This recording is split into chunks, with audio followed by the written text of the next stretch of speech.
Chapter 1. How did Lawyer Lu end up in my bed? Intercontinental Hotel Suite.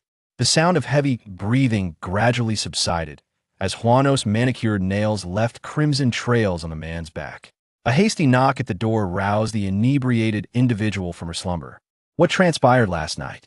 At her engagement banquet, her fiancé's ex-girlfriend had intruded, showcasing their intimate video for all to see. She became the laughingstock of the entire city. To drown her sorrows, she had succumbed to the allure of a man who was widely recognized as the lord of the legal realm. Most critically, in her youthful naivety, she had once pursued him, only to cast him aside after a mere day of being his girlfriend. Had her former boyfriend come to offer her comfort after witnessing her humiliation? Hua Nong felt her identity as a budding starlet was about to be shattered. Awake? The man beside her took a drag from his cigarette, a smirk playing on his lips. Miss Hua and her fiancé are quite the pair, both indulging in their own escapades. Hua Nong internally cursed, her thoughts laced with profanity. Lu Jing'an extended his fingers to retrieve the ashtray from the bedside table. What was going through your mind before sleeping with your ex? Despite your former lover? You two are truly a match made in the heavens, pure as can be. Hua Nong wrapped herself in the quilt, donning a bathrobe over her shoulders.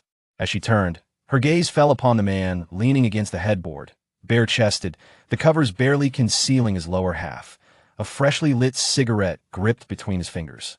He exuded a languid charm, a beauty that seemed beyond the realm of mortals. His dark, penetrating eyes rested upon her, awaiting her words. Lu Jing'an, the scion of the legal elite in the capital, notorious for his difficult demeanor. How did Lawyer Lu end up in my bed? That's a question for Miss Hua, he replied, waving the room key card he had retrieved from the bedside table. Hua Nong's expression shifted with uncertainty. What did others say? Encountering Lu Jing'an in court, one might as well forget their undergarments. Hua Nong, why did you choose to sleep with him of all people? This scandal was already destined for the history books. I had a bit too much to drink last night. I hope Lawyer Lu doesn't mind, Hua Nong said, feigning nonchalance as she picked up a white shirt from the floor and slipped it on, letting the bathrobe fall away, revealing her fair skin, almost blinding in its purity. The man's eyes narrowed, scrutinizing her. Hua Nong had no desire to explain after all. Her relationship with Lu Jing'an, her former ex, was far from amicable, I suppose. Sometimes, one might even indulge twice in a single day. Hua Nong gathered her belongings and extracted a wad of cash from her bag, placing it on the edge of the bed. The Intercontinental Hotel's premium service is 3,001 per night, Hayrace 5,000. I hope Lawyer Lu can overlook this. As Lu Jing'an witnessed her produce the cash, his expression darkened. Was she soliciting him? Did she regard him as a mere gigolo? 5,000 a night. Miss Hua, do you truly overestimate your worth? Hua Nong seemed to have an epiphany, nodding as she fished out a coin from her bag. This is the true value of Mr. Lu. Ha! The man chuckled in disbelief. Not only was she soliciting him, but she was also insulting him. At your engagement banquet, you were wronged by your fiancé, and the one who betrayed you was merely an obscure secretary. The Hua and Hua families are in disarray, Miss Hua. If I were to leak the news of our night together, what do you think you would gain? Lu Jing'an rose from the bed, wrapping a towel around his waist. If I were you, I certainly wouldn't engage in such a losing proposition. You never cared for someone like Hua Fangjia, a brainless heir, and now you've been betrayed by a woman unworthy of high society.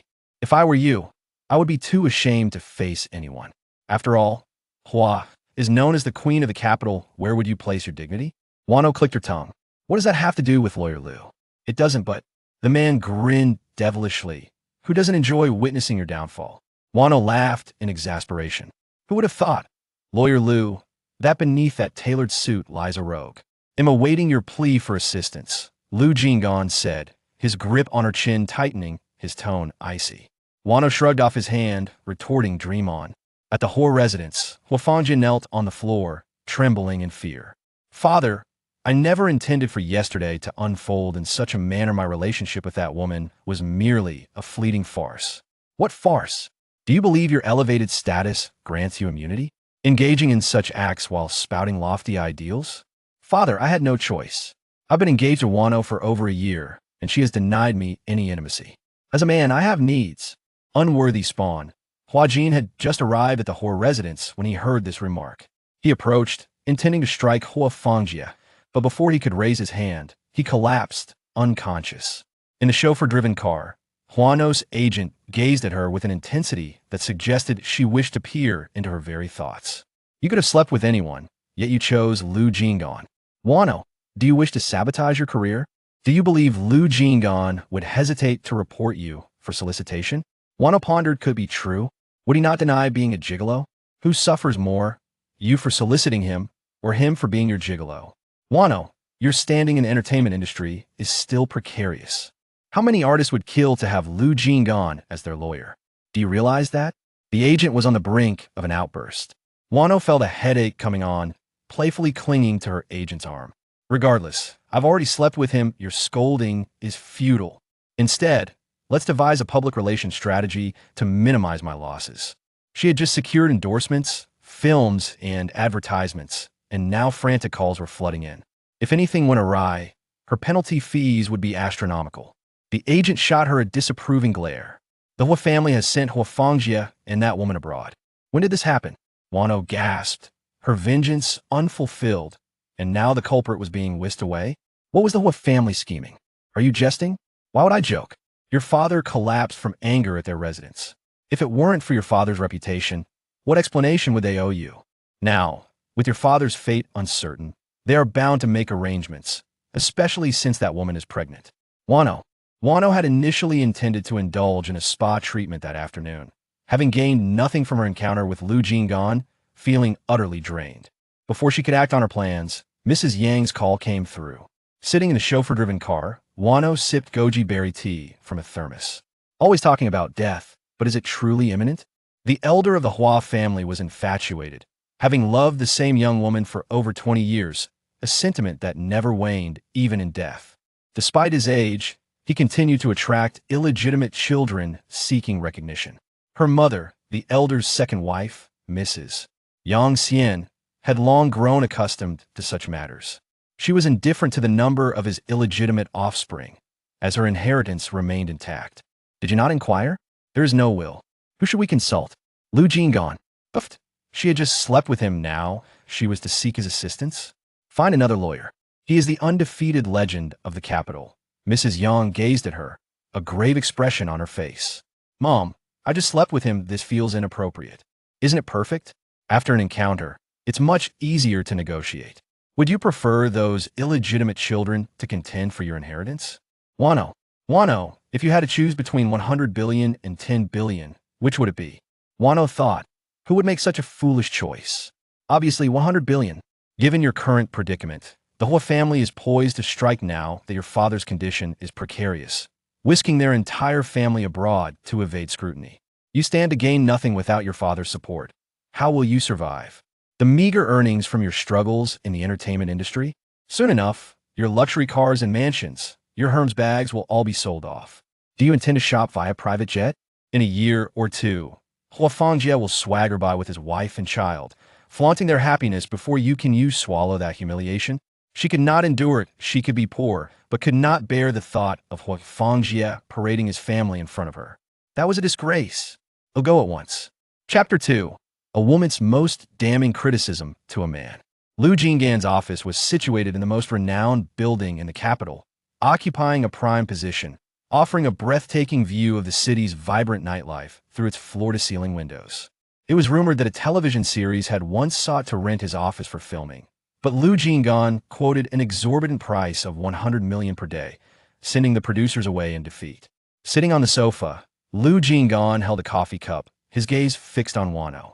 This woman, dressed, presented herself as a delicate flower of the entertainment world undressed. She transformed into a siren of unparalleled beauty. Her appearance could be both innocent and alluring, and during her debut, she was even critiqued by a multitude of young aristocrats from Beijing and Hong Kong. I have a case I would like to entrust to lawyer Lu. Lu Jing'an stirred his coffee with a spoon. Is it truly worth Miss Hua's while to seek assistance from a man of dubious character?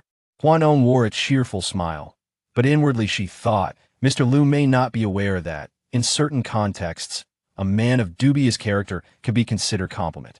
For instance, Lu Jing'an's tone was frosty. In bed, Hua Nong attempted to salvage the situation. A faint glimmer flickered in Lu Jing'an's profound eyes.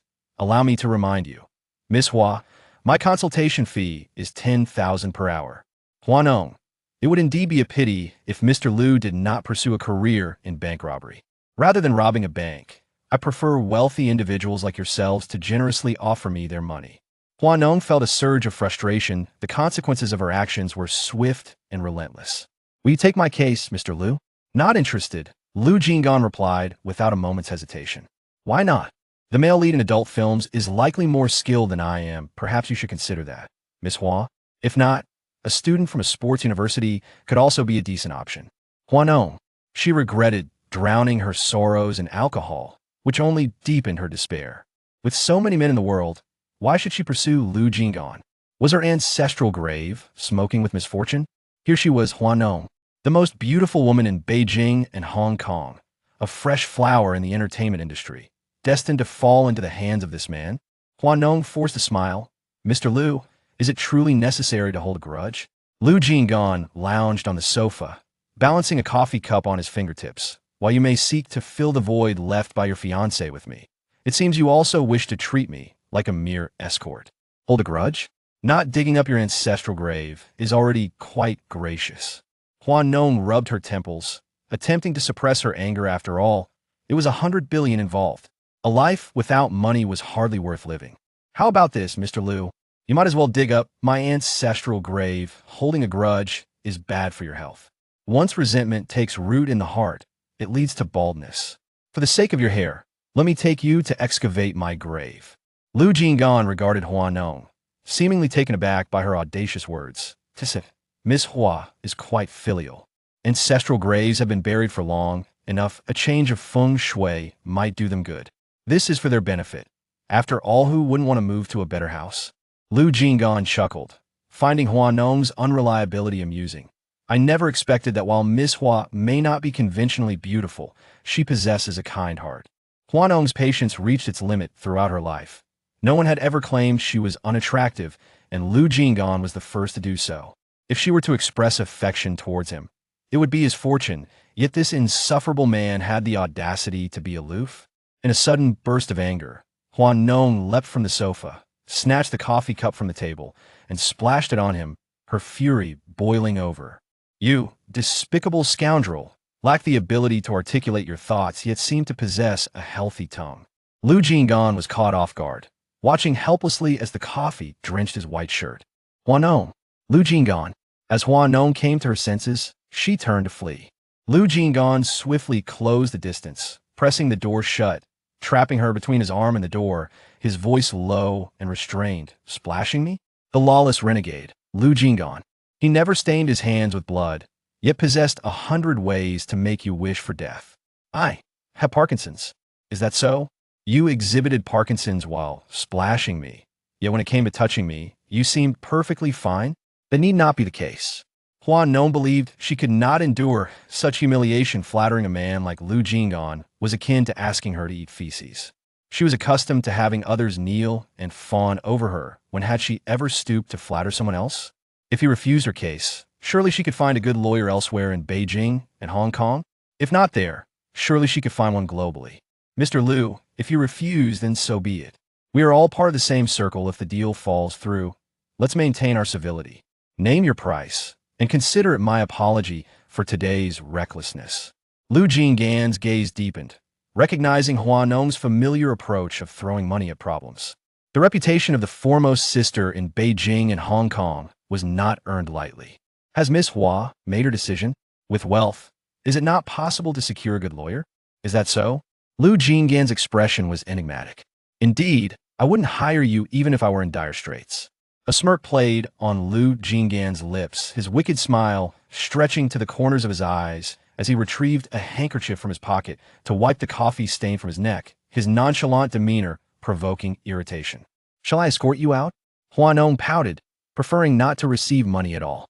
As she opened the door to leave, Lu Jing'an's assistant was about to knock, startled to see Hua Nong. Mr. Lu, there's someone named Huan here to see you. Huan?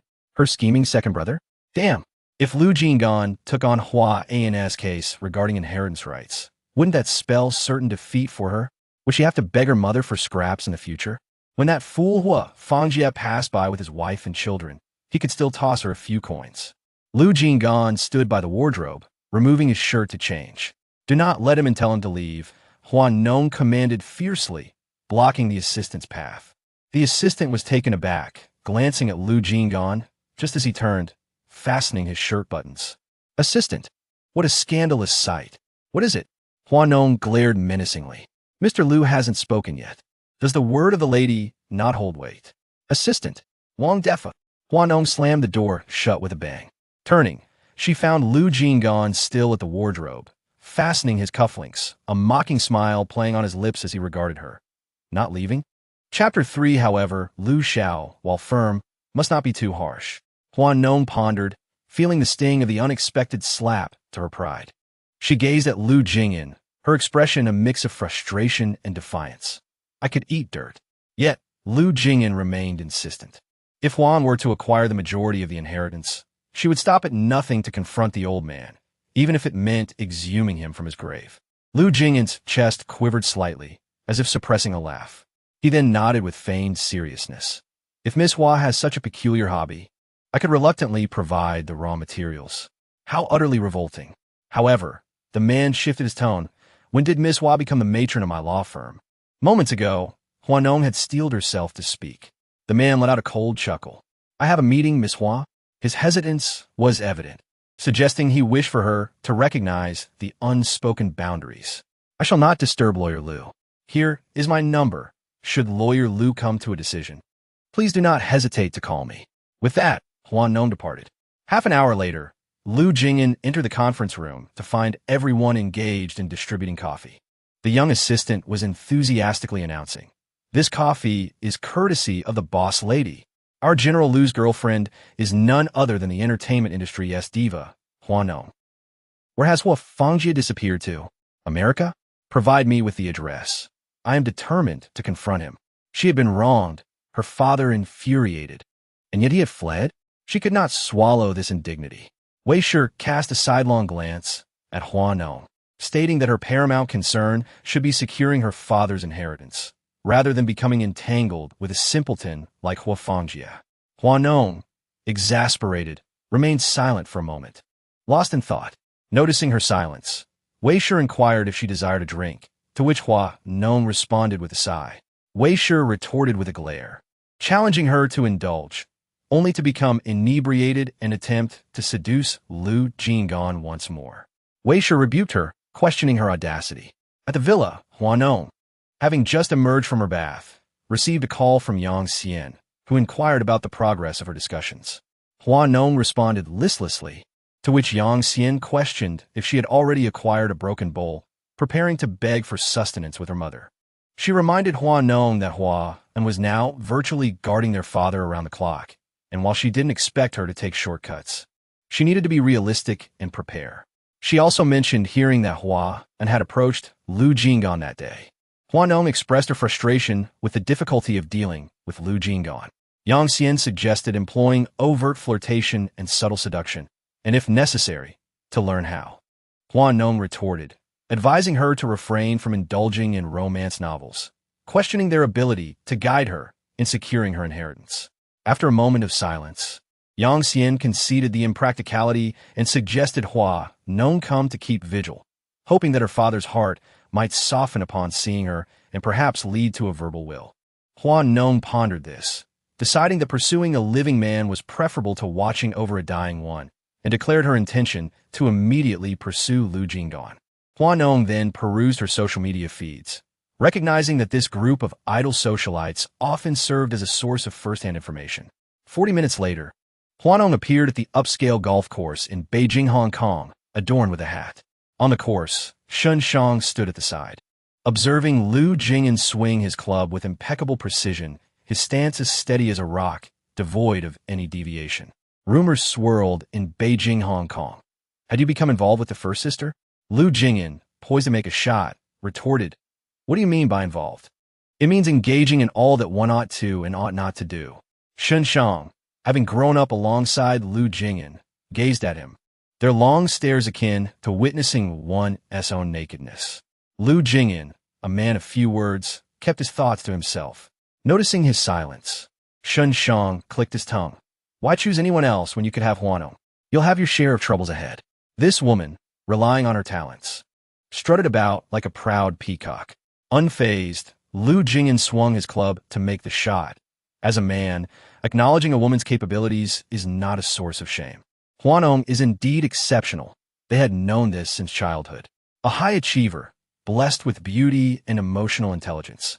She possessed a remarkable ability to resolve conflicts with just a few words, having inherited her father's versatility. Yet, such talents must be employed wisely, Mr. Lu Sun once remarked. Those who speak ill of others behind their backs shall face dire consequences. Are you certain Mr. Lu Sun actually said that? Pushing past Shun Shang, she approached Lu Jing'an. Who would have thought that young Master Lu could recognize my virtues? Indeed, your virtues are as evident as those of our family's treasures. Lu Jing'an replied nonchalantly. As the words faded, Shun Shang couldn't help but chuckle, informing Hua Nong that Song Bao was dog. Hua Nong, bear with it. She reached up, removed her hat, and fluffed her hair. Mr. Lu's words are sharper than your dick. Shun Shang, holy shit. Amusement flickered across his face, initially taken aback, as if he had misheard. It was indeed quite astonishing to hear such crude language from the mouth of a naive starlet. Does Miss Hua dislike it? I adore it, Hua Nong retorted, fluffing her hair. But Mr. Lu, being firm is essential, but being small is not an option. The man discarded his golf club, seized Hua Nong's waist, and pinned her against the wall. Say that again. Hua Nong tilted her head, feigning innocence with a blink. Say what? Hua Nong ground out through gritted teeth. Hua Nong's boneless hand landed on his waist, gently caressing, attempting to slip beneath the hem of his shirt, only to be firmly grasped by. The man's gaze, filled with restrained desire, settled upon her oval face, his breath uneven. Even without makeup, Hua Nong's beauty was undeniable. Her unadorned features accentuated her myriad charms. Every glance, every subtle movement was laced with seduction. Hua Nong withdrew a hand, tracing his Adam's apple. A faint smile playing on her lips. Mr. Lu, I favor a man with a firm cock, not a sharp tongue. Perhaps you could mend that? Shun Shang was flabbergasted. Was this truly the proud peacock he knew? Is this still the same Hua Nong? What did Lu Jing'an do to make someone cling to him so fiercely? Has the spider demon from the spider cave emerged? Should I leave? Listening to Shun Shang's mood-killing words, Hua Nong clicked her tongue in displeasure. Young Master Shun, with your level of intelligence, if the Shun family has the means, I suggest having another child. Damn you. Before Shun Shang could finish his curse, Lu Jing'an uttered a single word, dismissing him. Get out. Shun Shang. These two black-hearted individuals have joined forces. The man's hand gripped her waist, with a force that seemed to want to crush her. You think that by doing this, I'll help you with the lawsuit? Aren't I doing my best to find a way? If Attorney Lu doesn't like this method, I can try another one. What other method? I'd like to see a striptease. Would Miss Hua perform? Chapter 4. Miss Hua, you have to kowtow. To plead it's not out of the question, but Attorney Lu should agree first. Hua Nong seriously considered it. A striptease?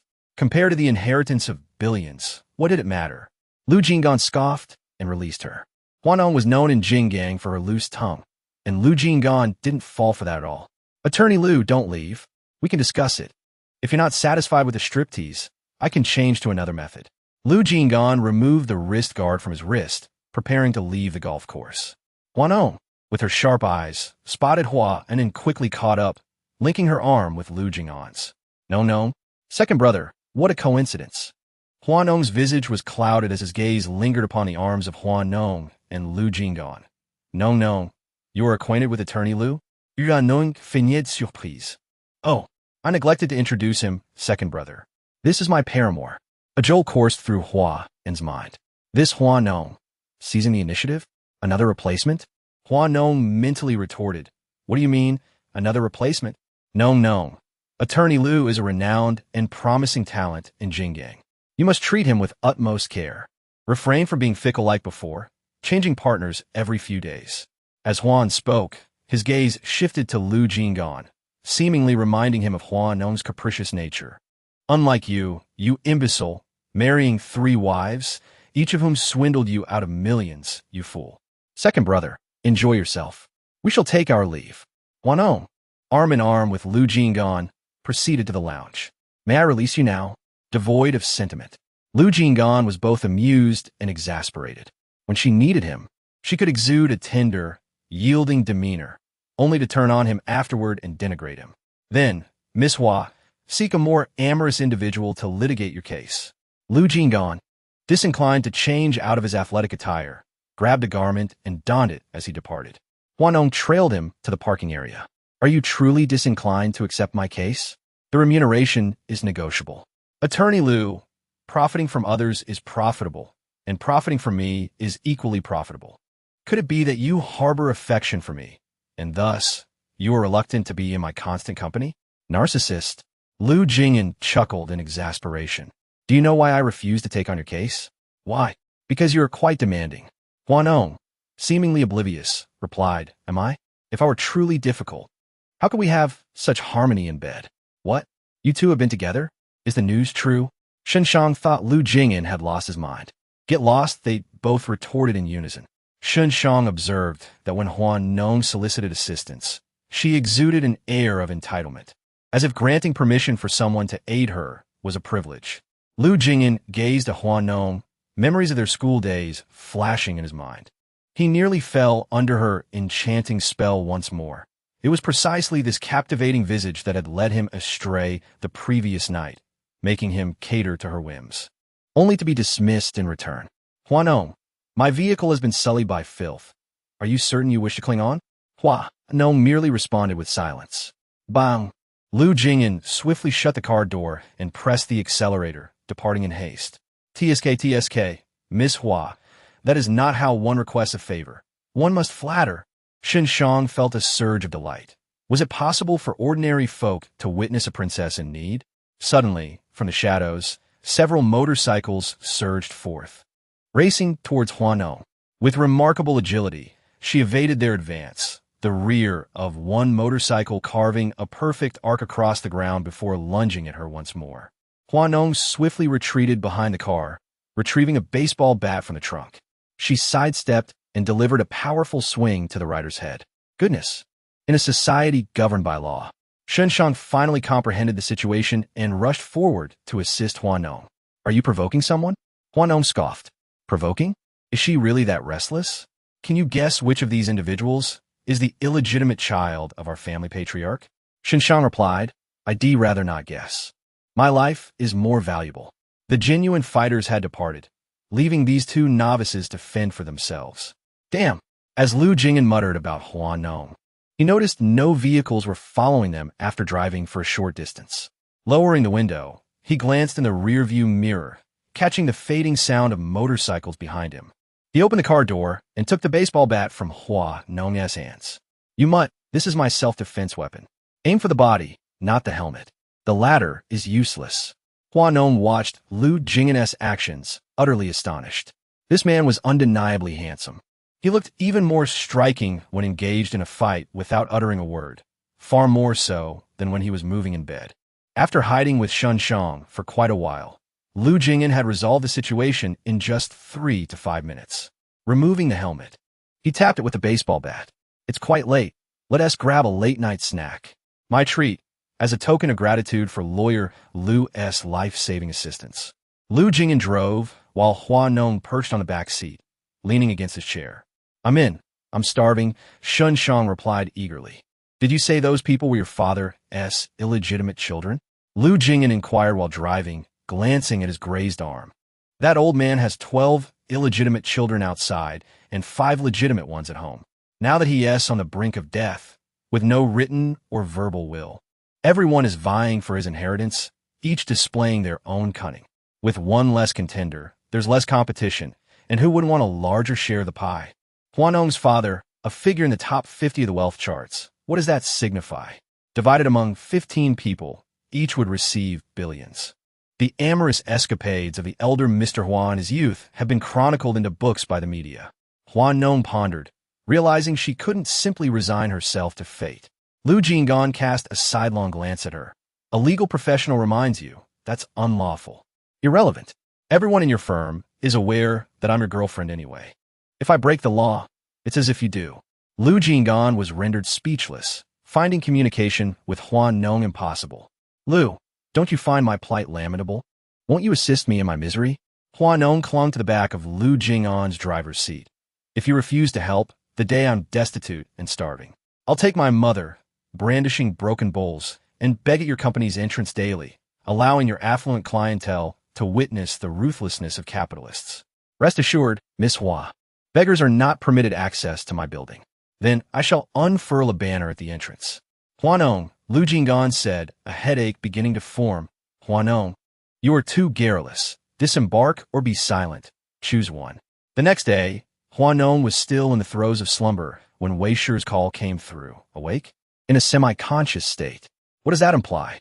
Hua Nong slowly sat up, her silk robe sliding off her shoulders, revealing her pristine skin. So fair that even the finest hairs were barely visible. Trending. The popular young star is playing both sides. One photograph featured her with Lu Jing'an, while another captured her with Shang. It seems she had been spotted by the media meeting not one, but two suitors just yesterday.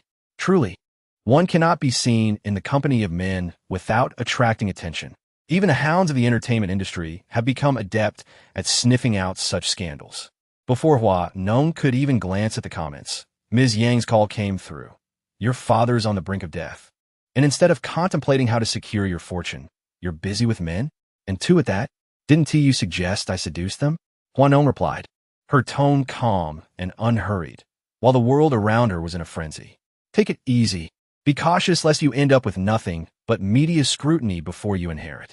If Hua Nong were a person of integrity, it might have been different, but alas, she was entrenched in the entertainment industry, constantly making headlines as if they were free. Rest assured, she said, as she approached her wardrobe, holding up a simple white dress to her frame. Ms. Yang, let me pose a question. When my father's situation reaches its conclusion, what is the first thing you intend to do? Do you want the truth or a lie? Yang Xian inquired.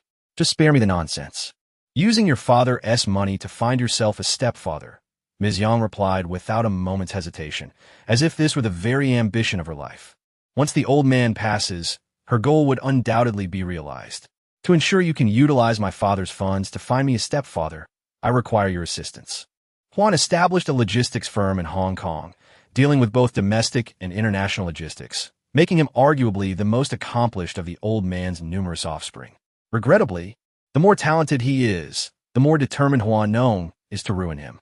At the Hong Kong Logistics Park, Hua Nong donned a plain white dress, her long hair cascading down, resembling a delicate, defenseless second female lead from a romance drama.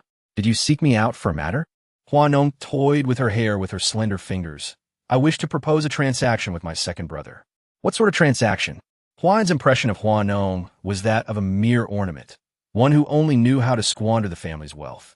Hua Nong offered a gentle smile. A transaction involving the old man's 12 illegitimate children. Huan paused, his hand holding the teacup, faltering. He leaned back on the sofa, scrutinizing Hua Nong. She resembled her mother, possessing a beauty that could be both pure and alluring. Combined with her pampered upbringing, she exuded an innate arrogance. Her princess-like demeanor and disdainful aura made others feel like insignificant beings in her presence. Seeing Huan's hesitation, Hua Nong knew he must have entertained the same thought. Is Lu Jing'an aware of your intentions? Does it matter? Hua Nong inquired casually. Huan chuckled dryly. It does indeed. If Lu Jing'an isn't your strategist, I'll need to seriously reconsider this collaboration.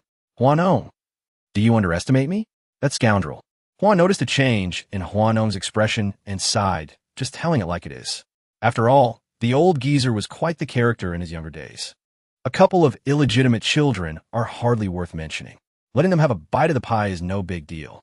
But a dozen or so, if they each take a bite, what's left for the two of us? Hua Nong, if we're going to collaborate, you need to show some sincerity. You're in the entertainment industry, so it's inconvenient for you to be seen doing anything. Ultimately, I'll be the one resolving things. Hua Nong followed his lead, indeed. Then let me offer some sincerity. Huan gestured with his chin. Speak. Stop keeping vigil. Until things are settled, no one sees the old man. What do you mean? The literal meaning. Figure it out yourself. Her mother is still the old man's legitimate wife. So transferring someone who's unconscious is a piece of cake. You want sincerity? There's your sincerity. With no access to the old man, everyone's bound to get anxious. To the law firm, Hua Nong began fussing with the hem of her skirt as soon as she got into the car. The young assistant glanced at her. Sis, the media's been keeping a close eye on you lately. Maybe we should go another day? I can always leave the entertainment industry, but I must ensnare attorney Lu. Drive. The pittance she earned in the entertainment industry was beneath her notice. The old man's inheritance was her life's ambition. With that kind of money, she could still dominate the entertainment industry, couldn't she? Hua Nong, you're dressed as if attending a funeral, despite being alive? Hua Nong, with all the money you've amassed, Counselor Lu, haven't you considered consulting an ophthalmologist? Lu Jing'an scoffed, divesting himself of his coat and tossing it carelessly onto the sofa.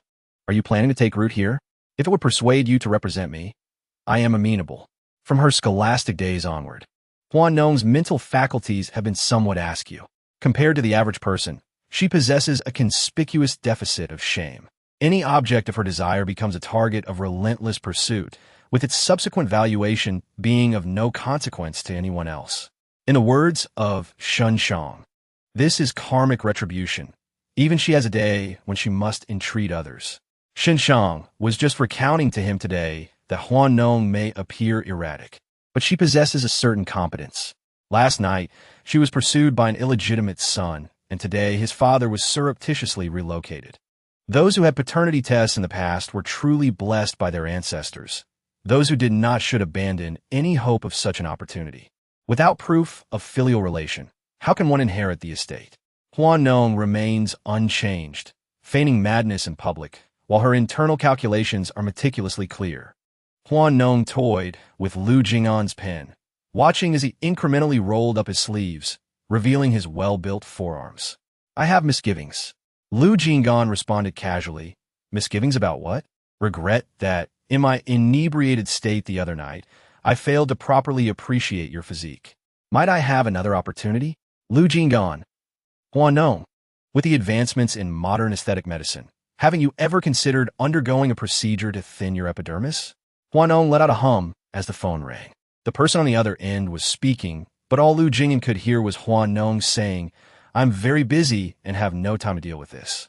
I'll give you the lawyer's number. Write it down. 159-966-607.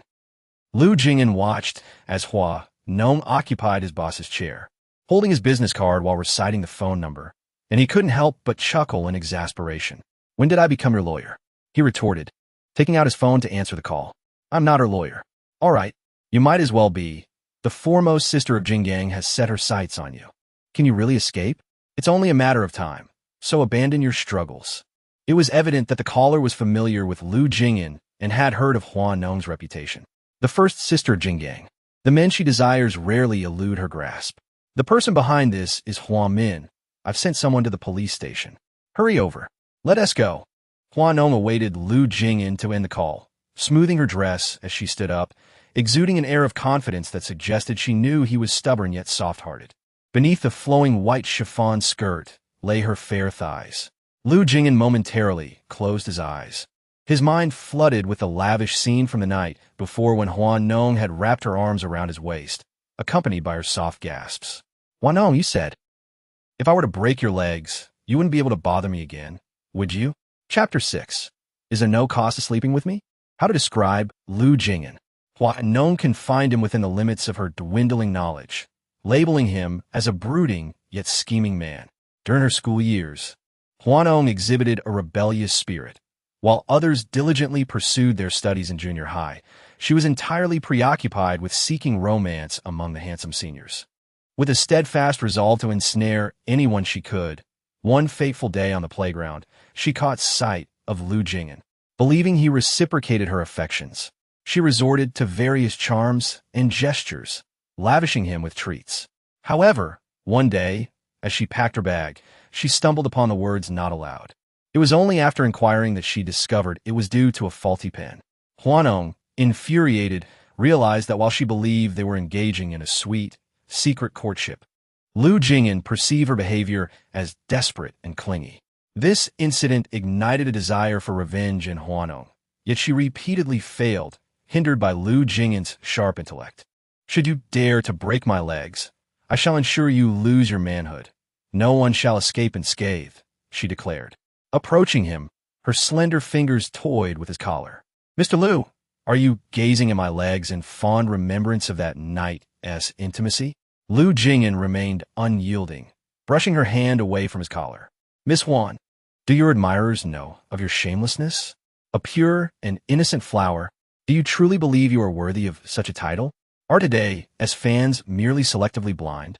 A person like you, utterly inept yet reigning supreme in theatrics, merits adoration? Then what does that make me, Mr. Lu? A mere fleeting flower? Hua Nong leaned closer, challenging him. Isn't the nation's little yellow flower still a flower? Isn't a little yellow book still a book? Are posts not prose? Is there no genuine love in non-platonic relationships? Lu Jing'an, visibly agitated, found himself at a loss for words.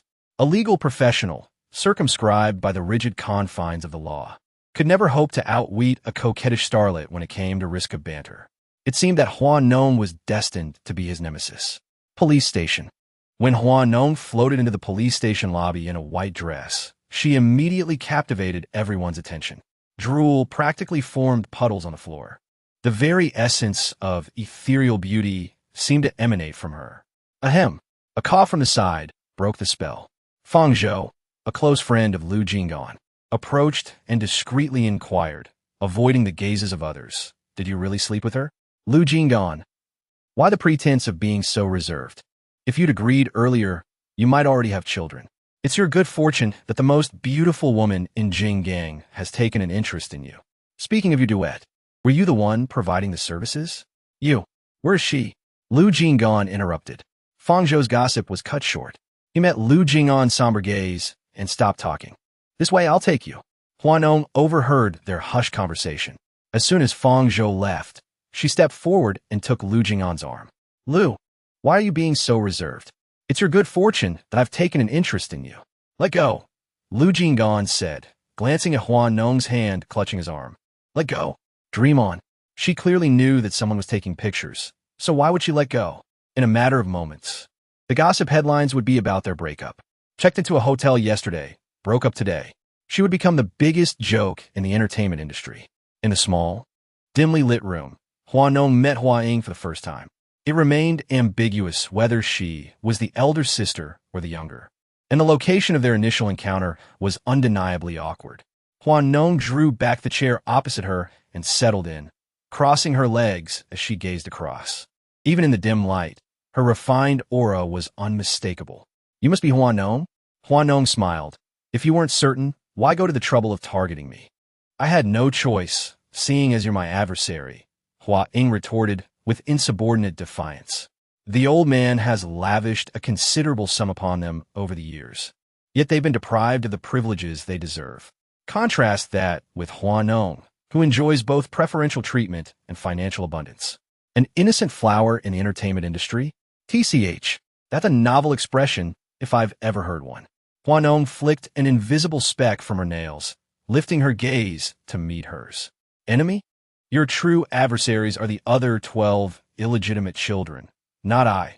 Legal precedent dictates that my status as a legitimate heir is immutable. What purpose would be served by targeting me? Hua Ying's countenance darkened. Hua Nong pressed her advantage. Could it be you've been swayed by someone's instigation? How unfortunate. As she spoke, Hua Nong extracted a document from her Hermes handbag, arranging the pages one by one before Hua Ying. She produced a pen and began circling items on each sheet. Were in your position, I would prioritize eliminating those outside the inner circle before turning my attention to those within. As for those on the periphery, I would systematically deal with them, ranked by age and competence. Oh, and one mustn't forget to exclude those who haven't yet undergone paternity testing. That leaves only 5 individuals, like yourself, who have. She withdrew the files of the 7 individuals who had not undergone paternity testing. Circle the information of the remaining 5 individuals in red pen. Behind the mirror, Fang Zhou let out a sound of disapproval. Is it any wonder that Hua Nong remains Hua Nong? She might as well highlight the key points for others to study. Such a ruthless tactic. First, she gives Hua Ying a lesson, then later offers a few kind words, disregarding Hua Ying's responsibility to release her. Once Hua Ying is free, won't she be tasked with dealing with those individuals? It's a clever maneuver indeed. As expected, upon Feng Zhou's words, Hua Nong in the interrogation room began to play the emotional card. Why should women make things difficult for one another? My mother has endured decades with a man who brought her no benefit, living as a widow for so long. Even as he nears death, she cannot bear to part from him, wishing to accompany him to the end. The hearts of women are often more compassionate than those of men. As Hua Nong spoke, she slowly rose and looked to Hua Ying. You may leave directly in a moment. Are you not going to hold me accountable? Hua Ying was taken aback. What benefit would it serve me to pursue your accountability? As long as you are alive, a portion of the old man's estate belongs to you. If you were to die, would I not be committing a crime? Why would I willingly imprison myself? It is not worth it. Hua Nong exited the interrogation room and easily approached Lu Jing'an, linking her arm with his. She adjusted her sunglasses to frame her face. Lawyer Lu might not realize, but a ruthless criminal is as reckless as one engaging in unprotected intimacy. It offers no sense of security. Lu Jing'an. Outside the police station, a throng of media was kept at bay. As Hua Nong appeared at the entrance, arm in arm with Lu Jing'an, the flashbulbs of the media erupted in a frenzy. Lu Jing'an subconsciously wished to strip away Hua Nong's arm, yet was sharply pinched by someone. Act like a person. Shouldn't that be my retort? Lu Jing'an replied. Outside, the media was present. Hua Nong, adorned with sunglasses, tilted her head and smiled at him. Is there no cost to sleeping with me? Do I need to remind Miss Huan? Throughout the entire ordeal, you were in command while I was merely toiling away, receiving neither benefits nor respect, and yet you humiliated me. Were you not pleased? Chapter 7. If Qing Bei were to assess trivial works, I would undoubtedly be the top scorer. Hua Nong, maintaining her delicate persona, could not afford to lose it. Standing at the police station, discussing such explicit matters with Lu Jing'an, she struggled to keep a smile on her face. A perfect facade of cheerfulness belied her inner turmoil. Yente persona. Damn it, I should never have heeded Wei Shi's advice. My capital should not have followed the gentle route. Had I chosen the path of a dominant, strong woman, I would have made Lu Jing'an kneel before me in submission. With Hua Nong not feeling satisfied, Lu Jing'an ground his back teeth and spoke. Eating one bite is no different from devouring an entire pot. If Lawyer Lu wishes to delve deeper, I could certainly spare some time to indulge you. Lu Jing'an. Indulge? I cannot endure this. Hua Nong may have gained the upper hand verbally, yet Lu Jing'an's hand covertly claimed its own advantage. As his fingertips brushed against Hua Nong's waist, he nearly crushed her. Once in the car, Hua Nong exploded. Are you a chicken? Do you enjoy grabbing things so much? If you leave marks on me, how shall I wear my backless dress? Lu Jing'an observed Hua Nong as she caressed her waist and muttered to herself, letting out a derisive laugh. Miss Huan, what difference does it make whether you reveal or conceal? Who could possibly desire a pair of A-cups? Hua Nong retorted, are you shameless? If you can't handle it, why even touch? Lu Jing'an shot her a sidelong glance. Even a plush toy left unattended on the roadside would entice you to touch it. And as for the renowned beauty of Jinggang, if I refrained from touching, would you not suspect me of being Lu Xiaohui? The assistant driving the car interjected. Is this something she can hear without paying? Hua Nong, it seemed, was far less innocent than she appeared. A delicate flower? How laughable. Her intricate thoughts could rival those of a seasoned screenwriter. The Huan family was notoriously complex, with the elder Huan known for his licentiousness and a multitude of illegitimate children. Yet Hua Nong remained the favored one. Engaging a lawyer was merely a means of securing a protective charm for herself. Assistant Xia Mu watched her sullen expression as she sat in silence within the car and cautiously spoke up. Hua Nong leaned against the car window, banging her head against the glass. I have a headache. Perhaps we should consider changing lawyers? If I do not seek Lu Jing'an's assistance, Hua Nong will undoubtedly step in. With them joining forces, will there be any funds left for me? No, absolutely not. I cannot allow Huan and Lu Jing'an to team up. And what shall we do? Xiaomu inquired. You go and liaise with the nearby establishments. From today onwards, ensure that afternoon tea is delivered to the law firm every day. A gift from the proprietress, meant to sway Lu Jing'an, Xiaomu realized, nodding in understanding as she prepared to drive off. However, as she turned the vehicle, a water truck barreled through the intersection of the CBD Financial Center, hurtling directly toward Hua Nong's van. A deafening crash reverberated, audible throughout the entire law firm. What was that? Someone exclaimed. A water truck collided with a van. Accidents were commonplace, hardly warranting attention, and Lu Jing'an typically paid them no mind. Yet, as he pulled back his chair, a sudden thought arrested his movement. Hua Nong. He swiftly moved to the window, spotting Hua Nong's assistant struggling to emerge from the vehicle. Lu Jing'an dashed out with unparalleled speed. Lu, attorney, Xia Mu exclaimed upon seeing him, as though encountering a long-lost relative. Having heard Hua Nong's daily descriptions of his exploitative nature, she had always envisioned him as an astute, mercenary figure. Yet, witnessing his frantic arrival, she felt as though he were kin. Bystanders assisted Xia Mu in extricating herself from the wreckage. Lu Jing'an clambered onto the vehicle's roof, intending to rescue Hua Nong, but she was nowhere to be found within the mangled interior. "Where is Hua Nong?" he demanded. Just as the vehicle had veered onto the opposite side of the road, it was struck by the water truck. She dashed across the overpass, her white dress billowing in the wind, her long hair disheveled and alluring. It was evident that she had sprinted to the scene. Lu Jing'an's gaze collided with Hua Nong's amused expression, eliciting a wry chuckle. "I had intended to retrieve your remains, a truly regrettable endeavor." Hua Nong smoothed her disheveled hair, adopting an expression that implied, "I knew you harbored affection for me," and remarked, "Tiske, I have made it abundantly clear that I have a distaste for men who are obstinate." Xia Mu was transported to the hospital, and the traffic police took the water truck driver into custody. Hua Nong trailed after them like a persistent shadow. As soon as the office door closed, Hua Nong pressed Lu Jing'an against the wall, her lithe fingers unerringly finding their mark. A stifled groan escaped Lu Jing'an's lips. "Hua Nong, where do you think you're touching?" Merely seeking to ascertain which is more unyielding. "Lu, your words are this." A wave of goose flesh erupted across Lu Jing'an's back.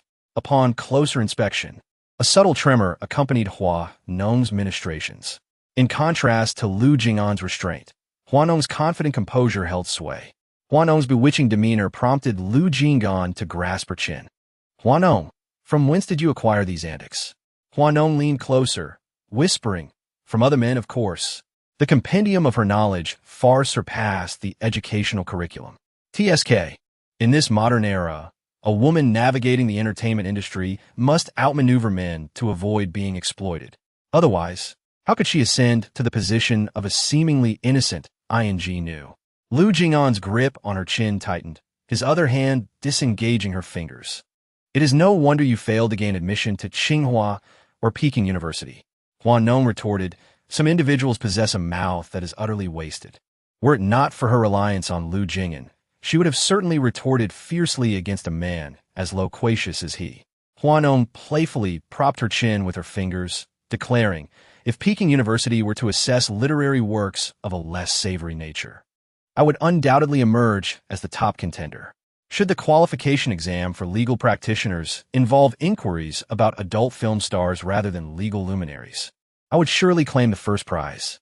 Lu Jing'an regarded her with palpable disdain, asserting, "Even the goddess of justice and Manjushri would have to call you sister upon encountering you."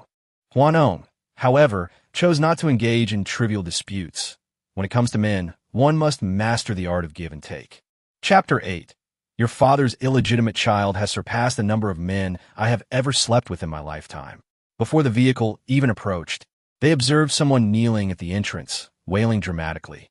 The rural custom of mourning was enacted with striking authenticity. Miss Hua's secretary, He Zhu, parked the car, casting a glance at Hua Nong, unsure whether to proceed. "Wait a moment, I'll make a call." Before long, He Zhu heard Hua Nong inquiring with the property manager about her willingness to pay the management fees. 10 minutes later, the property manager arrived in a grand procession. For the first time, He Zhu realized the true essence of luxury living. If all property management companies operated with such efficiency, countless legal disputes could be avoided. As Hua Nong stepped inside, she was met with the sight of her mother, clad in an understated white Chinese-style tea dress, adorned with nude lipstick, resembling a figure in mourning. Earlier that morning, when Lu Jing'an had inquired whether the old matriarch had passed away, Hua Nong had felt indifferent. But witnessing Mrs. Yang in her current attire, it indeed seemed fitting. How'd it go? Not resolved. Yang Xian. Are you contemplating extending an opportunity to Huan? Are you oblivious to Lu Jing'an's difficult nature? Such a meticulously self-serving and introverted man's affections are hardly meaningful. Even if you were to negotiate with him carrying his child, he would undoubtedly present legal codes, elucidating each clause to differentiate between fabrication and extortion. Hua Nong felt a profound headache. Hua Nong, do you consider a cheap bowl from Pinduoduo at 9 yuan to be expensive? Yang Xian inquired, deftly opening the app and typing cheap bowl into the search bar. Hua Nong responded, without your father's inheritance, we wouldn't even be able to afford a cheap bowl. Madame Yang placed her hopes on her husband in her past life, and now she places them on Hua Nong in the latter half of her life. Her laissez-faire approach is truly enviable. I'm going to change and attend the event. That evening, Hua Nong was scheduled to attend a film symposium at the Jinggang Intercontinental Hotel. Life is arduous, wearying, and causes one to shed tears. While others might have a chicken in one hand and a duck in the other, she is grappling with Lu Jing'an with one hand and battling those malevolent entities with the other. Everything is fine with Xiaomu, so don't worry. Hua Nong sat in the car, allowing the makeup artist to apply makeup to her face. Has the driver been apprehended? Serendipitously, the driver adamantly claims to be related to you. Weishi swiped on the tablet, displaying the surveillance footage from the police station. Hua Nong pushed aside the makeup artist's hand and took the tablet. Surname Hua? Uncertain, Weishi shrugged. It seems as though everyone I encounter bears a striking resemblance to my father's illegitimate offspring. Aside from you legitimate children, how many secret progeny does your father actually have? Weishi was curious. Old Master Hua is a prominent figure on the wealth. Surely, a few more children could be easily compensated with share of his fortune. Why then would a lady of Hua Nong's stature personally engage in such a squabble? Hua Nong gestured, prompting Weishi to guess. 1 or 2. 12, Hua Nong responded. Damn, your father has sired more illegitimate children than the men I've betted in my entire life. Hua Nong sighed, retrieved her phone, and attempted to locate Lu Jing'an's WeChat contact, but to no avail. She then contacted Shun Shang. Shun Xiao, could you perhaps recommend Lu Jing'an's WeChat account? Shun Shang's response, while direct, was less than helpful. I dare not. Hua Nong retorted, I believe your mother frequents the same SBA as I do. Perhaps I shall inquire with her during my next visit, and we can discuss your recent amorous escapades. Shun Shang, audibly exasperated, exclaimed, Hua Nong, do you know why you're so disliked? Hua Nong quipped, could it be because you're neither as aesthetically pleasing nor as financially endowed as I am? Shun Shang relented, here, take it and be gone. Lu Jing'an was correct. Hua Nong has never possessed a sense of shame. It is impossible for properly raised adults to outmaneuver her. Hua Nong selected Lu Jing'an's contact card, noting that the profile picture was the logo of his law firm, making the account appear strictly professional. Regardless, she proceeded to add him. Observing her flurry of activity, Weishi inquired, what about the police station? What's the plan there? Have him call Lu Jing'an. Have you managed to secure him? So soon? Is Lu Jing'an, this scheming man, truly so easy to handle? Hua Nong sighed. Not yet. Then we'll see how it goes. Sooner or later, he will be hers. She is merely exercising a right that inherently belongs to her. Have someone obtain Lu Jing'an's itinerary for me. She does not believe she cannot reach him. The chauffeur-driven car halted at the Intercontinental Hotel. Hua Nong adjusted her skirt before alighting, with hotel security escorting her to the lobby. As she exited the elevator, fans erupted into fervent cheers. Hua Nong greeted the fans as she ascended the stage. Upon receiving the microphone from the leading actress Bei Shi, she was met with a sarcastic remark. Quite busy, aren't we? A romantic rendezvous at the police station in the morning and an event in the afternoon. What's next? A casual encounter tonight. Interested in a little fun together? Bei Shi's complexion paled, unable to tolerate Hua Nong's audacious demeanor, yet lacking the wit to counter her. Hua Nong, questioning her flawless beauty from every conceivable angle. Hua Nong, what is your greatest takeaway from playing the second female lead in this film? The host, seeing the microphone in Hua Nong's hand, began to inquire. Hua Nong donned a faint smile, adopting the guise of a pure and innocent flower. Purity, kindness, unlike traditional films. This movie presents a positive and uplifting backdrop, showcasing women supporting each other to rise together, aptly reflecting the contemporary professional landscape for women. What are your expectations for this film? With a coquettish tilt of her head, Hua Nong quipped, "It's sure to be a smash hit." The fans present, captivated by Hua Nong's playful demeanor, erupted into a frenzy of ecstatic screams. As Hua Nong emerged from the hotel and settled into her car, Weibo promptly presented her with a tablet, stating, unless he's engaged in social obligations, Lu Jing'an religiously spends his evenings on the golf course. Tonight, a social engagement. Hua Nong. Observing Hua Nong's deflated spirits, Weibo thoughtfully interjected, perhaps you should examine the attendees? Representatives from the Huanggang Logistics Park. Hua Nong. Huanan? What the hell? Jinggang Huanjiang is divided into new and old districts. The new district is uniformly high-rise buildings, and there are many ancient buildings in the old district.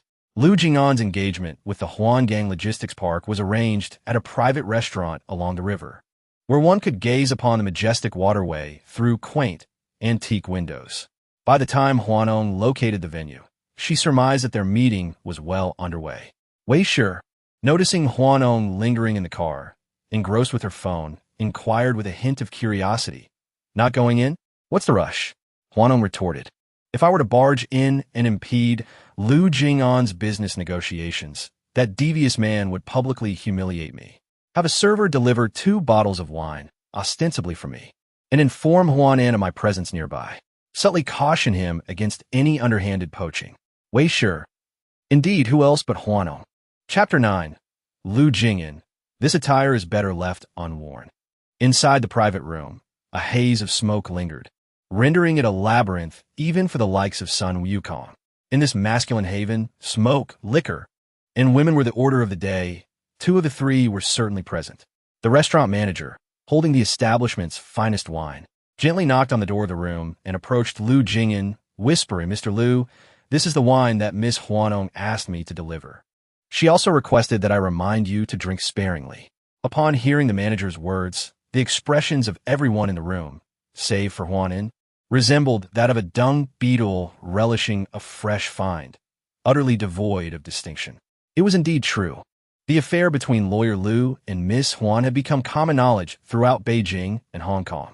Lu Jing'an's fingertips, resting upon his knees, tightened subtly.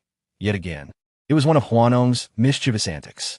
Faced with the teasing glances and Huan An's probing gaze, Lu Jing'an opted to lift his glass, masking his discomfort. Half an hour later, the private room began to disperse. Hua Nong, seated in her car, retrieved her lipstick to touch up her makeup. It was time for her to make her entrance. Hua Nong's mind raced, astutely connecting the dots and discerning subtleties. Otherwise, her spirited nature would never have allowed her to thrive in the entertainment industry. It was a different realm altogether. The allure of abstinent men posed a unique challenge. Would an abstinent man share a bed with you? The thought pierced her heart. Hua Nong pursed her lips and exited the vehicle. As Lu Jing'an emerged, surrounded by a throng of admirers, he caught sight of Hua Nong standing at a distance, clad in a verdant green skirt paired with a sheer white sun-shielding blouse, creating an image of beguiling allure.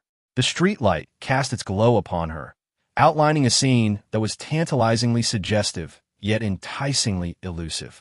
The attire, it would be better to forego altogether. Indeed, Miss Hua possesses a figure befitting the most celebrated beauty of Jinggang. A lascivious remark arose from the throng. Upon hearing this, Lu Jing'an's eyelashes fluttered. Before becoming entangled with Hua Nong, he had often heard those within his circle making crude jokes about her, many aspiring to possess her. Yet, having experienced her delights, Lu Jing'an now felt a peculiar irritation when others spoke thus. His mind was consumed with Hua Nong's fair skin. Exquisite features, long legs, slender waist, delicate breasts, and luscious posterior. Esteemed Attorney Lu, greetings to all. Hua Nong approached, daintily taking Lu Jing'an's arm as she greeted the assembly. The sight of the handsome man and beautiful woman standing together naturally evoked envy. "We shall take our leave," Lu Jing'an announced. As he strode toward his vehicle, Hua Nong remained close by his side. Lu Jing'an's gaze drifted to her partially visible waistline. "What is it?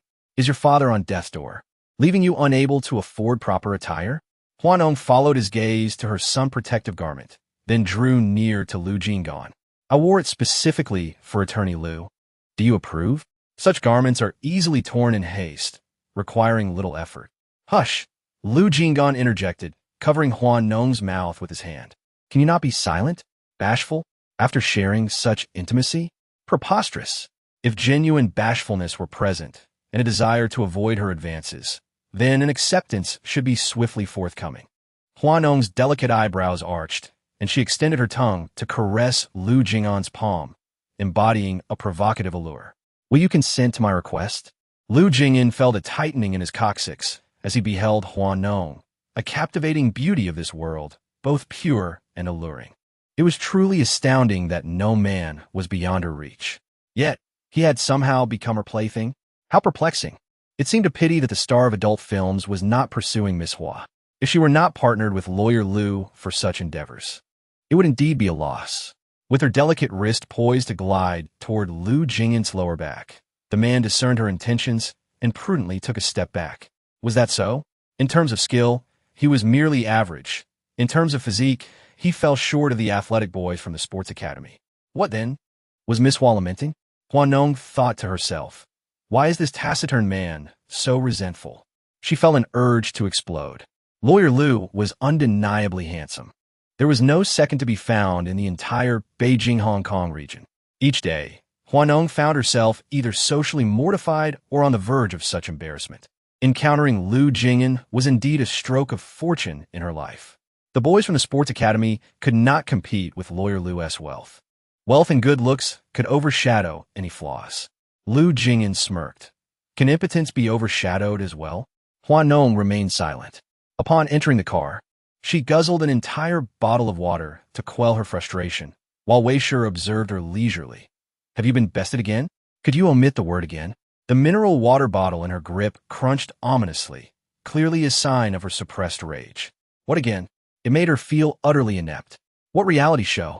A celebrity challenges the diary of life. Let us go.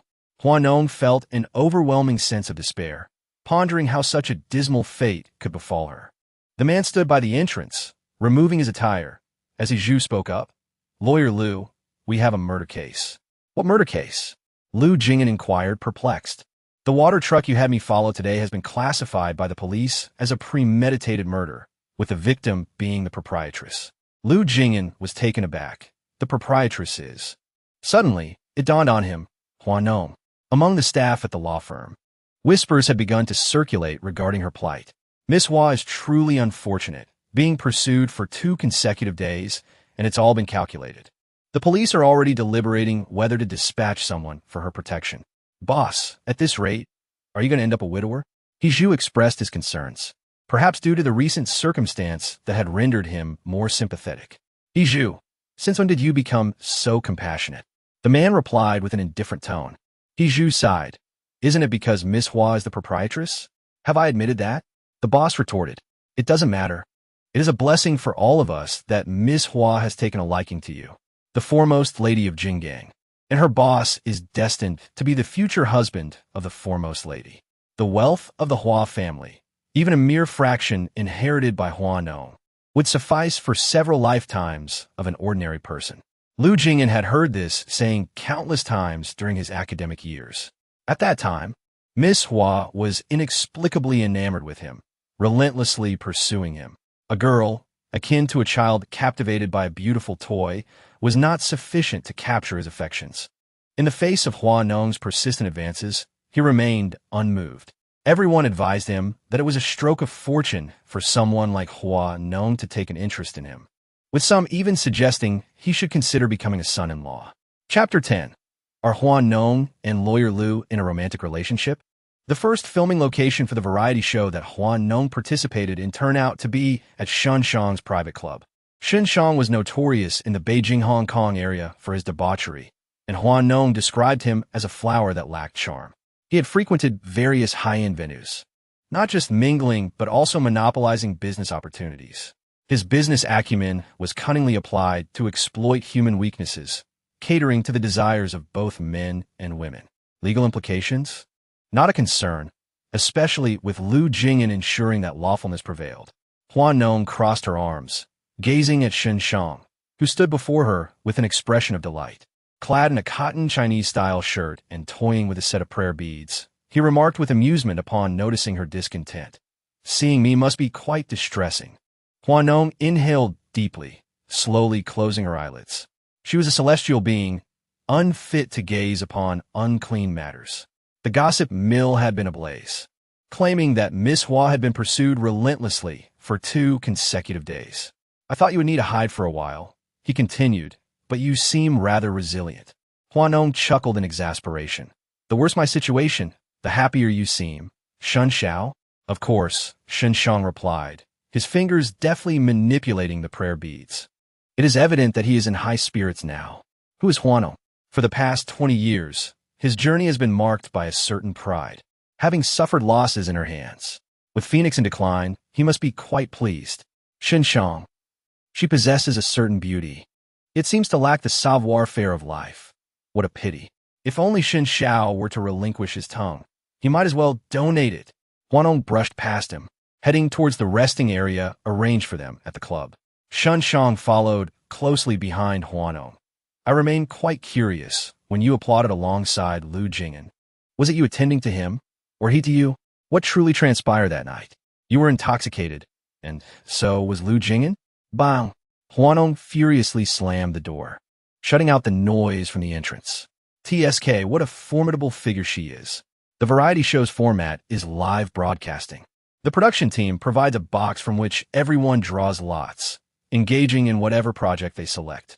Hua Nong did not expect Beishi to be present. Their eyes met, igniting sparks. Hua Nong sighed inwardly, lamenting her misfortune, contemplating a visit to the temple for blessings. If one were to speak of bad luck, one might as well choke on water. Shen Shang's building housed all conceivable entertainment options, resembling a grand indoor amusement park: billiards, shooting, horseback riding, table tennis, and so forth. Yet, by sheer misfortune, Hua Nong drew the short straw and was assigned to free fighting. There was no need to wait until tomorrow. That very evening, news would emerge proclaiming the innocent little flower becomes the first to be eliminated. Hua Nong. She simply cannot afford to lose face. What splendid luck she has. Gleefully, Beishi gloated from the sidelines. Another young man, an idle novice of considerable naivete, found himself in a similar predicament as Hua Nong. Hua Nong's arena was situated on the 6th floor. Upon the 6th floor, within the boxing ring, Hua Nong, clad in a white athletic ensemble, leisurely donned her gloves at the periphery. Her entire demeanor exuded a languid confidence, as if victory were already assured. If you find yourself outmatched, do not persist. Wei Shi implored from below, clutching the ropes with earnest solicitude. And if you must persist, endeavor to safeguard your face. It is, after all, quite valuable. Defeat is not a disgrace, she continued. Set aside your aristocratic pride for a moment. How many actresses possess skills in Sanda? Should he lay a hand on you, simply collapse to the ground, and I shall confront the directorial staff. Wei Shi was incensed. What manner of preposterous undertaking was this? Sanda? To subject a defenseless actress to such a trial? By what rules shall we abide? Hua Nong inquired of her opponent. Prevail against me, and victory shall be yours. Ah, but do endeavor not to yield, Hua Nong retorted. The man scoffed dismissively. Hua Nong, without further ado, swiftly advanced upon the man, her velocity momentarily startling him. As Hua Nong veered toward his left flank, he instinctively attempted to evade in the opposite direction. However, Hua Nong had anticipated his maneuver, and with a swift kick, she propelled the towering man from the platform. Good heavens, a delicate flower? More like a formidable bloom. Hua Nong's public image, it should be noted, was that of a fragile, delicate flower. This display, however, was more akin to that of a Tyrannosaurus rex. A delicate flower, indeed. Hua Nong stood upon the stage, surveying the bewildered man sprawled on the ground beneath her with an air of regal elegance akin to a white peony. In my lifetime, the one type of man I despise the most is one who looks down upon women. When men possess a uterus and can bear children, then they may come to deride women. The audacity! I'm utterly in awe of her boldness. Her father ranks among the top 50 wealthiest individuals. Who would dare challenge her? Her current boyfriend is a prominent figure in the legal realm. Who would have the gall to oppose her? Impressive, impressive. I stand proudly for feminism. The live stream erupted with excitement, leaving the production team utterly astonished. In the break room, Weisha obstructed the camera's view as she gazed at Hua Nong. When did you learn to fight? Why didn't you inform me? Did you even ask? Hua Nong retorted. Weisha was momentarily taken aback, then huffed. I'll go secure a trending topic for you. She had already concocted a clever title, Little White Flower versus Dominant Flower, a delightful contrast that would surely captivate the audience. You summoned me under the pretense of a life and death matter. And this is it? Meanwhile, in the VIP lounge above, Shen Shang observed the scene below, initially intending for Lu Jing'an to witness Hua Nong's downfall. To his surprise, she had effortlessly dispatched her opponent with a single hand. Shen Shang stiffly turned, his gaze settling upon Lu Jing'an. Tell me, if she were to cling to you incessantly, would it not drive you to madness? Lu Jing'an. Shen Shang, why not just give in? Your father is quite elderly and incapable of having another child. Lu Jing'an cast him a sidelong glance. Casually lighting a cigarette, she cannot defeat me. However, you should be cautious in the future. Shen Shang. One should not judge by appearances. A girl weighing less than 100 pounds can be quite audacious. As the program concluded, Hua Nong took the elevator to the parking lot. Before she could exit, the flash of cameras erupted in a frenzy. Are Hua Nong and Lawyer Lu in a romantic relationship? Indeed, Hua Nong readily affirmed. When we interviewed Lawyer Lu earlier, he seemed rather unwilling, and a path parted in the crowd, and from a distance, Hua Nong spotted Lu Jing'an opening the car door, preparing to enter. Damn, how could fate be so unkind? Chapter 11. She grasped his tie and captured his lips. As Lu Jing'an settled into the car and reported the destination to Hizhu, the opposite door was suddenly yanked open. Hua Nong, appearing disheveled, climbed in without awaiting Lu Jing'an's reaction, seizing his tie and kissing him fervently. Hizhu. Lu Jing'an. Though Lu Jing'an wished to evade, Hua Nong grasped his shirt collar, preventing any movement on his part. Hizhu stood agape, staring at the back seat. This was quite the flirtation. Indeed, Shun Xiao was not mistaken. There was no man Hua Miss could not ensnare. A veritable enchantress has encountered a brooding, taciturn man, such as the encounter between an experienced man like Lu Jing'an and a spirited seductress like Hua Nong. The outcome remains uncertain. Hua Nong, taking the initiative, pressed the hand clutching Lu Jing'an's shirt against his chest. As her back leaned against the car door, she activated the window. A gentle breeze wafted into the parking area, mingling with the sounds of camera flashes and gasps of astonishment. Exclamations of astonishment and urgings to capture the moment filled the air. The media, witnessing the passionate embrace between Hua Nong and Lu Jing'an, were already envisioning the sensational headlines. Innocent sweetheart engages in passionate kiss with boyfriend in parking lot. Such an expose would undoubtedly create a sensation. Observing the reaction of the media outside, a hint of triumph flickered in Hua Nong's alluring eyes. Her fingertip, poised over the button, slowly ascended. The commotion outside the window gradually faded as the glass closed. Hua Nong possesses not only the ability to entice men, but also the cunning to strategize in critical moments. Lu Jing'an had been outmaneuvered.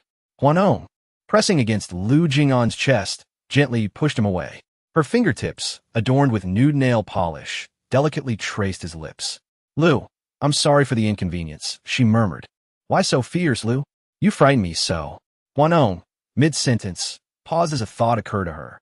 She leaned closer to Lu Jing'an, her breath caressing his face, disrupting the fine hairs.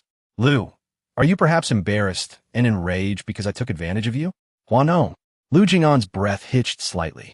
He turned his head, intending to advise her to maintain decorum. However, as he turned, Hua Nong's slender fingertips pressed against his head, drawing him closer. Lu Jing'an's mind reeled. Whenever Hua Nong sets her sights on someone or something, she invariably strikes with unerring directness, never resorting to half measures. The previous encounter was mere pretense, but this is genuine sentiment. Has Lawyer Lu sensed it? Miss Hua has indeed remained unchanged throughout the years. In contrast to others who weigh the pros and cons, Hua Nong's forthrightness is an increasingly rare gem in this world. Those lacking capability are compelled to alter themselves incessantly from childhood to adulthood, while I, even in inactivity, cannot conceal my allure. Lu Jing'an chuckled softly, grasping Hua Nong's chin and drawing her closer. Is that so? I am eager to witness whether Miss Hua will indeed change. The more she exudes pride, the more he desires to clip her wings. Conversely, the more Lu Jing'an ascends to celestial heights, the more she yearns to pull him back to earth. Surely you do not truly fancy Lu Jing'an? In the apartment, Hua Nong reclined in a wrought-tan chair on the balcony, swirling a glass of red wine with absent-minded grace. Weibo stood behind her, observing her infatuated expression, and scoffed with mild irritation.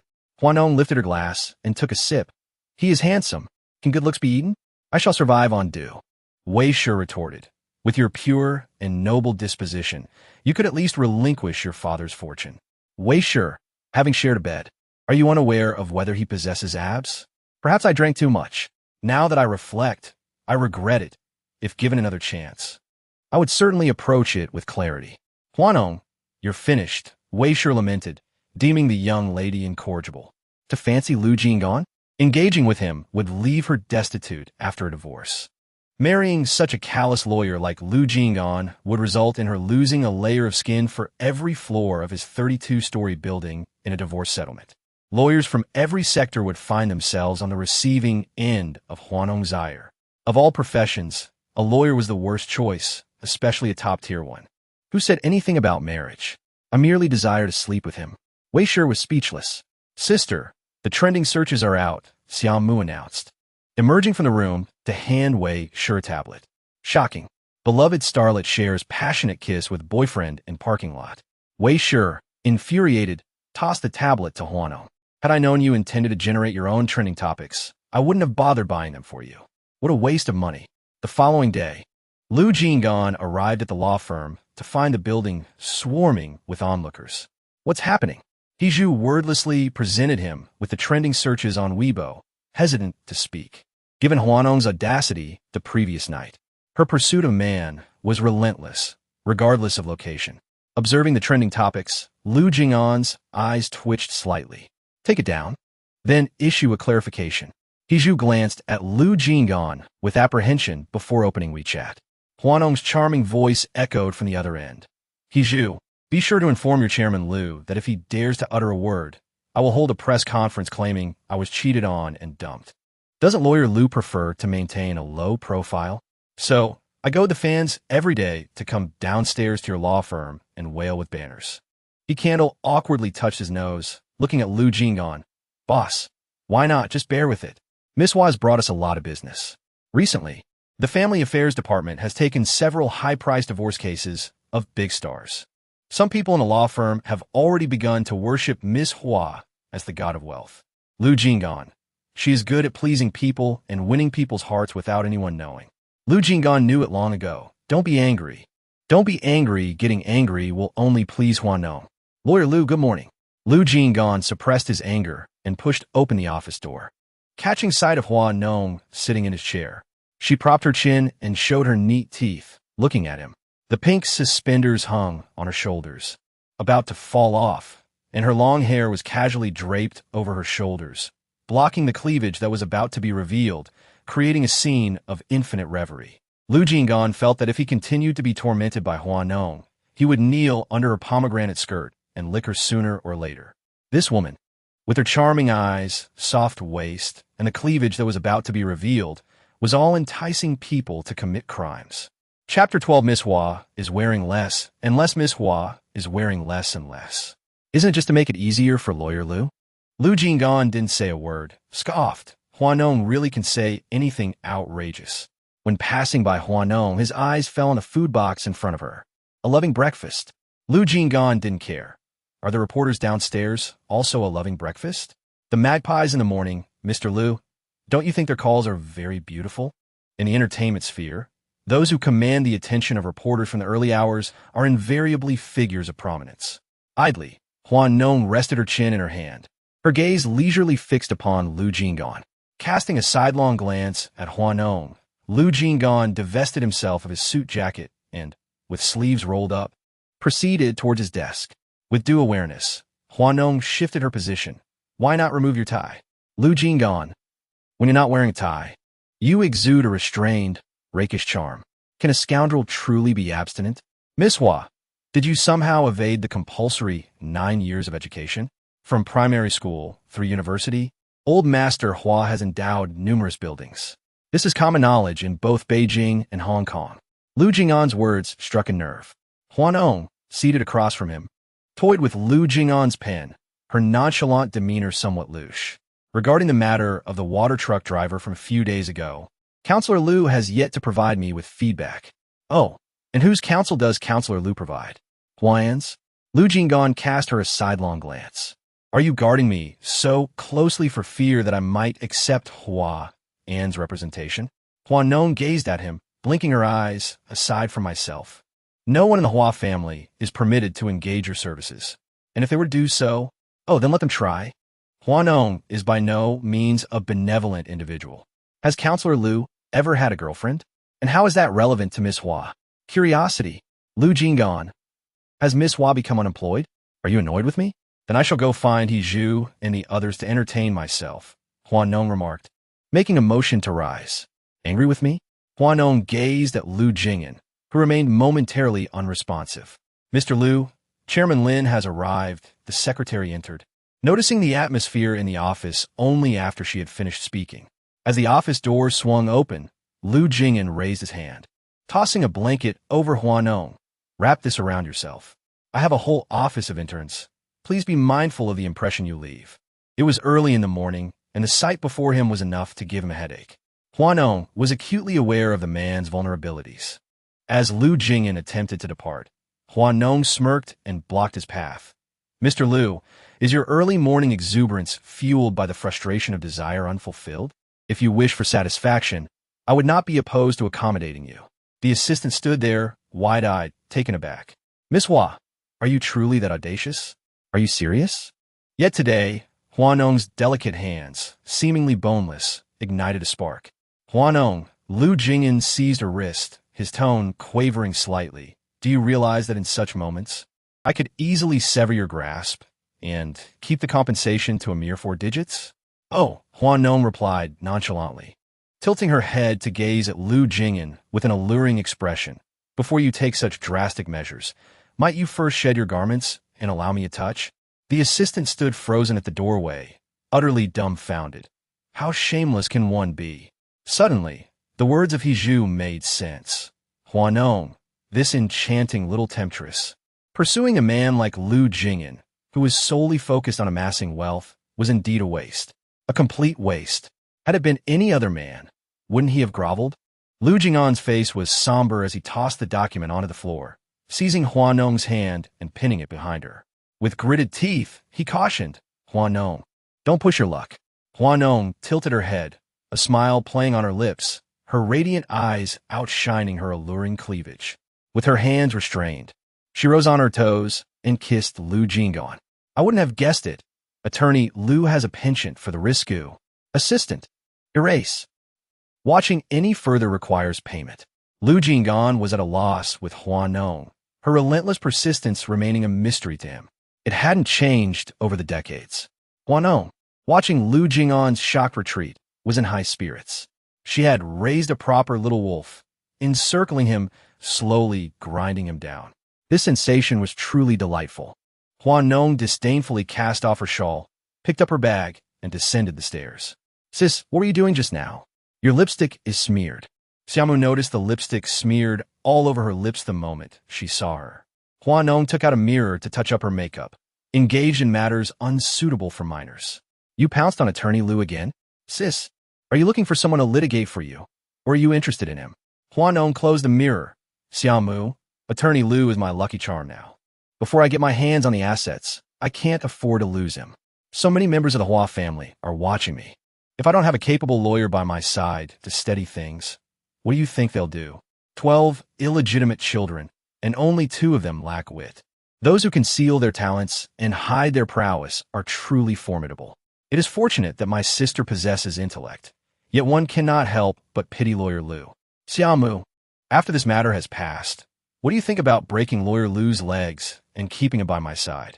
Xiaomu's hand trembled on the steering wheel as he glanced at Hua Nong through the rear-view mirror. In a society governed by law, sister. Alas, what a pity. Hua Nong rested her chin on her hand, lost in a daydream. Men like Lawyer Lu, despite their refined appearance, are truly beasts when stripped of their garments. Xiaomu. What a predatory remark. Did you know that men with high noses tend to be quite strong? Xiaomu. This is not suitable for children. Not suitable for children. Later that evening, Hua Nong donned a more understated outfit and ventured to a street lined with bars. Her residence was merely a 10-minute stroll away. As she passed by an alley, she overheard the soft moans of a woman and the name Mr. Hua being called out repeatedly.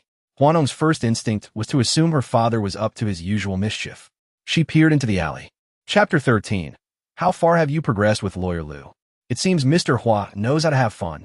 Is it any wonder that the old man has so many sons, yet favors Huan above all? It is because Huan has inherited his true legacy. At a young age, women are constantly surrounding him, seamlessly transitioning from one to the next. The adage that youth is synonymous with romance is vividly embodied in Huan. To not engage him would be unsatisfying. Hua Nong approached the mouth of the alley. A group of inebriated young men, having indulged in their revelry, carelessly tossed a stack of cash at a couple engaged in a physical display of affection. Moments later, these youthful revelers stood at the alley's entrance, whistling at the spectacle before them. Is everything all right, brother? Are you still capable? Or do you require a woman to worship at your feet? One taunted. Indeed, this concrete path seems harmless enough, doesn't it? It doesn't appear too daunting. Could it be that you're not up to the task? They jeered, trading jests as they continued to whistle. Meanwhile, within the bar, Hua Nong perched at the counter, sipping a cocktail as Wei Shi arrived fashionably late. Citing traffic as her excuse, Hua Nong cast a sidelong glance away. Just traffic? He questioned. Wei Shi retorted, what else could it be? Hua Nong scoffed, tugging at her collar. Before you spin tails, do clean your mouth. The remnants of a soft pink lipstick were clearly visible on her collar, evidence that she had just emerged from an encounter with a youthful admirer, rendering her excuse rather implausible. Feeling the heat of embarrassment, Wei Shi awkwardly touched her nose and shifted the conversation. So, how far have you progressed with Lawyer Lu? She inquired. Hua Nong, resting his chin on his hand, pondered earnestly and replied, I am considering purchasing an apartment in their neighborhood. Proximity would facilitate my pursuits. Have you heard of the new television series titled My Neighbor is a Heartthrob? The thought of it is rather thrilling. Stimulated by Hua Nong's astonishing idea, Wei Shi retrieved her tablet and perused it. That apartment of Attorney Lu's, situated in the prime CBD commercial district, is a sprawling penthouse priced at $120,000 per square meter. 300 square meters amounts to $36 million. Factoring in the costs of renovation and relocation, you'd best prepare $40 million. Based on the current liquid assets in your account, it's within your means, but once purchased, you'd likely be reduced to penury. Hua Nong, how does a mere lawyer amass such wealth? The affluent of Hong Kong are queuing up to proffer him money. He's known as the king of the legal circle for a reason. Lu Jing'an's reputation for ruthlessness in legal circles is well-earned. No case he handles ever results in defeat. Hence, the moniker Invincible legend. Wei Shi, noting her silence, pressed on, allow me to remind you that while your earnings over the past few years have been considerable, your expenditure has been equally extravagant. The funds in your account are merely an allowance from your father, who is now on the verge of demise. Hua Nong, all right, cease. Wei Shi, relieved that she had abandoned the notion, breathed a sigh of relief, fearing Hua Nong might act rashly and concoct something earth-shattering. Hua Nong, sighing wearily, propped up her chin, looking utterly despondent. A message has arrived on WeChat. Take a look, Wei Shi suggested, noticing her incessant notifications. No need to bother. My mother, Madame Yang, is exceedingly concerned about whether I've managed to ensnare Attorney Lu. After all, a multi-billion-dollar inheritance is at stake. Who wouldn't be tempted?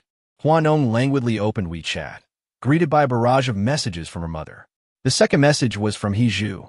Miss Hua, I have compiled a document detailing Lawyer Lu's preferences for your review. Thank you for introducing me to the defamation case last time. We all hold high hopes for you. Wow. It appears that there are still conscientious individuals in this world. One must wonder how such a callous person as Lu Jing'an could attract such a remarkable employee. The document even listed the colors and brands of his frequently worn undergarments. Quite exhilarating indeed. Has she caught the spring fever?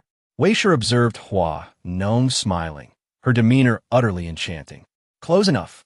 At the Lu family villa, Lu Jing'an parked the car and, upon approaching the eaves, spotted Lu Chu tending to the flowers in the courtyard. And have you entered into a romantic relationship?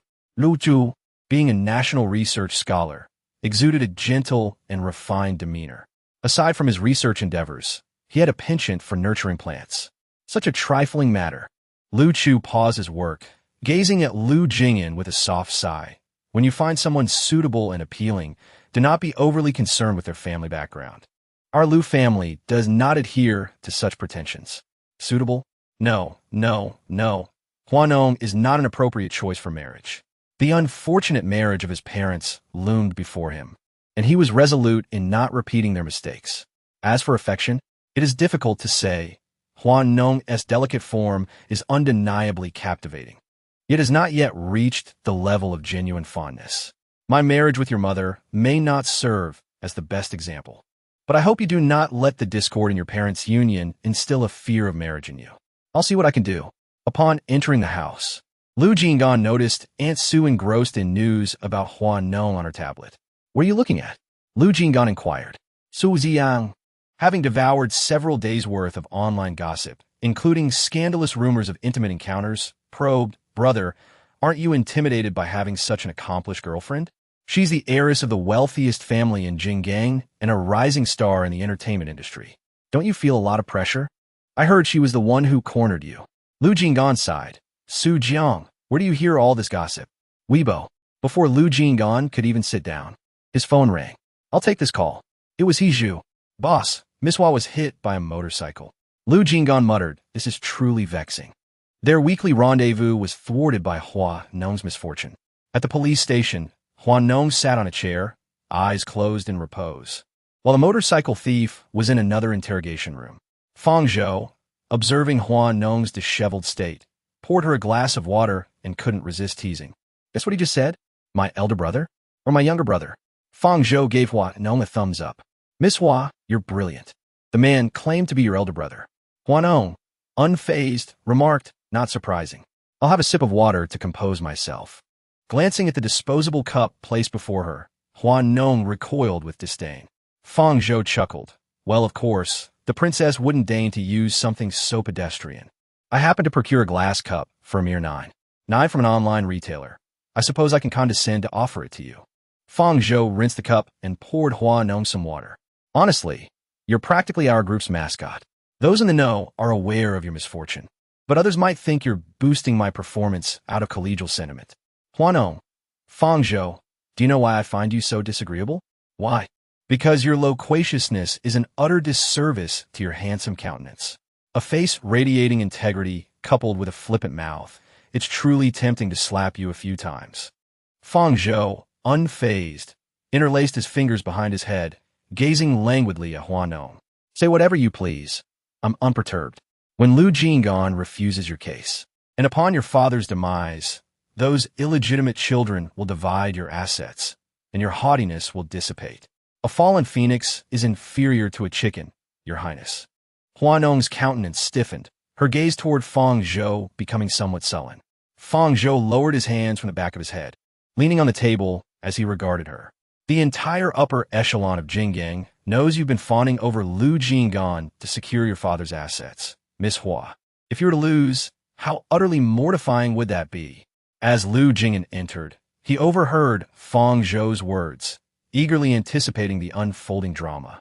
The figure at the doorway hesitated, seemingly waiting for Hua Nong to retort. After a prolonged silence, he pushed the door open. A fallen phoenix is inferior to a mere chicken. Yet some individuals are even less than that. Is it not more tragic? Fang Zhou responded with incredulity. What the hell? Did you not claim disinterest? What does this mean? Are you defending her? Lu Jing'an, you lack a conscience. Hua Nong, with a pitiful gaze, looked up at Lu Jing'an, her arms stained with blood yet uncleaned. Have you been drinking?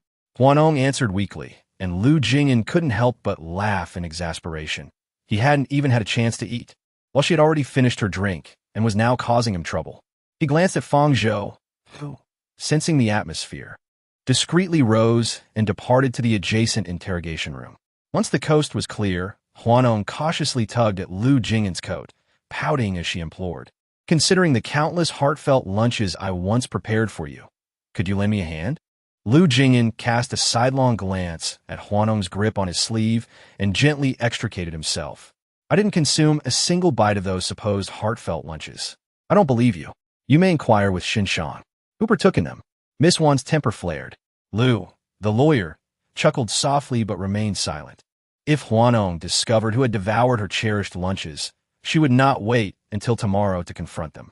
Do you have the heart to let everyone witness my humiliation? Indeed, I do. Hua Nong was incredulous. If you were truly heartless, you wouldn't have come today. Lu Jing'an remained silent. Hua Nong slowly rose from her chair, approaching Lu Jing'an step by step.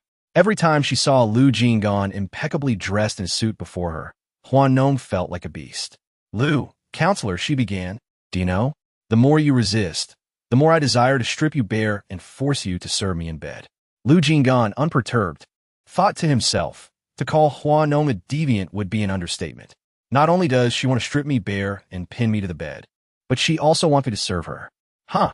Lu Jing'an retreated a step, maintaining his distance from Hua Nong, in order to prevent Miss Hua from achieving her desires. I will certainly maintain my integrity and not allow you to succeed. It's only a matter of time, Hua Nong said confidently. Ahem, I can hear everything here. A voice came from above.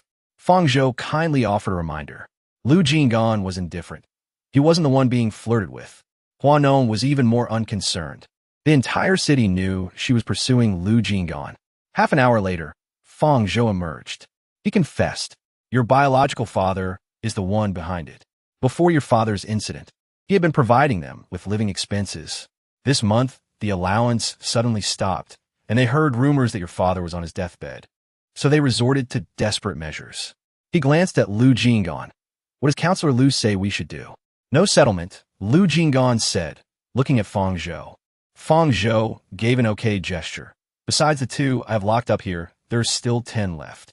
You 2 continue to press on. Having departed the police station, it was nearly 10 o'clock. Huddled in the passenger seat of Lu Jing'an's car, Hua Nong blinked, gazing at him with an innocent demeanor. Mr. Lu, might you be inclined to offer me a repast? Indeed, has Miss Hua fallen upon such dire financial straits that she can no longer afford a simple meal? Are the young, athletic admirers from the Sport Academy not lining up to treat Miss Hua to dinner? Weren't the men pursuing you stretching as far as France? Hua Nong, undeterred by his sardonic remarks, retorted, but none of them are present at this moment. Are they? Lu Jing'an pulled the car over to the side of the road, gesturing toward the beggar. I suggest Miss Hua familiarize herself with the sensation of not knowing where her next meal will come from. This way, even if you were to truly become insolvent, you wouldn't find yourself in such a predicament. Hua Nong, Lu Jing'an, that heartless fiend, he possesses no conscience. Mr. Lu, observe to your left, Hua Nong said, refraining from further banter, her tone earnest. Lu Jing'an. Hua Nong had long since become enlightened in matters of the heart, likely due to the scandalous affairs of her father, which had led her to consume numerous novels about carnal love and desire during her studies. In the art of seduction, she was akin to a seasoned butcher with decades of experience, alarmingly proficient. Lu Jing'an attempted to evade her advances, but she persisted. One was determined to prevent Hua Nong from succeeding at all costs, while the other was hell-bent on capturing her target, no matter the consequences. As Lu Jing'an retreated, Hua Nong clutched at his collar. When he reached out to push her away, she retaliated by pressing her claws against a certain area, causing Lu Jing'an's breath to quiver and falter. Hua Nong, the man's voice, laced with animosity, resonated near her ear. Hua Nong, entwining her fingers around his neck, gazed at him with a playful smile. Barrister Lu, you're aroused. Chapter 15. Has no one informed you that Lu Jing'an is the man of my Princess Hua? Hua Nong turned on the faucet to wash her hands. My father is on the verge of death, and she still has the disposition to orchestrate this? Wei Shi, inquire with your mother. You might deem her devoid of intellect, but that is not entirely accurate. Her capacity for external self-sustenance is nil, yet her aptitude for external social interaction is unparalleled. It is said of Yang Xian in Beijing and Hong Kong that she was born to be sustained by men. Her aspirations and objectives in this life are singularly defined. She captivates men, and men assist her in mastering the world. Hua Nong. Wei Shi discerned the sound of running water from Hua Nong's vicinity, a continuous cascade. What are you doing? Washing my hands. What unsanitary object did you handle? Hua Nong. I touched barrister Lu's little brother. Wei Shi. Hua Nong, you're a female celebrity. Please remember that at all times. If you continue to make lewd jokes to this extent, be wary of your fans overhearing you. It's of no consequence. At worst, the innocent white flower will metamorphose into a risque yellow flower, Hua Nong remarked nonchalantly as she reached for a paper towel to dry her hands. Do you deem it appropriate? Is a yellow flower of the motherland not still a flower? In the evening, after finishing her bath, Hua Nong nestled on the sofa, idly scrolling through her WeChat moments. She traversed from the latest celebrity gossip to the intrigues of distinguished families in Beijing and Hong Kong. The last post she encountered was from Feng Zhou, the first perspective of the onlookers, accompanied by a photo of her in a tug-of-war with Lu Jing'an at the police station. The top comment, succinctly stated by Lu Jing'an, read, "Deleted." Within the elite circles of Beijing and Hong Kong, there were many who thrived on such antics. Hua Nong found herself in a position of ambivalence. She refrained from indulging in their frivolous amusements due to a lack of time, yet she also looked down upon their crude displays of entertainment. Typically, she avoided these ostentatious gatherings, yet she was uncertain why the matriarch of her family insisted on her presence this time. Ah, the princess has arrived. As Hua Nong entered, Shen Shang nonchalantly approached her, quipping, "Your boyfriend didn't accompany you?" His tone dripped with sarcasm. Is it that Shen Shao cannot survive without his jibes? Or has he succumbed to impotence? Hua Nong handed her bag to a server. Did you see that? Shen Shang gestured towards the crowd. Everyone is eagerly awaiting your performance, anticipating both overt and covert attempts to sideline you. Unlike them, I am forthright and never engage in underhanded schemes. You should be grateful that I'm openly mocking you. Should I then express my gratitude? Of course. Hua Nong let out a cold laugh, retreating to a secluded corner. The Huan family indeed held a prominent status in Beijing and Hong Kong, yet such prominence was largely attributed to the patriarch. It is not merely due to Hua Nong. Upon the passing of the venerable Hu, can Hua Nong still retain the position of the princess of Jinggang? Many await, both openly and covertly, for Hua Nong to fall from grace, eager to take their jabs at her. After all, numerous individuals have been wounded by Hua Nong's arrogance. How can the princess of Hua sit here alone? Has she fallen from her pedestal? Hua Nong regarded the man who approached her with casual familiarity, lightly dusting her nails. Is sitting alone synonymous with desolation? Then how would one explain Ming Xiao sleeping alone? Ming Xiao, notorious for his carefree demeanor within the affluent circles of Jinggang, shares a certain affinity with Shen Shang.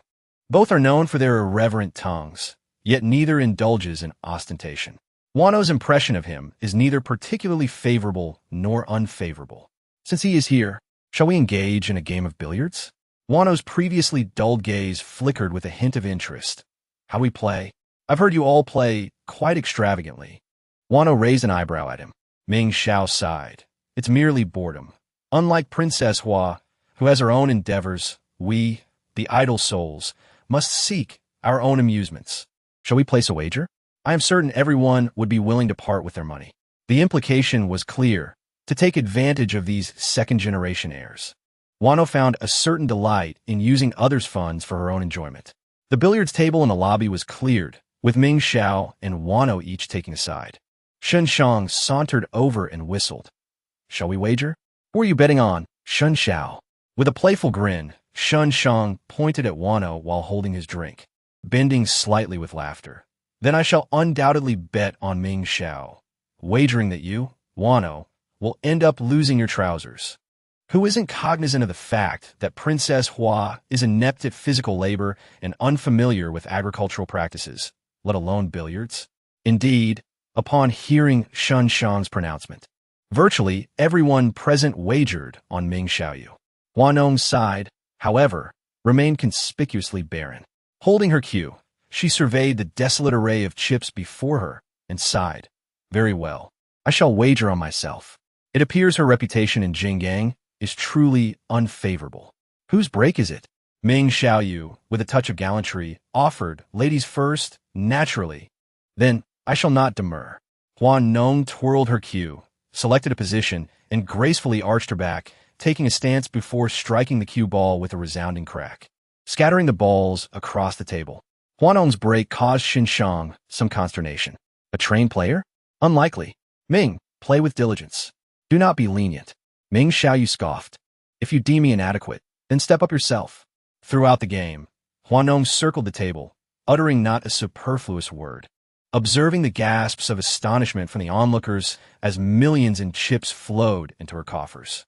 Hua Nong relinquished the cue to the attendant and glanced at Xinshang, TSK, lacking in discernment.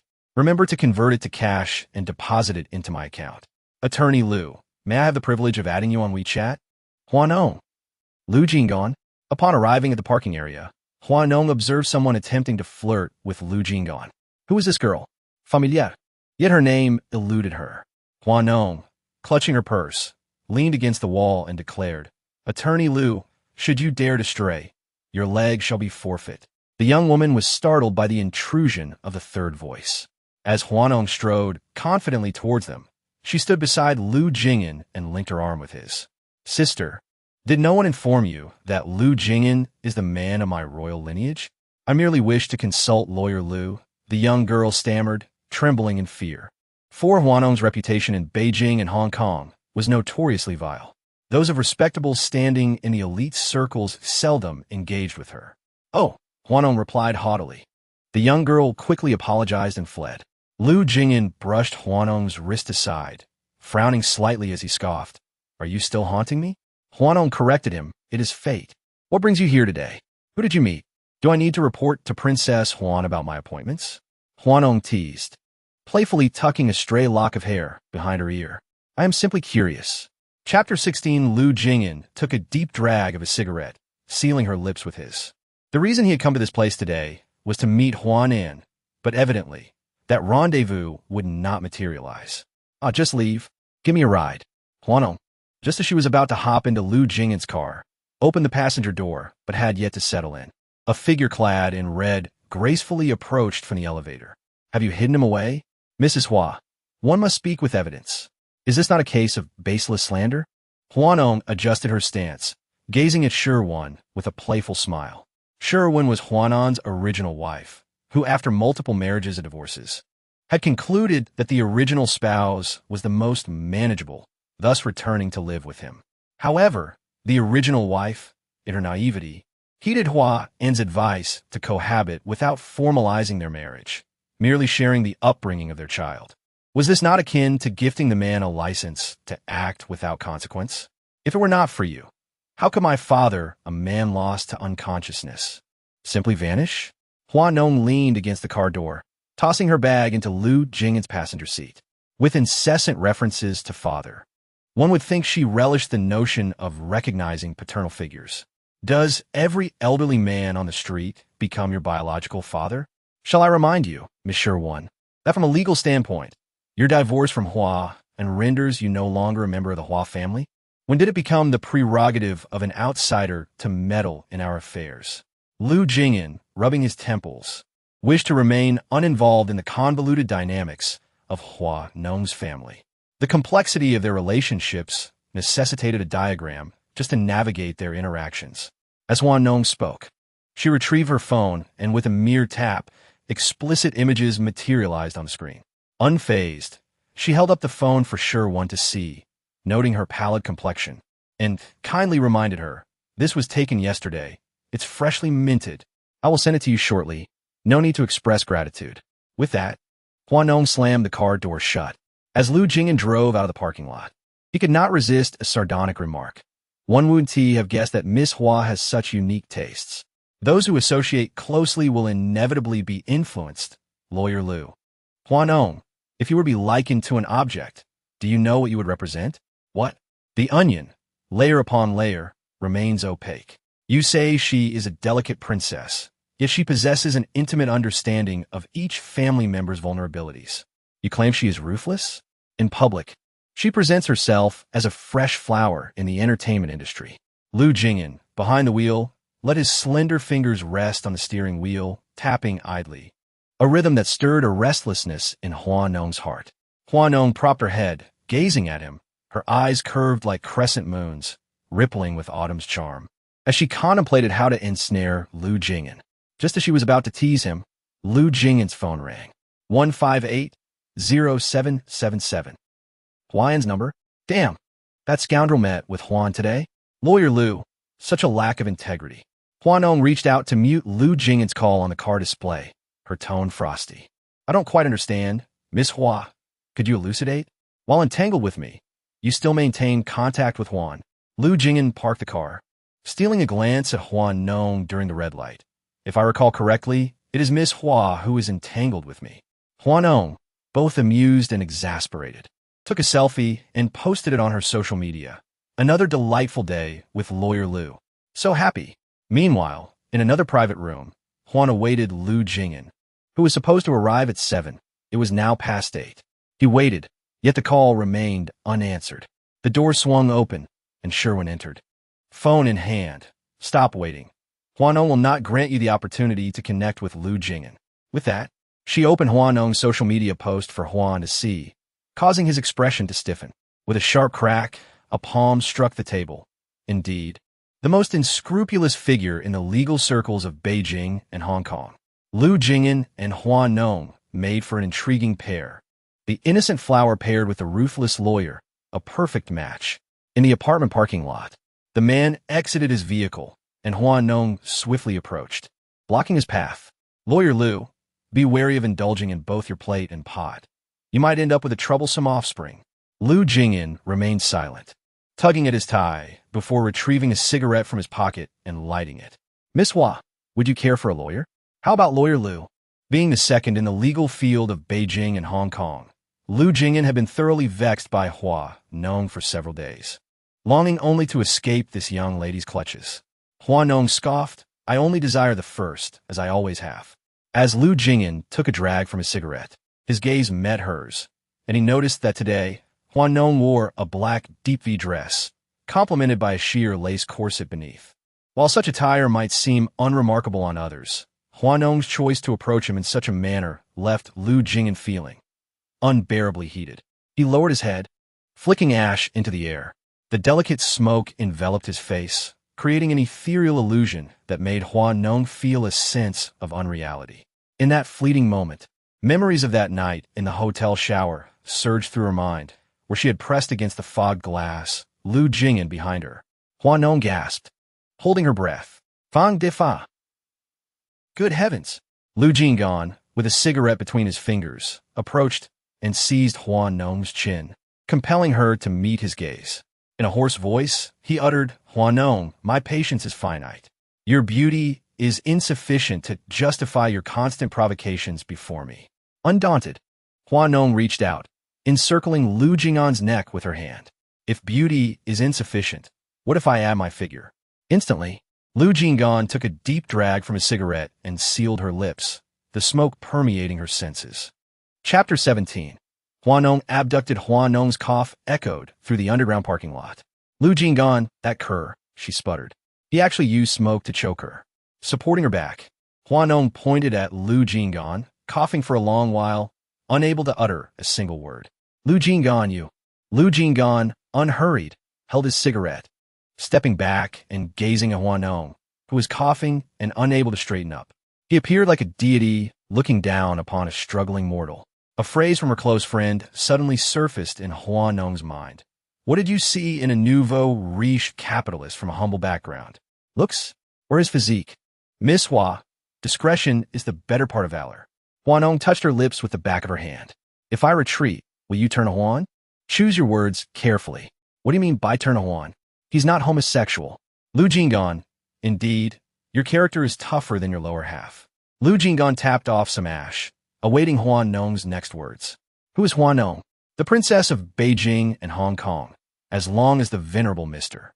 Hua remains alive. She will forever hold the title of princess.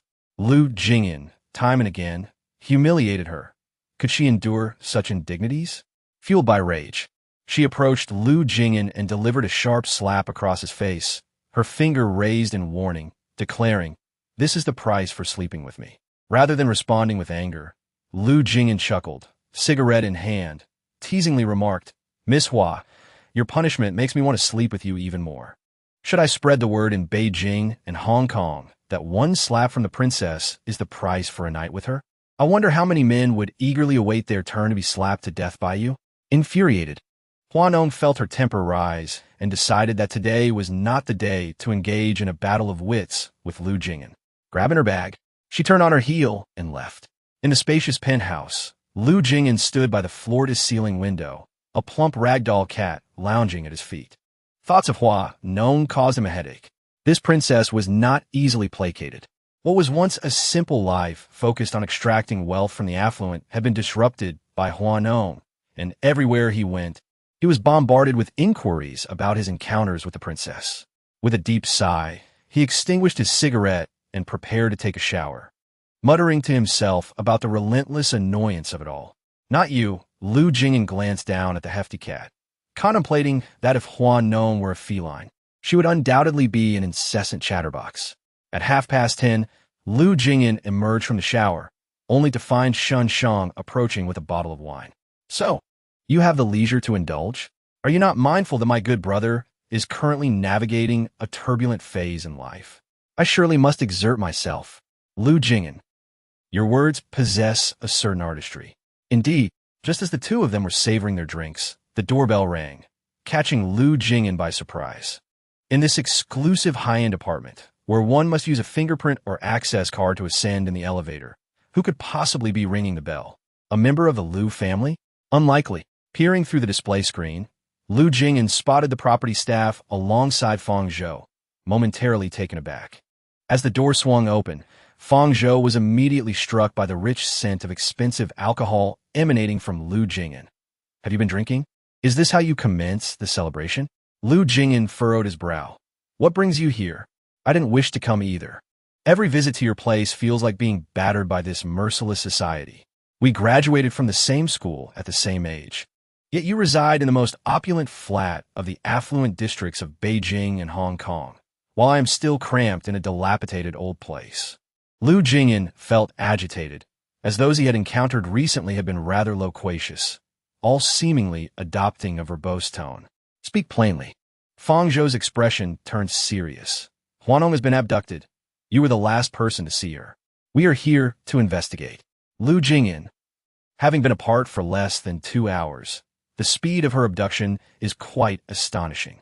"We've just reviewed the property surveillance footage, which shows that you two were involved in a heated physical altercation, followed by a vehement argument, so."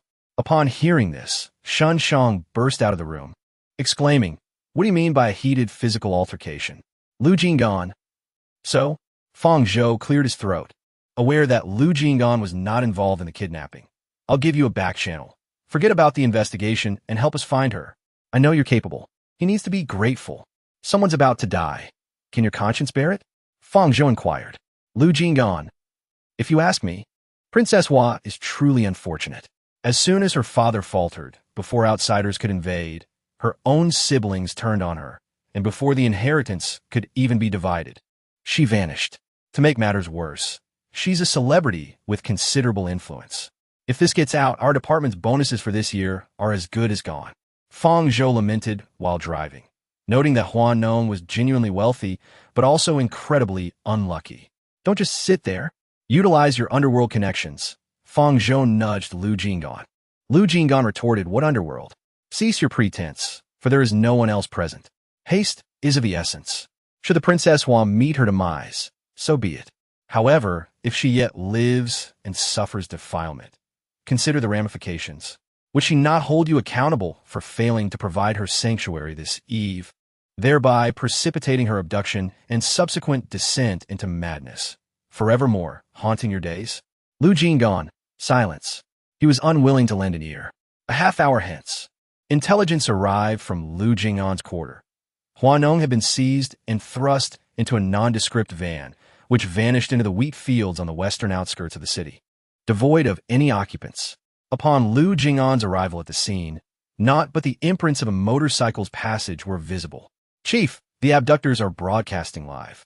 Lu Jing'an snatched the mobile device with alacrity.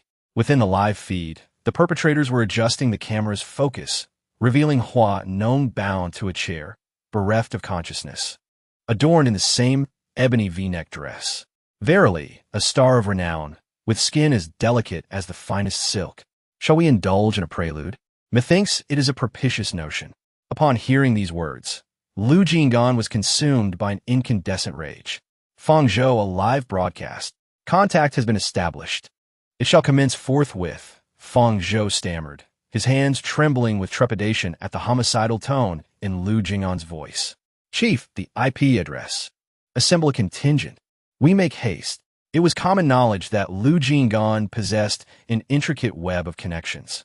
Within the shadowy underbelly of society, he commanded not only individuals but also entire organizations. In days past, having undertaken a case for a magnate, he was ensnared in treachery. In response, he led his forces to dismantle the adversary stronghold. Chapter 18. Lu Jing'an's toes curled around the machete on the ground. To the outside world, he appeared as a respectable lawyer, yet those who knew him understood that Lu Jing'an was merely a refined scoundrel. In the yard of an abandoned factory, a bucket of water splashed upon Hua Nong, awakening her from slumber. As she coughed and surveyed her surroundings, she silently cursed Lu Jing'an and his entire family. If it weren't for that wretched man provoking her, would she have been in such a foul mood, wandering about only to end up being kidnapped? Oh, the young lady Hua has awakened. Two lowly thugs sat across from her, their eyes hungrily fixated on her bare thighs. What do you want? Kidnapping you, of course. Means we want money, but now. We desire something more, one of the kidnappers indicated towards her chest. Hua Nong glanced down at her V-neck top. It's all that old fool Lu Jing'an's fault. If it weren't for trying to entice him, I wouldn't be exposing my chest and legs like this. I can entertain you, as long as you spare my life. In this entertainment circle, I've been with more men than nightclub hostesses. Spare me, and I'll offer you double whatever they're willing to pay, and I'll ensure you both are well taken care of. What do you say, big brother? The man with the blade of grass in his mouth hesitated. Seeing his indecision, Hua Nong continued, the reason they had you kidnap me is solely for money. Think about it. If you kill me, they might gain billions, but you would only receive a few 100,000 at most. Is it worth it? As long as you let me go, I can assure you that what I can offer will far exceed a mere few million. Alternatively, you could retain leverage over me today. As long as I remain in the entertainment industry, you can exploit it to extract a continuous stream of revenue. Consider which option is more advantageous. The two men exchanged glances, seemingly persuaded by Hua Nong's reasoning. How can we trust you? Return my phone to me. I'll call someone named Lu Go and request funds. He can immediately transfer the money to you. The men, still dubious, retrieve Hua Nong's phone and access the contact list. Indeed, finding an entry for Lu Go. Who is this person to you? A pet I keep specifically to manage my finances. One of the abductors used his own phone to dial Lu Jing'an's number. On the other end, Lu Jing'an was en route to the location. He regarded the unfamiliar number with suspicion. Who is this? Are you acquainted with Hua Nong? Lu Jing'an's brow furrowed. The call indicated a possibility for negotiation. Yes, I know her. What do you want? We'll send you an account number. Transfer 20 million first. Lu Jing'an, holding the phone, stared grimly at the account details he received. He opened his banking app, preparing to make the transfer. Shen Shang seized his hand. Are you really going to transfer it? What else am I supposed to do? Let Hua Nong die. She has parents and 12 siblings. It's hardly your responsibility. Lu Jing'an cast a sidelong glance at Shen Shang's hand gripping his. Then why do you suppose the kidnappers are calling me? Shen Shang was rendered speechless. Fine. No one's reliable, I see. It's hardly surprising she's cozying up to Lu Jing'an. One must seize every opportunity, mustn't one? Shen Shang waved dismissively. Just transfer it. Just transfer it. Within moments, the kidnapper, eyes gleaming with elation at the sight of the deposited funds, doubled over with laughter. Who would have thought we'd landed such a big fish? Ha ha. Strip her clothes off and take nude photos. Bro, aren't we going to, you know? Wouldn't a video of her be even more perfect? The ringleader smacked him upside the head. What do you know? If we take a video, she could claim she was raped and get away with it. We'll take nude photos. Let's see how she wriggles out of that. Hua Nong. Well, they're not entirely clueless. The kidnapper, feigning comprehension, muttered a few O's and reached out to tear Hua Nong's clothes, but with her hands tied behind her back, he couldn't manage it. Frustrated, the kidnapper slapped Hua Nong's fair thigh. Hua Nong! Damn it! Her prized legs, sullied by this lowlife? How do you expect to remove this garment? My hands are tied behind my back. It's impossible to disrobe me like this. Perhaps you could try a different approach? Don't think you can pull any tricks. What tricks could I possibly pull? You've already received the funds. Would I deceive you? Change your posture, the leader commanded. The second in command stepped aside to untie Hua Nong's hands from a chair. Hua Nong, her gaze intense, watched his every move as he loosened the ropes. The rope unwound in circles as the kidnapper grasped her hand, preparing to bind it to her chest. Suddenly, Hua Nong executed a swift countermove, ensnaring the rope around the kidnapper's neck. How audacious you are, daring to abduct me, she exclaimed. Now, tell me who sent you. With a fierce tug, the rope tightened, causing the man to roll his eyes back in agony, his feet desperately scrambling against the ground. Damn it, you fell for my trick. The leader cursed, seizing a stick from the ground and advancing toward Hua Nong. She released her hold on the man's neck, pushing him forward to absorb the blow. The sound of impact echoed as he collapsed. So, you value your companioness life? You're a tough one. You dare to play tricks with me? I will surely end your life today. Hua Nong discarded her high heels and grasped a steel pipe from the ground, ready to engage in combat. The man, taken aback by Hua Nong's martial prowess, struggled to gain the upper hand. Losing his stick, he retrieved a machete from the corner. Aren't you bold? Let us continue. Inside the dilapidated factory, the ground was littered with disassembled parts as Hua Nong dashed and dodged, her feet soon stained with blood. Suddenly, the man launched a kick, sending her crashing to the ground. You weren't even born when I was locked up for murder. You think you can stand against me? He sneered, towering over Hua Nong, lifting the machete's blade, ready to strike her into unconsciousness. As she watched the blade descend, instinctively raising her hands to shield herself, she realized this might be the end of her vibrant life in its prime. Suddenly, a man was hurled out, swiftly followed by another man clad in a khaki trench coat, whose head collided violently with a pillar. A brutal beating ensued, each strike merciless. Are you playing with knives against women? Did your mother not teach you to care for the weak and vulnerable? Lu Jing'an's toes hooked a nearby cleaver, while his other foot pinned the man's arm, executing a precise, swift downward stroke. In the abandoned factory, the screams echoed thunderously. Chapter 19. Is it all because they have touched you? Feng Zhou. Lu Jing'an's furious shout attracted the approaching police officers. Upon seeing Feng Zhou rush towards this direction with his team, Lu Jing'an swiftly removed his trench coat and draped it over the stunned Hua Nong to shield her from exposure. Under normal circumstances, Hua Nong would have certainly flattered him. However, today, she was genuinely terrified by Lu Jing'an. With each strike, blood erupted from the man's shoulder. In the blink of an eye, a club descended, executed with such speed and precision that it left no room for resistance. Was this man truly as rumored? A master of both sides of the law, testing the boundaries of legality, relying on his status as a top-tier lawyer? Was the lawless Lu Jing'an truly born from such chaos? Damn it! Feng Zhou, arriving with his team, was met with the sight of a man struggling for his life on the ground. Lu Jing'an, what have you done? Feng Zhou gazed at Lu Jing'an, his lips twitching with disbelief. His affairs, do you inquire of me? Lu Jing'an cast a sidelong glance at Feng Zhou, brushed off the dust clinging to him, and proceeded to lift Hua Nong into his arms. Have you lost your mind? In saving someone, you nearly broke his arm. Feng Zhou, at a loss, grasped his head, shouting at Lu Jing'an's retreating figure. Did you presume he retaliated against the man by severing his hand, suspecting he had touched Ms. Hua? Lu Jing'an, the veritable king of hell, an outlaw beyond the law. Feng Zhou was consumed with anxiety.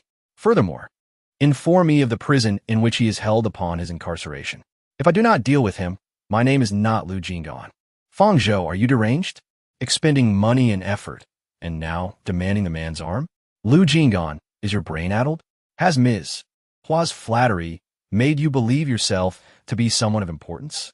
Is it necessary for you to stain your hands with blood for the sake of a mere Ms. Hua? Lu Jing'an, I have not yet finished speaking. Enough. Shun Shang interjected, pulling Feng Zhou aside. You will not elicit an answer, even if you shout yourself hoarse. He is as stubborn as a mule. Inside the vehicle, the heating was set to its maximum.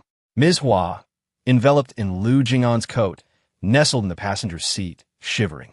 With her eyes closed, her mind was inundated with images of Lu Jing'an engaged in the altercation. In her school days, some had remarked that Lu Jing'an was not to be trifled with, but no girl dared to believe it. How could such a refined and urbane man, seemingly possessing impeccable manners, be considered unapproachable? The boys referred to him as the king of hell. The girls, however, regarded him as a fallen aristocrat. Why a fallen aristocrat? You ask. Only two types of individuals could gain entry into Jinggang High School: those from exceedingly wealthy families and those with exceptional academic prowess. Lu Jing'an belonged to the latter category, and he was the foremost among them. How could a model student be the king of hell? Ms. Hua had disbelieved this for many years, until today. Lu Jing'an activated the music, and subdued French melodies emanated from the speakers. Exhaustion warrants respite. Is that veridical? What is veridical? You severed the man's hand because he touched me. Lu Jing'an's grip on the steering wheel tightened, did I? I don't know. I was consumed by the thought that Hua Nong was on the verge of death. The paramount concern was her survival. Upon hearing the man denigrate her as a worthless whore, Lu Jing'an felt as though the body he had meticulously caressed had been sullied by the kidnapper's words. Her alabaster flesh, curvaceous figure, slender waist with subtle abdominal lines, and lean arms devoid of excess fat. Every inch he had kissed was nearly defiled. Lu Jing'an mused that Hua Nong was correct. He was akin to a dog, unwilling to allow others to touch his bowl. In scientific terms, this behavior is known as territoriality. Hua Nong had become an integral part of his domain.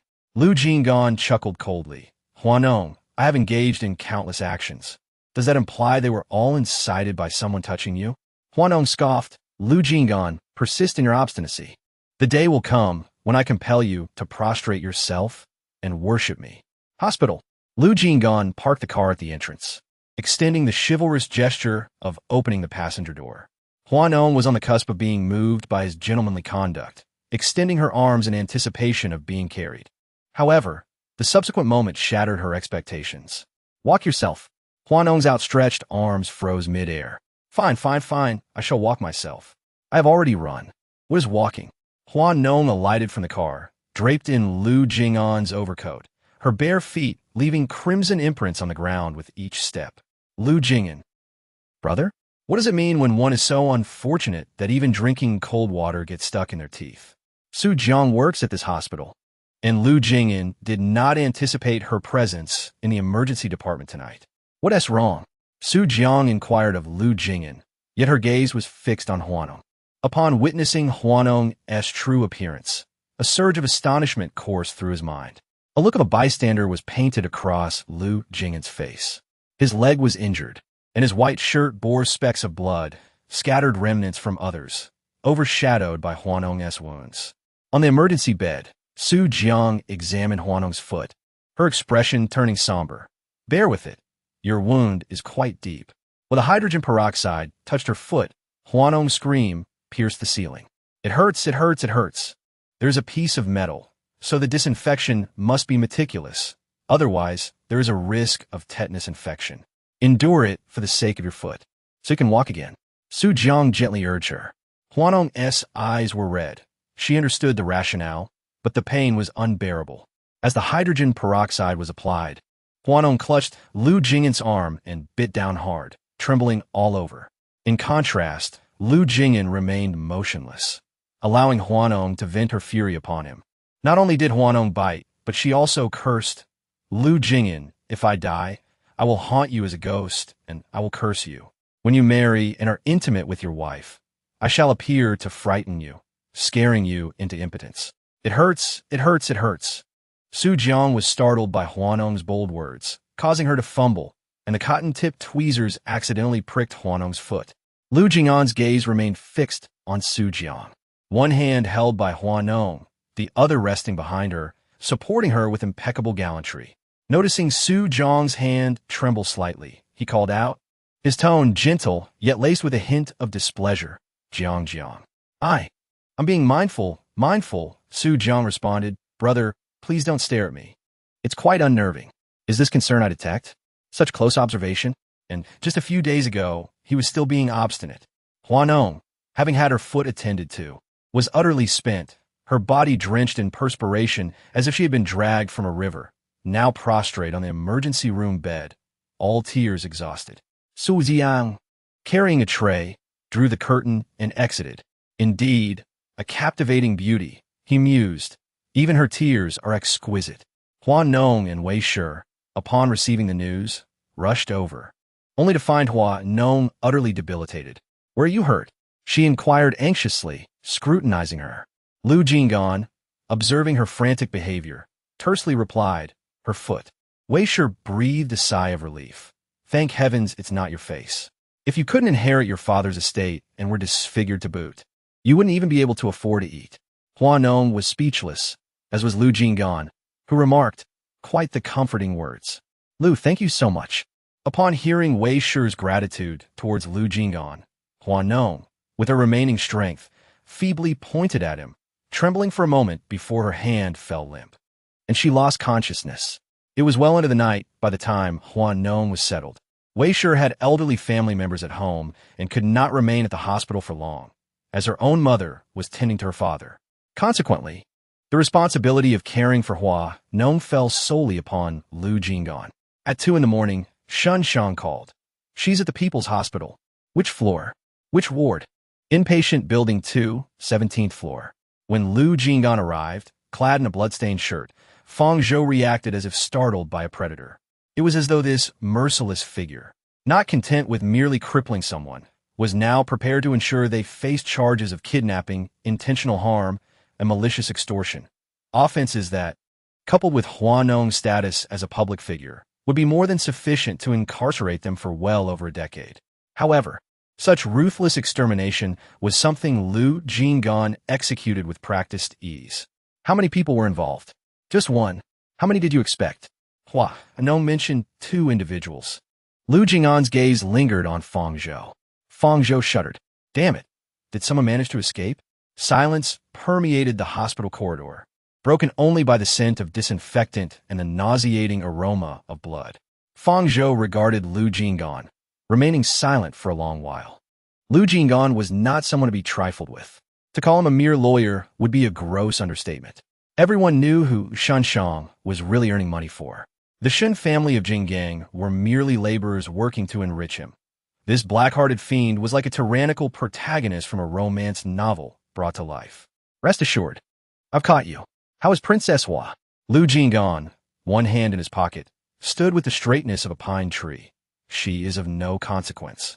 That delicate princess acts as if any minor injury is a matter of life and death. Feng Zhou, shall I go and see her, then? Lu Jing'an's disdainful gaze scrutinized him from head to toe like a searchlight. Do you deem that appropriate? To provoke Hua Nong is to invite trouble upon yourself. You should cleanse yourself thoroughly and make sure to brush your teeth. Refrain from disturbing them late at night. Your sanguinary appearance is unseemly. Su Jiang, unable to comprehend Lu Jing'an's fastidiousness, remarked, You two inhabit different worlds. Fortunately, we can mutually understand each other for the sake of our parents' affection. Lu Jing'an accepted the bag, offering a word of gratitude. Su Jiang, curiosity piqued, cleared his throat and gestured towards the ward with his chin. Are you two involved? No. Then you harbor affection for her? What gives you that impression? Every fiber of your being proclaims your interest in her, yet you are too inhibited to admit it. Lu Jing'an. Enough. Nowadays, those who profess to like you are either after your looks or your wealth.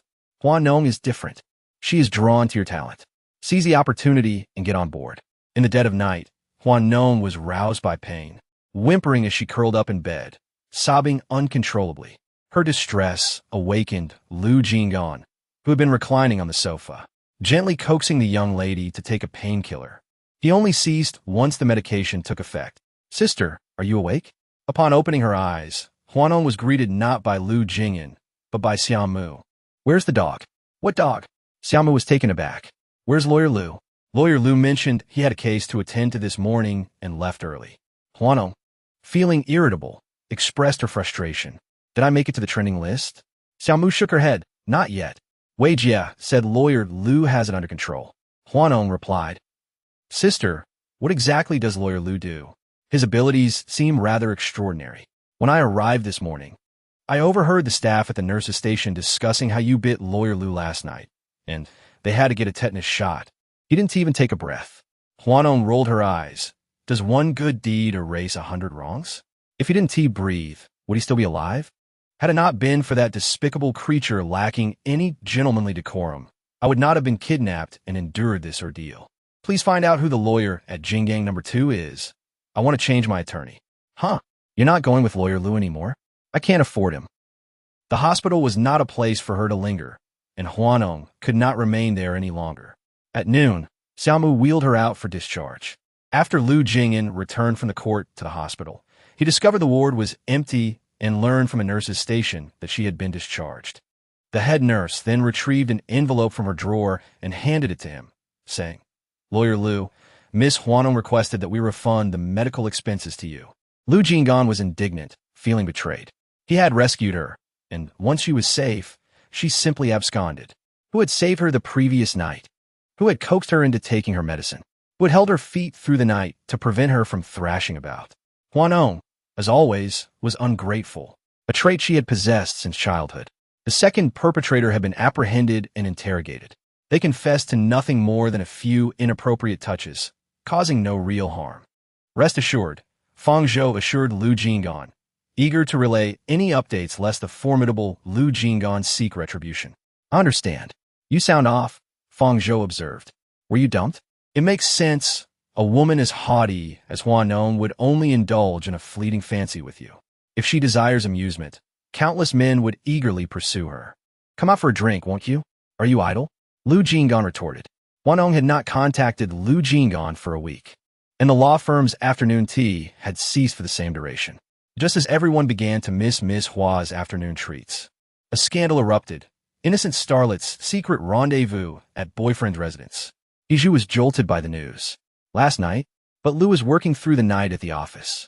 Where did this boyfriend come from? Has he been cuckolded? Good heavens. The law firm's group chat exploded with speculation, some lamenting Lu Jing'an's possible rejection, others expressing their sympathy. Lu, there's a Miss Hua at the reception. Send her up. Lu Jing'an subconsciously assumed the visitor was Hua Nong upon hearing the name Hua. Only when the person stood before him did he realize it was Huan President Hua. What brings you here? Huan leaned back against the chair, an expression of assured confidence upon his face as he regarded him. Lu Jing'an raised an eyebrow slightly, and Huan, not one to beat around the bush, placed his phone before Lu Jing'an. The first trending topic on Weibo was about Hua Nong's secret rendezvous with her boyfriend. It seems the negotiations with Miss Hua have fallen through, hasn't it? Engaging with a delicate young lady like her must be quite exhausting. If you're to take on a case, perhaps you might consider mine. Lu Jing'an's involvement with Hua Nong would require not only a discussion of finances, but also an exploration of emotions. With my case, we could be straightforward. We would only need to discuss monetary matters. Huan scoffed lightly. I heard that you worked overnight at the firm last night. Lu Jing'an maintained his gentle smile. How does President Huan know that? The man's speech was calm and unhurried, effortlessly drawing Huan into his web of curiosity. It was not difficult to uncover a few truths. Hua unsteadied his emotions. It was indeed not difficult. President Hua's certainty indicated he could not have obtained this information from someone within my circle. Only 3 individuals worked late last night. The financial manager, himself, and Hiju. These 2 were his trusted aides and would not betray him. The fact that Hua was aware meant he had been keeping a watchful eye on him. The certainty that it was not himself who went to Hua Nong's residence suggested that he was also monitoring her. May I inquire, where was President Hua last Thursday evening?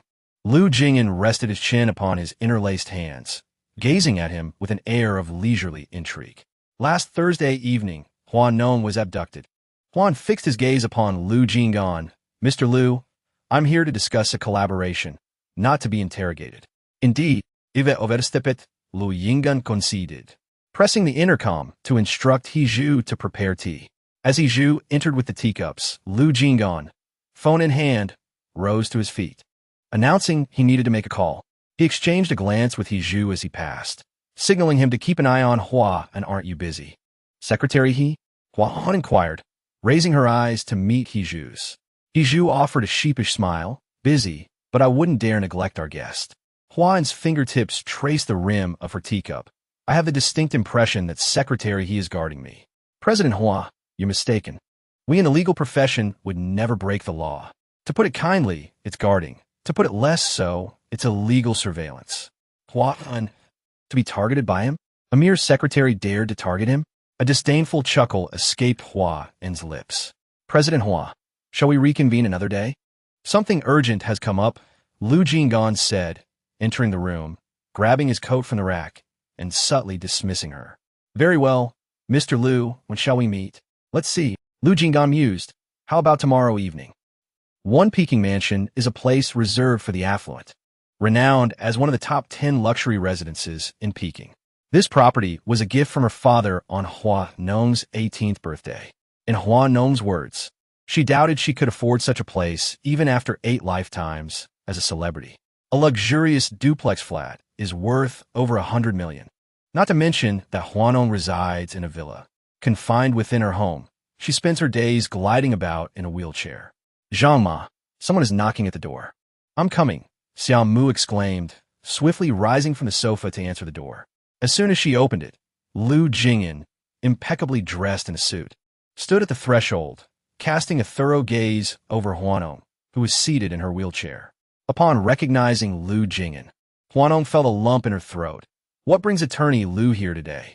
Suddenly, with a loud thud, several individuals were pushed in behind Lu Jing'an, all of them weeping profusely and offering their apologies. Hua Nong's expression darkened. What is this filth? Do I know them? Has attorney Lu switched careers to become a policeman? They came willingly. Regarding the kidnapping incident, I must provide you with an explanation, Lu Jing'an replied. Hua Nong maneuvered her wheelchair closer to him, gazing up at him. What? Is attorney Lu afraid I might haunt you? Lu Jing'an adjusted his trousers, one hand resting on the back of her wheelchair, the other on his knee, their eyes locking. Afraid? But would you ever let me go? Hua Nong smiled lightly, tilting her head, her expression innocently charming as she beckoned. Come closer. Lu Jing'an turned his head, leaning in to press his ear to her lips. Suddenly, Hua Nong opened her mouth and bit his ear. Lu Jing'an. Xiao Mu. What the hell? Hiju. If I am rendered incapacitated by your actions, rest assured, I am capable of ensuring you spend your days confined to a wheelchair, he threatened. She believed him. A flush crept onto Hua Nong's face, and as she was about to retort, she caught the astonished expressions of Xiao Mu and Hiju. What? Have you never witnessed playful banter before? She snapped. But sister, this morning you were declaring your intent to castrate attorney Lu. Xiao Mu stammered, evidently taken aback by Hua Nong's uncharacteristic audacity. Was this truly the innocent ingenue of the entertainment world? Would her fans believe she had suffered a mental break if they saw this? Hua Nong was momentarily speechless. Zhang, the housekeeper, abandoned her dishcloth on the kitchen threshold and hastily wiped her hands. Child, what are you saying? Come help me prepare the vegetables, she scolded. Lu Jing'an regarded Hua Nong with a sardonic smile, leaning in to whisper something in her ear. A crimson tide washed over Hua Nong's face, rendering her as red as a boiled prawn. Huan has had you under surveillance. The night you were abducted, his men stood by and watched as you were dragged into the vehicle. It wasn't Hua Nong stated succinctly. Lu Jing'an's gaze intensified. So certain? Huan isn't foolish enough to directly involve himself. If such an attempt were to succeed without incident, all would be well. But if it were to fail, he would lose everything. At most, he would have people monitor my movements, locate the old man, and observe my network of relationships. He wouldn't act unless absolutely necessary. Huan is merely guilty of standing idly by while I was in peril. If I were in his position, I wouldn't intervene either. It's far more advantageous to use someone else's blade, eliminating a competitor and gaining billions in the process. Is that not an appealing prospect? You seem remarkably sanguine about the situation, Lu Jing'an retorted sharply. Hua Nong cast a sidelong glance at Lu Jing'an. As the only child from a destitute family, you naturally cannot comprehend the hardships faced by us scions of affluent families. There is a saying, You shall never know how many siblings you have outside until your father passes away. Chapter 22. I want you to kneel and kiss me. As Hua Nong resolutely finished her declaration, those few individuals beneath her began to sprawl on the ground, rolling about and performing glut bridges. Hua Nong glanced at Lu Jing'an. He lifted his gaze slightly. Miss, you are correct. President Hua has not instructed us to harm you, merely to observe whom you associate with, and to investigate where your old man has been relocated. Nothing more. You certainly have a way with words, Lu Jing'an remarked as he glanced at Hiju, instructing him to take the others away. In the living room of the villa, a moment of silence ensued. Lu Jing'an stood before Hua Nong, one hand tucked into his pocket, towering over her. How is your foot? If Attorney Lu wishes to know, then perhaps he should crouch down to take a look. Caring for someone while standing? I shall not accept that. You must lick my feet. You want me to lick you? Lu Jing'an scoffed, recognizing the mischief in Hua Nong's raised posterior. Indeed, you cannot even stand, yet you expect me to lick you? There are ways to be down even when one cannot stand. Lu Jing'an, a callous lawyer who equates time with money, was not so benevolent as to come solely to expose these little miscreants. His presence indicated he harbored ulterior motives. Yet Hua Nong was determined to unearth those very thoughts nestled within his mind.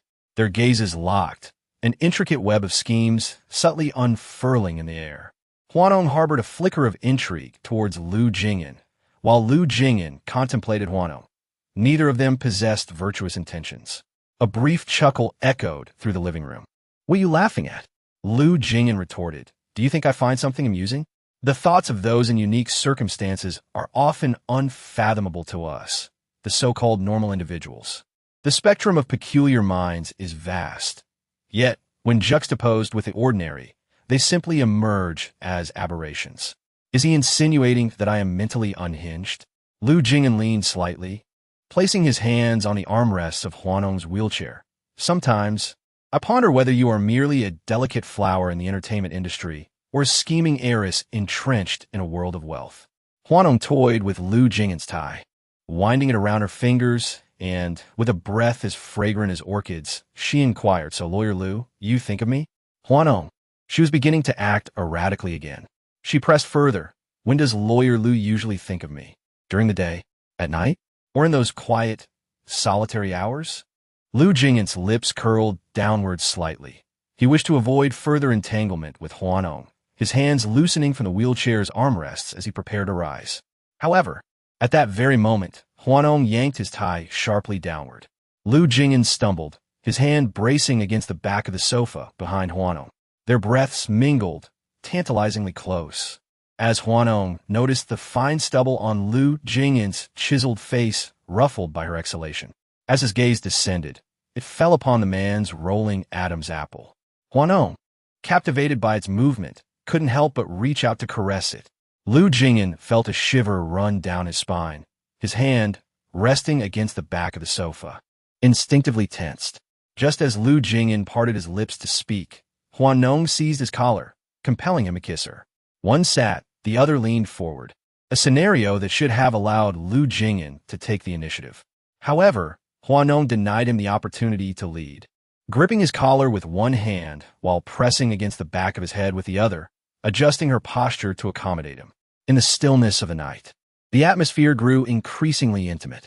Hua Nong, who possessed an exquisite taste for the finer things in life, had infused the room with fragrant aromas and ambient lighting, creating an ambience steeped in romance. In such an environment, coupled with the allure of the most beautiful woman in Jinggang initiating a kiss, even Lu Jing'an's self-control faltered momentarily. Yet, in that fleeting moment of distraction, Hua Nong delivered a swift kick to his calf. With a thud, Lu Jing'an found himself kneeling before her wheelchair. This kneel shattered the flirtatious illusion like delicate snowflakes. I want you to kneel and kiss me. Hua Nong's elegant fingers grazed Lu Jing'an's face, her demeanor exuding an air of haughtiness. To have him kneel beneath her pomegranate skirt in submission? Certainly, that was quintessentially Hua Nong. Lu Jing'an brushed her hand away from his face, his fingers lingering on hers. Hua Nong. Lu Jing'an, you wretched creature, Hua Nong retorted, flicking her wrist and cracking her fingers. It's nothing, my hand one tea break. Back in school, many boys used to enjoy making their fingers pop like that. Hua Nong could never comprehend their ostentatious displays of bravado. Did they not feel pain? It wasn't until today, when Lu Jing'an, that scoundrel, grasped her hand with a sudden, painful crack, that she truly understood the meaning of anguish. As the boss, Lu Jing'an, emerged from the villa, Hua approached him, stumbling over his words. What was the status of their relationship? How had it come to this? What are you staring at? Lu Jing'an's expression was dark. Hua hesitated, pointing awkwardly at his own lips. Lu Jing'an raised his hand to wipe his lips, where Hua Nong's lipstick was smeared all over. Hua offered a tissue. Watching Lu Jing'an clean off the lipstick, before finally speaking up, "Boss, perhaps you should just agree. There's no one else in this world quite like Miss Hua. Navi, wealthy, and strikingly generous." He acknowledged her wealth. He acknowledged her beauty. Hua Nong was indeed lavish with her spending, and he recognized her generosity. But foolish? Absolutely not. That little enchantress was akin to an ancient spirit from a mystical realm, scheming on how to ensnare him. Hua, am I unattractive? Am I impoverished? Am I stingy? Boss, you're neither unattractive, nor impoverished, nor stingy.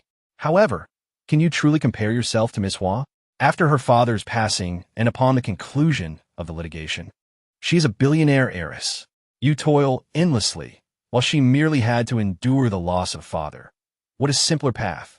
Lu Jing'an, are you suggesting I live off her wealth? How was that living off her wealth? This is an advantageous alliance. You, sir, possess wealth, though its accessibility is somewhat restricted. Consider, upon marrying Miss Hua and assisting her in securing the inheritance of the Hua family's enterprise, would you still require Mr. Shun's assistance in generating revenue?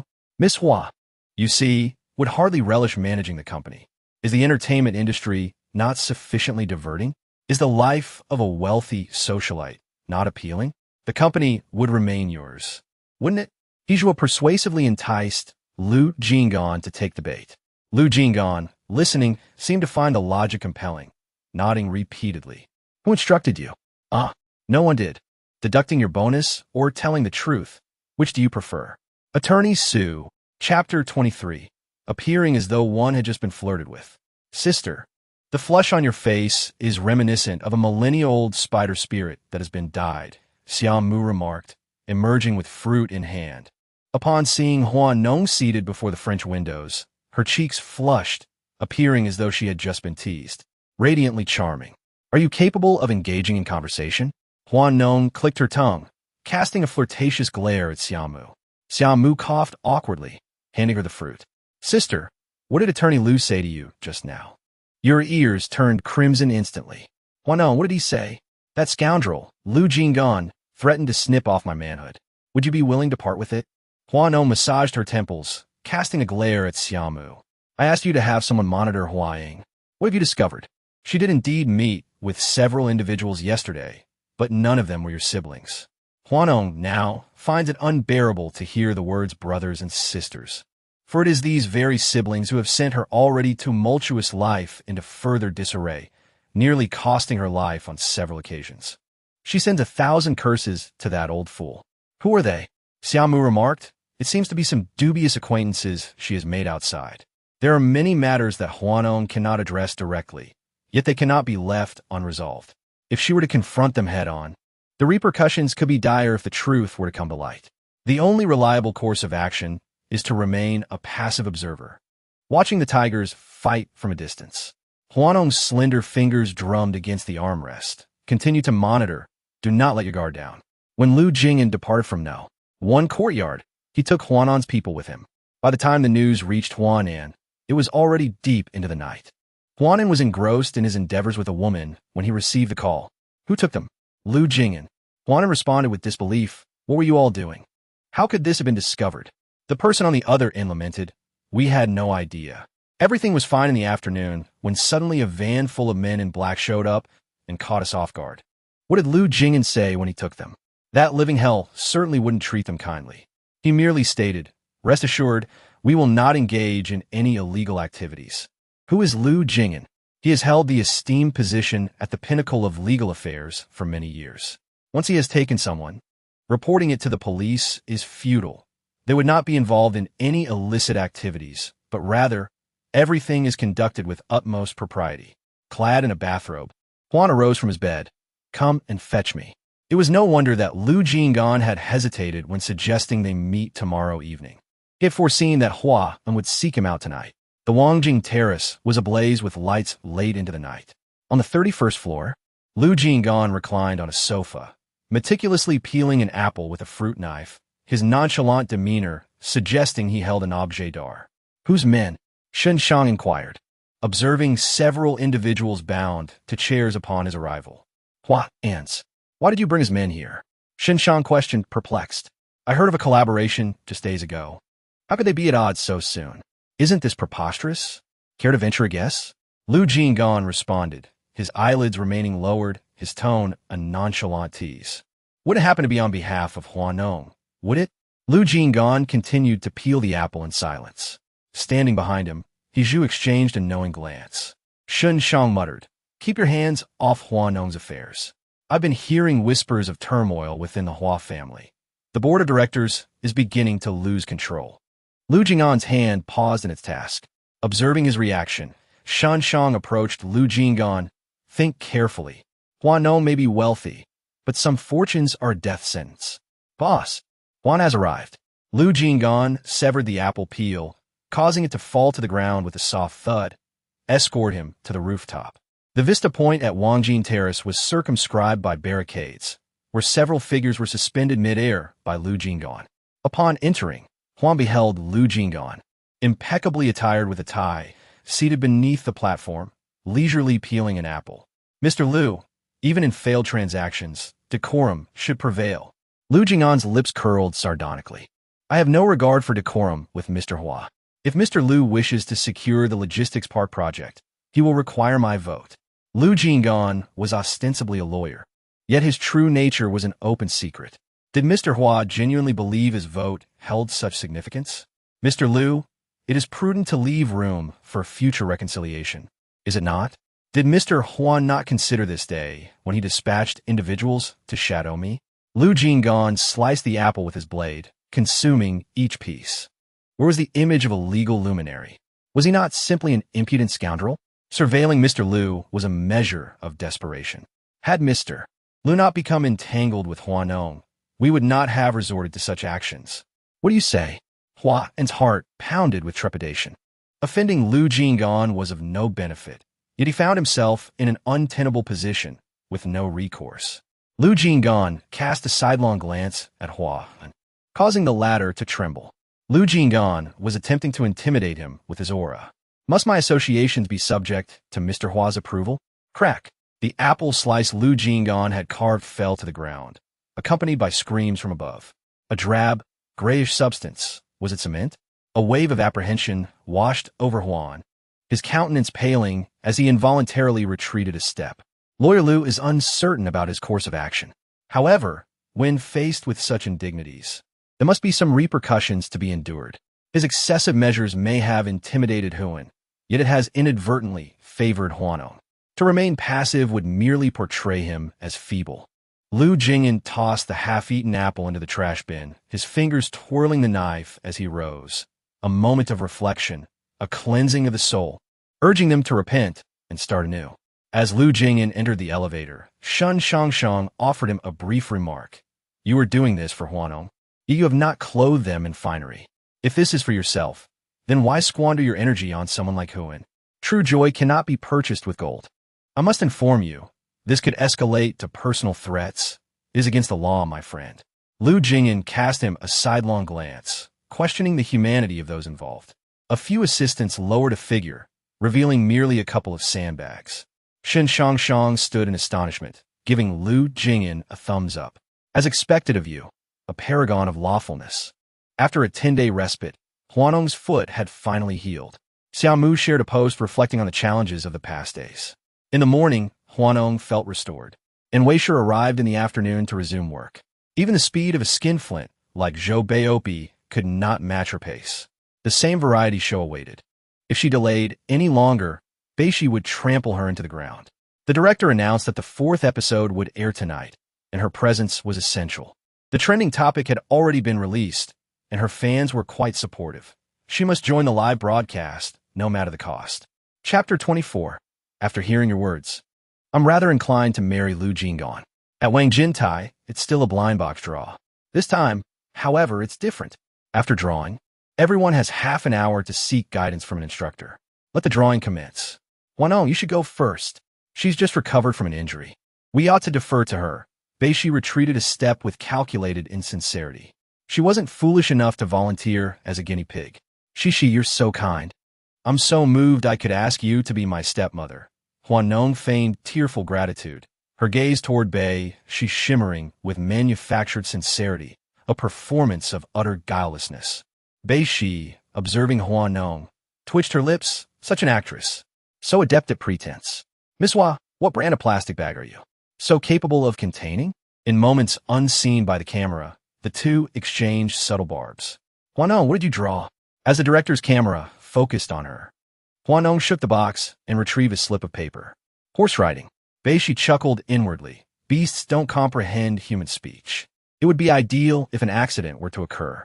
You have half an hour to consult with an instructor. No need, Hua Nong interjected. Cutting off the director, what's there to consult about? Be careful you don't embarrass yourself, Beishi kindly cautioned. Hua Nong nonchalantly flicked her fingernails. She might not be aware. My family possesses a stud farm. By elf. Netizens, allow me to elucidate.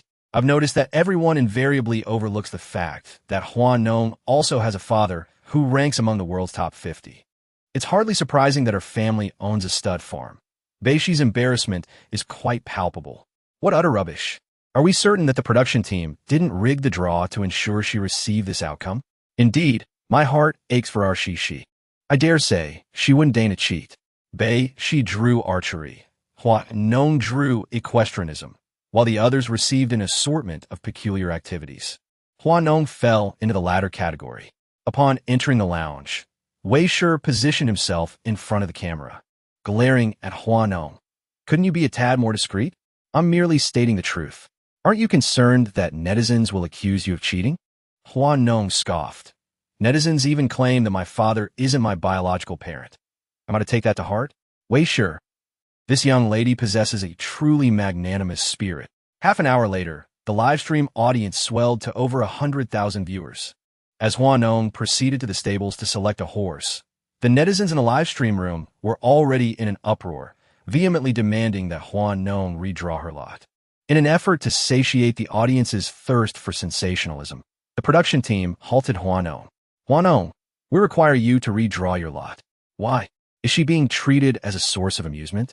The director handed her the live stream screen, gazing at Hua Nong with an obsequious expression from behind the camera, practically prostrating himself before her. Miss Nong? The director beckoned her silently, hoping she would take pity on the plummeting viewership. What if I'm accused of cheating again in the lottery? How about we redistribute our lots into a container, shuffle them thoroughly, and redraw? It would certainly enhance credibility. The director suddenly considered this a viable solution. It was already a stroke of luck that she had agreed. Hua Nong was an enigma in the entertainment industry. Could she be labeled a diva? Not really. She was more dedicated to her craft than anyone else. Was she approachable? Not exactly. Don't even think about involving her in matters outside her purview. Securing this compromise was already a major victory. Immediately, someone produced a container to reshuffle the lots, and the other participants tossed their paper balls onto the table, then redistributed and redrew. Since I was the first and someone accused me of cheating, I'll go last this time. Hua Nong stood with her arms folded, waiting for everyone to move. The director acquiesced, and the other guests began. Hua Nong picked up the last one and unfolded it, almost bursting into laughter when she saw the word archery. Poor Bei, the unlucky one, anticipating the spectacle. Just want to see how Hua Nong handles this. Does she perhaps have an archery range at home? Exactly. At the archery range, Hua Nong inquired about the rules from the director, without uttering a single superfluous word. She picked up the bow, drew back the arrow, and with a series of swift motions, all 3 arrows struck the bullseye. The speed and precision were reminiscent of a seasoned veteran. The director was left speechless, and after a long pause, he grabbed Wei Shi. Wasn't she supposed to be a pampered heiress? Wei Shi scoffed. So, is it impermissible for a wealthy heiress to possess a multitude of talents? Have you been engrossed in romance novels? The crowd murmured in response. The program concluded. Dressed in a mask and hat, Hua Nong entered the elevator. Before she could steady herself, her phone began to ring. Glancing at the caller ID, she was reluctant to answer. Wei Shi noticed the name Madame Yang and instinctively edged away. Hua Nong extended the phone toward her. Could you do me a favor? Wei Shi was wary of Yang Xian. Madame Yang's sharp tongue would be most fitting for a professional mourner, capable of subjecting your soul to a thorough dressing down before you even reincarnate. She's not my mother, though. Just pretend she is. Thank you for the sentiment, but I'll pass on that particular blessing. Hua Nong leaned against the elevator wall, gently knocking her head against it. She cleared her throat before answering the phone, Mom. After such a long delay, I thought I had dialed the wrong number. Of course not. Has Lu Jing'an agreed to your request? Not yet. Yang Xian remained silent, a tactic that, when employed by others, might be perceived as profound, but when used by Yang Xian, it was simply agonizing. I will send you a link shortly. Please remember to make the payment. What? Before Hua Nong could inquire further, Yang Xian disconnected the call. She clicked on the link that popped up on WeChat, a stainless steel begging bowl for $3.99 with free shipping from PXX. Wei Shi leaned in to look at the link and gave a thumbs up. That's your mom for you. With a mom like that, you don't have to worry about being bullied no matter who you marry in the future. If anyone dares to bully you, your mom will beat them to a pulp. Hua Nong sighed. Hearing you say that, I'm actually tempted to marry Lu Jing'an. Why? Xiaomu didn't understand. Hua Nong glared at Xiaomu and said unhappily, so my mom can beat him to a pulp. Keeping scum like that around is just a scourge on the world. Xiaomu. I think Attorney Lu is pretty good. Hua Nong reached out and touched Xiaomu's round head. Good girl. You're so young and your eyes are already failing you. What are we going to do about that? When your sister becomes a rich woman, she'll treat you to an eye exam. A sneeze interrupted what she was about to say next. Who was bad-mouthing Attorney Lu? Lu Jing'an didn't take it to heart. Aren't there plenty of people who criticize me? The conference room door wasn't closed, and Hiju stood at the door with a tray, glancing at Lu Jing'an. Attorney Lu, afternoon tea for Ms. Hua. Chapter 25. Is she trying to get me to take her case? Or is she trying to get with me? Hua Nong's afternoon tea, which had been suspended for half a month, was resumed.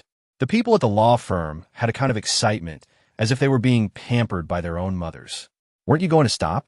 Lu Jing'an asked, as Hua Nong sketched something on an A4 piece of paper. Hua Nong smiled. Can a person have a little bit of a temper? Lu Jing'an cast a sidelong glance at her. What are you writing? A group purchase for the female lawyers at your firm, featuring brands we've collaborated with. Lu Jing'an. It's a pity Ms. Hua isn't in the purchasing agent business. If it's only for Lu's attorney's services, I'd be willing. Hua Nong, a woman of fanciful words, set Lu Jing'an's pen on the table after finishing her writing, gazing at the man standing by the window with his coffee, silhouetted against the light. His fine figure was encased in a suit. Even so, Hua Nong still found this man to be an exquisite creature. If voyeurism were a crime, I wonder how many years Ms. Hua would be sentenced to? By the window, Lu Jing'an could clearly feel Hua Nong's gaze sweeping over him from head to toe. A blatant look without a hint of embarrassment, like a female bandit. Hua Nong's words were laden with innuendo. Lu Jing'an's expression stiffened, and as he was about to turn around, Hua Nong's delicate claws tugged at his hem, slipping into his waist. Isn't that right, Attorney Lu? Hua Nong. Lu Jing'an gasped as her icy claws sent a chill down his spine. He reached out to pry her off, but Hua Nong anticipated his move, clutching his waist tightly. Did Attorney Lu go to deal with Huan last night? You don't want to take my case, but you're helping me clean up the mess. Could it be that Attorney Lu is fond of me? Lu Jing'an was amused by Hua Nong's brazenness, and he chuckled, using his thumb and forefinger to grasp her chin. Are you worthy? Besides that face of yours, what else about Ms. Hua is there to warrant my affection? Is that insufficient for you? Hua Nong gazed at Lu Jing'an with astonishment. Numerous individuals never encounter an aesthetically pleasing facade in their entire existence. Could it be that Attorney Lu also desires an engaging spirit? You should temper your expectations. A man like Attorney Lu, whose heart is as dark as a honeycomb briquette, would be detrimental to any woman who marries him. Only someone as I would cling to Attorney Lu so tenaciously. Furthermore, an engaging soul? Is Attorney Lu an exorcist? Lu Jing'an was amused by Hua Nong's absurd reasoning. I utter a single sentence, and you retort with 10. Miss Hua invariably seizes the opportunity to exploit me whenever we meet, making it difficult for me to ascertain whether you intend to solicit my legal services or to seduce me. Upon hearing the final remark, Hua Nong smiled, her gaze lowered, and her lips curved in a manner that could only be described as captivating. How did they describe Hua Nong? To the extent that mere observation would induce fantasies. Is there no middle ground? Perhaps simultaneous legal representation and seduction. Lu Jing'an tightened his grip on her waist. Hua Nong naturally perceived this. She lowered her eyes, glanced at the tiger's mouth pressed against the curve of her waist, and smiled leisurely. What does Attorney Lu think? Hua Nong, do you possess no sense of shame? I desire Attorney Lu more than my reputation. Suit yourself, I am occupied. Lu Jing'an opted for the latter between engaging with Hua Nong and disregarding her. The situation appeared undeniably ambiguous. Lu Jing'an. The shirt is priced at 67,000. Miss Hua, please remember to remit the compensation to my account. Hua Nong clicked her tongue. You want money? I have none. You want a person? Perhaps. Hua Nong had become attached to Lu Jing'an. She would forego filming and decline engagements, choosing instead to loiter at the law firm. Lu Jing'an, disinclined to humor her, would ignore her advances, prompting her to seek amusement elsewhere. Inevitably, when Lu Jing'an required assistance in the office, no one would be available, their excuse being that they were accompanying the proprietress. Miss Hua, what is it that you admire about our director Lu? Hua Nong, nestled in Lu Jing'an's secretarial office, was regaling the young women with gossip. A substantial endowment coupled with vigorous performance. Hua Nong stated with mock solemnity. My God, can you even say that? Hua Nong scoffed. What's there that can't be said? Your attorney Lu even has an 8-pack. Let me see if I can find a photo. Sisters want to see, so I must satisfy their desires. Hua Nong. Lu Jing'an's voice thundered at the entrance of the secretarial office. The boss is truly suffering. Bang! Lu Jing'an dragged Hua Nong into the office, slamming the door shut with unrestrained fury. What's wrong? Hua Nong asked innocently, as if unaware of her transgression. The photos? Lu Jing'an demanded, extending his hand. Here. Hua Nong docilely handed him her phone. Upon seeing the photos, Lu Jing'an's expression shifted. Why so tense? If I truly possessed nude photos of Attorney Lu, I would certainly keep them as cherished mementos. Why would I be willing to share them with others? The young lady casually tossed her hair, displaying an air of indifference that irked Lu Jing'an, causing his molars to itch with irritation. When will you finally vacate my law firm? He thought. It's simple. Just have lawyer Lu take on my case. Su Jiang perused the WeChat chat history on her phone, engrossed in the tumultuous love and hate saga of her elder brother and his girlfriend. To indulge her curiosity, Su Jiang had infiltrated a small group within Lu Jing'an's law firm, where she spent her days enthralled by discussions surrounding Hua Nong and Lu Jing'an's romantic entanglements. Akin to reading a thrilling romance novel. Hua Nong, you're aware of her? Suya nodded. I'm keeping tabs as well. Come, let us gossip together. Chapter 26. By day, she yearns for him. By night, she touches another. Miss Huan is quite the busy bee. You have no idea how I've nearly perished from the excitement of your gossip with Lu Jing'an while abroad these past few days. It's utterly riveting. I work by day and indulge in gossip by night, growing more invigorated with each tidbit I consume. Zhumi has been away on business for about 10 days, while Hua Nong has dominated the trending topics domestically for the same duration, with the elite circles of Beijing and Hong Kong commenting that she, the leading lady, has set her sights on a rising star in the legal realm. The various gossip topics are nothing short of sensational. Leaning against the doorway of Zhu Mi's cloakroom, Hua Nong appeared languid, like a seasoned sage. Is this the reason you summoned me? Not at all. Sumi chakod.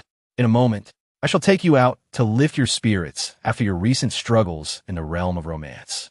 Upon hearing this, Hua Nong was immediately invigorated, as she had recently been frustrated by Lu Jing'an to the point of questioning her own allure. Where? A male model restaurant, Chumi said, raising an eyebrow. The male models are all foreign. You comprehend? Hua Nong nodded repeatedly. Y compren, y compren, y compren. To not comprehend this kind of joy would be a waste of her time as a wealthy woman. At the male model restaurant, Hua Nong occupied the center spot, watching the male models on the dance floor, her heart soaring. This is the joy I deserve for a lifetime of good deeds. Lu Jing'an can go to hell. Chumi looked at Hua Nong, who was sitting across from her, wearing seductive makeup and a chiffon dress with a camisole underneath, barely concealing her figure, which aroused the imagination. She wanted to touch her. How could Lu Jing'an resist such a beautiful woman? Incomprehensible. Hua Nong, holding her chin, flirted with the person. May I touch you? Madam, we are a legitimate business establishment. Hua Nong, without hesitation, beckoned the person over with her finger. See, I told you Hua Nong's affection for you is temporary, but you didn't believe me. From the corner on the second floor, Shen Shang had noticed Hua Nong from the moment she entered. Now, seeing her touching the male model, he glared at Lu Jing'an with disappointment. His mind was filled with the image of Hua Nong's soft, boneless hands reaching under his clothes, calling him Lawyer Lu in a delicate voice. She can touch you, and she can touch others. She can flirt with you, and she can flirt with others. Do you believe it? Today, Hua Nong flirted with another man. Yet tomorrow she can still use those very hands to tease you. Hua Nong is nothing but a heartless woman, traversing a garden of flowers without a single petal clinging to her. Only you are foolish enough to take her fleeting affection seriously. Alas, where are you going? Before Shen Shang could finish his words, Lu Jing'an abruptly stood up from his chair, suppressing his seething anger as he hurried downstairs. Downstairs, Hua Nong joyfully concluded her visit to the restroom. Just as she washed her hands and emerged, she spotted Lu Jing'an leaning against the entrance of the ladies' room, cigarette in hand. Hua Nong. What? She was taken aback for a moment, observing Lu Jing'an smoking silently, lost in thought. After a long pause, she managed to muster an awkward yet polite smile. Lawyer Lu, what a coincidence.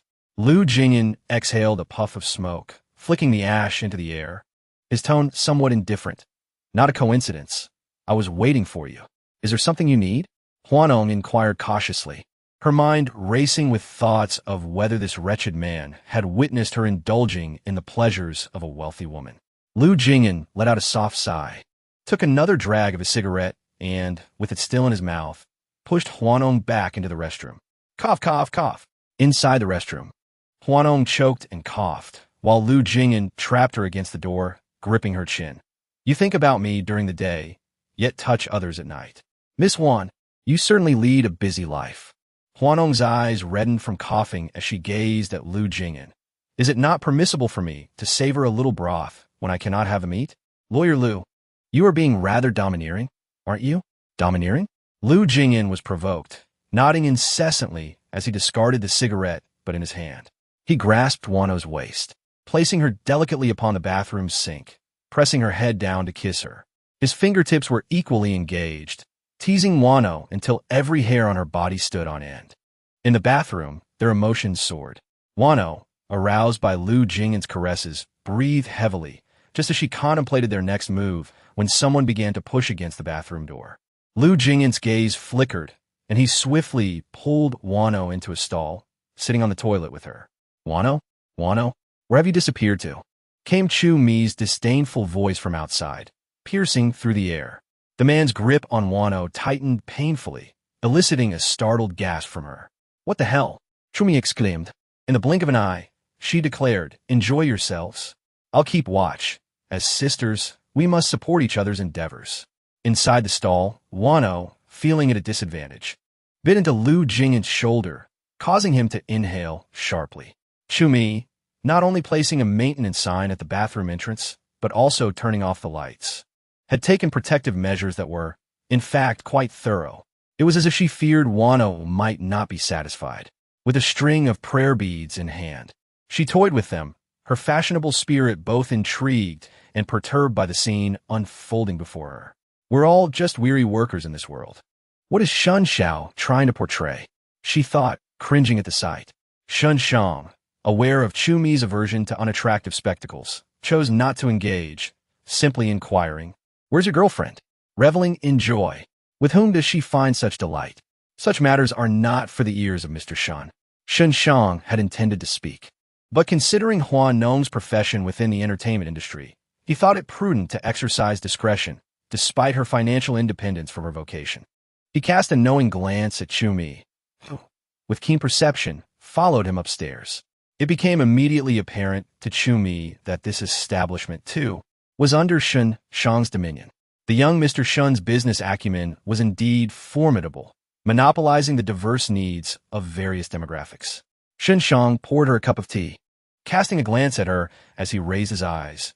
Didn't you just mention we're all just corporate dogs? The implication of Shen Shang's words was unmistakable.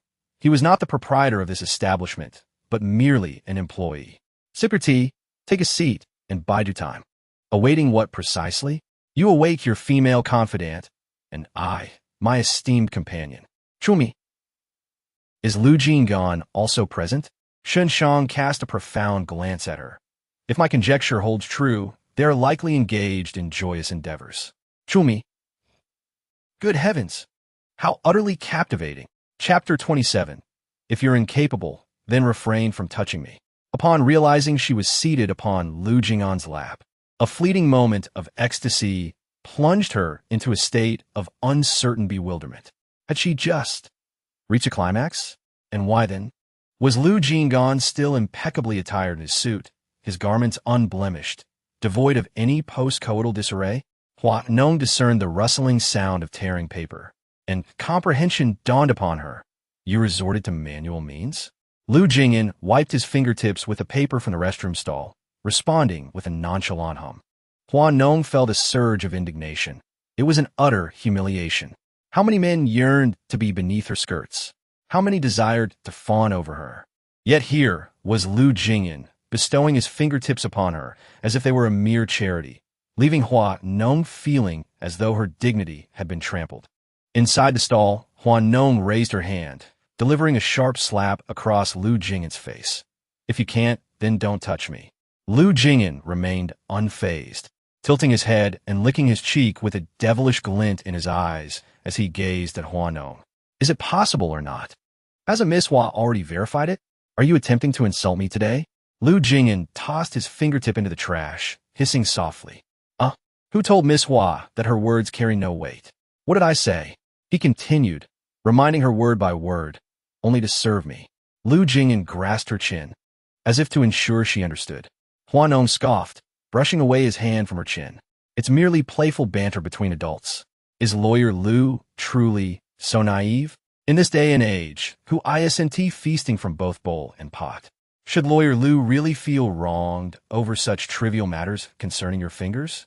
Hua Nong stood up from Lu Jing'an's lap, adjusting her skirt, and cast a glance at the man seated on the toilet. Despite the cramped space and the humble surroundings, Lu Jing'an exuded an air of calm authority reminiscent of a business mogul. The phrase new elite of Beijing and Hong Kong was not without merit. The composed legal titan stood in stark contrast to the pampered princess of a wealthy family. The former is evidently more Machiavellian. Hua Nong endeavored to salvage her pride, her languid gaze fixed upon Lu Jing'an's fingers. A barrister's digits as comely as yours. Counselor Lu, I shall one day sever them from my private collection. Bang, the cubicle door was thrust open, and Hua Nong rinsed her hands in the basin. As she dried them, Lu Jing'an emerged at a leisurely pace. It was only as he moved that Hua Nong espied the chalky stain upon his trousers. Her countenance stiffened, and she was mortified beyond measure. Chumi grumbled as she arose and paid another visit to the lavatory, only to find it deserted. Indeed, she mused, I find their absence more palatable than their presence. Chumi nodded sagaciously. Shen Shang, with undue curiosity, inquired, why? Because while Lu Jing'an may be enduring, I prefer him to be afflicted with a malady of the diminutive variety. Otherwise, she continued, a man of such comeliness, wealth, an endowment would pose a grave threat. What if my witless sister were to become enamored of him? Would she not be fleeced by such an unscrupulous advocate as Lu Jing'an, left with not even a stitch to her name? Shen Shang bristled at the disparagement of his comrade. Is Lu Jing'an truly as reprehensible as you suggest? Since time immemorial, nouveau riche men have sought wealth, like Sima Xiangru. Chumi cited instances to Shen Shang, stopping just short of affixing the label to Lu Jing'an himself. Sima Xiangru was indigent. Is Lu Jing'an impoverished? Chumi scoffed. Lu Jing'an may not be destitute, but does he possess the affluence of Hua Nong? As if that were some extraordinary feat, she telephoned Hua Nong, grumbling, and was only allowed entry after Hua Nong instructed the bodyguard at the gate. "Are you and Lu Jing'an involved?" asked Chu Mi as soon as she entered the house. Spotting Hua Nong descending the stairs in her pajamas, Hua Nong poured a glass of water, pulled out a chair in the dining room, and sat down, taking a small sip. "How intense was it? So thirsty?" Chu Mi remarked incredulously. "Hua Nong, is keeping silent against the law?" "No, but my curiosity is piqued. I can't help it." Hua Nong finished her water in one gulp. "When not involved, it was more like a brawl. I showered because I was touched by something filthy. And don't mention that dog Lu Jing'an to me. I don't want to hear his name right now." "Why?" Chu Mi pressed, eager to get the full scoop. Hua Nong recounted the events in the bathroom. Chu Mi was stunned. She couldn't believe what she was hearing. After a long pause, she said, "Lu Jing'an didn't even take off his clothes? You're not doing so well, my friend." Hua Nong glared at her. Chu Mi spat and quickly corrected herself. For a commoner like him, it would be an honor to be touched by our Princess Hua, and he doesn't appreciate it. May his future son have a festering behind. What if he's after your money? I have money. You don't, but your father does. Hua Nong scoffed. My father is dying anyway. Whose father isn't going to die? Hua Nong, you can only inherit the fortune because he is on the brink of death. Otherwise, prepare yourself for another sibling to join the family. The housekeeper is currently tidying up. Typically, she visits during the day every 3 days. Yet today, she has arrived in the evening, which slightly perturbs Lu Jing'an, causing him to furrow his brow. "Jing'an," Su Yun's cheerful voice emanates from the kitchen, her hands soaked as she busies herself with something. As she approaches the living room, seemingly ready to speak, she freezes upon noticing Lu Jing'an's collar. Momentarily at a loss. What is wrong? Lu Jing'an, seeing Su Yun standing still, feels a tinge of curiosity. "Brother, you're..." Su Jiang gestures toward his collar. A sudden jolt of realization strikes Lu Jing'an, prompting him to hastily retreat to his bedroom to change. Upon changing, he discovers that his collar is utterly ruined, smeared with Hua Nong's lipstick and foundation, leaving any observer to conclude that an unspeakable skirmish had just transpired between them. "Dad!" Just as Lu Jing'an tosses his shirt into the laundry basket, he notices Lu Chu entering. "Jing'an." Lu Chu pauses thoughtfully before speaking. "It is not shameful to be in a relationship. At your age, cohabitation and romance are entirely normal. However, as a man, one must not engage in irresponsible behavior. Life's sequence holds paramount importance." Chapter 28. A devoted suitor, in the end, gains nothing. Within the confines of the restaurant, the family, united, fixed their gazes upon Lu Jing'an. Their minds raced, each contemplating how to interrogate him. Lu Chu initiated the discourse. "Hua Nong?" Lu Jing'an remained silent. "Su Xiang yin dezet undu bet li." Eldest brother clearly harbors affection for her, yet obstinately denies it.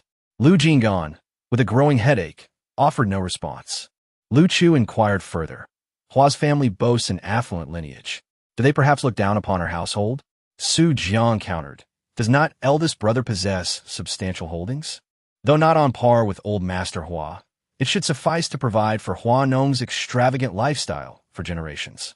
Su Yin chimed in. "Jing'an, my dear." Lu Jing'an, his erect posture supported by the chair's back, emitted a sigh of resignation. From whence did you glean this information? The trending topic had surfaced merely days prior, and he had issued statements to various media outlets. Recently, the fervor surrounding him and Hua Nong had gradually dissipated. Their acute awareness seemed anomalous. Lu Jing'an paused, awaiting a response. Su Jiang, seized by curiosity, drew closer to Lu Jing'an. "Eldest brother, your encounter was quite intense, was it not? Her foundation has been smudged. Hua Nong's makeup artist is renowned as a veritable maestro in the industry. It is said that when Hua Nong dives into filming, her makeup remains flawless." Su Jiang and Lu Jing'an, armed with their chopsticks, warned her with gritted teeth. "Su Xiang et Galim." Everyone in our department believes that it's your fortune to have caught Hua Nong's eye. With her fair skin, stunning beauty, and long legs, along with her immense wealth, marrying her would allow one to avoid a lifetime of struggle. Bang! Lu Jing'an promptly expelled the others from the room. Once the space was empty, he felt an unexpected tranquility enveloping his life. He delicately curled his fingers, casting a downward glance, his gaze darkening slightly. The warmth of her presence lingered, as if her touch still enveloped him. For a fleeting moment, Lu Jing'an believed that everything was not yet over, that they were still confined in that small compartment together. The following morning, Hua Nong arrived at the company, attending several events. By the time she could manage to see Lu Jing'an, dusk had already settled. Glancing at the clock, Hua Nong sighed. Tired? Wei Shi inquired, noticing her exhalation with curiosity. No, Hua Nong replied, tousling her hair. Then why the sigh? It's just that I have no time to chase after men. Wei Shi remarked, the relentless pursuer, ending up with nothing at last. Should say something auspicious. Hua Nong couldn't bear such talk, perhaps due to her mother's recent brainwashing. Now, whenever she heard the phrase having nothing, it conjured images of her begging for rice on the streets, a sight too painful to behold. After all, Hua Nong was born a lady of privilege. How could she possibly stoop to such depths? It simply couldn't be auspicious. In the current predicament that Hua Nong finds herself in, it is commendable that she refrains from scorn. Your entrance into the entertainment industry was primarily facilitated by your father's financial backing, Hua Nong. To put it bluntly, the most successful endeavor of your life thus far has been your fortunate birth into your father's family, who, by the way, is still very much alive. Several brands are covertly contemplating the pursuit of alternative endorsers, poised to seamlessly transition as soon as your contract expires. If your father were to pass away, just imagine the implications. Hua Nong, am I truly that unfortunate? What am I to do? You ought to temper your foul temper and show some regard for your benefactor. Hua Nong, deeply affected by Wei Shi's callous remarks, retreated into the confines of the nanny van, her expression one of sorrow. When Chumi's call came through, she answered despondently. Chumi paused momentarily. Has your father passed away? Hua Nong, speak in plain language. Chumi awkwardly rubbed her nose, clearing her throat with embarrassment. Shall we go out for drinks? Absolutely. Seize the day and indulge in merriment. Life is too arduous to deny oneself a bit of joy. With finances still at her disposal, it is imperative to savor life to the fullest. For future endeavors may necessitate labor, leaving little room for enjoyment. Upon entering the bar, Hua Nong found Chumi playfully teasing a young man. The way the young man affectionately addressed Chumi as sister brought her immense delight, nearly prompting her to act on her impulses. Enough already. Spare the nation's blossoms. Chumi retorted playfully. I'm also a blossom of the nation. Hua Nong shot her a sidelong glance. A little yellow flower, perhaps? With a thumbs up, Hua Nong addressed the bartender. Something vibrant, please. What's your pleasure, esteemed guest? The bartender, well acquainted with Hua Nong, promptly responded. A concoction of golden hue for you, he suggested, as Chumi readily accepted the bartender's phone. Hua Nong, unconcerned, acquiesced. I deferred to her judgment. Chumi, leaning pensively, gazed at Hua Nong, who had just arrived from an event. She had changed attire, but retained her makeup. A black turtleneck sweater, paired with high-waisted, wide-leg trousers, accentuated her poised and refined aura. The form-fitting knitwear highlighted her voluptuous figure, an undeniable allure. Hua Nong glanced at the wandering hand on her waist. Wandering hands? A sisterly indulgence. Chumi quipped, allow me this brief caress. Are you not concerned about rumors of sapphic dalliances? Hua Nong gently removed Chumi's hand. Intrigued, Chumi leaned closer. Tell me, is Lu Jing'an perhaps inadequate? With your captivating charm, how does he maintain his composure? Hua Nong paused, recalling Lu Jing'an's words. Whether I am capable or not, have you not ascertained? I am asking you a question. Why the blush? Hua Nong, lowering her gaze, retorted, why don't you inquire of him yourself? Chumi tapped her finger on the bar. I overheard yesterday that the Fan family is contemplating a matrimonial alliance with Lu Jing'an. Hua Nong's countenance hardened. Fan Yini? Indeed, Chumi confirmed with a nod. Lu Jing'an is currently a highly sought-after figure in both Beijing and Hong Kong, a potential star, a legal magnate, and a rising business elite. Last night, he made his mark on the wealth rankings, which has captured the attention of prominent families in Beijing and Hong Kong. What makes him particularly desirable is his uncomplicated family background. A man like him is simply the perfect choice for a son-in-law. Internally, Lu Jing'an's status as a legal authority shines brightly, while externally they can boast of having him as a connection, enhancing their own prestige.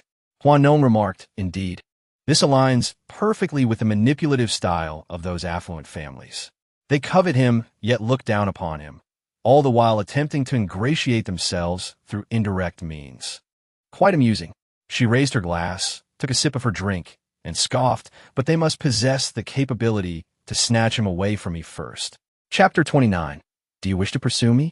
Surely there is a mirror at home, or perhaps a reflection in the toilet. Isn't that Miss Hua?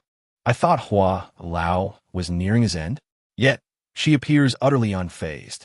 As glasses clinked and laughter filled the air, it was indeed the illustrious Miss Hua. Lu Jing'an's gaze followed the crowd. Hua Nong turned to listen to Chu-Mi, her expression one of mild surprise, radiating beauty and charm. Among the crowd, someone pulled out their phone, preparing to capture a photo of Hua Nong. If Hua Lao passes away, I wonder how this Miss Hua will maintain her arrogance.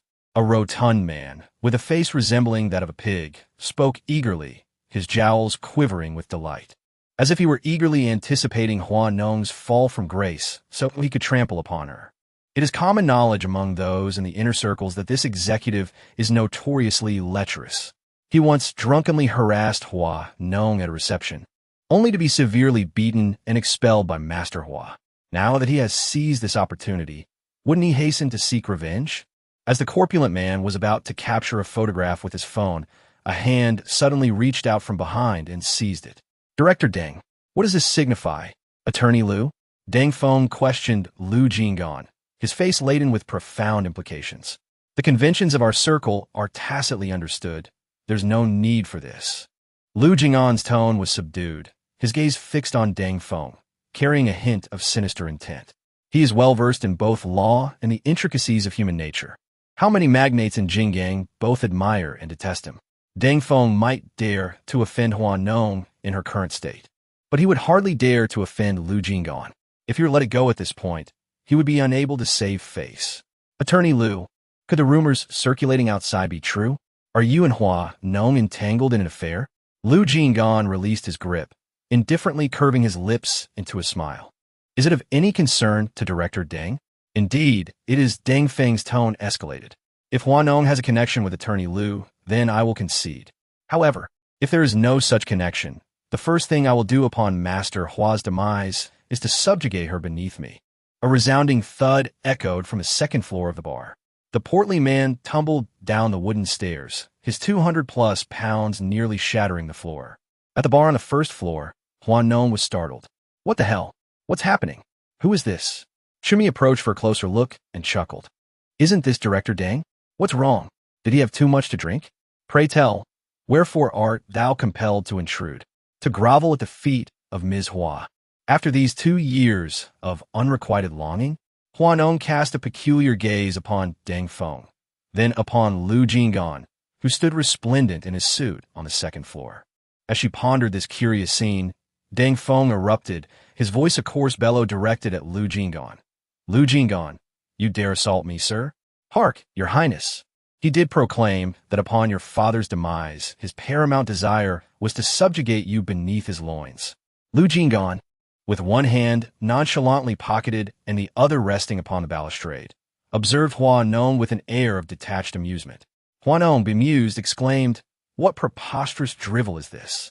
Even in observing such a spectacle, I am implicated?"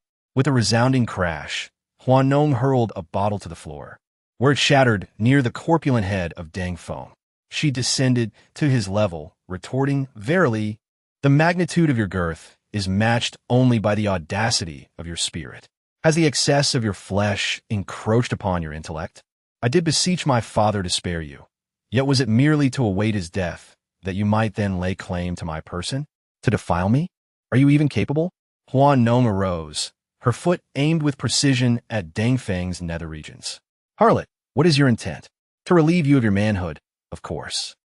Hua Nong, no fragile flower, had dealt with several of her father's illegitimate offspring and would not be cowed by the likes of Deng Feng. A cacophony of anguished cries echoed through the bar as Deng Feng cowered, clutching his groin in terror. With a sharp crack, Hua Nong's hand connected with his face, followed swiftly by another kick. "To defile me, you say? Have you no mirror in your abode, nor even a puddle in which to glimpse your reflection? Reflect upon your deplorable conduct. If you persist in striking him, you'll incur financial penalties. Such a man would be considered a desirable object in romance novels. If you engage in fisticuffs, I shall provide the necessary support.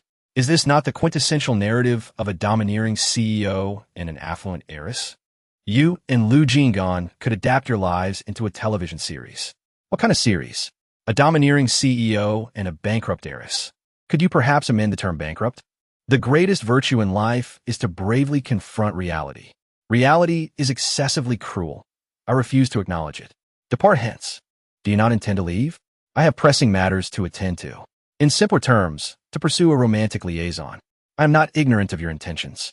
May your understanding be boundless. I wish you success, though I suspect your efforts tonight will be in vain. Nonetheless, one must harbor optimistic aspirations. Could you not employ that mouth for more constructive endeavors? Emerging from his discussion, Lu Jing'an reached for his car door, only to find Hua Nong lounging in the back seat, greeting him with a charming hello. Lu, have you finished your affairs? Lu Jing'an's brow furrowed. What are you doing in my car? Awaiting your presence, she purred. Why are you waiting for me? Hua Nong coquettishly tossed her hair. Naturally, I'm here to ascertain whether Lu will grant me this opportunity. Su Wei was astounded. Good heavens. Miss Hua's directness is unparalleled. Anyone else would have succumbed already. Lu is resolute, unyielding. Lu Jing'an's lips twitched as he caught Su Wei's gossipy expression in the driver's seat, casting a chilling glare that could cut steel. Su Wei hastily raised the partition. Lu, did you perhaps engage with another woman this evening? Hua Nong, her eyes glistening, pressed closer as soon as Lu Jing'an settled into the car. Chapter 30. Lu Jing'an cupped the back of Hua Nong's head and silenced her with a kiss. What scent is that? The ebony fragrance from Tom Ford. Have you been dallying with other women? Hua Nong's nose, as keen as a hound's, detected the subtle aroma clinging to Lu Jing'an. Is my dalliance any concern of yours? Does it not concern me? Should Lu not bear responsibility for touching me? A mutual encounter. Miss Hua, let's eschew frivolous accusations. Lu Jing'an disentangled himself, straightening in his seat and leaning back. Reclining languidly against the vehicle, Hua Nong observed Lu Jing'an, who sat with impeccable posture. Since their school days, he had been the quintessential model student, the unattainable academic deity. Now in the professional world, he remained upright, an ethereal figure untouched by worldly concerns. Yet, the more ascetic he appeared, the more Hua Nong desired to draw him from his celestial perch, to have him succumb to her will. Lu, esq, she began, legally speaking, does a woman committing an act of assault on a man constitute a criminal offense? Hua Nong. Lu Jing'an's restraint was palpable. Because another man threatened to take liberties with me, you intervened. Can I interpret this behavior, Lu, esq, as you defending me? Or perhaps as jealousy? Hua Nong. The grinding of Lu Jing'an's teeth grew more audible. If so, does it imply that a reconciliation between us is still possible, that rekindling our past romance could be on the horizon? Before she could continue, Lu Jing'an seized the back of Hua Nong's head and silenced her with a kiss. Can you be silent? He demanded, his mind reeling. Releasing his grip on her chin, Lu Jing'an gently pushed her away. Hua Nong blinked, gazing at him with wide, luminous eyes. If I refuse to be silent, will you continue to kiss me? With a swift motion, Lu Jing'an delivered a sharp chop to the back of Hua Nong's neck, rendering her unconscious. To the grand mansion, he instructed. Su Wei zet ponde. A hint of surprise in his voice, before glancing at the unconscious Hua Nong, a glimmer of understanding in his eyes. The following morning, Hua Nong awoke with a groan, clutching her neck as she lay in bed, lamenting her discomfort. My goodness, did you just stumble out of bed on the wrong foot? Hua Nong, which scoundrel did this? My neck aches. Give it a rub. Shouldn't it be a backache in this scenario? What kind of wild activities have you been engaging in? Did things escalate to the point of physical contact? Could you please refrain from speaking? Your suggestive remarks, so early in the morning, are rather distasteful. Isn't it your peculiar state that prompts my curiosity? Hua Nong completed her ablutions and prepared to partake in breakfast. Meanwhile, Chu Mi, cradling her cellular device, was seated at the table, engrossed in the dissemination of gossip. Lu Jing'an is truly audacious. He directly incarcerated Dang Feng. Hua Nong imbibed a mouthful of water, inquiring, "Where is he sent? Are you feigning ignorance?" Lu Jing'an remanded Dang Feng to a detention center, all while legally extricating himself and you from the situation. Chumi shook her head, clicking her tongue in disapproval. It's no wonder so many in Hong Kong and Beijing curry favor with him. His prowess as a lawyer is unparalleled. Incredible, she added. Hua Nong, lacking enthusiasm, expressed disinterest in such matters when she couldn't ensnare Lu Jing'an. What activities are scheduled for today? Any spectacles of interest? After all, she is on death row. Hua Nong. On this particular day, Hua Nong, having barely departed from the confines of one courtyard, discerned that she was under surveillance. Upon examining the rearview mirror, she ascertained that she was being trailed by multiple vehicles. Consequently, she abruptly veered towards Lu Jing'an's law firm. "Miss Hua, Lawyer Lu has given orders. Henceforth, you must be stopped at the entrance." "What nonsense is this?"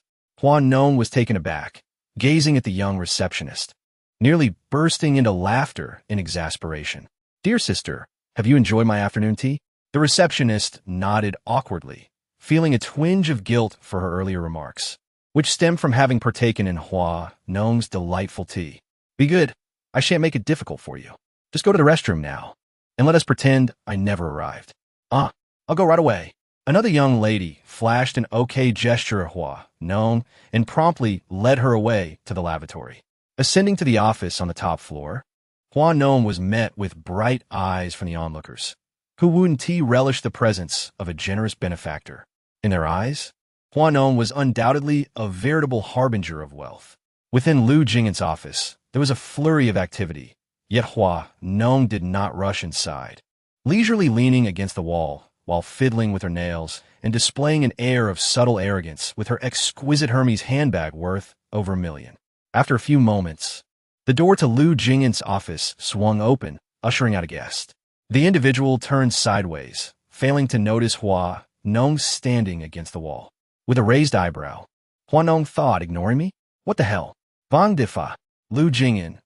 Those in the corridor. Is she that audacious? Suddenly, Hua Nong was pulled into the office's lounge by Lu Jing'an. The modest space, with its single-room layout, was evidently designed as a temporary resting place. Hua Nong, having spent considerable time within the elite circles, is no stranger to the layout of such offices. Typically, they serve as clandestine sanctuaries for the boss and secretary. The secretary's room? Attorney Lu, yours is hardly pristine either, is it? Hua Nong quipped. If you continue this reckless behavior, I may have no choice but to break your legs, he warned, his tone laced with menace. Hua Nong smiled, her eyes sparkling with mischief. Attorney Lu, the entire Jinggang is well aware of the depth of our relationship. What I'm doing is merely what any couple would do. How can that be deemed reckless? Are you testing my patience? She teased, her fingers tracing circles on Attorney Lu's chest, her alluring gaze ensnaring his very soul. Do you truly wish to provoke me?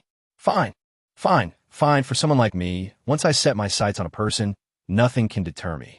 I was born with an innate talent for persistence. Have I lost my dignity after spending so long in the entertainment industry? With Attorney Lu by my side, I need not concern myself with appearances. After all, you are my lifeline. Attorney Lu grasped Hua Nong's hand, squeezing it firmly. In that instant, she felt her bones creaking under the pressure. If Hua Nong were to lose this hand, how could she ever touch a man again? Attorney Lu, with such a tough exterior, do you even realize what you're doing? He pressed her waist closer to him, causing her expression to shift dramatically. This audacious man dared to. Chapter 31. She appeared both delicate and desirous. Hua Nong let out a cold laugh. Attorney Lu, you certainly overestimate yourself. If that were truly the case, why would I bother with you? A mere upstart with no family background, when there are so many illustrious figures in Jinggang to pursue. Lu Jing'an pressed down on Hua Nong's hand, preventing her from causing any further bizarre incidents.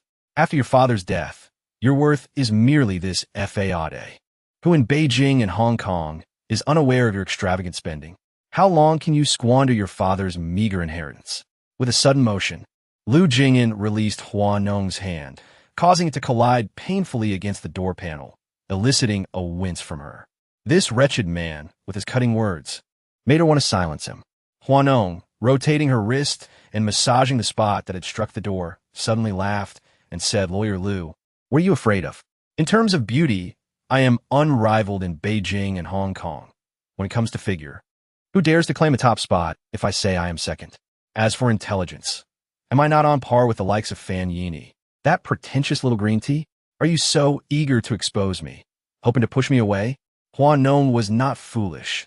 In the entirety of Beijing and Hong Kong, the only person she could rely on was Lu Jing'an.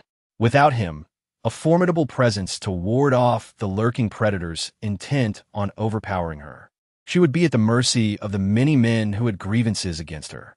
After all, she had made her share of enemies. The wealthy scions in this city were all second-generation products of nepotism. Those who were not were far too old, having had their youthful romances long ago, and could easily be her parents. Hua Nong was well aware of this reality. I refused to be pushed away. Hua Nong leaned closer to Lu Jing'an, enunciating each word deliberately. He chuckled, amused by her defiance. Then, pulling her head close, he kissed her fiercely, pressing her down onto the large bed in the resting room. The pristine white sheets starkly contrasted with Hua Nong's vibrant pink dress, accentuating her delicate allure. Her cascading black curls sprawled across the bed, reminiscent of a princess from a fairy tale. "Lawyer Lu, do not hesitate." Hua Nong's soft fingers slipped into Lu Jing'an's garment, tracing circles on his abdomen, her unadorned nails gliding upward along his muscular form, causing a slight shiver to race down his spine. As Xinshang would say, Hua Nong was a seasoned warrior in matters of the heart, far beyond the reach of a mere philosopher like Lu Jing'an. He gazed intently, his eyes sharp as blades, attempting to pierce through her exterior and reach her soul. Yet, it was evident that someone like Hua Nong, with a father as a role model in romantic affairs, was inscrutable to most. Lu Jing'an considered rising, but Hua Nong firmly pressed her hand against his waist. "Are you giving up midway?" "I have no interest in Miss Hua Nong." "No interest? Then why are you so rigid?" "Such rigidity only attests to my good health. If I were to seize the opportunity to be with you when my hormones surge, how would that distinguish me from a beast?" Lu Jing'an brushed aside Hua Nong's hand. She gazed at him with a smile that was both teasing and enigmatic. "If beasts possessed a form like Lawyer Lu, I would be inclined to like them." Lu Jing'an retorted, "Get dressed and leave." He opened the door to the lounge and stepped out, taking a couple of sips from the now-cool tea on the table, when suddenly the office door was pushed open. "Lawyer Lu, what the hell?" As he Zhu entered, Hua Nong languidly opened the door to the lounge.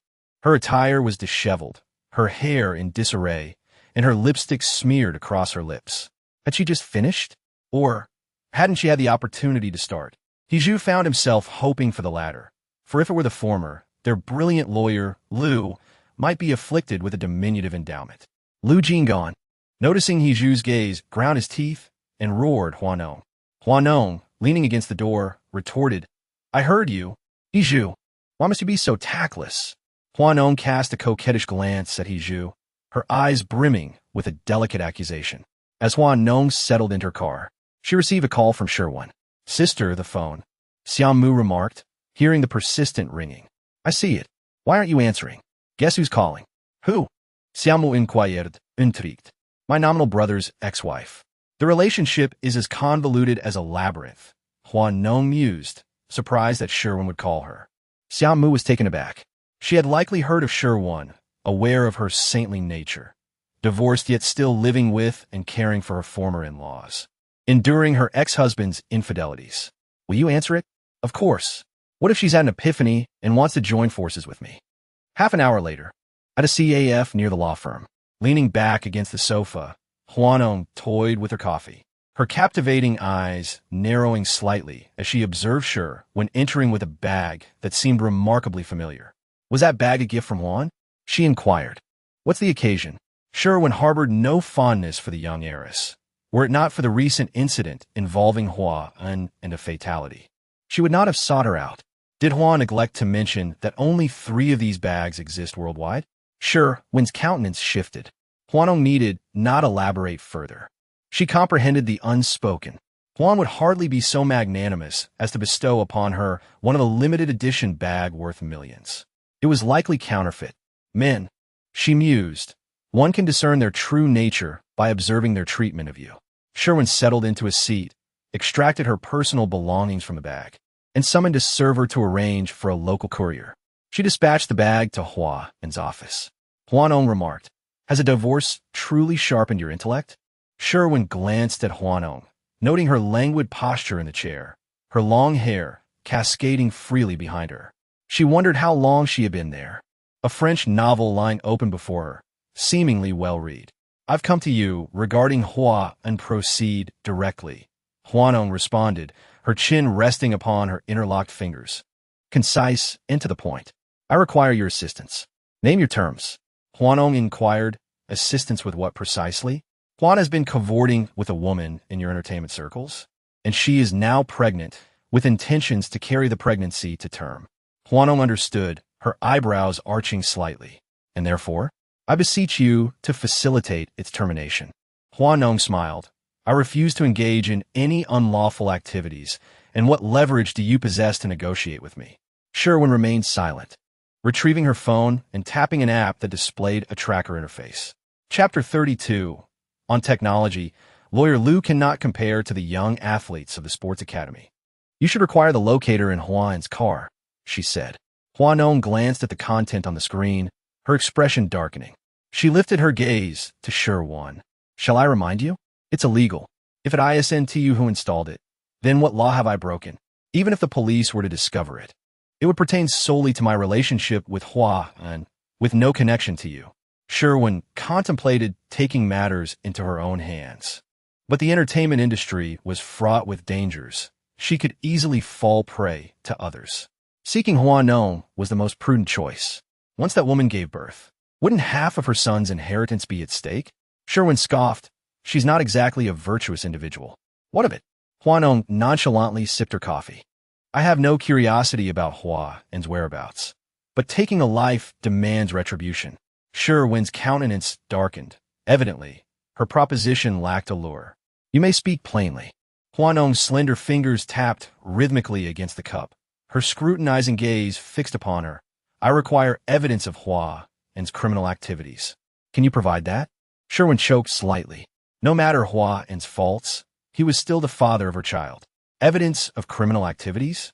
Committing transgressions would invariably cast a shadow upon her son's prospects, a reality that stood in stark opposition to her pursuit of Hua Nong. Hua Nong's lips curved into a knowing smile as she observed Sherwin, realizing that individuals readily part with that which holds little significance to them, whereas the converse often proves untrue. With a serene smile, Hua Nong suggested, "Perhaps you would like a moment for further contemplation? I am in no particular hurry."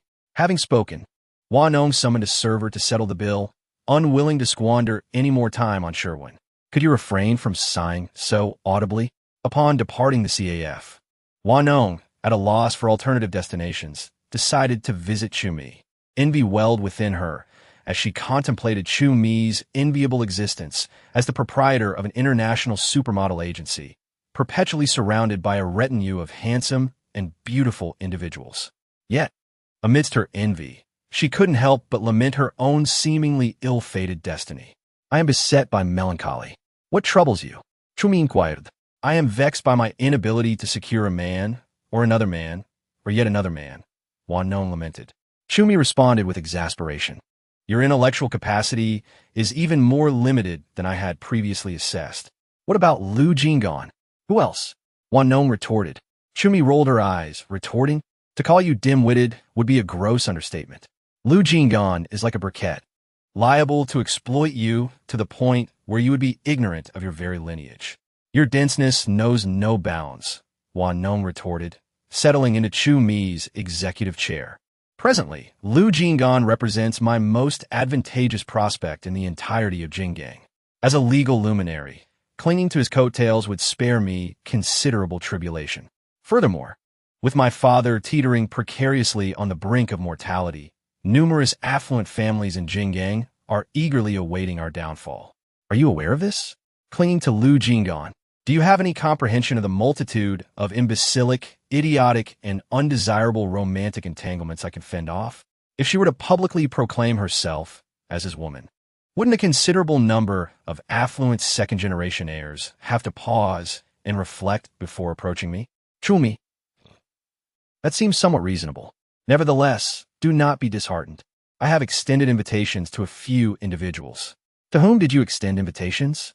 University students from the physical education department. Upon hearing these words, Hua Nong's eyes gleamed with excitement. Within Wangjin Terrace, Chu Mi procured a luxurious private room on the 18th floor, bringing with her approximately 10 young gentlemen. Within Wangjin Terrace, individuals were surreptitiously murmuring about this affluent woman. What affluent woman? Is there any affluent woman in Jinggang that Shenshang is unaware of? President Shun, President Lu, let us resume our conversation from earlier. A lady has just escorted approximately 10 young men inside. Such a spectacle is unprecedented in Wangjin Terrace. Wangjin Terrace is a legitimate establishment, a place of entertainment for the scions of wealthy families, devoid of any tangential transactions. However, should guests extend invitations here in a legitimate and lawful manner, they would certainly not interfere. I have witnessed individuals engaging in extravagant revelry, but never have I observed such conspicuous extravagance. Is she truly that formidable? Allow me to observe. Which private room is she occupying? Shenshang was also intrigued. Who in Jinggang could engage in such conspicuous extravagance? Within the surveillance room, as the recording commenced, Shenshang's exclamation of surprise was stifled. Are those not Chu Mi and Hua Nong? Good heavens! Old Lu! Shenshang's exclamation caused everyone's attention to converge upon Lu Jing'an. Recently, rumors have been circulating extensively, alleging that a naive actress and a legal magnate are engaged in a romantic relationship. Numerous iterations of this love story already circulate online. Regardless of their veracity, the public has already indulged in the gossip. Yet, here is the female protagonist, reveling in the embrace of multiple companions within the private room. Utterly delighted, inside the room, Hua Nong felt she had discovered paradise. Her recent entanglements with LJ Ying'an had caused her to question her own allure. At this moment, listening to the young, athletic men address her as elder sister, their voices made her feel elated. My virtuous deeds in this lifetime have finally earned me this joy, she mused. Indeed, CHM, with her arm around Hua Nong's neck, was nearly ecstatic. In the surveillance room, LJ Ying'an tightly shut his eyes. This morning, Hua Nong had been beneath him, teasing him, and now, in the evening, she was embracing other men. Virtuous deeds in this lifetime, this is the joy she deserves. Technically, El Lawyer is no match for the young, athletic man. She seemed quite experienced. Report them for prostitution, he commanded. Huh? The others were taken aback. LJ Ying'an cast a cold glance. Must I repeat myself? No. Clearly, the formidable LYNW Ing remained unchanged. What were they even imagining? 10 minutes later, the private room door was violently kicked open, startling Hua Nong and CHM. An officer in uniform stood at the entrance, their gaze sweeping across the room before settling on Hua Nong. We received a report of prostitution. Prostitution? Whether or not it occurred will be determined by the investigation. Will you come with us? Ms. Chu possesses extensive experience in handling such matters. There's no need to make a trip. You can review the surveillance footage from the moment we arrived. We inquired, but the surveillance system is malfunctioning. Ms. Hua thought to herself, alas, will she become embroiled in a scandal involving soliciting prostitution and become a trending topic tomorrow? The headline Innocent Starlet Involved in Prostitution flashed before her eyes. In the surveillance room, Mr. Shun, observing the scene within the private room, coughed somewhat cautiously.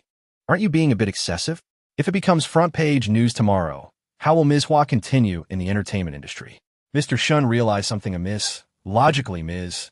Hua's personal life shouldn't concern you. You haven't, by any chance, developed feelings for her, have you? Chapter 33.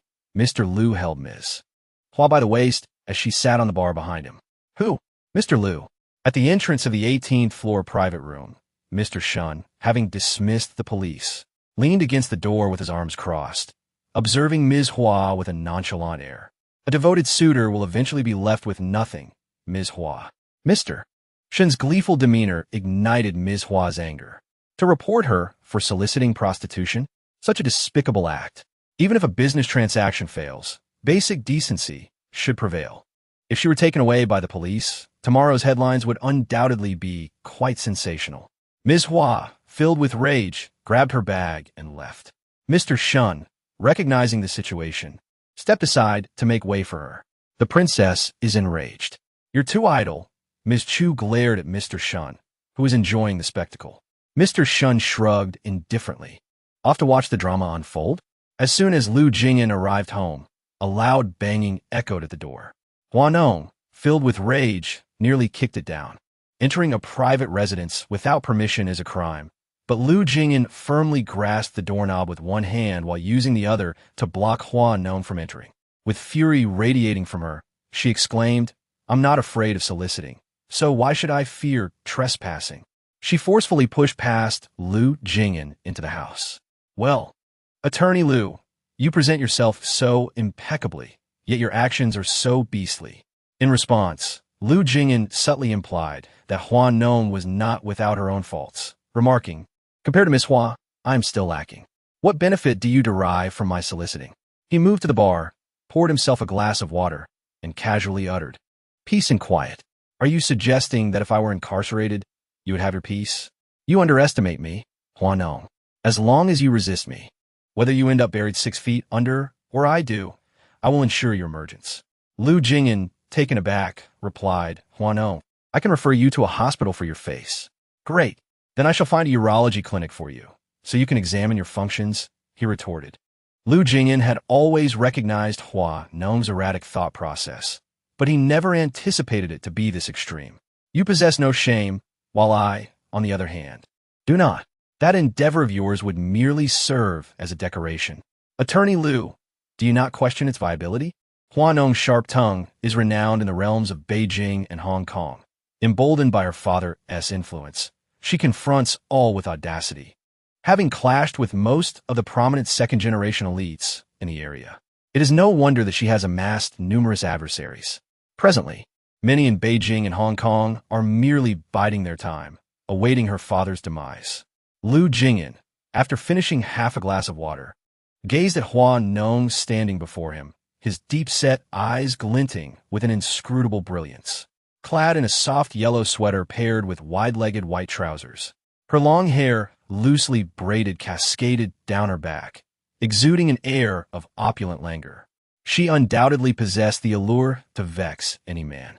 Lu Jing'an tapped the rim of his glass and remarked, "Hua Nong, with your approach to men, you seem rather unsuccessful. Failure is merely the precursor to success. Much like how one day I shall inevitably become the mother of your son," he added. Hua Nong, flicking her nails, approached and gently pressed down on Lu Jing'an's hand resting on the bar, her languid gaze captivating him. Leaning in closer, she purred, "Lu Xiao, have you truly not considered?" "Consider what?" he inquired. "Considering the deepening of our relationship."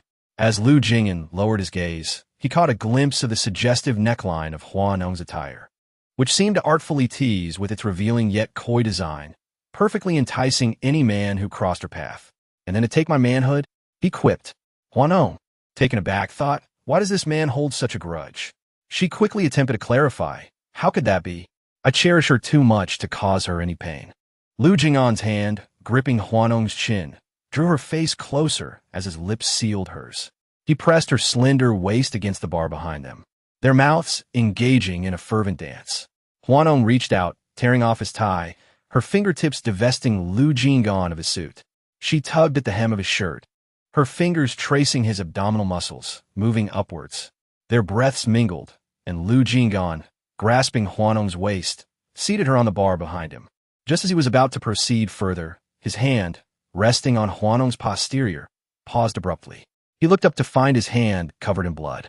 Hua Nong, lost in the throes of passion, noticed his sudden halt and kicked Lu Jing'an, grabbing his collar. "Are you trying to suffocate me, you brute?" "Hua Nong." The man's voice was hoarse. "Tell me, your period has arrived."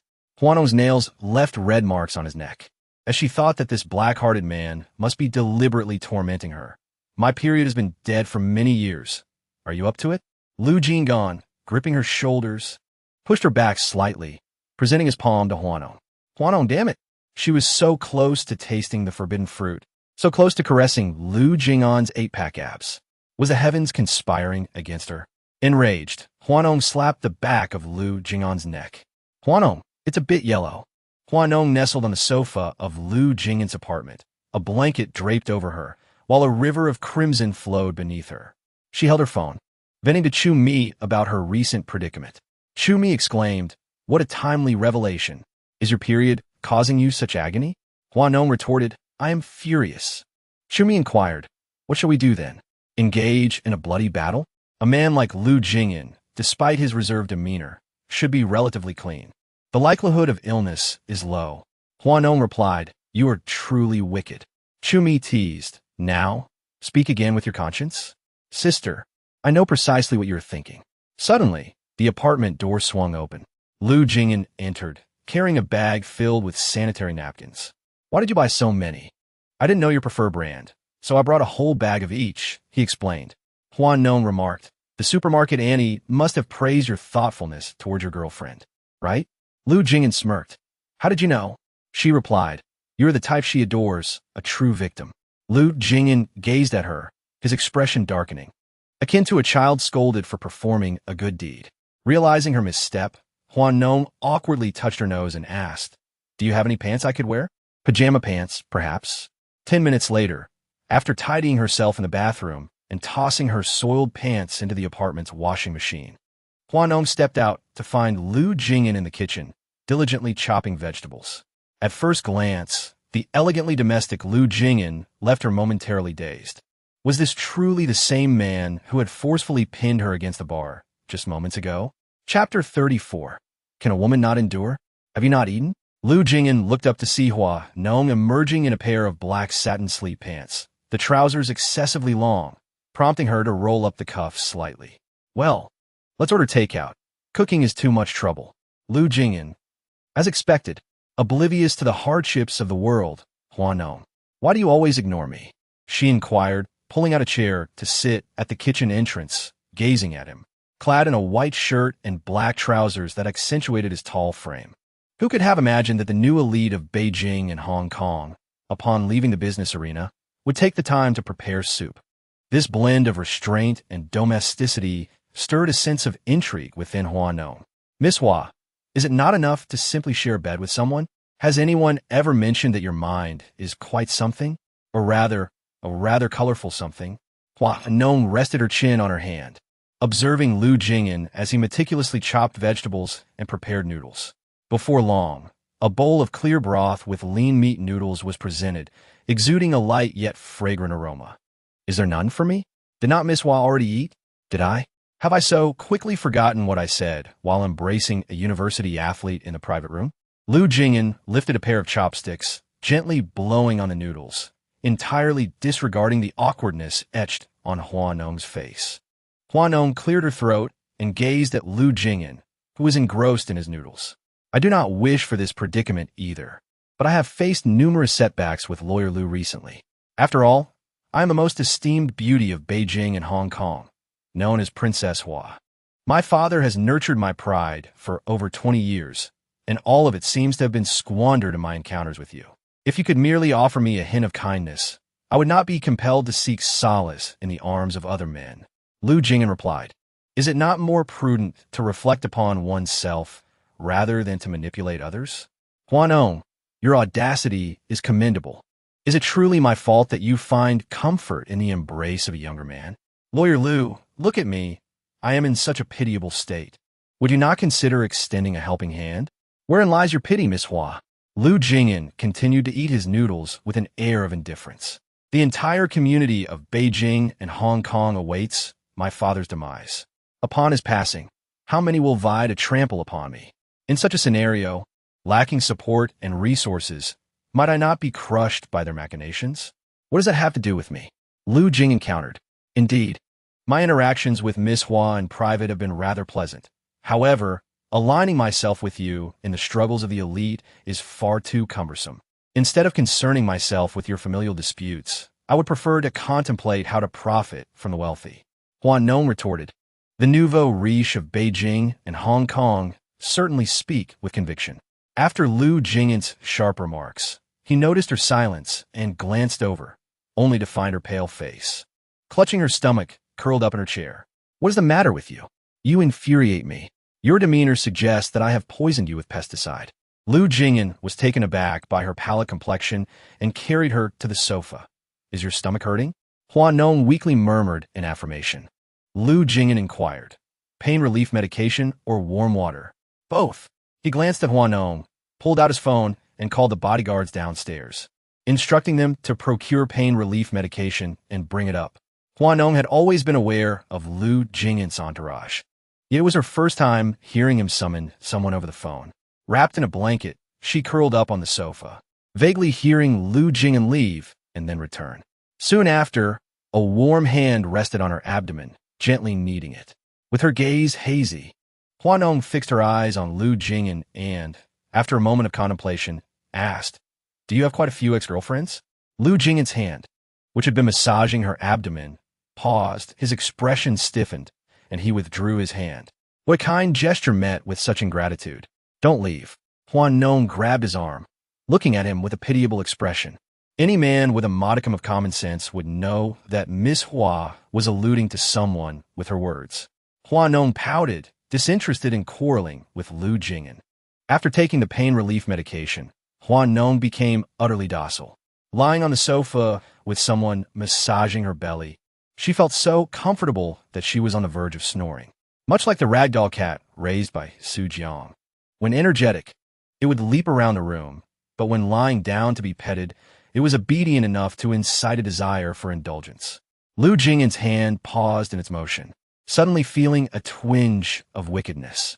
The following morning, Hua Nong awoke to find herself in bed, jolted awake by the urgent need to relieve herself. She sat up abruptly, only to feel a warm rush between her legs.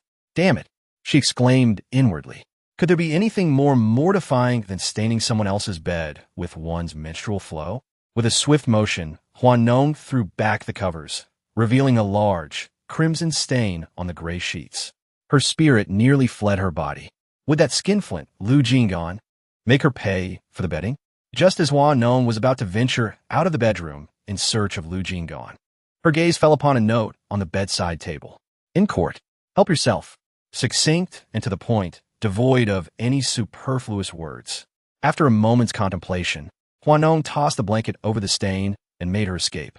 At midday, Lu Jing'an concluded his court proceedings and glanced at his phone, finding neither a message nor a call from Hua Nong. This was uncharacteristic of her. With a flourish, Lu Jing'an pulled back the covers, his face darkening upon beholding the extensive blood stain. Ming Xiao's birthday gala, an invitation. Chumi placed the invitation on the vanity before Hua Nong. I shan't attend, Hua Nong replied languidly, as she applied skincare products. Lu Jing'an is also on the guest list, as is Fan Yini. By not attending, aren't you simply providing them with an opportunity? Hua Nong's hand, mid-application of lotion, paused. My father is turning 60 this year, she said. The matriarch is already over 80. The matriarch's hand rested upon her cane as she opened her eyes and cast a glance at Hua Nong, emitting a soft scoff. It's touching that you still acknowledge my existence, granddaughter. I beg your pardon, grandmother. Hua Nong nestled beside the elderly woman, her slender fingers resting delicately on her knee, a charming smile gracing her lips as she sought favor. The matriarch's gaze fell upon Hua Nong's pink-polished fingertips, and her countenance shifted drastically. Your father is on the verge of death, yet you adorn yourself so flamboyantly? Are you perhaps concerned that his demise is unduly delayed? Splash! Before Hua Nong could utter a word, the old woman flung a cup of tea into her face. Chapter 35. The matriarch of the Hua family. The Hua family's matriarch was a quintessential adherent to patriarchal values. When Hua Nong's father divorced his first wife, the matriarch vehemently opposed it, driven by her desire to prevent the Hua lineage from being severed. Later, when he married Yang Xian and Hua Nong was born, the old woman scornfully berated her as a worthless burden.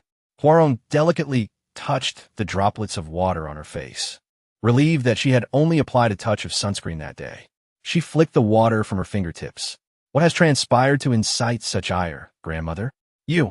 The old woman had anticipated a confrontational response from Hua Nong, but instead, she was met with a gentle, unassuming inquiry.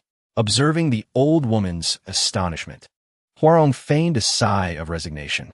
Is it Huan? Just a few days ago, Sister Shi approached me, lamenting that Hua and had once again impregnated a female university student.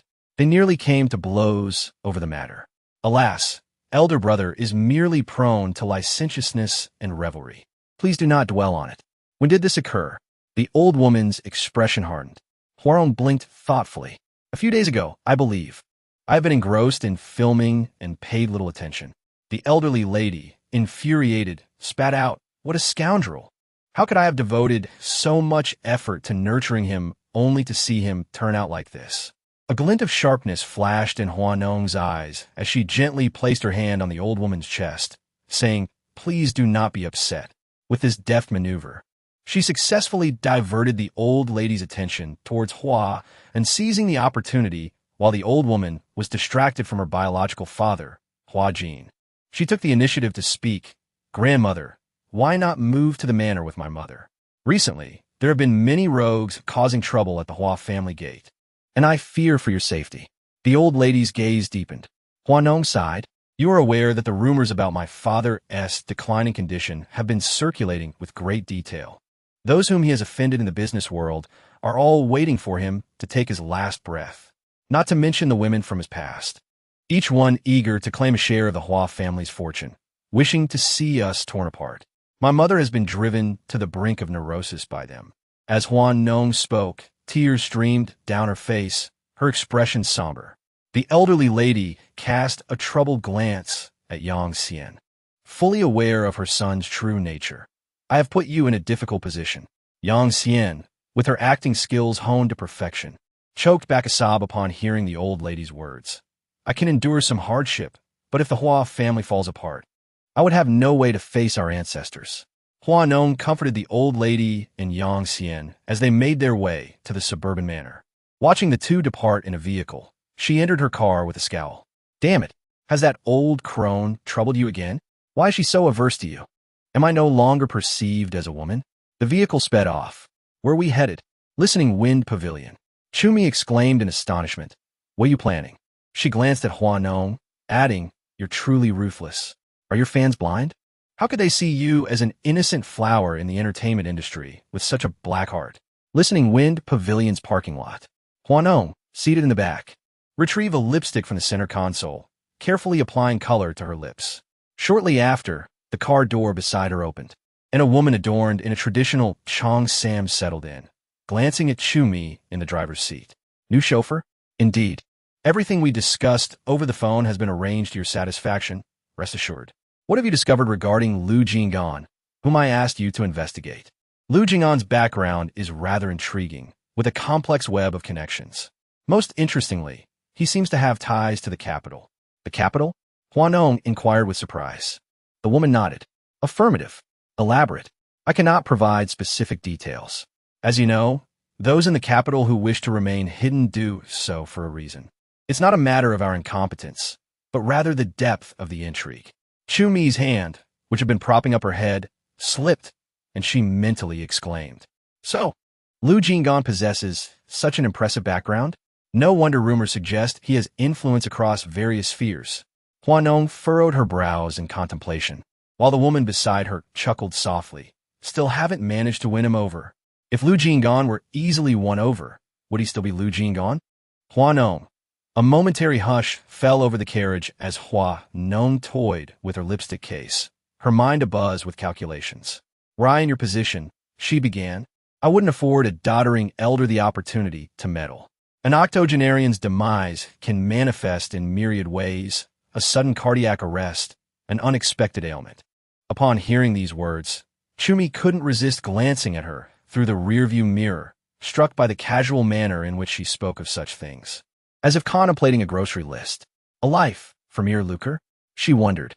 The woman, with a toss of her hair, retorted, "As if you haven't claimed your fair share of lives."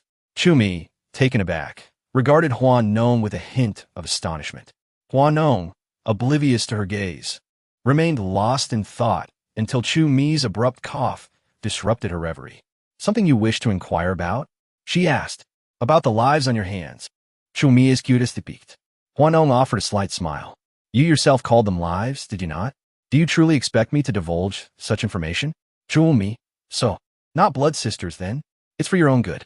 Why do you suppose, among my father's numerous illegitimate offspring, only I have earned the title of the Queen of Jinggang? Because you are both beautiful and wealthy.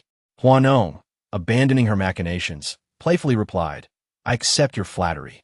Then, reassuringly, rest assured, I shall engage in no unlawful activities. Now, take me to Lu Jing'an's law firm. Chumi cast a sidelong glance at him. Still planning to deal with him? Of course I must. He's pivotal to my success. Once Lu Jing'an agrees to be her lawyer, her dear old father is as good as dead. Hua Nong arrived at Lu Jing'an's law firm parking lot. As soon as she alighted, she saw Lu Jing'an exiting the elevator, catching her off guard. Barrister Lu, what a serendipitous encounter. Barrister Lu? He Zhu inquired. Glancing at Lu Jing'an, I have matters of import to attend to. I'm disinclined to engage in dalliances. Clang! Before Lu Jing'an could finish his sentence, a van from across the way hurtled towards them. Lu Jing'an, with swift reflexes, pulled Hua Nong towards himself. Chapter 36. Vomited all over Lu Jing'an. Hua Nong. Director Lu. Chu Mi and He Zhu's voices resonated simultaneously. The van doors were flung open, and a corpulent man with a porcine visage emerged, brandishing a steel pipe. He whistled at Hua Nong. Not bad. Someone instructed me to give you two a warning. I can accomplish that in one fell swoop. TSK. Miss Hua is truly a vision. No wonder some say if you were to lie beneath him and beg, this matter would be resolved. Barrister Lu may be formidable, but he's still a rising star. It's not yet your turn to dominate in Jinggang. You should discern who is worth antagonizing and who is not. Lu Jing'an supported Hua Nong's waist, steadying her. He curled his lips into a rakish smirk. Is that so? A callow youth with no pedigree. How long can he remain so audacious? Ugh! Before the man could complete his sentence, he was seized by the throat. The man in the baseball cap possessed a gaze akin to that of a nocturnal harbinger of death, regarding him with judgment. Lu Jing'an, standing aside, watched the man being throttled and coldly instructed, alert the authorities and deliver him to Deng Feng. Hua Nong was taken aback, scarcely having time to utter a word. The man in the baseball cap, with a swift motion, pinned the man against the hood of the car and rendered him unconscious with a precise strike. Decisive, swift, accurate. Chumi was startled, having only heard tales of Lu Jing'an's identity as a nocturnal overlord. This was her first time witnessing it firsthand. She instinctively grasped Hua Nong's arm. It seemed she would have to exercise caution. Another man, trailing behind, began to wail frantically. President Lu, I was wrong. I was wrong. Deng Feng sent me, President Lu, attempting to elicit clemency from Lu Jing'an. Lu Jing'an reached out to unfasten his cufflinks, nonchalantly remarking, So now you understand why Deng Feng didn't come to me himself? The man's terrified gaze fell upon Lu Jing'an, rendered speechless by his nonchalant demeanor. The 4 or 5 individuals within the van were all subdued by Lu Jing'an's men, forced to watch helplessly as their leader was rendered unconscious with a single strike and was about to be handed over to the police. Sir, said the man in the baseball cap, casting the unconscious man onto the ground. Chumi was shaken by the scene. Hua Nong's complexion was pale, her legs somewhat unsteady. Lu Jing'an, noticing Hua Nong's tremble, instinctively reached out to support her waist, gazing at her and saying, Take something as a gift for President Deng, and say it's a birthday present from me. Hua Nong, perverse. Are you afraid? The parking lot returned to silence, with only the scent of blood lingering in the air. Lu Jing'an slowly turned, tucking a stray lock of hair behind her ear, his movements gentle as if he were handling a rare treasure. Vomit splattered onto Lu Jing'an's expensive leather shoes, just as Chumi felt the nausea in her stomach subside. Hua Nong's actions provoked another wave of retching. Hua Nong, the man's voice, gritted and strained, resonated above her, laced with a hint of irritation. The warm, nauseating sensation inexplicably reached his foot. Hua Nong leaned back on the sofa and waved his hand dismissively. It's nothing. I bought pig trotters this morning. I'll stew them for you tonight. Ugh, how revolting. How could such a perverse man maintain his composure? The pig trotters better not be in sight.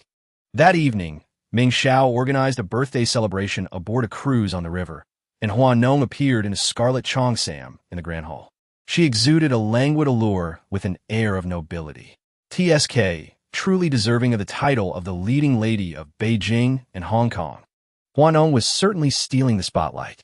With her beauty, it was no wonder Lu Jing'an became her devoted admirer. Chumi, dress di na floral dress, approached and cast a disapproving glance at Hua Nong. That's excessive. You look like you're walking the red carpet. Even if she draped herself in a burlap sack, she would still be stunning. Hua Nong summoned a waiter to retrieve a glass of wine from the tray, carrying her gift toward Ming Xiao and the others. Happy birthday, Ming Xiao. Ming Xiao eagerly accepted the gift handed to him by Hua Nong. His curiosity piqued. I must see what sister has bestowed upon me. As the wrapping was torn away, a splendid tie clip, adorned with emeralds and gold, lay nestled within the box, exuding an air of opulence.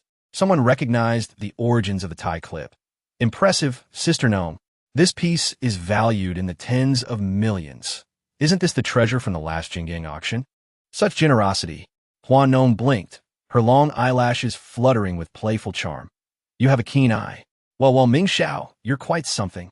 Although Hua Nong's reputation in Jinggang was less than stellar, she was renowned for her lavishness.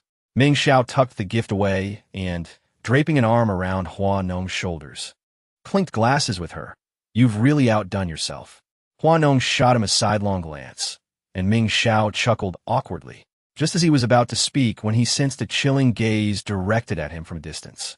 Turning his head, he found Lu Jing'an casually swirling his wine glass, his eyes fixated on Ming Xiao's hand resting on Hua Nong's shoulder. Damn, that brooding man. Ming Xiao, unwilling to offend Lu Jing'an, sheepishly withdrew his hand. I hear Princess Hua has been struggling in matters of the heart lately. To express gratitude for your extravagant gift, might I offer you my residence at the Intercontinental Junting? The Intercontinental Junting was Lu Jing'an's neighborhood. In the past, Hua Nong would have readily accepted, but now, the mere thought of Lu Jing'an made her feel nauseous. Ming Xiao has applied for a patent for the skincare products developed by his company, which have recently garnered significant attention. Hua Nong has long been eyeing this lucrative opportunity. Today, this gold-embellished tie clip is certainly not a mere gift. Ming Xiao paused momentarily, nodding repeatedly. That sounds agreeable. Is Fan Yini here? How do you know? Am I not allowed to know? Hua Nong retorted. Ming Xiao cast an awkward glance at Lu Jing'an. President Fan has admired Lu Jing'an for quite some time and has long desired him as a son-in-law. Surprisingly, you intervened, and everyone believed President Fan had given up. Yet, it appears she remains unfazed. Is the green not a concern? Look at the people in this room. Who doesn't have a bit of green above their heads? If one wishes to navigate life successfully, a touch of green is essential. Hua Nong, I feel subtly criticized. She glanced towards Lu Jing'an, noticing President Fan engaged in cheerful conversation with him. She shifted her stance, contemplating whether to interject. Chapter 37. Lu Jing'an's protectiveness. After some deliberation, she decided against it. She had been avoiding Lu Jing'an for the past few days. What's wrong? Not flirting anymore? Ming Xiao observed Hua Nong's halted steps, raising an eyebrow. Do you know any exceptional lawyers? Ming Xiao pointed at Lu Jing'an. He's internationally renowned. Hua Nong endured a moment of silence. Anyone but him? Then no, they're ISNT. Suddenly, Ming Xiao recalled something. Wait, there is one, a Wall Street magnate. Quite comparable to Lu Jing'an. A pang of anxiety seized Hua Nong's heart. Contact information. Ming Xiaoyu, while retrieving his phone to find Hua Nong's contact details, inquired. You're truly abandoning Lu Jing'an? I am. Lu Jing'an, while admittedly reserved, would never betray you. You must believe that. Hua Nong cast a chilling glare, prompting Ming Xiaoyu to wisely fall silent. This was Miss Hua's open wound, a subject best avoided. A month prior, she had been betrayed by her fiancé. Hua Nong is quite intriguing, dressed so flamboyantly, while her own father remains unconscious. Who knows? Are we in a position to inquire about the affairs of the Queen of Jinggang? What Queen of Jinggang? With her father's demise, what is she now? She still has Lu Jing'an, the king of legal circles. Even without her father, she still has Lawyer Lu. She'll continue to enjoy endless riches and glory. Doesn't that prove how blessed she is? Blessed? Look at Director Fan. How long has he been pursuing Lu Jing'an? The Fan family is thriving, whereas the Hua family is declining since her father's death. The choice is obvious, isn't it? Moreover, Fan Yini is renowned as a lady in the circle, far easier to please than a spoiled young mistress like Hua Nong. And that young woman has a big heart. Her ex-boyfriend made her father sick, and she immediately started flirting with other men. Hua Nong, overhearing the cruel remarks, thought, a pack of mongrels. Have they forgotten how they fawned over her in the past? She slowly turned, gazing at the gossiping group, faintly curved her lips, and walked towards them. As the crowd noticed Hua Nong approaching, their expressions shifted dramatically. They instinctively sought to disperse. Although it was rumored that Hua Jin was on the brink of collapse, the impression Hua Nong had etched in their minds over the years remained unchanged. She could very well come over to reprimand them. Are you planning to leave? Hua Nong spoke languidly, her gaze exuding an air of oppression. The moment she uttered a word, the entire venue fell into silence. Hua Nong let out a scoff, brushing her nails, perfectly quiet. Just right for everyone to hear what you were discussing. The guests surrounding them craned their necks, eager for the spectacle. Hua Nong's reputation as the leading lady of Jinggang was no exaggeration, for she was known to exact revenge on those who wronged her. Those engaged in gossip were left blushing under the scrutiny of the crowd. One individual, defiantly holding their head high, retorted, Hua Nong, this is excessive, isn't it? The law upholds freedom of speech. What we say is our own affair and has nothing to do with you. Hua Nong languidly raised her eyes, a light laughter escaping her lips. What you say may not concern me, but if you speak of me, then it certainly does. Do you have any evidence? The person retorted stubbornly. No sooner had the words left their mouth than someone behind them interjected, I am the evidence. Faces paled. You cannot possibly mean to say I am Hua Nong's friend and will undoubtedly assist her, right? By heaven's conscience, I have been standing here for quite some time. Everyone can attest that at such a close distance, if I failed to hear, it would imply a problem with my hearing. With a swift motion, Hua Nong seized a wine glass from a nearby server and splashed its contents across the woman's face. Hua Nong, you wretched creature, do you truly believe we are afraid of you? If it weren't for your father's backing all these years, what would you amount to? Upon your father's demise, did you presume yourself still the belle of Jinggang? It's no wonder that Hua Fangjie betrayed your affections. You deserved such perfidy. We were under the impression that you possessed virtue. A year into your betrothal with Hua Fangjie, you denied him your touch. Yet no sooner had he scorned you than you were found abed with Lu Jing'an. Are you not, in essence, a harlot? Do you genuinely hold yourself in such high esteem? With a resounding thud, the vituperative woman was sent sprawling by a swift kick. The scene erupted in commotion. Lu Jing'an, what is the meaning of this? Must you interfere in the affairs of women? Lu Jing'an, with one hand casually tucked into his pocket, retorted, indeed. Why must my name be invoked in matters concerning women? Is my name, Lu Jing'an, so easily bandied about? The man who had spoken out faltered, reduced to impotent glaring. In the realm of commerce, who is without their share of litigation, to cross Lu Jing'an would be a death sentence. Moreover, they were now in the wrong. Lu Jing'an had always remained aloof from the intrigues of high society. A rising star in Jinggang, he played the game of commerce, with countless magnates vying to curry his favor. To offend him would inevitably lead to ruin. How many adversaries had Lu Jing'an vanquished to ascend to his position as the rising star Jinggang? Even so, Counselor Lu ought not to strike a woman. Lu Jing'an raised an eyebrow. Are you attempting to have it both ways? The implication was clear.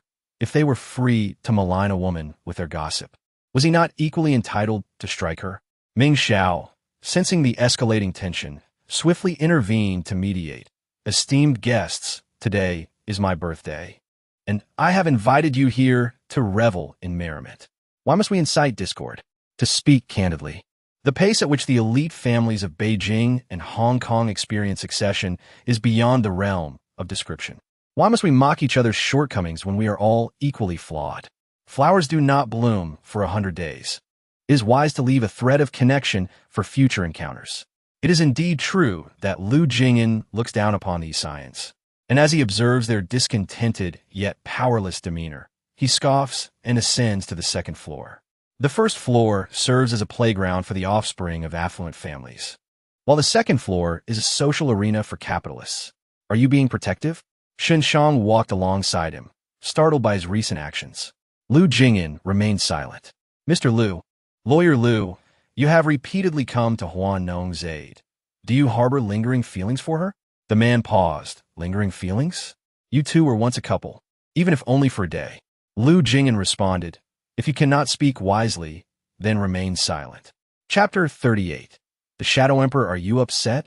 Seeing Hua Nong lost in thought, Chumi approached and clinked her glass against hers. No. Then what occupies your mind? She appeared quite contemplative. I was thinking about how impressive Lu Jing'an's kick was just now. It truly struck me. Chumi remarked, love-struck, even a dog wouldn't take care. Do you think he likes me?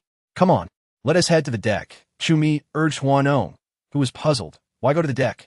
It's rather chilly. To dry out the water in your brain. Hua Nong, Lu Jing'an's actions tonight have made it unequivocally clear to all of Hong Kong that he is protecting Hua Nong. The absence of Hua Jin and the Hua family is not as daunting as the presence of Lu Jing'an, the nocturnal overlord, in Hong Kong.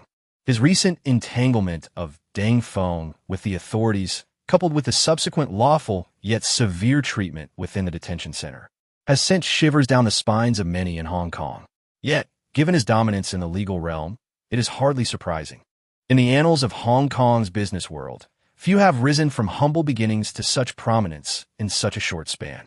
I couldn't help but overhear that Hua Fangjie is living a life of ease abroad. Hua Nong's hand trembled as she swiped through her phone. How carefree is he? More so than you. He has his wife and children by his side, while you're embroiled in inheritance matters and entanglements with men. How arduous. Hua Nong inhaled deeply. A general on a march doesn't chase after rabbits. I'll let him enjoy his ease for now, but I will undoubtedly avenge this. If it weren't for that scoundrel Hua Fangjie, she wouldn't be in such dire straits now. It was late into the night when Lu Jing'an departed from the cruise ship. As he opened the door, he paused at the threshold, his gaze drawn to the conspicuous crimson stain on the bedsheets. It seemed almost surreal. Troublesome creature. With a resounding thud, Lu Jing'an shut the door of the guest room and retreated to the study. Upon opening the desk drawer, he found it filled with a collection of love letters. The past flashed before his eyes as he once again beheld the carefree young woman approaching him with a freshly penned letter of affection. Hua Nong's decisiveness was evident just moments ago. She had only recently received the contact information for Xiao, and that very evening she managed to get in touch with someone. Just as she was preparing for a deeper conversation, her phone rang. Hua Nong, don't go too far. You've already displaced your father, and now you wish to do the same with your grandmother? Do you believe I won't report you for illegal confinement? Who else could execute such a scheme if not you? Go ahead. Let everyone know there's discord within the Huan family. Just in time for those envious of the Huan family to come and ruin the company. At that point, neither of us will see a penny. Your logistics park incurs losses of tens of millions each year. That is substantial capital. Without that money, bankruptcy could be merely a day or two away. If I were you, I would behave myself. Illegal confinement? That is my grandmother. Am I not entitled to show filial piety? It sounds appealing to refer to him as President Huan. Yet in a less flattering light, he is merely a hollow figure. Were it not for Huan Jin's incessant indulgence in frivolous pursuits with women, the idea of acquiring some enterprises to keep him grounded would not even have crossed his mind. He wouldn't even hold a stake in the logistics park. Fuming, Hua Nong flung her phone aside and wrapped herself in her blanket, succumbing to sleep. Before dawn broke, she was pulled from her slumber. After washing her face to dispel the drowsiness, she settled into the car for a brief nap. What are you doing? The costume drama begins filming today. You are heading to the film set, aren't you? Come on. Do you even realize what you are getting into? Hua Nong, feeling like a sleepy quail in the car, couldn't absorb a single word of Wei's instructions. It wasn't until they arrived at the entrance of the film studio that he managed to stop her, speaking with utmost seriousness. You're the leading lady, and Liao is the leading man. But remember this, do not attempt to create any romantic involvement with him. The last actress who tried that has already been ousted from the entertainment industry. That's dire, Hua Nong remarked, detecting the scent of a juicy scandal, instantly becoming alert. Liao's fanbase possesses the combative prowess to tear the earth asunder. Keep your distance from him. Your countenance is naturally alluring, Hua Nong, capable of inciting suspicion even without deliberate action. Although Liao appears refined and possesses no scandalous history, his fans wield formidable influence. In this production, Hua Nong embodies the persona of a fallen princess, emphasizing radiance and poignant tragedy, a character arc defined by growth into a powerful female lead. Liao embodies a figure of significant stature, nurtured over time. Their scenes are substantial, and with Wei Shi's directive, Hua Nong subconsciously maintained a considerable distance. During the initial days of filming, the focus was primarily on the supporting cast, while Hua Nong and Liao dedicated their time to learning fight choreography under the guidance of the martial arts instructor. Hua Nong, the director said, handing her a wooden sword. Hua Nong examined the wooden sword in her hand, questioning, is it imperative to adhere strictly to your techniques? If you possess proficiency, deviation is permissible. Hua Nong nodded. Shall we engage in a trial? You and Liao. I decline. Hua Nong interjected without hesitation, her tone tinged with aversion. The martial arts director was taken aback. Liao was perplexed, wondering if he had inadvertently offended her. Realizing her verbal misstep, Hua Nong swiftly attempted to rectify the situation, stating, my meaning was, what if I were to inadvertently injure esteemed actor Liao? It's of no consequence. Liao is reassured her, offering a palliative. Hua Nong internally rolled her eyes, thinking, of course, it's of no consequence to you. It's your devotees who would be affected. The director should take the lead. As the two faced off with wooden swords, Hua Nong's maneuvers were fierce and resolute, compelling the director to retreat repeatedly, each move reminiscent of a seasoned martial artist. The director, taken aback, inquired, have you undergone training? Upon hearing Hua Nong's words, Liao cast a surprised glance in her direction. Having heard of the Hu family's affairs, despite Hua Nong's reputation as the leading lady of Jinggang, she did not appear as reprehensible on set as rumored. The director awkwardly touched his nose, saying, rest assured, the entertainment industry values capability. Only those with genuine acting prowess can endure. Hua Nong mused, is this consolation sincere? It's better than nothing, I suppose. Thank you, director. Since he had offered words of comfort, she felt obliged to acknowledge them. Who? Liao is intended to engage Hua Nong in conversation. Hua Nong, gazing at him with trepidation, darted away as if she had encountered a specter. Liao perception of Hua Nong was shaped by the appraisals of her within affluent circles. Her name was invariably mentioned in various settings, often unfavorably.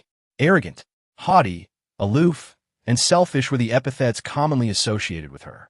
However, upon meeting her, he perceived a discrepancy. Am I so terrifying? Liao glanced at the director. The director demurred, it's not you I find daunting, but rather your zealous devotees. Any actress with aspirations for longevity in this industry would likely prefer to maintain a considerable distance. Liao Weiji remained silent. The inaugural scene on set depicted Hua Nong, adorned in resplendent attire, standing within a grand hall, witnessing the execution of her parents. Devoid of dialogue, the scene hinged entirely on the expressiveness of her gaze. The director, script in hand, instructed Hua Nong, stumble as you rush through the entrance, then rise to behold the carnage, allowing the emotions of despair, devastation, and impotence to emanate from within. Hua Nong listened attentively, nodding in acknowledgement. Is she up to the task? A skeptical voice echoed across the set. Another retorted, casting a disdainful glance, a newcomer, are we? Hua Nong's thespian prowess ranks foremost among the post-90s actresses. She gained admission to the Academy through sheer merit, achieving the highest score in her cohort. Don't try to deceive me. Her enrollment was secured through her father's largesse, a donation to the university. Everyone is privy to that information. The initial defender, disinclined to engage further, merely rolled her eyes.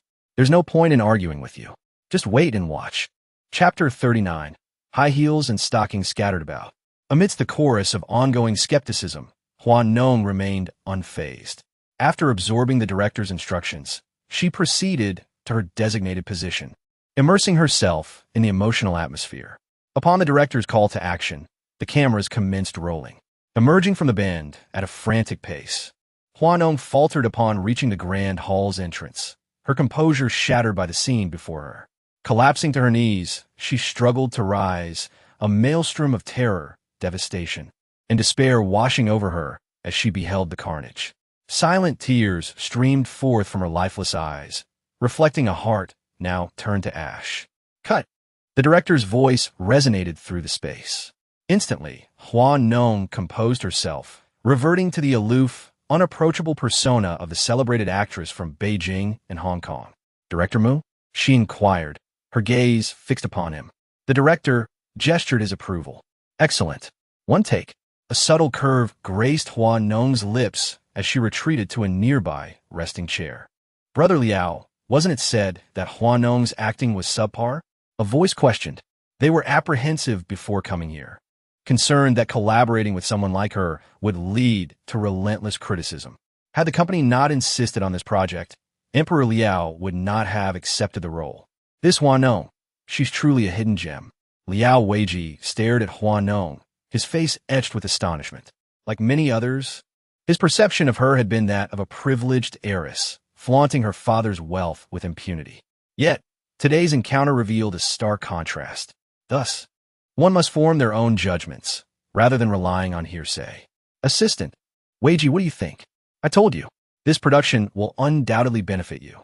Among the actresses born in the 90s, Hua Nong possesses the most refined acting prowess.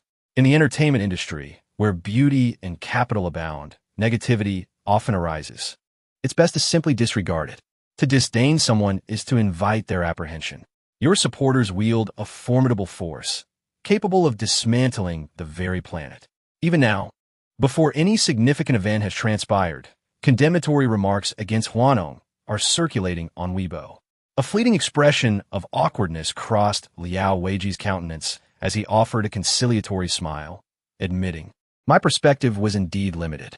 On Weibo, a contentious dispute had erupted between the adherents of Liao Weiji and those of Hua Nong. Hua Nong, observing the chaotic scene unfolding on Weibo, couldn't help but twitch her lips. Is being the offspring of a capitalist something to boast about? Isn't this a blatant attempt at lunar-level exploitation? Indeed, does she presume to exploit our esteemed Emperor Liao? Miss Hua, grace us with a response. Why feign timidity like a quail? Precisely. Does she not possess a paramour? Is he not a magnate in the legal circles of Jinggang? Sister? Xiaomu inquired with concern, casting a glance at Hua Nong. Hua Nong, resembling a feline basking in the sun's rays, nonchalantly regarded her. What is it? Perhaps you should cease observing the spectacle. They are hurling insults at you, yet you seem to derive perverse pleasure from it. Is this not indicative of a deviant nature? I am merely acquainting myself with novel terms of abuse. What if, in the future, I find myself unable to effectively retort and counter their arguments? Xiaomu, whatever brings you joy. Sister, Xiaomu called out, nudging her eyes towards Hua Nong's rear. Hua Nong retorted, experiencing ocular spasms? She was endeavoring to convey to you that I had arrived, as Liao Weiji approached Hua Nong, a cup of coffee in hand. Subconsciously, Hua Nong felt an impulse to evade him, but as her resting chair occupied this space, there was no alternative refuge. Does Emperor Liao require something? Having perused the information on Weibo, I have just posted a clarification. My apologies. Oh, Hua Nong lowered her head, scrolling through Weibo. You clarified, yet they continue to hurl insults without restraint. What difference does it make to clarify? Is it not rather absurd? Liao Weiji replied. In a few days, I will be hosting a live stream. Would you care to join me? My sincerity is abundantly clear. Liao Weiji had just begun his live streaming journey, attracting millions of viewers each session, inciting envy among numerous stars in the entertainment industry. If Hua Nong were to attend, she would be the inaugural guest in his streaming room. Shall I go, or not? Both Xiaomu and Hua Nong spoke simultaneously. Hua Nong cast a sidelong glance at Xiaomu before addressing Liao Weiji. I fear being criticized. There is no need for you to clarify anything on my behalf. Just keep your distance, thank you. Liao Weiji responded silently. Hua Nong spent 3 days on set. When returning to the city, it was already night. Xiaomu drove, glancing at the person leaning against the van sound asleep. Initially intending to inquire about her destination, he ultimately took her directly to the villa's entrance. Sister, we have arrived. Hua Nong stirred from her slumber. Where have we arrived? At number 1 courtyard. Oh, you dear child, take me to the intercontinental junting. What Xiaomu admired about Hua Nong was her apparent evolution of sleep. She seemed to require only intermittent rest during car rides, seemingly indifferent to sleep at other times.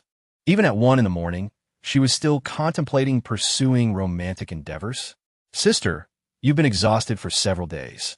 Perhaps it's time to refrain from chasing after men? What do you understand? Am I dealing with men? It's a fortune worth billions. Xiaomu was left speechless and turned the car around to the Intercontinental Junting, where Ming Xiaoyu's apartment is located directly beneath Lu Jing'an's.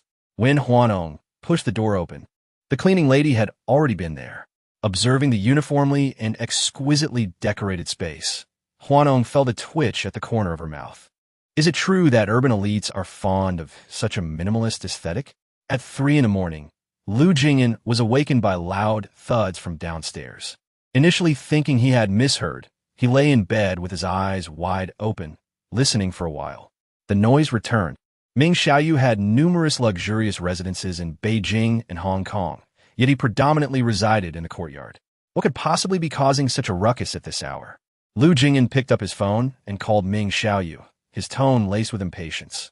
What on earth are you doing? On the other end, Ming Xiaoyu's breath hitched. President Lu, do you possess clairvoyance? Are you aware I'm at home indulging in activities? Lu Jing'an's expression darkened instantly. Making such a commotion for that? President Lu, do you have superhuman hearing? You can hear me from the courtyard? Are you in the courtyard? Yes. What is that noise from above? What noise from above? Are you referring to the Intercontinental Junting? Surely not. Has my home been burglarized? You must go check for me. Lu Jing'an was not one to meddle in others' affairs. Were it not for the disturbance disrupting his rest, he wouldn't have concerned himself even if his home were robbed or his ancestors' graves were disturbed. At 5 minutes past 3 in the morning, Lu Jing'an, draped in a dressing gown, ascended the stairs and employed Ming Xiaoyu's spare key card to unlock the door. The room was in disarray, with a suitcase amidst a scattering of high heels and stockings, immediately putting Lu Jing'an on high alert.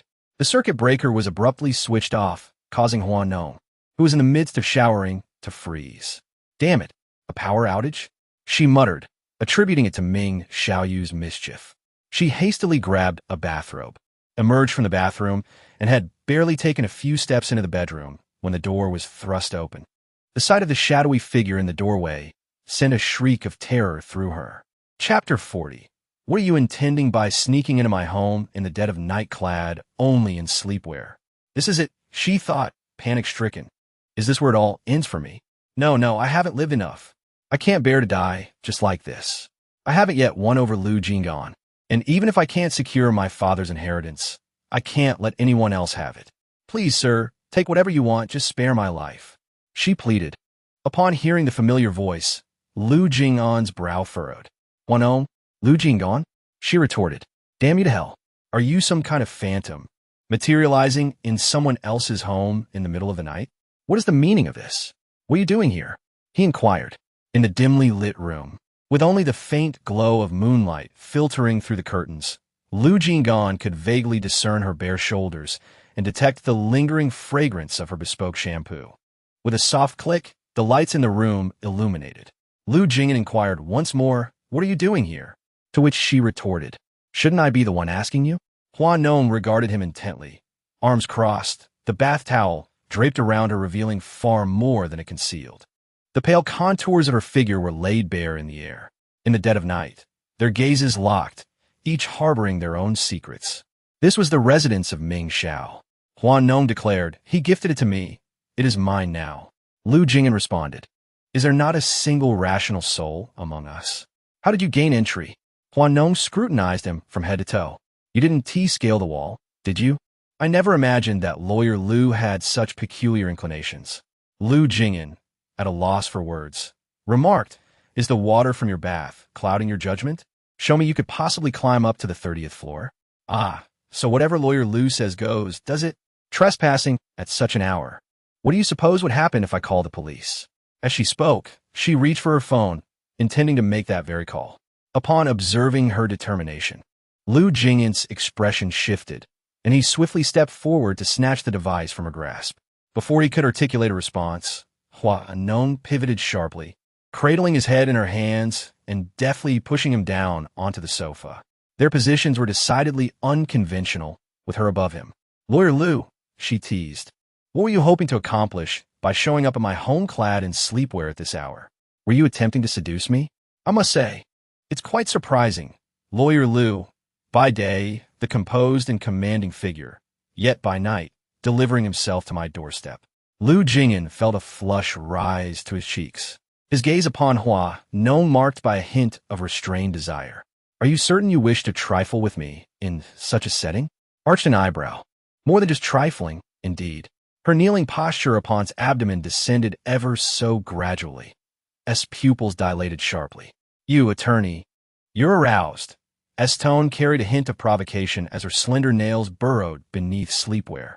Sneaking into my home late at night, clad in pajamas. How unnecessarily formal. Shall we dispense with them, perhaps?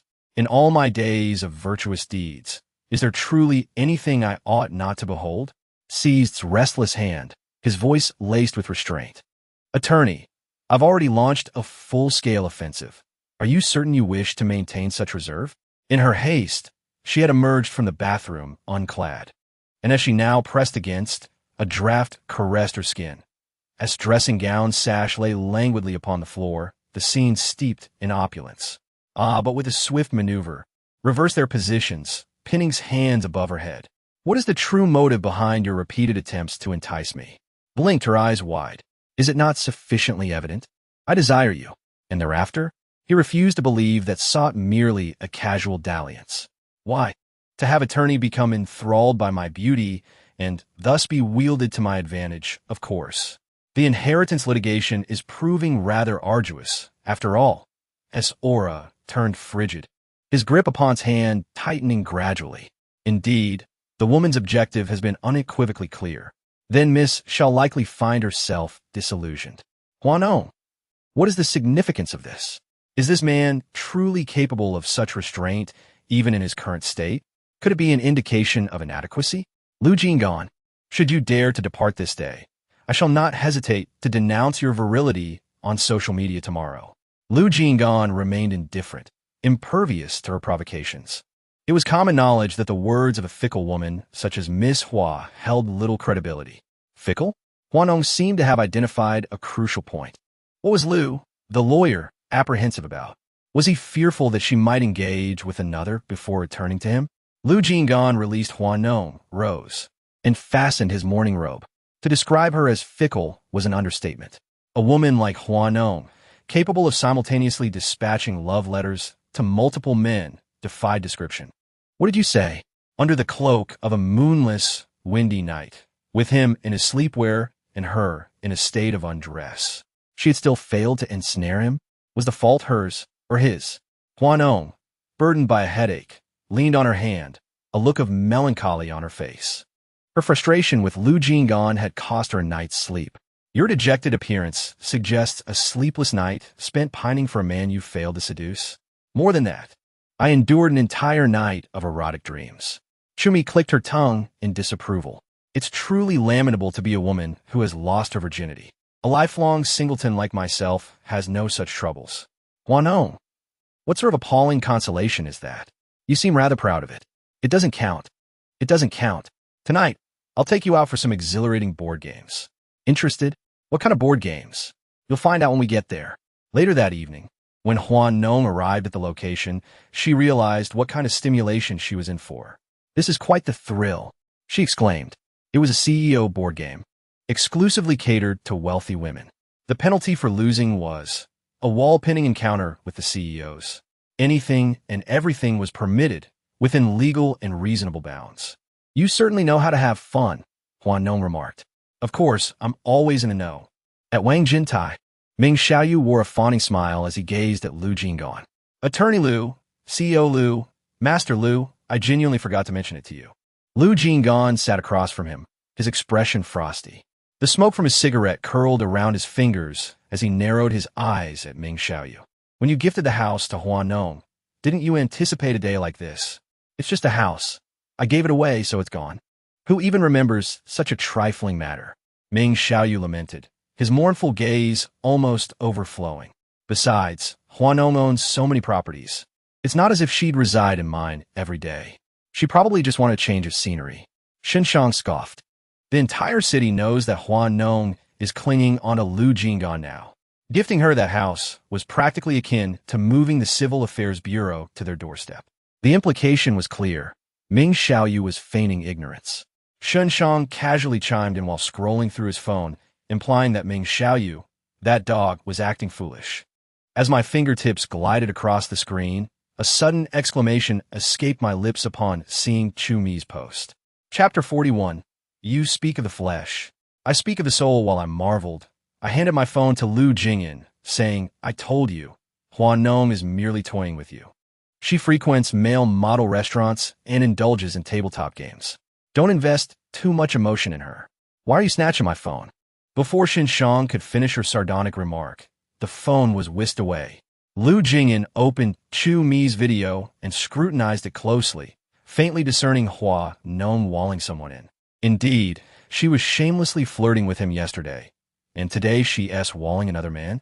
Unbelievable. Lu Ye, that expression of yours, could it be that you've developed feelings for Hua Nong?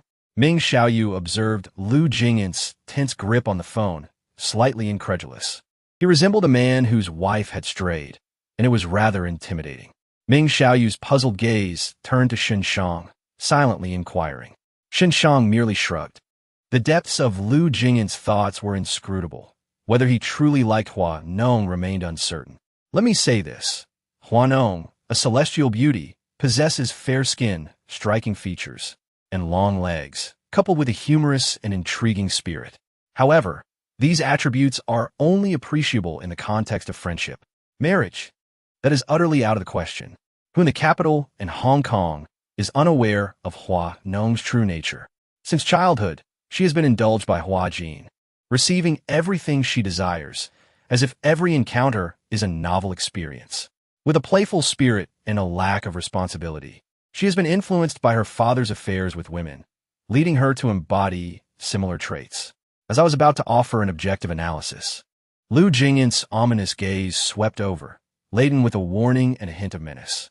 Realizing the gravity of the situation, I made a gesture to signify my silence. This gentleman had clearly fallen into someone else's trap, leaving no room for gossip.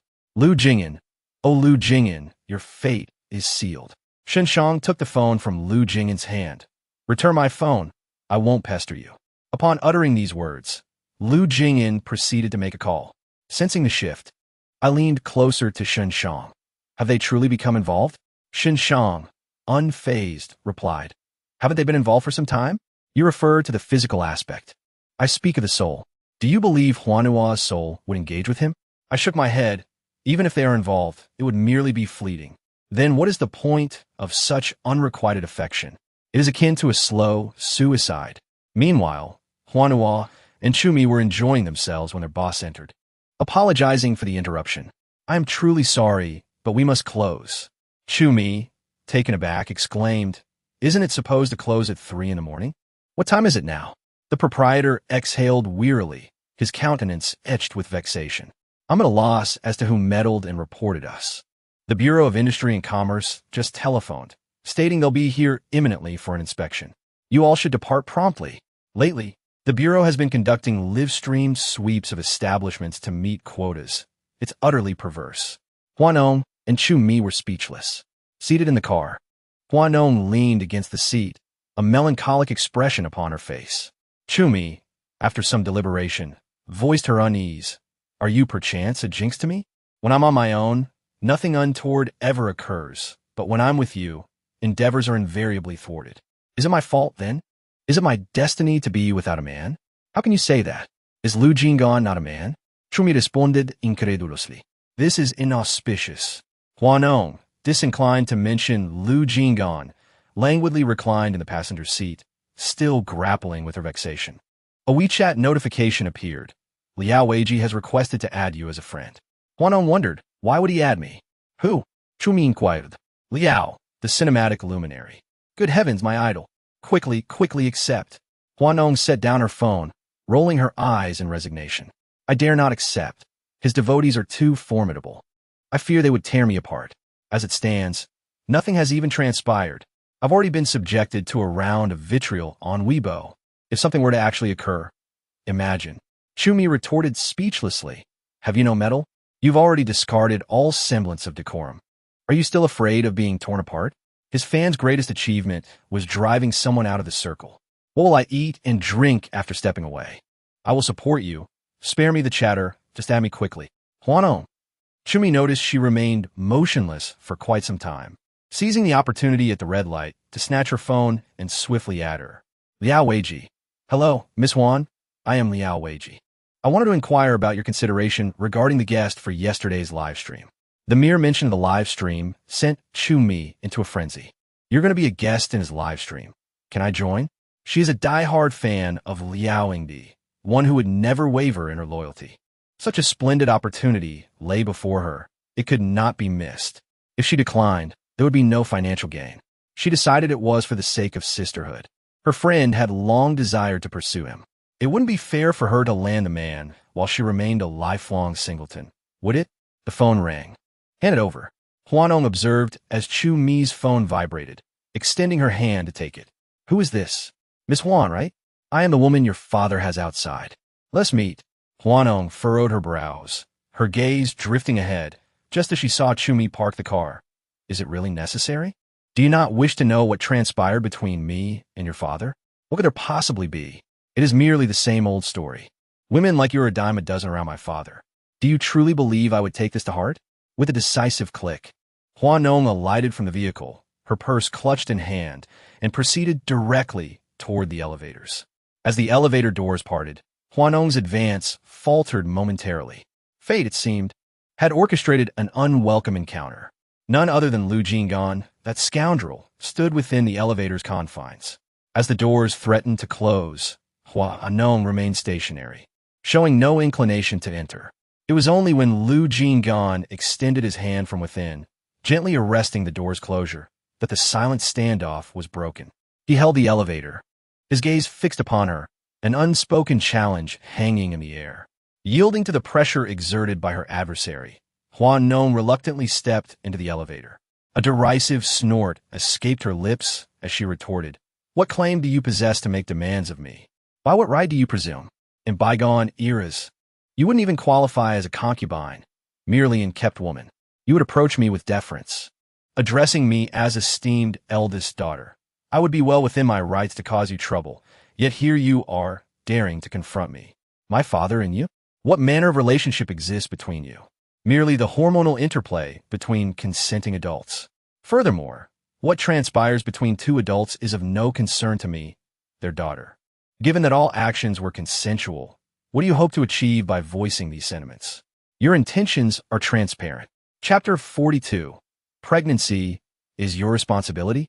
Within the cramped confines of the elevator, Hua Nong's disdainful tone seemed to scrutinize Lu Jing'an as if he were an insignificant insect. For every utterance from the woman, she delivered a sharp retort. Lu Jing'an listened in silence, his gaze deepening with each word. The air within the elevator grew increasingly oppressive. Hua Nong felt the weight of an unfriendly gaze upon her, laden with intense scrutiny. Clutching her phone, she glanced sidelong at him.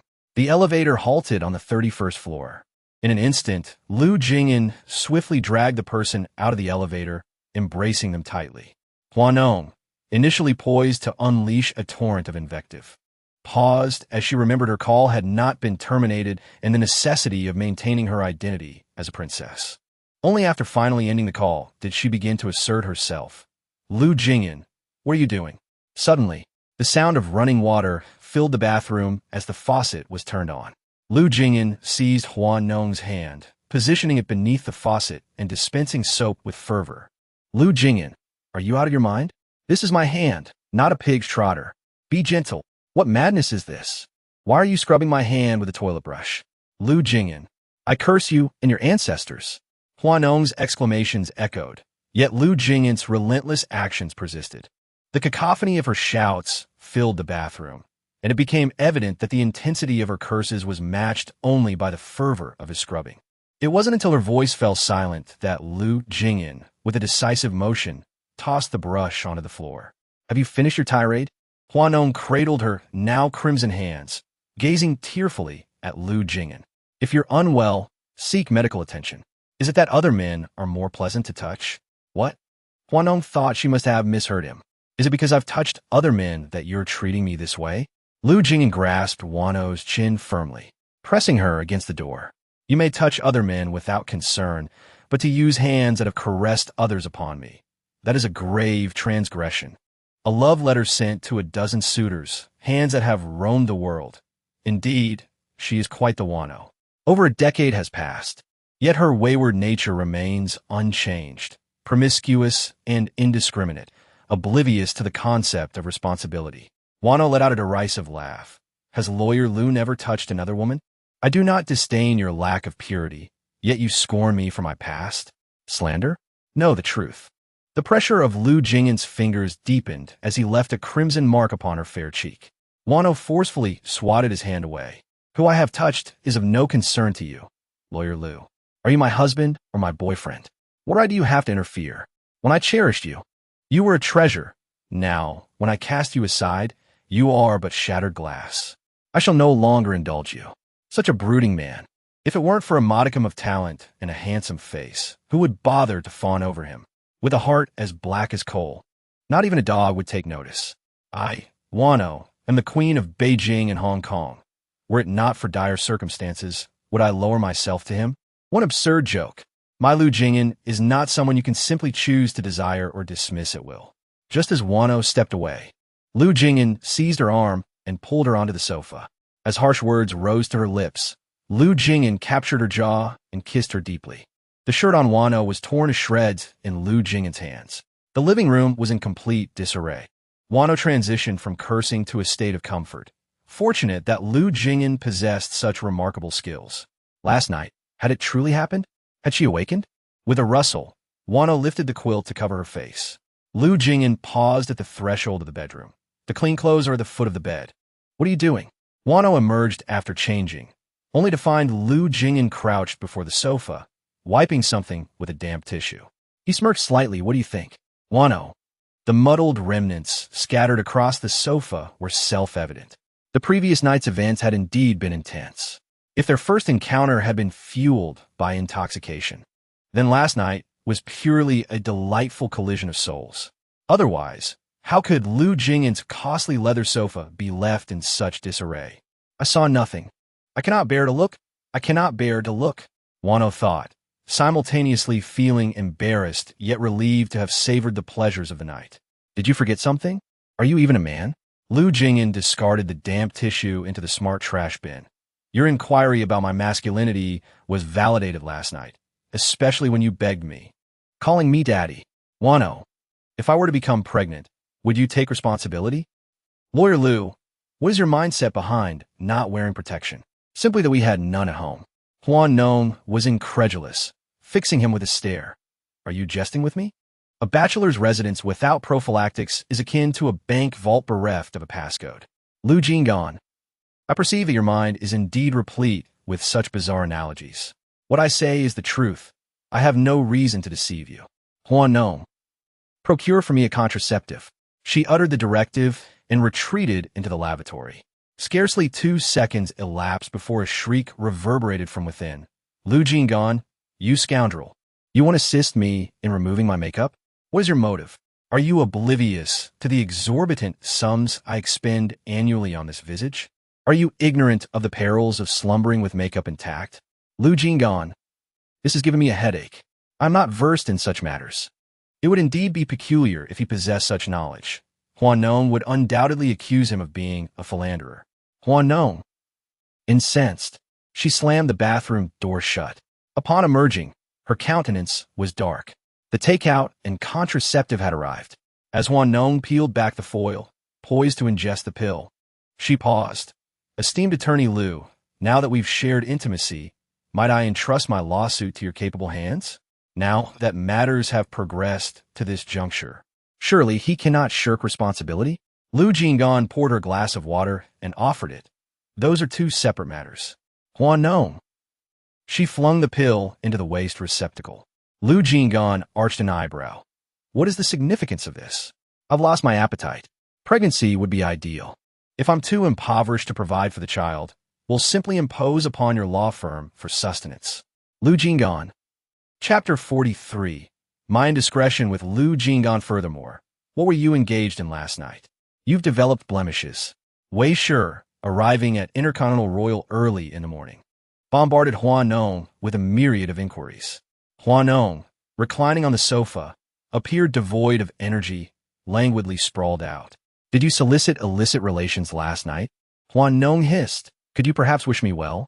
Prostitution is illegal, and I am a law-abiding citizen. Wei Shi, observing the hickeys adorning Hua Nong's neck, the result of amorous escapades, expressed exasperation. Don't attempt to convince me those are mosquito bites.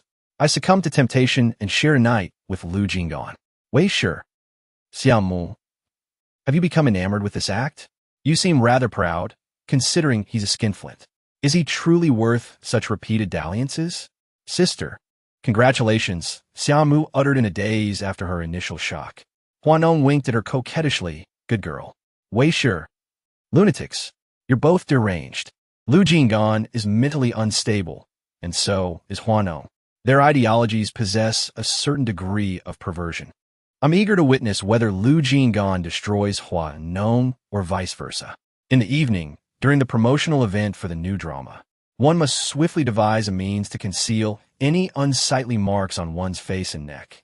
At 7 o'clock, Hua Nong graced the venue in an exquisite high-end traditional qipao, presenting an image that was both modest and breathtaking, her neck discreetly cloaked to hide the glaring crimson love bite.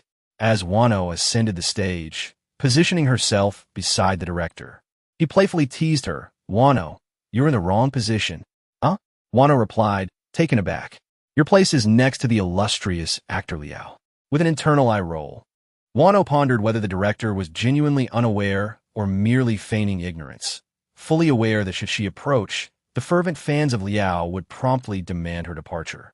Though reluctant, she acquiesced to the director's request. To refuse would be to undermine his authority. With a graceful sway, Hua Nong moved beside Liao, and before she could steady herself, a voice from the audience erupted. Hua Nong is unworthy. Hua Nong, look. Some individuals may appear presentable, yet their fans can create an uproar. Liao Weiji, director, sister, you're the most beautiful. What do you amount to? Do you think you're worthy of her? Do you believe our devoted fans are to be disrespected? Upon hearing Liao Weiji's fans disparaging Hua Nong, her supporters instantly rose in defense. Let's remain calm.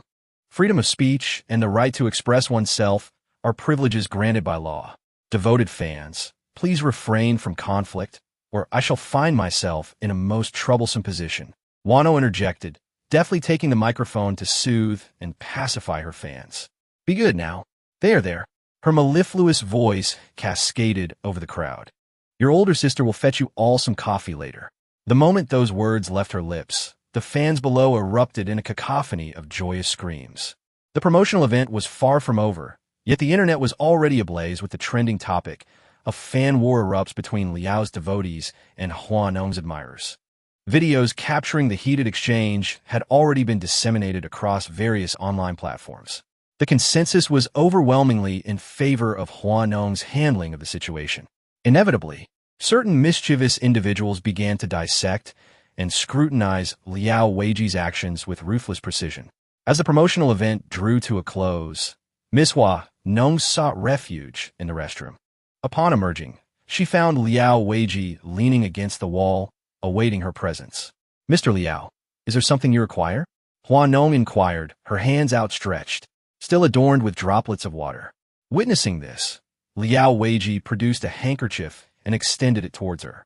After a moment's contemplation, Hua Nong accepted the offering. To refuse would undoubtedly invite a barrage of criticism and condemnation from those eager to find fault. I'm deeply sorry for what transpired earlier, he uttered, his voice laced with contrition. Hua Nong paused in her act of drying her hands. Sorry for what, precisely? She retorted, her tone laced with skepticism. When your devotees assailed me with their vitriol, you failed to defend me promptly. Instead, you allowed the situation to escalate. Now, you offer me an apology? Is it not woefully belated? I feared that any interjection on my part would only serve to exacerbate their fervor, he replied, his words carefully chosen. Hua Nong offered a wry smile, finding his explanation rather intriguing. It seemed as though he was implying that he lacked control over his own fan base. portraying them as an unruly mob prone to fits of hysteria, a group beyond his ability to manage. Do you require the return of your handkerchief? If so, I shall launder it and return it to you. Otherwise, I shall simply discard it, she stated, her gaze fixed upon him. I do require it, he affirmed. Hua Nong paused, then acquiesced. Very well. I shall place it in my pocket and return it to you at a later time. The agent is still waiting for me, so I must take my leave. Let us dine together this evening, as a token of my apology. The two of them exited the hotel, one after the other. Hua Nong's vehicle was parked on the right, while Liao Weiji stood on the left. They exchanged pleasantries at the entrance, after which Hua Nong turned to head towards the van. Meanwhile, Xiaomu, seated inside the car, relentlessly honked the horn, poking his head out to shout at Hua Nong. Sister, watch out. Upon hearing the call, Liao Weiji abruptly looked up and noticed something plummeting from above. Alarmed, he dashed forward and shielded Hua Nong with his own body. Almost instantaneously, a resounding crash echoed as a flower pot struck Liao Weiji's shoulder. Had he not protected her, that flower pot would have landed squarely on Hua Nong's head. The scene erupted into chaos. An ambulance whisked the injured away, and Hua Nong accompanied Wei Shi to the hospital. The police had been alerted, and the hotel was cooperating with the investigation. It was now established that the flower pot had been aimed at her, though it remained uncertain whether it was the act of her father's illegitimate child or an overzealous fan of Liao Weiji. Should the media arrive at the scene, remember to put on a fierce front. We cannot allow Liao Weiji to gain the upper hand. His fans have become increasingly unruly, likely due to his indulgence. We must exercise caution. I have strong suspicions that he presents one face publicly while harboring another privately, intentionally cultivating a fan base that thrives on discord. Did you hear that? Wei Shi shouted when Hua Nong remained silent for a moment. I heard you. Upon reaching the hospital, Liao Weiji proceeded directly through the green channel. As Hua Nong hastened to follow, she swiftly brushed past Su Jiang. Wasn't that Hua Nong and Film Emperor Liao? What brings them to our hospital? Su Jiang inquit pulled out. What's amiss? Peruse Weibo. It's quite the spectacle. During the new drama's promotion, their fan bases nearly came to blows. Yet, truth be told, Hua Nong possesses a certain piquancy that Film Emperor Liao lacks. Su Jiang, phone in hand, accessed Weibo upon entering the office, only to find her mother arriving with a thermos. Engrossed in your phone while walking? Observe fresh news concerning Hua Nong. The mother-daughter duo huddled together, scrolling until they encountered the video of Liao Weiji shielding Hua Nong from debris. A chivalrous rescue? What of Lu Jing'an then? Is my esteemed brother failing in his duties? Why don't you inquire? Su Yin suggested, equally intrigued. I dare not. He's always so stern with me. Su Jun Vito. Chapter 44. Entreat Lu Jing'an to be my father if he refuses to be my husband. Within the emergency room, outside the curtain, Hua Nong paced anxiously. Sister Nong, the doctor assured that no vital areas were struck. There's no need for such distress. Hua Nong, wearing an expression of self-reproach, gazed at her assistant with reddened eyes, appearing on the verge of speech, yet hesitant. She perfectly embodied a state of excessive worry, rendering her speechless. With a swish, the curtain was drawn open. Hua Nong was the first to rush forward. Doctor, how is he? The scapula is fractured, necessitating reduction. We're arranging the operating room presently. Has a family member arrived? We require a signature. Hua Nong was diligently performing, striving to immerse herself in the throes of remorse. Abruptly, a cup of coffee was offered to me. Do you remember me? I'm Su Jiang, Lu Jing'an's sister. I was the one who treated your injury last time. Hua Nong nodded. She was intimately familiar with Lu Jing'an's family, down to the name of their dog. I noticed you seem fatigued, Su Jiang said, gesturing with the coffee in her hand. Hua Nong mused to herself, fatigued? I was up until 4 in the morning with your brother, had an early call time for the film crew, and now this. I am exhausted. No, thank you, Hua Nong replied. No reporters, Su Jiang remarked with a mischievous grin, seemingly reading Hua Nong's thoughts. A fleeting look of embarrassment crossed Hua Nong's face. Isn't your brother accompanying you? It's Monday. What does that mean? Su Jiang asked, puzzled. Su Jiang. Wow, this is juicy. How scummy. Hua Nong casually tossed her hair. It's all right, he's not that scummy. Not that scummy? No wonder people say that after Hua Nong met her own father, no other man could measure up. It was already past midnight when Hua Nong left the hospital. As soon as she got into the van, she collapsed. "I'm dead tired. What do the police say?" "They didn't catch him," Wei Shi replied, equally exhausted and unable to rest, constantly monitoring Weibo for any uncontrollable information. Remembering something, she turned to Hua Nong. "It's so late. You're not still thinking about picking up men, are you? Do I look like I have the energy to pick up men?" Having divested herself of her high heels with a swift kick, Hua Nong reached out, poised to massage her temples, when the shrill of her telephone interrupted her. "Still awake at this hour?" A voice inquired. "Have you managed to ensnare Lu Jing'an?" "Halfway there," Hua Nong responded. "What do you mean, halfway? Either you've succeeded or you haven't. How long has it been, and you still haven't managed to secure a man?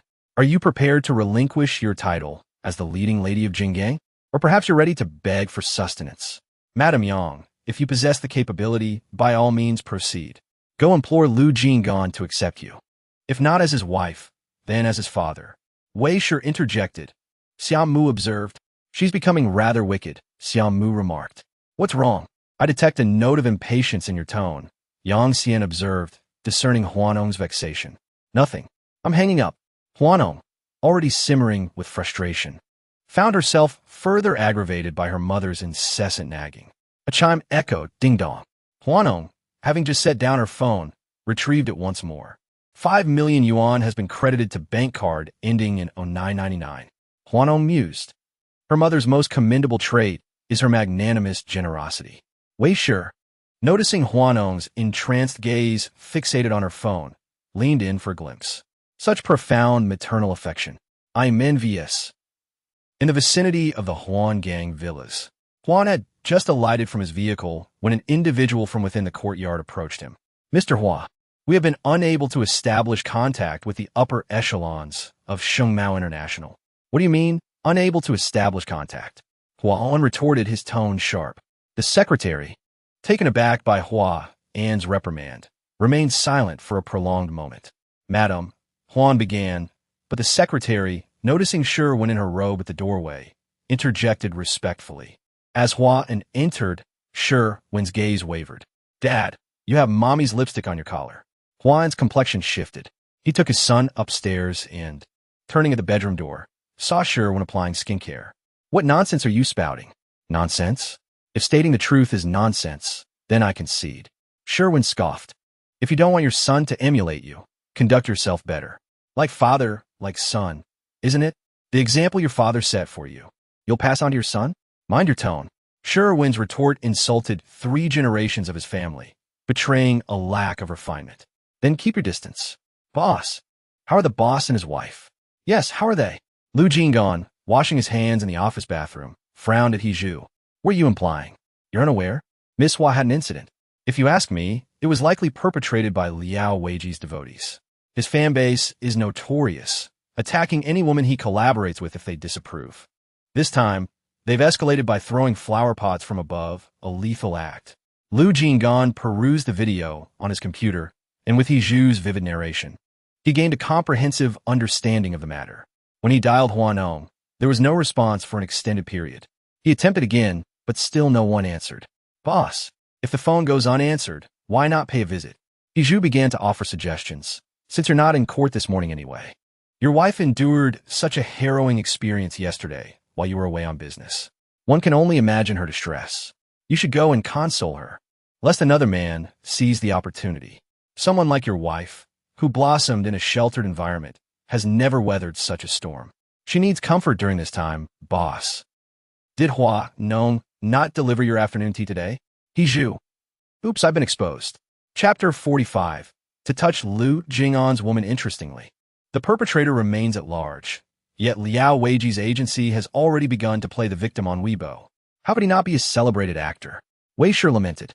Hua Nong arose, stood before the vanity, brushing her teeth, and listened to Wei Shi's diatribe. "Ugh, are you spitting out toothpaste or disparaging the esteemed Liao?" Hua Nong set down her electric toothbrush. "Is there a distinction between the two? Pass me the tablet." Liao, the esteemed actor, heroically rescued a damsel in distress, but suffered grave injuries. Liao sustained severe injuries. Hua Nong glanced at the comments section. where Liao Weiji's fans expressed their sorrow for their beloved brother, lamenting his suffering. Interspersed among the sympathetic remarks were a few derogatory comments aimed at Hua Nong. They haven't apprehended anyone. No. Enraged, Hua Nong muttered an expletive. Sister, the security guard from the community just called. There is someone outside holding a banner berating you. Xiaomu cautiously poked her head in. What are they saying? They claim you harmed Liao. Hua Nong. Are his fans completely unhinged? Have they forgotten what transpired at the promotional event? Wei Shi sighed. I told you to keep your distance from him. Then why did you allow me to take this role? Wei Shi.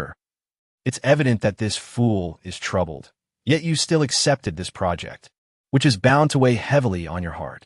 Frustrated, Hua Nong called Chumi. They haven't found anyone? No. She recounted the entire series of incidents instigated by Liao Weiji's fans. Is Liao dead? Why has he not emerged to clarify this chaos? When has he ever clarified anything? Come pick me up. Half an hour later, Chumi brought Hua Nong to the rooftop of yesterday's hotel. Can we discern anything from here? Scanning the premises. Hua Nong's gaze swept across the surveillance cameras positioned in each of the 4 cardinal corners, in addition to those in the stairwell and elevator she had used to ascend. To claim there is no surveillance seems rather disingenuous, wouldn't you agree? Are you suggesting someone has suborned the hotel staff? Quite likely, Hua Nong responded with a sardonic smile. TSK, interjected Chumi, to dare target the venerable Miss Hua Nong suggests a deeply rooted animosity. Whose establishment is this hotel? Allow me to consult the oracle of Google, Chumi quipped, retrieving her mobile device and perusing the information. The magnates of Jinggang are legion, with diverse holdings under their corporate umbrellas. Ascertaining the true owner can be a challenge. Would you believe it? It belongs to your former paramour's family. Hua Nong retorted, the HOs? Indeed. I had entertained hopes of enlisting assistance from acquaintances within the circle, but it appears futile. That imbecile, Hua Fangjia, would undoubtedly revel in my misfortune. Let us depart. Resigned, Hua Nong turned toward the entrance, Chumi trailing behind, muttering her discontent. As they approached the iron door connecting the stairwell to the rooftop, they discovered it was unyielding. Damn it, let's make a call. Chumi raised her phone, only to find the signal was absent. Hua Nong sighed. We shall have to bide our time until Xiaomu demonstrates some semblance of intelligence, at which point we may descend. Your assistant, you mean? I have always perceived her as somewhat lacking in perspicacity. Chumi had consistently regarded Xiaomu as a simpleton, lamenting her deficient acumen. Hua Nong's ability to remain was largely due to the charming roundness of her face. After all, Miss Hua had always preferred the company of plump little girls since her childhood. With a resigned sigh, Hua Nong sought shelter from the wind, pondering that if she were to perish in this place, she would haunt the girl daily. Meanwhile, Xiaomu was engrossed in a game downstairs, unaware that Hua Nong had yet to make her appearance. After a while, she dialed Hua Nong's number only to hear that it was out of service range. But she thought little of it and continued playing. It wasn't until 40 minutes later that she tried again, only to find the same disconcerting message. Suddenly realizing something was amiss, she exited her vehicle, intending to search for her friend. As she approached the elevator, a hotel staff member halted her, saying, "Good afternoon, madam. Please present your room card." What? Am I not allowed to go look for someone? Apologies, but this is a high-end hotel, and we must protect our guest privacy. Xiaomu chuckled. You can't even find a murderer, yet you're concerned about privacy? Surely. But jesting with me, sir? Catching murderers is the police's responsibility. Our duty is to safeguard our guests' privacy. Very well, just wait. Having accompanied Hua Nong for quite some time, Xiaomu was aware of the challenges posed by certain individuals. If she couldn't manage the situation, it didn't mean that others couldn't. Lawyer Lu, the boss's assistant has arrived. Who? Lu Jing'an was still adjusting to how everyone referred to Hua Nong. Hiju paused momentarily, Miss Hua's assistant. Let her in. Xiaomu entered Lu Jing'an's office with reddened eyes, her emotions brewing within her. Suddenly, she burst into tears, convulsing as she informed Lu Jing'an that Hua Nong was in grave danger. Shimu, Lu Jing'an said impatiently, rubbing his temples, I can't understand a word you're saying. After a brief moment of choking back her sobs, Shimu composed herself and explained, Sister Nong went to the hotel to gather evidence, but she hasn't returned, and her phone is out of service. Lu Jing'an pressed further. Are you certain she didn't leave early? Absolutely not. Sister Chu is with her. If they were leaving, they would have called me, she replied earnestly. Hiju. Boss, Lu Jing'an recalled something and said, never mind, I'll go myself. He wished to avoid the embarrassment of being criticized by the young Lady Huan for abandoning her in her time of need. With a swift motion, Lu Jing'an grabbed his coat from the back of the chair, and Shimu hurriedly followed him. Boss, should we call for assistance?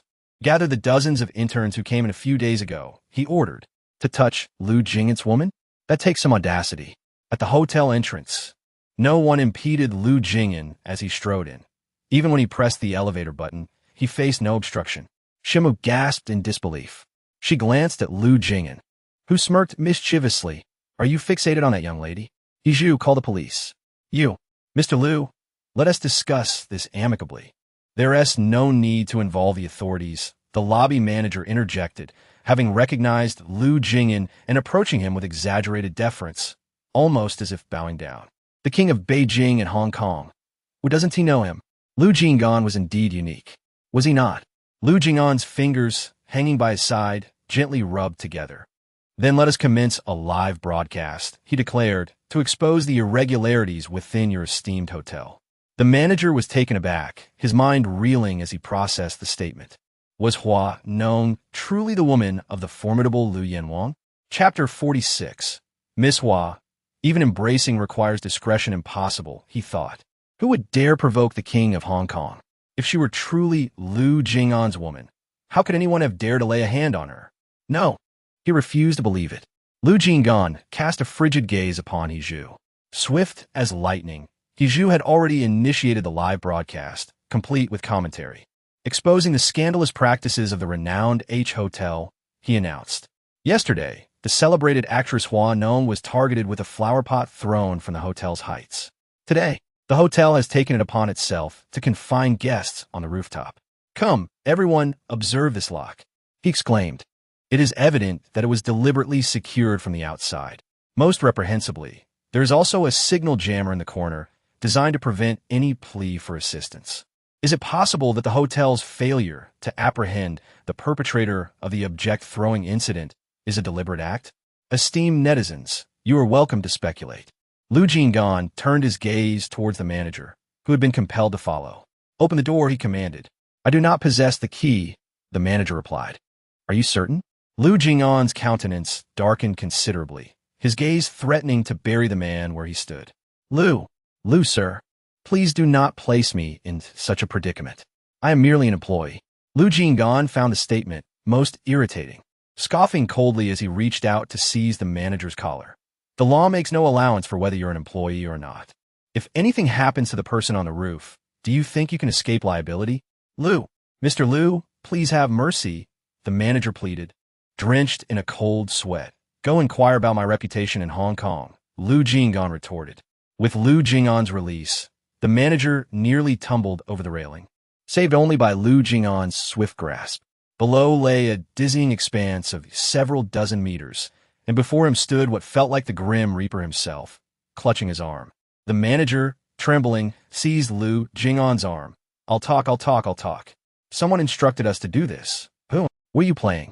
There's no signal at all, Hua Nong. Perched on the threshold, fiddled with her phone. Chumi leaned in curiously. Bubble Dragon, what era are you from, you old fossil? Hua Nong retorted, without internet. What else can we do sitting here? Isn't it a shame that it's not Lu Jing'an locked up here with you? Chumi remarked sarcastically. Hua Nong cast a sidelong glance at Chumi, nodding with feigned seriousness. A bit. If Lu Jing'an were here, I could even give him a child. Chumi retorted, as a woman. Do you have no sense of propriety? What need have I for propriety? It holds no value. Hua Nong let out a sigh. Am I not allowed to harbor beautiful expectations for life, even in my pitiable state? Pitiable? Asked Chumi. Am I not pitiable? When my father was alive, I was the princess of the world, but now that he is on the brink of death, I have become the world's enemy. If you happen to know any good men, do introduce them to me, preferably those in their 70s or 80s, on the verge of death, so that I may seize their inheritance upon entry. While others aspire to be stepmothers, you wish to be a step-grandmother. Hua Nong, do you truly find this acceptable, given your appearance? Hua Nong shrugged indifferently, seemingly unfazed by her confinement. Older men are enticing. Older men are delightful, for they possess wealth. And what of Lu Jing'an, that scoundrel? Suddenly, the iron door behind them slammed against the wall, startling the two who were seated by the back door. What the hell? Lu Jing'an. What expression is that on his face? Why does he look as if he wants to kill her? Xiao Mu thought to herself. A moment of silence for Hua Nong. She certainly must leave. Had she not been foolishly locked in, she would have departed long ago. Hua Nong tucked away her phone, stood up, her legs weak from prolonged sitting, and stumbled into Lu Jing'an's embrace. We saw nothing, Hua Nong declared. Heeding her cue, Hiju shouted, ushering a group of interns downstairs. Miss Hua, even in a moment of embrace, one must be mindful of appearances. Hua Nong inwardly cursed. My legs are weak from sitting too long. Solicitor Lu, might I implore you for assistance? Lu Jing'an not only declined to assist, but also rebuffed her, stating, a cur possesses no hands. Hua Nong. Having uttered those words, Lu Jing'an descended the stairs with a somber countenance, his dark eyes shimmering with a spectral glow. Sister, you are devoid of conscience. Solicitor Lu traversed a great distance to rescue you in a heroic fashion, and yet you address him as a cur, Xiao Mu reproached as she assisted Hua Nong downstairs, muttering incessantly, Hua Nong, is fate conspiring against her? How could she be so unfortunate as to have her disparaging remarks overheard by the very subject of her derision? Alas, what ails you? My leg has become numb. Hua Nong, grasping the banister, seated herself upon the steps, casting a glance at the door lock.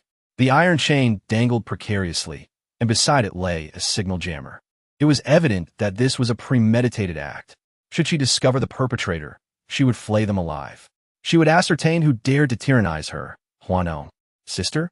Xiao Mu, observing the crimson glint in Hua Nong's eyes, trembled with trepidation. Hua Nong sighed. As the hour of reckoning approaches, let us first ensnare man. Lu Jing'an. Solicitor Lu, young Master Lu, President Lu, Lord Lu, Lord of the Underworld, your paramour summons you. Lu Jing'an. The assembled crowd. Is it not amusing, this proprietress? How utterly endearing. Surely, the president shall be rendered compliant under her sway. Hiju, what transgression could Counselor Lu have possibly committed in his past life to warrant such torment from Hua Nong in this one? Hua Nong, silence yourself. Refrain from wailing like a forsaken spirit in broad daylight. Clinging to the iron banister of the staircase, Hua Nong gazed upon Lu Jing'an descending and whimpered. I am unable to proceed. I require an embrace. Chumi, such a tribulation. Descend on your own. Lu Jing'an, through gritted teeth. Walk on your own. Bereft of affection. Devoid of love. I am akin to a neglected vegetable in the field. Driven to his wits' end by Hua Nong's incessant entreaties, Lu Jing'an, with gritted teeth and bloodshot eyes, ascended the stairs once more, scooped up Hua Nong from her perch, and cradled her in his arms. You, Lu Jing'an, what do you think you're doing? There is nothing beneath. A fall would prove fatal. That cur placed her precariously outside the railing. Lu Jing'an's gaze was severe, his voice hoarse. Am I a cur? Hua Nong. The scoundrel harbored such resentment. His pursuit of retribution was executed with utter clarity. Hua Nong clung to Lu Jing'an's neck, refusing to release her grip, and vehemently shook her head. No, no. I did not. Did not. Lu Jing'an inquired in a tone audible only to the two of them. Did not. Lu Jing'an scoffed. Hua Nong, by night you extol my virility. By day you berate me as a reprobate. Your games are quite elaborate. Hua Nong. Chumi.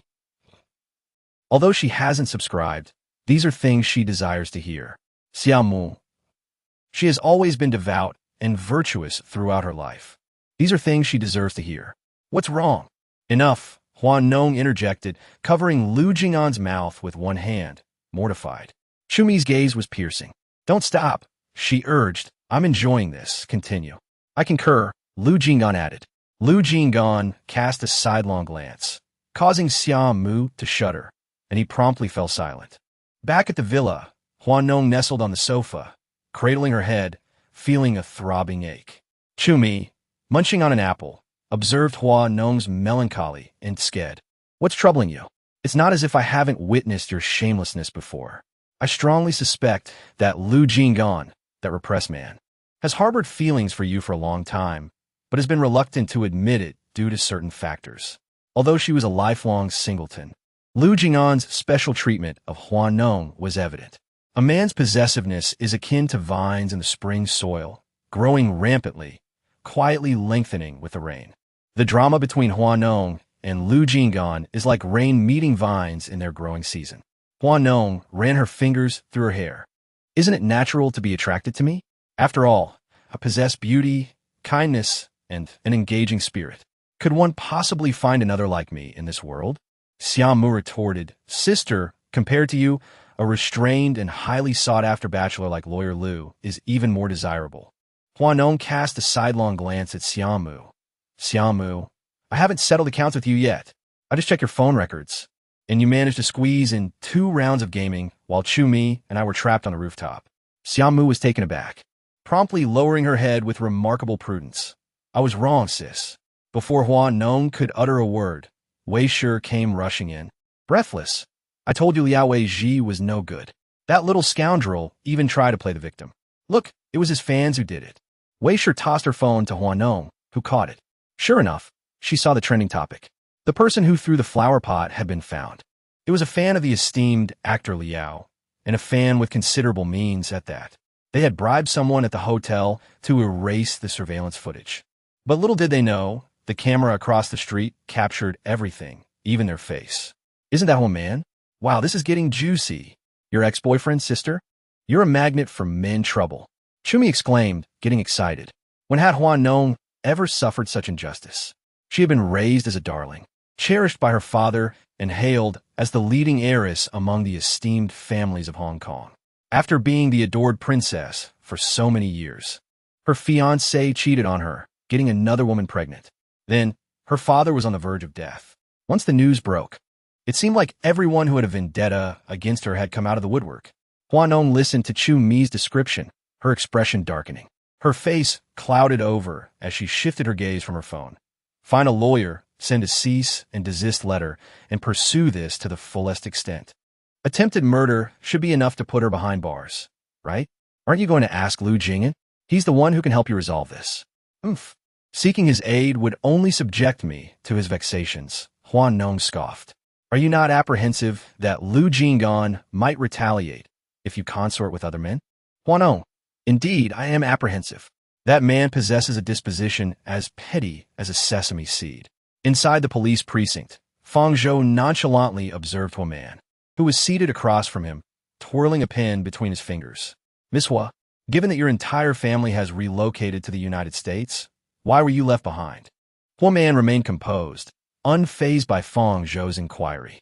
Aware that he was privy to the affairs between her family and the Hua family, she retorted, Why should I go? Fang Zhou clicked his tongue. Then why did your brother depart? That is his concern, not mine, she retorted.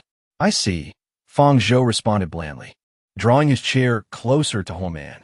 I am intrigued by the motivations that impelled you to target Hua Nong. Logically, considering your brother's transgression against her, one would expect her to retaliate against him, not the other way around. Hua Man expressed her displeasure. Officer Fang, are you conducting an inquiry or merely indulging in gossip? I must ascertain all matters pertinent to the case. If your actions against Hua Nong were motivated by your brother's actions, then we shall undoubtedly summon your brother. However, if they were instigated by Liao Weiji, then we shall summon Liao Weiji. Hua Man's countenance shifted noticeably. My brother is in America. Feel free to summon him. Fang Zhou clicked his tongue. That is incongruous. If your actions against Hua Nong were motivated by your brother's actions, you would have acted long ago, not just now. He spoke while extracting a sheet of paper from beneath the documents. We have perused your Weibo account, and both of your posts are solely filled with news from Liao Weiji's fan club. Based on the circumstances of that day, we have reason to suspect that your actions were motivated by Liao Weiji. His expression shifted abruptly. What Weibo account? I'm unaware. In this era, the commitment of fans is indeed quite remarkable. Do you possess such unwavering loyalty to the party and the people? If you choose not to speak, so be it. We have numerous witnesses to summon. We can eventually invite Liao Weiji for a live broadcast, allowing the vast online community to witness the fervor of his fans. 3 years ago, a female celebrity who collaborated with him was driven to retreat from the industry due to an online uproar. Was this not your doing? I have stated, I do not comprehend what you are referring to. At that moment, someone entered the doorway and handed Feng Zhou a piece of paper. Feng Zhou glanced at it, shrugged his shoulders. Take him into custody. On what grounds? I am awaiting my lawyer. I advise you to abandon that hope. Hua Nong has decided to sue you, which renders this a criminal case. Furthermore, the lawyer representing Hua Nong is Lu Jing'an, and you are essentially cornered. What did you say? Lu Jing'an? How can that be? In the circles of Beijing and Hong Kong, many affluent families tremble at the mention of Lu Jing'an. This formidable figure in the legal realm is known for his ruthless nature, disregarding any semblance of compassion. Anyone who crosses his path does not fare well, and countless elite families harbor deep resentment towards him. Subsequently, the rumors grew increasingly bizarre, portraying Lu Jing'an as a veritable king of hell. Chapter 48. A well-fed man is more productive. Good morning, madam, she greeted, when Hua Nong appeared at the law firm in a black knitted dress. Everyone's eyes lit up. Where's Lawyer Lu? She inquired. Lawyer Lu is in a meeting. Oh, Hua Nong replied, a hint of annoyance in her voice. Every time she came to see him, he was either out or in a meeting, so difficult to get hold of. It'll be over soon. I'll go and hurry him along. The new girl in the secretarial office was completely engrossed in the story of Hua Nong and Lawyer Lu. A delicate celebrity and a ruthless legal magnate. Wasn't this the setting of the romance novel she'd been reading lately? Utterly captivating. Thank you for your trouble. Hua Nong, ever the innocent flower, would say anything to achieve her goals. Moreover, the young girl before her was so well-behaved and seemingly fresh out of university, so easily swayed. When Lu Jing'an emerged from the conference room, he saw Hua Nong standing by the window of his office, overlooking the CBD landscape. Lawyer Lu, she began, do you think if I were to film an urban drama in the future, I could use your office as a filming location? Lu Jing'an cast a sidelong glance at her, taking a sip of water from his cup. Certainly, provided you can afford it. Hua Nong turned around, raising an eyebrow. We're in this kind of relationship, aren't we? Can't you give me a discount? What kind of relationship are we in? A relationship of both soul and body. Lu Jing'an paused, his hand holding the cup still. I acknowledge the body, but the soul? Exalted souls are characterized by self-discipline and self-love. Does Miss Hua possess such a refined spirit? One might even suggest she is capricious and promiscuous, a veritable Janus, with one face for the boudoir and another for the world. How utterly tedious. Hua Nong scoffed, her gaze immediately drawn to Lu Jing'an's attire, which deviated markedly from his customary sartorial elegance. A black leather jacket paired with a sweater lent him the air of a brooding boy next door. Her eyes raked over him with unconcealed interest, the gleam in her eyes unreserved. Lu Jing'an felt a curious tingle along his spine under her intense scrutiny. As he turned to set down his cup, Hua Nong swiftly seized the hem of his sweater, her delicate hands slipping beneath the fabric. A tremor ran through him. Hua Nong, he murmured, his voice restrained. What is it, Lu? She inquired, her fingers exploring his abdominal muscles, her manicured nails tracing the line of his Adonis belt, descending slowly until they reached his lower abdomen. Just as she was about to venture further, Lu Jing'an grasped her wrist, pinning her against the desk. Cease your impertinence. We have already shared a bed. How can it be considered impertinence? She countered, feigning bewilderment. Lu Jing'an regretted the situation. He had always been adept at concealing his emotions, whether as a student or in the professional world. No one had ever provoked him to lose control, save for Hua Nong, who relentlessly challenged his boundaries, seeking to drag him from his pedestal and tarnish his image. Once was sufficient, yet she had returned for a second encounter. What was particularly vexing was the irresistible allure that she exuded. Beneath the bed, he maintained restraint, but upon it, she transformed into a madam accustomed to directing male escorts, dictating his pace and intensity to ensure her utmost satisfaction. When Hua Nong noticed the cold, unyielding look in Lu Jing'an's eyes, she nudged him with her knee, remarking, someone's eager. Lu Jing'an.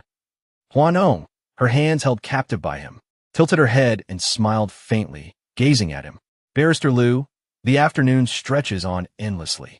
You're treading on thin ice. If the unmarried, unattached young women in the secretarial office were to witness this, it would be quite scandalous. Hua Nong, are you determined to squander the opportunity to behave yourself?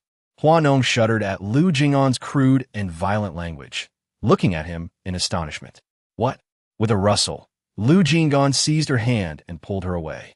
Half an hour later, Hua Nong was still pinned against the desk, her palms damp. She gazed at Lu Jing'an with resentful eyes, her hands trembling with anger. This scoundrel actually. With a series of rustling sounds, Lu Jing'an grabbed tissues from the desk to wipe her hands. Seeing the aggrieved expression on Hua Nong's face, on the verge of tears, he couldn't help but chuckle. Satisfied? Shouldn't that be my question to you? To tempt me so brazenly in broad daylight. There must be a price to pay. Lu Jing'an tossed the tissues into the trash can. With a single arm, he lifted Hua Nong into his arms, carrying her like a child towards the restroom in the lounge, allowing her to sit in his embrace. His display of masculine strength was undeniable. Hua Nong clutched at his sweater. Will you assist me with Huaman's case? I can consider it. What does it mean to consider? The person who had been languidly resting on his shoulder suddenly sat up straight, and with a sharp thud, the back of her head collided with the bathroom door frame. She clutched her head and let out a cry, her eyes glistening with tears. Lying down, Lu Jing'an couldn't help but chuckle. How painful! What sort of low door is this? Lu Jing'an, both exasperated and amused, replied, You hit the side of the door. It hurts. Lu Jing'an reached out to touch Hua Nong's head, noticing there was no bump, and gently massaged it. Standing at the wash basin, Lu Jing'an dispensed some hand soap for Hua Nong to wash her hands. Maintaining his composure, Lu Jing'an stated, I said I could consider it. Don't bring up the past and pretend you don't know me, Hua Nong retorted, displeased. Lu Jing'an tightened his grip on her hand. Repeat that. Then tell me, what exactly do you want? I will assist you with this case, but will you be honest? Lu Jing'an's gaze darkened. Aren't you curious about how I want you to be honest? It doesn't matter. I will certainly meet your demands. Remember your words. Lu Jing'an lifted Hua Nong's chin and brought her lips close to his, planting a kiss. If you fail to comply, there will be some chaotic consequences. Hua Nong remarked. A pervert? While others are concerned about people, what sort of chaos is he preoccupied with? After a moment of thought, Hua Nong realized that the pressing matter at hand was to have someone assist her in dealing with Huaman. She certainly did not intend to let any member of the Hua family off the hook. Indeed, my mother did not deceive me. Lu Jing'an deactivated the faucet and extended a paper towel to Hua Nong, assisting her in drying her hands. A man replete is a man capable. Lu Jing'an's gaze shifted, a glint igniting within its depths. Does Miss Hua harbor some misconception regarding my capabilities? Sated by a mere hand cannon? Whom does Hua Nong deem so insignificant? Hua Nong, abashed, tentatively touched her nose. Having assisted with Huaman's affairs, and concerning the inheritance. With a swift motion, Lu Jing'an discarded the paper towel into the waste receptacle. Presuming upon familiarity? Chapter 49. The juxtaposition enables affliction emerging from Lu Jing'an's law firm. Hua Nong arranged a spa appointment with Chumi. As they entered, pausing to exchange their footwear at the entrance, a chorus of boisterous laughter echoed from within the typically tranquil spa. Poor Hua Nong. Her circumstances have only improved since her father's incapacitation. Previously, Liao Weiji would have been inconsequential. Now, he dares to affront her. What amuses me most is that before she could settle accounts with the Hua family, Hua Fangjie is expecting a child with his paramour, and her sister nearly assaulted her with a flower pot. Is the haughty Hua princess destined for irreversible decline? I am intrigued by the psychological disparity she must endure. Once, she would contest even the most trivial matters, yet now, the Hua family has thoroughly disgraced her. Indeed, Hua Nong and Chumi sat at the entrance on the first floor, listening to a group of affluent ladies conversing in the courtyard, their expressions decidedly grim. This spa, nestled within the Villa district of Central Street, is a prestigious establishment, renowned among the elite of Beijing and Hong Kong, serving as a gathering place for the city's high society women. By sheer coincidence, a floral arrangement event was underway inside the spa, attracting around 10 notable ladies from affluent families. And yet another twist of fate brought Hua Nong here.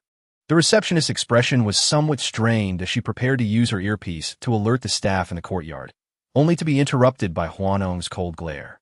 With a derisive laugh, Hua Nong commanded, "Fetch me a bucket of water." "What? I can't hear you." Hua Nong's words dripped with a palpable warning. Nothing, I will arrange it immediately. The staff hastily brought a bucket of water to Hua Nong, who then strode towards the courtyard. I heard he has been pursuing the notorious lawyer Lu Jing'an from Beijing and Hong Kong. I am keen to see if Lu Jing'an finds her appealing. Before the woman's words could fully escape her lips, a bucket of water was abruptly poured over her head. Who the hell? With a resounding crash, Hua Nong hurled the bucket aside. The woman, who moments ago had been exchanging barbs, now paled at the sight of Hua Nong. You? What about me? Please, continue your discourse. I've been listening to you ramble on. Hua Nong crossed her arms, her gaze disdainful, regarding the woman as if she were something loathsome. With a dismissive gesture, the woman seized a towel from the table, obliterating her meticulous makeup as she blotted the moisture from her face. Indeed, remarked with a TSK, the faux porcelain on the wall pales in comparison to the layers of foundation you apply. Is it this very foundation that emboldens you to disseminate falsehoods about me in public? What is the basis for your arrogance? Without your father, you are inconsequential, and he is not even deceased yet. You're already ingratiating yourself with. What is it? Do you revel in being a sycophant? Is your existence contingent upon male companionship? Instantly, S. hand descended, delivering a sharp slap across the woman's face. Evidently pained by the act, she shook her hand. I shall tear you to pieces. The woman, momentarily stunned, clutched her face before lunging at, scissors brandished in her hand. Her assault was swiftly thwarted as pinned her head against the table.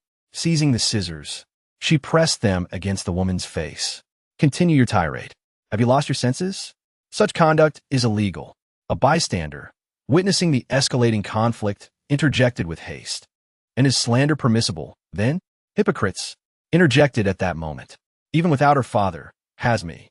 While my family may not rival it certainly surpasses those assembled here. One should assess a person's affiliations before engaging in mistreatment. Scoffed, twirling the blade in her hand before plunging it into the table beside the woman's face with a resounding thud. Your weapon, returned. All right, stop being upset, and let's find some joy. We had agreed on a spa day, yet here we are, left with nothing. Chumi was driving, while Hua Nong sat in the passenger seat, her expression one of deep dissatisfaction. What are you doing? Are you really going to act like this? Have you forgotten the grace of a leading lady from Beijing and Hong Kong? What if someone captures your antics today and shares them online? Wouldn't that be disastrous for you? Where are you planning to take me for some enjoyment? It must be somewhere befitting a wealthy woman. Half an hour later, Hua Nong was stunned by the sign of a nightclub before her. A nightclub? Really? Is it one of those lowly establishments? Surely, I won't encounter a portly, greasy man inside, will I? Although I have yet to inherit my fortune, I am not destitute enough to frequent such a place. You truly brought me here? Chumi retorted. Does this place truly not deserve a goddess like her? Even though she may be temporarily impoverished, her situation is hardly so dismal. You'll find out once we step inside, Chumi insisted, unable to bear Hua Nong's fussiness. She pushed her through the narrow passageway, leading them into the grand hall of the nightclub. The deafening music enveloped them, and before Hua Nong unfolded her gaze, she beheld a paradise on earth. A veritable paradise. What do you think? Not bad, right? Chumi said, playfully wrapping her arm around Hua Nong's neck. In this lifetime, I have done my share of good deeds. Such joy is what I truly deserve to relish. Adjacent to the university district, this street, despite its unassuming storefronts and modest decor, caters specifically to the student demographic. A mere glance reveals an abundance of youthful exuberance, a delight unparalleled by any other establishment in the city. Such is true joy, unlike the repressed and calculating nature of men like Lu Jing'an. Beneath their veneer of sophistication harbor ulterior motives. These younger men offer unadulterated sincerity. Once unrobed, they are entirely yours. Shall we indulge? Only through comparison can one truly inflict pain upon Lu Jing'an. Upon hearing Chu Mi's proposition, Hua Nong glanced down at her palm. The morning's events still vivid in her mind, her hands still tingling with a lingering sensation. What are you staring at? Did Lu Jing'an force you to masturbate? Hua Nong. Lu, we've been instructed to follow Ms. Hua. Inside the black Maybach, Lu Jing'an perused the documents on his tablet, his expression impassive. Su Wei, feeling awkward, nervously touched his nose before mustering the courage to speak. Miss Hua and Miss Chu Mi have gone to a nightclub in the University District. As he spoke, Su Wei opened a photo on his phone and handed it to Lu Jing'an. The man's eyes narrowed, and his countenance grew stern as he examined the image. Observing Lu Jing'an's reaction through the rearview mirror, Su Wei found himself unable to discern Lu Jing'an's true feelings for Hua Nong. Was he intrigued or indifferent? Lu Jing'an's grip on the phone tightened, his knuckles turning white. He had underestimated Hua Nong. She had promised to behave this morning, yet she was already at a nightclub in the University District by nightfall. The notion of seamless integration is an understatement. I must contact the authorities to report this. Chapter 50. Before Hua Nong could fully comprehend the situation, she found herself pinned against the door. Boss, what on earth is happening? Is the nightclub experiencing a blackout? What kind of establishment are you running? Is there no sense of humanity left? The joy was just beginning, and you cut the power? Is there no allowance for happiness anymore? Boss! Boss! A throng of revelers, teetering on the brink of ecstasy, was caught off guard by the sudden darkness. Hua Nong glanced at the young man beside her, unable to restrain a curse. She was on the verge of making a move. Damn it! She exclaimed in frustration. Zhu Mi, seizing the momentary light, made her way to Hua Nong's side and inquired, Have you been possessed? Why does this always happen when we go out? Every time we visit a nightclub, it seems to lose power. Hua Nong retorted, Is this my fault? What a stroke of bad luck. Police, stay where you are. Hua Nong shouted, Damn it. Zhu Mi pulled Hua Nong out of the nightclub, both of them panting heavily as she leaned on her knees. How the police become so idle lately? They seem to spend all their time watching the nightclubs. Good grief. Is that Lu Jing'an? Zhu Mi looked up and spotted him in the distance. Leaning languidly against the car, Lu Jing'an held his cigarette between his fingers, wisps of smoke spiraling skyward. The dim streetlights cast an elongated shadow of the man, flickering in the gloom, obscuring his features. Yet, even from afar, one could sense the simmering rage emanating from him. Upon hearing Lu Jing'an's name, Hua Nong felt a tremor run through her.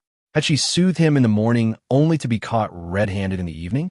Had the benevolence of the heavens utterly forsaken her? Was fate conspiring against her? Hua Nong. Chu Mi tugged at Hua Nong's sleeve. Is it too late to flee? Hua Nong's smile was a mask of despair. If we proceed, we'll only fall into Lu Jing'an's clutches. Being apprehended by the police versus being seized by Lu Jing'an. Choose one. Chu Mi believed she was presenting a rational choice. Hua Nong. What kind of ludicrous choice is that? Is there no third option? Death, perhaps. At the mouth of the alley, Lu Jing'an's black vehicle stood as an imposing barrier. To escape, she would inevitably have to approach him, judging by the composed manner in which he leaned against the car. Smoking, he seemed confident in his impending victory. Perhaps a little flattery, a touch of charm? Left with no recourse, Hua Nong closed her eyes, steeled her resolve, and, with a practiced smile revealing her pearly whites, walked toward Lu Jing'an. Amused by Hua Nong's flexible nature, the man chuckled softly. He flicked ash from his cigarette. Indeed, the illustrious first sister of Jinggang. She certainly has a unique relationship with shame. Lu attorney, what brings you here? Hua Nong inquired, her voice dripping with affected sweetness. With time to spare, I came to enjoy a smoke, Lu Jing'an replied languidly. A mirthless chuckle resonated within Hua Nong's heart. You must indeed possess an abundance of leisure. Lu Jing'an exhaled a plume of smoke, nearly erupting in exasperated laughter. Noticing Chu Mi's tentative movement in the alleyway, he cast an icy glare, seemingly conveying, Did I grant you permission to stir? Su Wei apprised the constabulary that 2 fugitives remain at large here. A jolt of alarm coursed through Hua Nong. Absolutely not. The dissemination of such intelligence would irrevocably tarnish her image as an innocent ingenue within the entertainment realm. Lu Jing'an's actions were akin to a character assassination. Su Wei glanced between Lu Jing'an and Hua Nong, ultimately deferring to Lu Jing'an's directive. He had barely taken 2 steps when a nearby bodyguard ushered him into a separate alleyway. Fool, are you truly going? The bodyguard cast a reproachful gaze upon Su Wei. Heed my counsel, refrain from proceeding for the moment. Lu Jing'an, even amidst failed negotiations, civility should prevail. Are you resolved to consign me to oblivion? Hua Nong, witnessing Su Wei's departure, was seized by a profound sense of trepidation. Aiding law enforcement in the resolution of criminal cases is an obligation incumbent upon every virtuous citizen. How has it metamorphosed into a death sentence at the lips of Miss Hua? An epiphany struck Hua Nong. You were the one who alerted the authorities? Any objections? Chumi, good heavens! I have consistently asserted that entanglement with a man of Lu Jing'an's callous disposition is to be avoided at all costs. Domineering, overbearing, and petty, he embodies every conceivable flaw in the male constitution. Chumi, stationed in the alleyway, perceiving Hua Nong's imminent explosion, swiftly interjected, "Fool! Engaging in a quarrel with Lu Jing'an at this juncture is tantamount to inviting retribution." With a solemn shake of his head, he expressed his indifference. 100,000. Hua Nong gritted her teeth, enduring Lu Jing'an's opportunistic behavior in this moment of turmoil. Very well. In the car, Hua Nong pondered thoughtfully, delicately brushing her nails. The tranquil air was punctuated only by the sound of her nails clicking together. Why did you call the police? Did my attempt at relaxation disturb you? Relaxation? Lu Jing'an's profound gaze slowly shifted to Hua Nong. Have you forgotten what you said this morning? What did I say? Lu Jing'an's eyes narrowed. Miss Hua, your forgetfulness is quite remarkable. As for Hua Man's situation, you should seek assistance elsewhere. I agreed to help you not, so you could ease your conscience and indulge in frivolities. He, Lu Jing'an, had no leisure for such distractions. He knew well that a woman like Hua Nong spoke not a single truthful word, and trusting her deceitful tongue had led him astray after a few fleeting encounters. Hua Nong replied, I was wrong. Wrong what way? Although I don't recall my specific error, if you say I was wrong, then I accept that I am. Hua Nong's admission of guilt was earnest, so much so that Su Wei, who was driving, could not suppress a chuckle. This audacious demeanor, despite its lack of justification, was indeed impressive. Noticing Lu Jing'an's silence, Hua Nong reached out to him. As her fingertips grazed the hem of his garment, he seized her hand. Do you no longer desire this? Lu Jing'an's gaze, sharp as a blade, scrutinized her wrist. Hua Nong shuddered, suddenly recalling the image of that wretched creature brushing itself. Just then, with a forceful grip on her arm, Lu Jing'an propelled her towards the apartment. Before Hua Nong could fully comprehend the situation, she found herself pinned against the door. Chapter 51. Lu Jing'an held her earlobe firmly. In Miss Hua's eyes, what does integrity signify? With a hint of confusion in her gaze, Hua Nong asked, Lawyer Lu, what is integrity? To speak is to act, and to act is to fulfill. This is integrity. Lu Jing'an articulated each word with precision. Hua Nong let out a derisive laugh. How many individuals in the real world can genuinely adhere to such principles? Who does not shed their pants in bed only to pull them up and masquerade as a stranger? From a young age, Hua Nong had been influenced by her father's demeanor, becoming somewhat of a femme fatale. Where her father's mistress appeared at their doorstep, heavily pregnant and demanding accountability, her father's response was rather telling. I must indeed take responsibility for your condition, but what exactly do you expect me to offer? The position of Mrs. Hua? You shall have to wait in line. As for monetary compensation, simply call me. There is no need to come here and humiliate yourself. Just look at how shameless that is. Initially, she was not like this, but exposure to such realities gradually shaped her into the person she became. She desired integrity, yet one must be taught properly. Upon hearing Hua Nong's irresponsible remarks, Lu Jing'an let out a cold laugh. You make a valid point. With that, his broad palm moved toward her waist. Gently caressing her, he elicited a ticklish sensation within her. Just as she anticipated the next step, Lu Jing'an unexpectedly turned her body and pressed her face against the door. Lu Jing'an, you damn well use your hand again. He replied with a cold smirk. I use my hands to convey to Miss Hua that some matters do not require the removal of trousers. By the end, Hua Nong felt her legs weaken, nearly collapsing to the ground. Quick as lightning, Lu Jing'an caught her waist and lifted her onto the sofa, pinning her wrists above her head, his gaze infused with a suppressed warning. Should I discover that you dare to sleep with another man, Hua Nong, have you fallen for me? A man's possessiveness only arises for those he cherishes, and this dog's behavior inevitably raises suspicions. Lu Jing'an suddenly chuckled. Yes, love you. Each word was articulated with clarity, What seemed to be a rhetorical question transformed into something more ambiguous as he painstakingly enunciated each syllable. With one hand freed, he grasped her delicate ankle, placing it against his lips for a soft kiss. Hua Nong felt as though something within her had detonated. The man, impeccably dressed in a suit, with meticulously styled hair, radiated an aura of a business titan. As he lowered to kiss her ankle, she trembled all over, speechless, nearly losing her composure. His austere yet wicked expression made her heart race uncontrollably. Gripping the sofa tightly beneath her, she quivered, unable to restrain herself. Lu Jing'an. Yes? The man's voice trailed off with a subtle inflection, discerning Hua Nong's eagerness. What? Lu Jing'an coaxed her, step by step. Still yearning for a younger paramour? His slender fingers traced a path along her waist, ascending to her earlobe, where they lingered in gentle torment. Hua Nong, her limbs immobilized, felt like a fish awaiting its fate. This dastardly man was utterly incorrigible. Release me, you cur. Release you so you can pursue a younger man? Hua Nong's heart seethed with resentment. Rather than be dictated to by Lu Jing'an, she would confront him directly. I seek a younger man because you have failed to satisfy me. Lu Jing'an's grip on Hua Nong's earlobe tightened fiercely, eliciting a sharp cry of pain. You beg for mercy, yet accuse me of inadequacy. It seems I can no longer heed your pleas. Hua Nong, am I to perish in this bed? Lu Jing'an abruptly released her, smoothing his attire as he stood leisurely by the sofa. What are you doing? Were you not departing? Hua Nong, what the hell? After all this, you release me? Do not tell me you are not aroused. My arousal is my own concern. Your departure is yours. Hua Nong. In the past, she would have condemned him as a paragon of virtue, but now, she dared not. Hua Nong huffily rose to leave, but as she reached the threshold, Lu Jing'an spoke with disdain. Unlawful imprisonment is a punishable offense, Hua Nong. Refrain from engaging in illicit activities.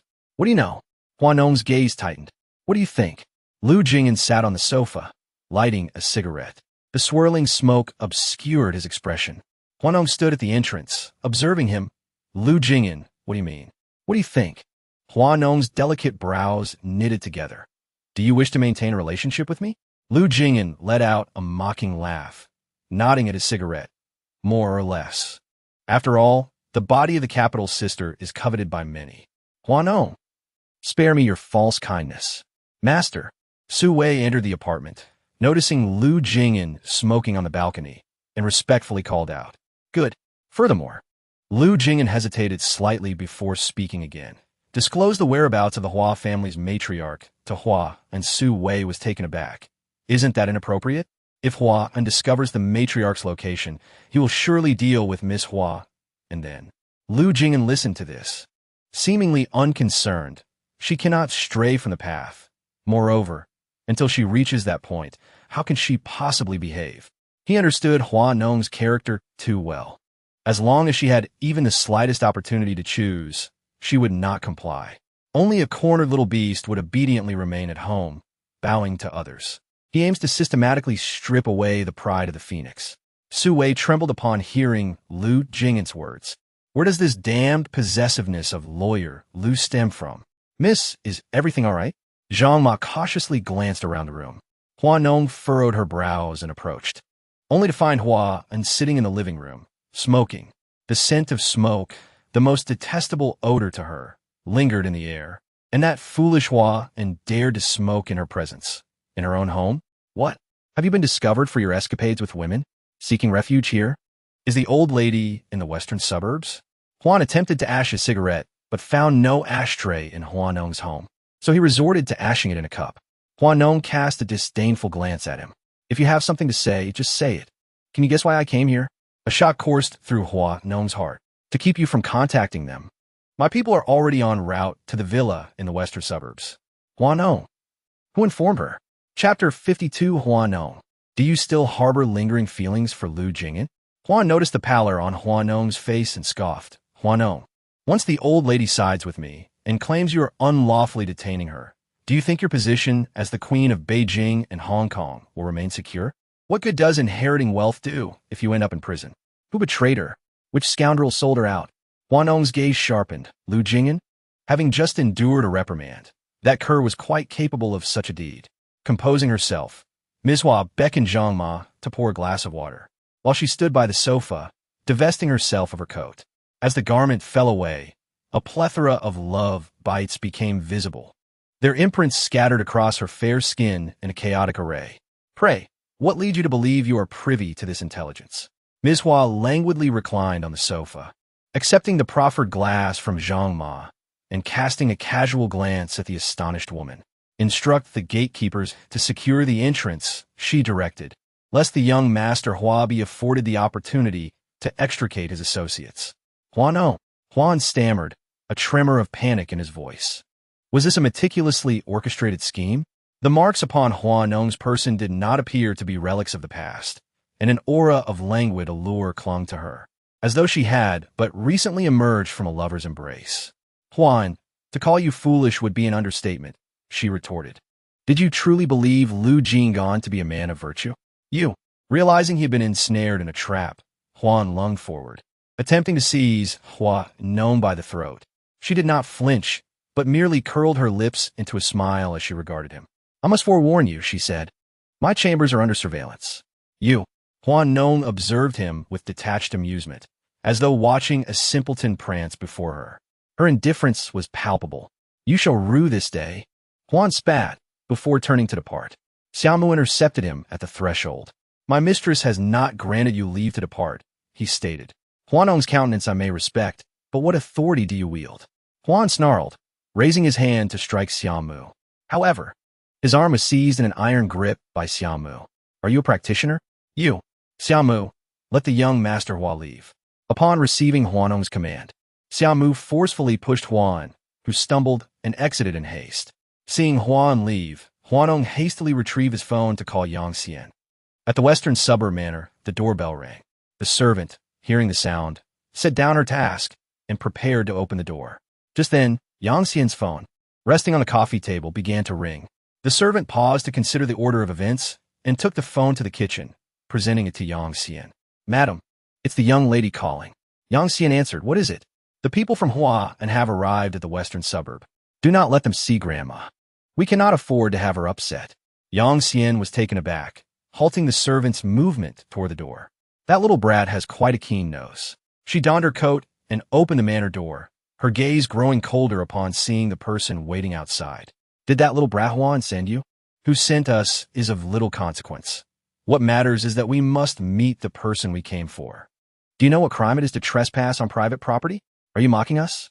The leading man let out a cold laugh. Yang Xian Morelis Miled in Silente. Take a look behind you. The following morning, Hua Nong sought out Ming Xiaoyu.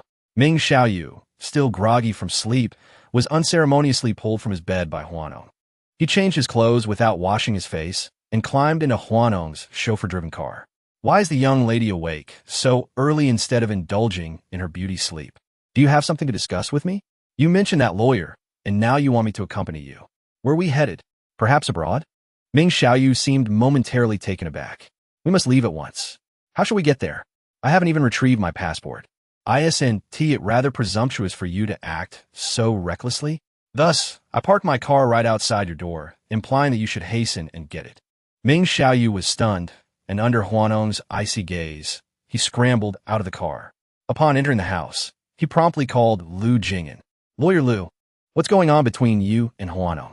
She is so eager for your assistance, yet you refuse to help her? Hua Nong is currently at my doorstep, insisting that I accompany her abroad to find a lawyer.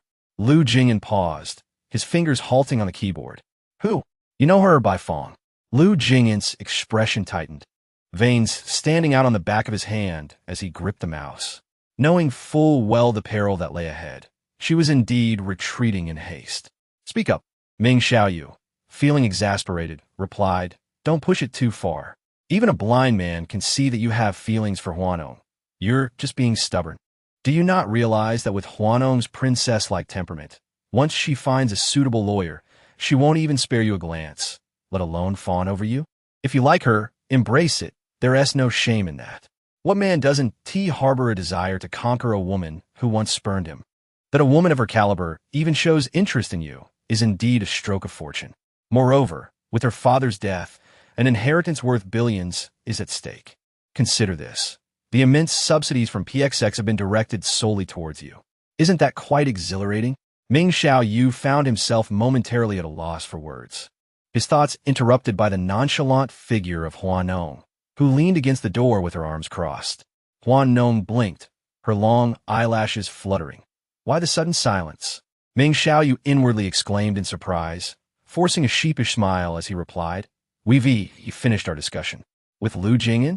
Just a casual chat," he thought, as a cacophony of screams erupted within him. "Shall we leave?" "Yes. If we don't, Miss Hua will surely make him regret it." Inside the car, Ming Xiaoyu was a bundle of nerves, frequently stealing glances at Hua Nong, yet he remained stubbornly silent.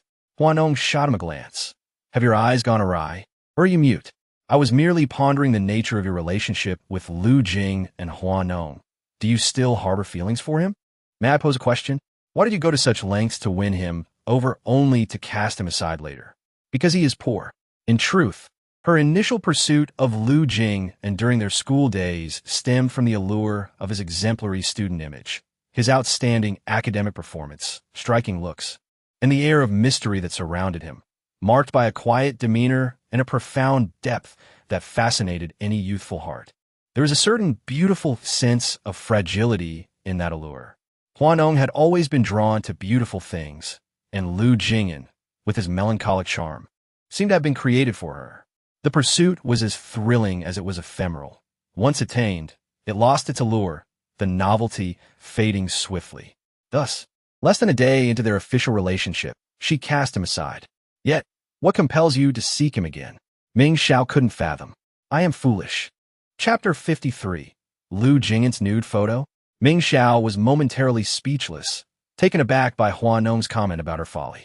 Sitting in the chauffeur-driven car, he sighed deeply. The thought of Lu Jing'an, that enigmatic man, left him somewhat vexed. "Could you please be quiet? Your lamentations are unbearable. If anyone should sigh, it should be her. Men are unreliable, and the inheritance hangs by a thread. She has endured enough misfortune. Let me show you something intriguing." Ming Xiao suddenly recalled something, a spark of inspiration igniting in his mind as he gazed at Hua Nong with renewed brilliance. "What is it?" Hua Nong inquired, perplexed. "Check your phone." A message notification popped up on WeChat, and Hua Nong opened it to reveal. "What the hell? Lu Jing'an's photo? Is it really that daring? Do adults engage in such antics?" In the shower room, Lu Jing'an stood with his back to the camera, his muscular torso and well-defined legs causing Hua Nong to blush profusely. This man was undeniably enticing, especially considering her previous encounter with him.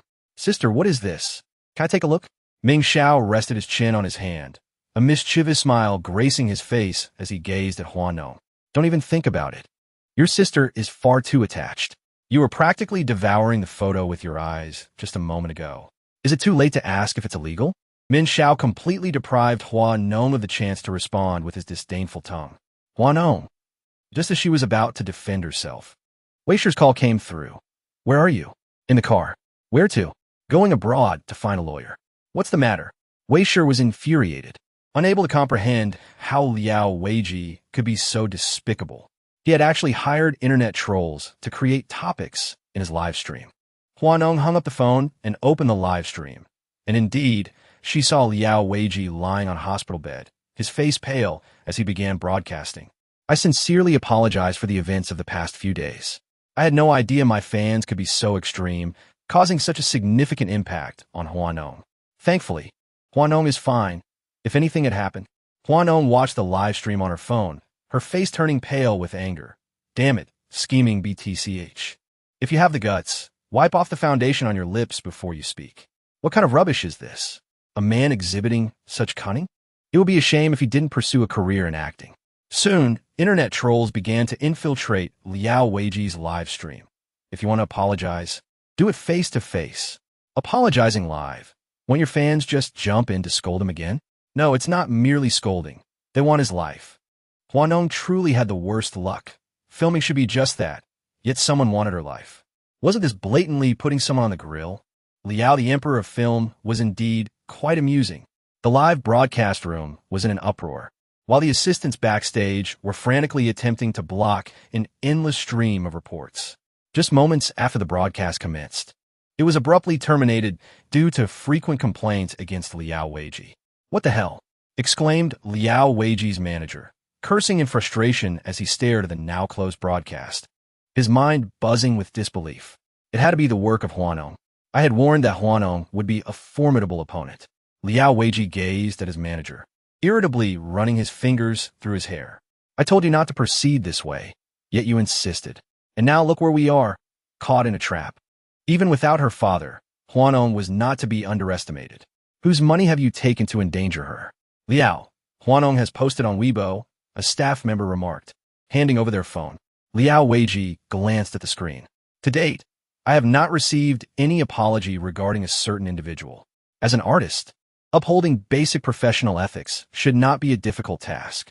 Yet some appear to wield admiration for him as a weapon to harm others. The entertainment industry is not a lawless realm. I shall pursue this matter to the end." Upon reading Hua Nong's post, Liao Weiji's face turned pale with rage. He flung the phone at Lin He. "Take a look at this." Lin He picked up the phone, her expression darkening. "I need to step outside to make a call." She exited with the phone, but after a considerable time, no one answered on the other end. "Damn it!" Infuriated, Lin He uttered an expletive, gave Liao Weiji a word of caution, and drove off, heading straight for the Jinggang logistics park. "I'm looking for General Hua. General Hua is not here. Where is he?" Lin He's tone was sharp. The person scrutinized her before replying. "If you have General Hua's number, you can contact him directly. He's not answering his phone." "Then I wouldn't know." "You." Lin He was fuming. Hua Nong, having posted on Weibo, tossed her phone aside and, glancing at the road ahead, impatiently urged, "How long has it been?" "We're still on the second ring road." "Sis, it's the weekend."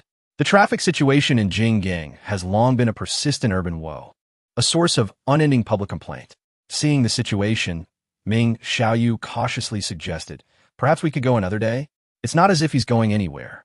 Primarily, he feared that if he brought Hua Nong to someone else, Lu Jing'an, that jealous man, would come after him. Upon hearing Ming Xiaoyu's words, Hua Nong leisurely cast a glance at him. "What? What's the matter?" "Nothing really. Isn't it just a traffic jam?" "Is a traffic jam capable of impeding my progress toward becoming a wealthy woman?" Ming Xiaoyu, after being rebuked by Hua Nong, he immediately became docile, taking out his phone to send a WeChat message to Lu Jing'an. "Brother, the man is about to abscond. You'll never win a woman overacting like this. If I were you, I'd be beside myself with anxiety. Are you just going to nonchalantly allow Hua Nong to seek out other men? She might even end up in bed with one." Lu Jing'an, "She won't have the opportunity." Ming Xiaoyu, "What do you mean? You wouldn't happen to be." Before Ming Xiaoyu could finish his sentence, Hua Nong's phone rang. On the other end, Feng Zhou, holding the phone, stood inside the police station and glanced at the composed man sitting across from him. "Come by. Hua Man, need you to verify some things here. Just ask me directly. I don't have time to come over right now." According to Hua Man, Hua Fangjie is still in Jinggang and never left the country. "Don't you want to avenge being cuckolded?" "Hua Nong, just you wait." Chapter 54. Hua Nong dusted off her dress and stood up. Inside the police station, Feng Zhou put down his phone and looked at Lu Jing'an. "It just goes to show how formidable you are, President Lu. You got Hua Nong wrapped around your little finger." Feng Zhou pulled up a chair and sat across from Lu Jing'an. "Tell me, with you two in this state, should I be preparing a congratulatory gift?" Lu Jing'an, with a cigarette between his fingers, reached for the ashtray and lightly tapped off the ash. "Your paltry sum isn't worth my attention." Feng Zhou, "Great. The capitalist's true colors are truly repulsive. If Miss Hua, who is so vindictive, finds out she's been manipulated by you, won't she make your life a living hell? Why does she know?" Lu Jing'an's gaze towards Feng Zhou carried a hint of warning. Feng Zhou, Lu Jing'an, this heartless capitalist, sometimes truly exemplifies the extremes of wealth and insensitivity, employing people when needed and discarding them when not. In times of trouble, one can count on Zhong Wuyan, but in times of peace, it's Xia Yingchen. Feng Zhou felt that interacting with him could subtract decades from his life. Is Hua Fangjie still in Jinggang? Feng Zhou was quite curious. Initially, he had betrayed Hua Nong, who had placed a bounty on his head, determined to end his life. Who would have thought? The mantis stalks the cicada, unaware of the oriole behind. Yet, he still couldn't outmaneuver Lu Jing'an. Half an hour later, Hua Nong arrived at the police station, and Fang Zhou immediately approached her. "I'll open the door for you. Go meet him yourself. Enough with the chit-chat." In the interrogation room, Hua Man was firmly seated in a chair. As Hua Nong entered, the officer who had been interrogating her glanced at Fang Zhou, who nodded subtly, signaling for him to leave. "Well then, Miss Hua," Hua Nong said, pulling out a chair and sitting down, arms crossed, gazing at Hua Man across the table. "When you accepted my Hermes, you sweetly called me Sister Nong. Have you forgotten that when you smashed a vase at me? They say that one who receives a favor is indebted, yet you seem utterly oblivious." Hua Man scoffed. "You have the audacity to bring a fake bag before me? Hua Nong, do you have no shame? Who are you trying to insult?" Hua Nong chuckled, amused by the absurdity. "A fake bag? Who told you that what I gave you was a counterfeit? The boutique staff or the luxury appraisal agency?" S. countenance underwent a transformation, and upon observing this, surmised the situation with a considerable degree of accuracy. "The so-called sister at your side, perhaps? Has she ever laid eyes upon a limited edition Hermes? That you would believe her pronouncement of its being counterfeit upon first glance?" "Spare me," retorted, unable to erase from her memory the haughty demeanor had adopted when bestowing the handbag upon her, as though a princess were casually dispensing alms to a commoner. She conceded that she could not afford a limited edition, but neither did she relish being so readily trampled upon by. "Tut, tut, how pitiable," remarked. "Do you comprehend the implications of the crime of intentional homicide? It signifies that should I withhold my forgiveness, you shall find yourself incarcerated. But alas, I am weary. Your brother, having cuckolded me, has absconded, and, as I am unable to locate him, I shall simply settle matters with you. Any member of the family will suffice.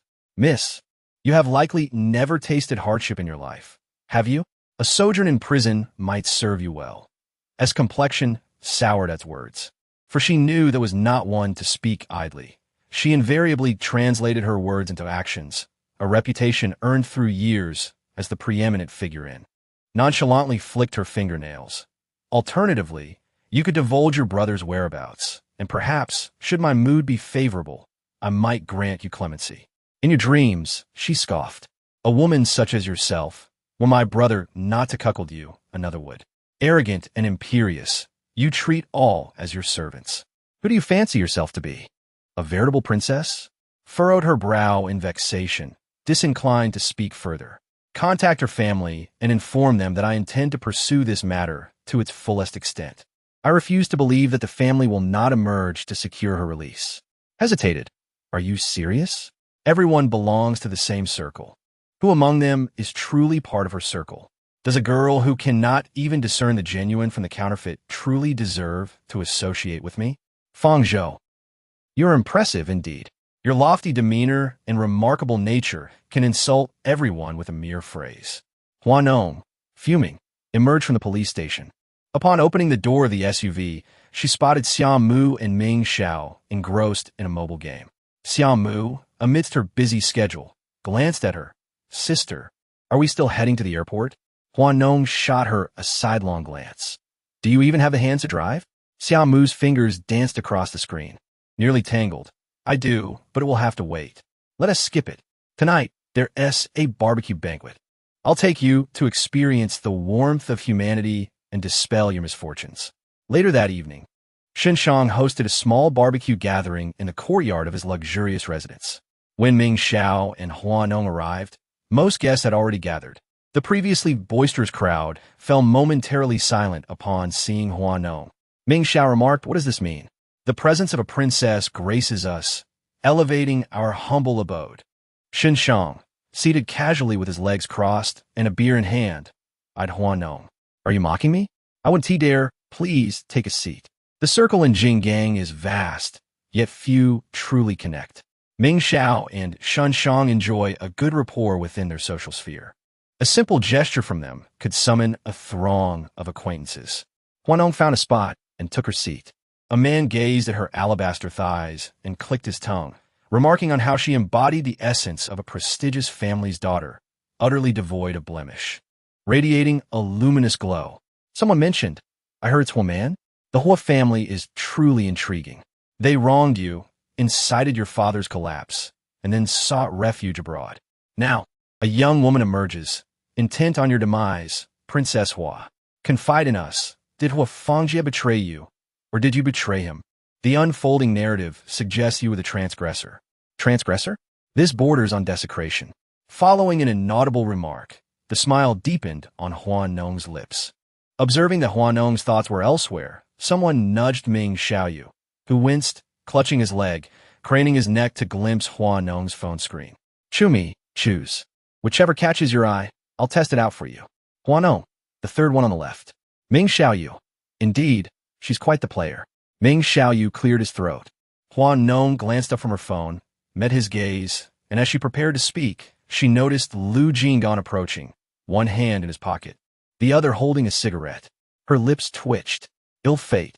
Hua Nong couldn't bear to look at Lu Jing'an, fearing she'd develop a sty. Hua Nong brushed off her dress and rose. Continue without me. I must depart.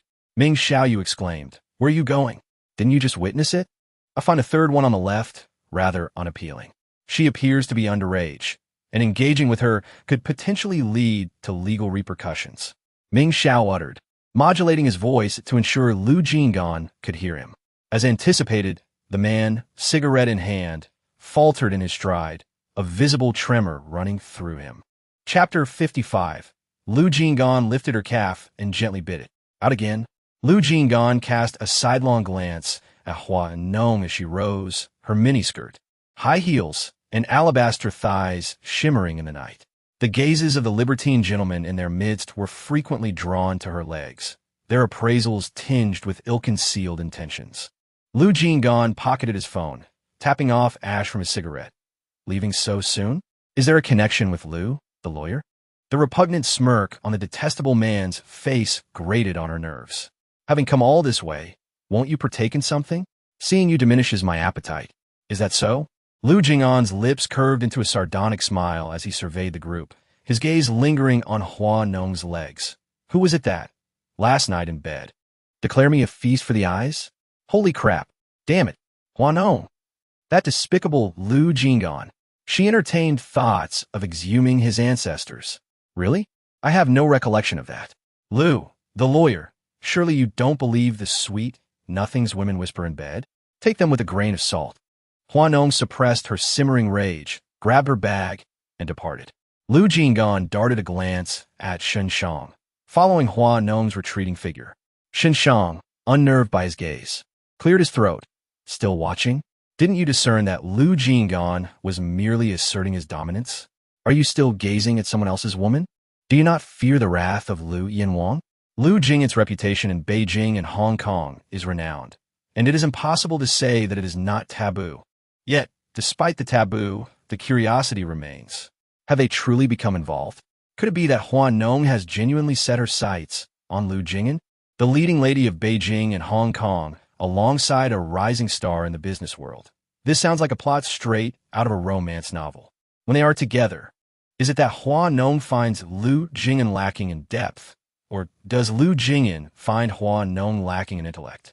One is a cunning newcomer to the business arena, while the other is a pampered young lady from a wealthy family. They seem to hail from entirely different worlds. Shen Shang lifted his glass and took a sip of wine, unable to comprehend the situation. Is Lu Jing'an truly foolish, or has he been possessed by a spirit? Why not just ask him directly? What are you doing? Has lawyer Lu fallen so low that he sold his car? Just as Hua Nong got into the vehicle, Lu Jing'an followed closely behind. She was seething with anger and unleashed her frustrations upon him. Just as Hua Nong was about to continue her tirade, Lu Jing'an seized her calf and pulled her closer. Xiaomu. What the hell? Is this something I should witness? With remarkable reflexes, Xiaomu opened the car door and exited, even going so far as to close it behind her. Lu Jing'an, have you lost your mind? What are you doing? Miss Hua's legs evoke a desire to cherish and preserve them. The man, lowering his voice, spoke in a deep timbre that sent a shiver through Hua Nong. This scene, in its essence, exuded an air of opulence, reminiscent of a risque film. Does Lawyer Lu wish to collect my legs? Then what shall I collect of Lawyer Lu? Hua Nong reached out, grasping the collar of Lu Jing'an's shirt. With a deft tug, she pulled him closer, prompting him to lean down and kiss her leg directly. Lu Jing'an was momentarily taken aback. Hua Nong chuckled softly, declaring, "Lu Jing'an, I said you must lick me." "Lick you?" Lu Jing'an found himself amused by her audacity, realizing that she possessed an extraordinary ability to provoke him to the brink of transgression. Before Hua Nong could fully process the moment, Lu Jing'an seized her calf and bit down. A cry of shock echoed within the confines of the vehicle. Xiaomu remarked, "How thrilling. Lawyer Lu is quite the performer, isn't he? This could truly drive someone to the edge." "Xiaomu, keep staring, and I might just have to gouge your eyes out." Within the villa, Hua Nong emerged from her shower, nestling on the sofa while rubbing her calf. Zhang Ma had prepared a boiled egg, peeling it and placing it on Hua Nong's leg. "Who bit you so fiercely? Such a vicious mark on such delicate skin." Lawyer Lu. Upon hearing this, Xiaomu quickly interjected to reveal the answer. "Xiaomu," Hua Nong scolded, "are you lacking common sense? Do you dare to challenge me?" Hua Nong was infuriated. Her legs were her prideful asset, and how dare that scoundrel Lu Jing'an tarnish them so? The following day, upon arriving at the office, Hua Nong was preparing to apply her makeup for the afternoon presentation when she received a call from Liao Weiji. She glanced at her phone and let out a derisive snort. A call from the esteemed Liao Weiji? The makeup artist, catching sight of Hua Nong's screen, involuntarily murmured aloud. Recently, many in the entertainment industry have been quietly disparaging Liao Weji's character, suggesting he was playing a double game. Furthermore, numerous individuals online have begun to unearth and analyze past incidents involving Liao Weiji, positing that many of these events might have been orchestrated by him, crafted by his entertainment company to build a favorable public persona. It was a pity for those individuals, after enduring for so long. They finally recognized the true nature of some people. Hua Nong crossed her arms and leaned back in her chair, disdainfully scoffing. The makeup artist glanced at Hua Nong through the mirror. She was undeniably beautiful, a fact that justified her status as the leading lady in the Beijing-Hong Kong entertainment circle.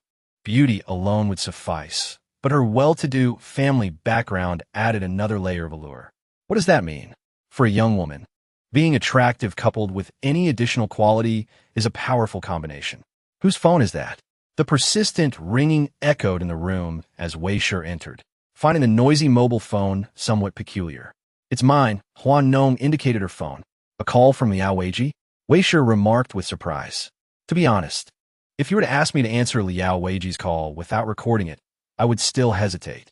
Having navigated the labyrinthine corridors of the entertainment industry for numerous years, Wei Shi had successfully guided several luminaries to the zenith of their careers, nurturing them into award-winning actors and actresses. Were it not for the overtures made by Hua Nong's father, who recognized her talent and recruited her to serve as Hua Nong's agent, Wei Shi would undoubtedly be an indomitable force within the industry. However, despite her extensive tenure, she had never before encountered a scoundrel of Liao Weiji's caliber. "Shall we entertain this?" Hua Nong inquired, casting a fleeting glance at Wei Shi. After a moment's contemplation, Wei Shi reached for the device, activating the speakerphone and placing it on the table. "Hua Nong, do you have a moment? I would like to converse with you in person." Even through the auditory medium, the essence of Liao, the celebrated actor, remained palpable. However, cognizant of his reprehensible actions, Hua Nong harbored no illusions about his inherent goodness. "I do not. I shall endeavor not to encroach upon your time unduly. I am aware of your roadshow at the Intercontinental Building today. If it is amenable, may I seek you out there?" "It is not." Hua Nong remained steadfast in her rejection. "Mr. Liao, do you genuinely believe that, in light of the events that have transpired, we are capable of engaging in a cordial exchange?" Liao Weiji was taken aback by Hua Nong's retort. "My primary intention is to offer you an apology." "Oh, and how does Mr. Liao intend to proffer this apology?" Chapter 56. Primarily, Miss Hua appears to be an ideal match for the proprietor. How to apologize? For him, the least detrimental approach would undoubtedly be a face-to-face apology. The most damaging methods were manifold, such as initiating a live broadcast or composing a lengthy missive on Weibo. However, either option would entail consequences of such magnitude that Mr. Liao found them unbearable. Hua Nong's devoted followers had been inundating social media platforms, accusing him of misogyny, He has endorsed an overwhelming number of products aimed at women. And should he be branded a misogynist by Hua Nong's devotees, he fears financial ruin. How does Miss Hua expect me to atone? If the terms are unacceptable, refrain from contacting me. Let the legal process unfold as it may. Do not pester me. Hua Nong terminated the call, unwilling to engage in further protracted and futile arguments. Wei Shi clicked her tongue, uttering a dismissive epithet, scum. If you were compelled to choose between Liao Weiji and Lu Jing'an, whom would you select? Wei Shi inquired, her gaze upon Hua Nong tinged with jest. Hua Nong glanced at her through the mirror, retorting, I would sooner perish. Wei Shi erupted in laughter, patting Hua Nong's shoulder before departing. In the afternoon, Hua Nong had a promotional event, concluding which her smile felt strained. As she prepared to leave, the reporters outside suddenly clamored, Hua Nong, what are your intentions regarding Liao Weiji's affair? Are you still intent on pursuing the matter? You suffered no harm. It is Liao who has been wounded. Hua Nong was taken aback, incensed by the victim-blaming rhetoric. Your statement is amusing. This morning, Liao Weiji condescendingly offered an apology, and this afternoon, his supporters appear at my promotional event. You are indeed intriguing. If you possess the courage, bring your allegations forthrightly, rather than engaging in veiled insinuations, akin to a sow adorned with a brazier. I am not his mother, nor am I obligated to indulge him. Disrespect towards women and harming them are minor issues. The real concern lies in mindless fans becoming someone's weapon, indiscriminately causing harm. After Huarong's vehement statement, the scene erupted in thunderous applause, with enthusiastic cheers from the crowd. Accompanied by representatives from the production company, Huarong departed from the venue. As soon as she settled into her car, she exclaimed a curse word out of frustration. Incredible, sister. You're trending. You were so fierce when you were scolding them. Chumi called while Huarong was sipping water from a thermos. I couldn't help it. You're praising me.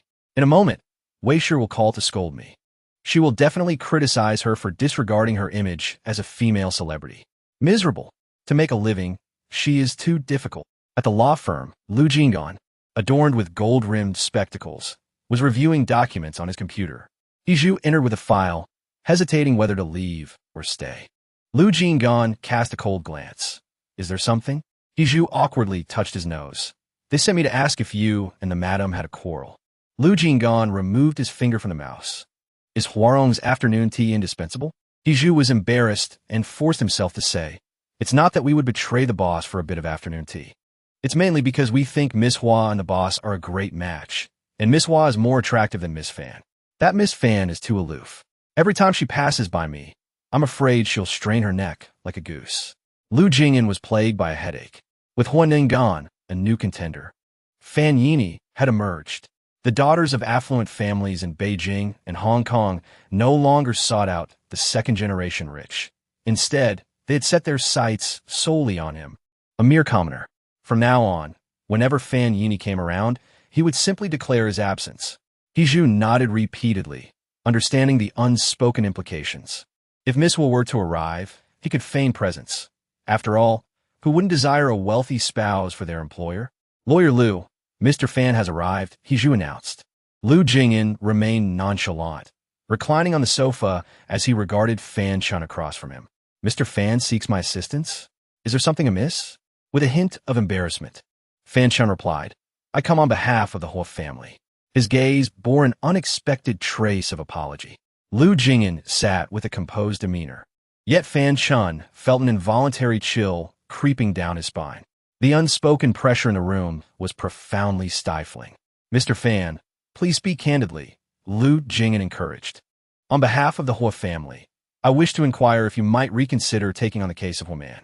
If any lawyer other than Lu Jing'an were to handle this matter, it might be manageable. However, with you as the lawyer, the odds are decidedly against us. It was common knowledge in Beijing and Hong Kong that Lu Jing'an was notoriously arrogant. His reputation as the king of law was well-earned. Hua Man's misfortune lay in crossing paths with him. What utterly astonished Fan Chun was the revelation that Lu Jing'an would indeed concern himself with matters pertaining to Hua Nong. Could it be true, as the rumors suggested? If there existed a profound connection between Hua Nong and Lu Jing'an, then the prospect of the man she had chosen as her future husband was indeed precarious. Lu Jing'an shrugged, exuding an air of elite nonchalance. I fear this matter is beyond my capabilities. Lawyer Lu, the animosity between the Hua and Hua families is far from trivial. The entire Jinggang region is aware of the unscrupulous deeds committed by the Hua family. If I were to dismiss Hua Nong out of deference to President Fan, how would Mr. Fan perceive my standing in the eyes of the public? Furthermore, our law firm only accepts cases that are advantageous to us. From any perspective, the case concerning Hua Man holds no promise of success. There is no reason for me, Lu, to forego a lucrative case. Wouldn't you agree, President Fan? The implication behind Lu Jing'an's words is quite evident. Fan Chun is not worth sacrificing one's own interests for. Fan Chun gazed intently at Lu Jing'an, struggling to discern which of his words bore truth and which were fabrications. A while passed, and the room was filled with a subtle fragrance of tea. As Fan Chun observed Lu Jing'an pouring tea from the kettle, she allowed a faint smile to grace her lips. Lawyer Lu speaks wisely. Father, how is it? In the car, Fan Yi handed her father a bottle of water as he entered. He accepted it, taking large gulps until half the bottle was emptied, then pulled out a handkerchief to wipe the sweat from his brow. Despite being a seasoned businessman for over 30 years, he felt a moment of trepidation in front of Lu Jing'an. Disagreement. Fan Yi's heart sank. What should we do then? Does that mean Hua Man will have to go to prison? Chapter 57. I had no idea you were in Los Angeles, mingling with men. It was unfortunate for her. Why did she have to provoke Hua Nong, knowing full well the enmity between their families, only to walk right into the line of fire? Fan Yi felt a lump in her throat upon hearing Fan Chun's words. Hua Fangjia is Hua Fangjia, and Hua Man is Hua Man. One cannot generalize. Fan Chun set down the water bottle and glared at her. Why can't one? None of the Hua family's children are normal. The eldest is out there causing a ruckus, getting his secretary pregnant, while the younger one is mindlessly chasing after stars. Are you telling me we shouldn't generalize? What? Each foolishness has its own unique characteristics. Fan Yi was taken aback by the retort.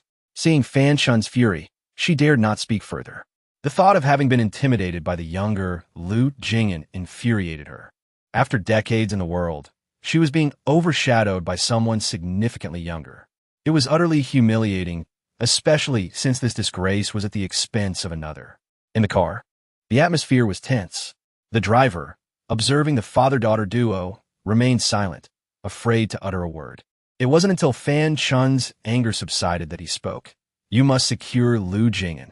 Lu Jing'an, that unattainable flower on the high ridge, is not someone we can win over. Who in Beijing and Hong Kong doesn't know he prefers intelligent women? So what? Are you trying to tell your father that you lack the capability? Fan Chun fixed his gaze on her. Choose between Lu Jing'an and those second-generation rich kids in Beijing and Hong Kong who only know how to rely on their families. Dad, Fan Yi exclaimed in frustration, feeling helpless. A man whom even Hua Nong finds appealing, and you think I cannot? Are you more selective than the top lady in Beijing and Hong Kong? Fan Yi mused. A father comparing his own daughter to other women. Such psychological machinations are utterly perverse. Madam, a voice announced, Dior has sent over a gown. A gown? Fan Yi inquired. Yes, it's for a thank-you banquet that a magnate from Jinggang is hosting for Attorney Lu. A thank-you banquet? Fan Yi questioned, puzzled. For settling a multi-billion divorce settlement? Her hand paused in its movement. No wonder Hua Nong was so desperate to cling to Lu Jing'an. While he might be the Grim Reaper to some, to others, he was a veritable god of wealth. I understand. The Shun family? So, everyone from the Shun family will be in attendance? Before the words had fully dissipated, a radiant figure floated into the room. Clad in a crimson silk chiffon dress and nude heels, ethereal and otherworldly. A cascade of luminous waves cascaded down her back, swaying with each step she took. Off work? Lu Jing'an retrieved his coat from the chair back, draping it over his arm. Your mother must have reincarnated several times over by now. Care to join me for dinner? Su Qing leaned languidly against the chair, her gaze fixed upon him, her slender fingers tapping against the desk, exuding an air of captivating allure. Allure? Hua Nong's image flashed through Lu Jing'an's mind.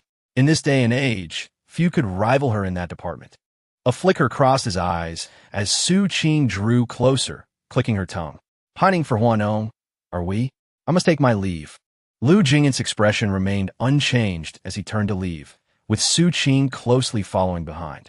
I heard that Fan Yini has been pursuing you lately, Mr. Lu. What are your thoughts? Do you prefer Hua Nong or Fan Yini? I've heard that even the top socialite has lost interest in you, unable to tolerate your submissive demeanor. You know, I am acquainted with numerous wealthy women and businessmen. How about I introduce you to one of them? After all, it's just a matter of hundreds of billions in assets. Finding a man to dangle in front of you could yield results effortlessly. Lu Jing'an paused at the elevator entrance, gazing at Su Qing through the glass. I currently have a divorce case involving a Melbourne tycoon. If you are idle. I'm not idle. Are you a miser? You haven't allowed me a moment's respite, even after 4 months of business trips.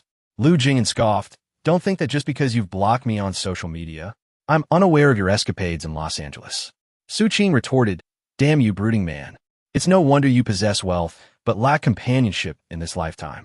Upon turning, Su Qing spotted the members of the secretary's office standing behind her, who, startled, quickly shook their heads and scattered like frightened birds. Lawyer Su, we didn't see anything. They stammered. Meanwhile, in the villa, Hua Nong was applying nail polish while Chumi sat beside her, engrossed in celebrity gossip on her phone. As she read, she shook her head in disbelief. Now, I finally understand why you cling to Lu Jing'an so tenaciously. This brother is someone else's king of hell, the god of wealth for the Shun family. Shouldn't Shun Jiming hold him in high esteem? The Shun family, a prestigious lineage spanning a century from Beijing to Hong Kong. And the old gentleman is indeed a man who has faced the gun. Is it Lu Jing'an who is suing him? Hua Nong pondered. You mustn't get entangled with him. Be cautious, or you might end up without a stitch to wear. Hua Nong rolled her eyes and extended her fair, slender leg. My pants have already been stripped off me. Do I still care about that? Chumi. Are you flying a plane? Hua Nong. I'm just used to bantering with Lu Jing'an, damn it. Did you receive the invitation to the Shun family's banquet? Yes, but I don't intend to attend. Why? Chumi was perplexed. Seeing Lu Jing'an makes me uneasy. Are you going to play tennis later? At 7:30 in the evening. Hua Nong arrived at the tennis court in her sports attire. Chumi did not share this enthusiasm. Such exhausting physical activity was unsuitable for a fairy like her. After placing her belongings in the locker room, Hua Nong emerged just in time to see the manager of the tennis court approaching her. Miss Hua, the coaches are in a meeting this evening, and we have other customers here. Shall I randomly pair you with someone? Chapter 58. This best friend is no longer wanted. Let's sell her for 9. 9 with free shipping. Fine. Hua Nong was indifferent. It was merely tennis, and from such a distance, one couldn't see much anyway. She entered, racket in hand, just as a man in black shorts and a black polo shirt walked in from the opposite side. From afar, his aura was remarkable, exuding the air of a seasoned business executive with muscular contours that suggested a lifelong dedication to physical activity. Unlike Lu Jing'an, whose physique possessed a certain refinement, this man's build was reminiscent of a soldier who had spent years in the military. There was also an air of composure cultivated through aristocratic upbringing. The man tossed the tennis ball to Hua Nong, stating, ladies first. Hua Nong's effortless catch of the ball was decisive. She arched a brow, her initial admiration of the man momentarily fading as her perception was shattered. Did he underestimate women? The man, observing Hua Nong's stillness and her barehanded catch, paused momentarily. It seems you harbor some disdain for my abilities, sir. That was not my intention. If I have given you that impression, I offer my apologies. He responded with a hint of reluctance. Hua Nong smirked, offering no response. She brandished the tennis ball, tossed it into the air, and swung her racket. Her opponent appeared strained as he received the first ball. Only when he acknowledged Hua Nong's prowess did he become serious. From the stands, Chumi watched, her video game losing its appeal. She observed Hua Nong's slender figure moving across the court, her opponent confronting her with composure and focus. Every fiber of his being radiating determination. After one exchange, the man faltered. As he watched the ball whiz past him, his handsome brows furrowed slightly. After a brief pause, the man bent down to retrieve the ball. As Hua Nong stretched her wrist, another ball came her way. Who is that man? Is he a new coach? He doesn't seem like one, though. He's quite handsome and has an air of sophistication about him. Hua Nong, drenched in sweat, didn't bother changing clothes. She went into the lounge, splashed water on her face, and vigorously wiped it with a paper towel. I'm not sure. The gym manager said he's a customer. The coaches are all in a meeting today. A customer? He's quite the specimen. Do you fancy him? Hua Nong discarded the paper towel in her hand. I find him rather haughty. Chumi scoffed, as if you aren't haughty yourself. When it comes to arrogance, everyone in Jinggang knows what Hua Nong is like. And here she was, calling someone else arrogant. As Hua Nong emerged from the lounge, she saw the man from before leaning against the wall, as if waiting for her. Miss Hua, allow me to introduce Mr. Shun. The gym manager acted as the intermediary. Something flashed through Hua Nong's mind. Out of politeness, she nodded in greeting Mr. Shun. I was rather presumptuous earlier. I hope Miss Hua will excuse my behavior. Not at all, I understand, Hua Nong said with a strained smile. This is my contact information. If you have time, I was wondering if I could ask Miss Hua to play a game sometime. Hua Nong accepted the card without glancing at it and gave a slight smile. I'm afraid I must decline. Many of the coaches here are more skilled than I am. The manager, hearing Hua Nong's self-effacing words, felt a cold sweat break out. Miss Hua, you are too modest. When you come here, it's always a 2-on-2 doubles match. Most people can't compare to you. Hua Nong glanced at the manager, wondering if he was utterly inept. Being exposed after attempting to decline, Hua Nong felt a tinge of embarrassment. Nodding to him, she said, I have matters to attend to. I'll take my leave. As Hua Nong passed by him, her high ponytail brushed against Shun Zhoudu's chest, creating a slightly tingly and itchy sensation. Seeing her depart, the manager sighed. Mr. Shun might not know, but Miss Hua is the daughter of Hua Jin, known as the top sister of Jinggang. Beautiful in the entertainment industry and doted on by her father. She's bound to be a bit arrogant. Many outsiders rumored her to be domineering and overbearing. Shun Zhoudu was taken aback, staring at the manager in surprise. She's Hua Nong? Yes. Has Mr. Shin heard of her? More than that, he had heard of Hua Nong even while stationed in the military. Who in Jinggang dared to compare with her? The young men in the unit couldn't take their eyes off her shows. Talented, beautiful, with a great figure, fair skin, and long legs. In the elevator, Chumi received the business card from Hua Nong's hand. It only bore a name and a phone number, nothing else, no title or position. Shun Zhoudu. The name certainly sounds as masculine and virile as the man himself. Having received the card, Hua Nong gently rubbed it between her fingers, murmuring the name Shun Zhoudu. The name stirred a faint sense of familiarity within her. Shun Jimin has a younger brother. What does he do again? He's in the military, Chumi responded, her eyes widening in astonishment. Are you suggesting? It can't be. Why not? The membership fee for this tennis club is $500,000. And with each match, it easily costs several million per year. Can just anyone afford to come to a place like this? Besides, his clothes are all bespoke and brand. And the watch on his wrist is a special military edition, priceless on the open market. Hua Nong possessed an acute sensitivity to luxury goods, able to discern the brand at a mere glance. That man was extraordinary at first sight. As she spoke, she handed her bag to Chumi and then proceeded to tear the business card apart with her bare hands, rubbing it between her fingernails until a layer of gold powder appeared. The business card is gold-plated. Damn, a big shot. So well hidden. Doesn't he recognize you? Does this mean your reputation in Hong Kong isn't notorious enough? Hua Nong retorted. I don't want this bestie anymore. Let's sell her off for 9 yuan with free shipping. Shun residence. You want to play tennis? How was it? Did he meet his match? It was all right. Shun Zhoudu handed his sports bag to the servant. The suit has been delivered. Take a look. If it doesn't fit, have them alter it overnight. Is the guest list ready? Shun Jimin was taken aback. Her younger brother had always been indifferent to such matters, as if the social niceties of wealthy families were of no concern to him. Why today? I shall forward it to you. Inside the lavatory, Shun Zhoudu stood before the mirror, his gaze sweeping over the names on the roster, his fingertip alighting upon the characters for Hua Nong. Chapter 59. Shun Zhoudu versus Lu Jing'an, whose touch is more exquisite. Were you perusing? Shun Jimin inquired, intending to discuss a matter with him. After knocking on the door and receiving no response, she entered, noticing a figure within the lavatory. She approached for a closer look and observed his fingertip lingering on a name on the mobile screen. We've crossed paths once, he replied. A strategist at heart. Shun Zhoudu curled his lips, concurring with Shun Jimin's assessment of Hua Nong, a wolf in sheep's clothing. Indeed, she responded. Allow me to caution you. Should you develop an interest in Hua Nong, you'll have your hands full. In what regard?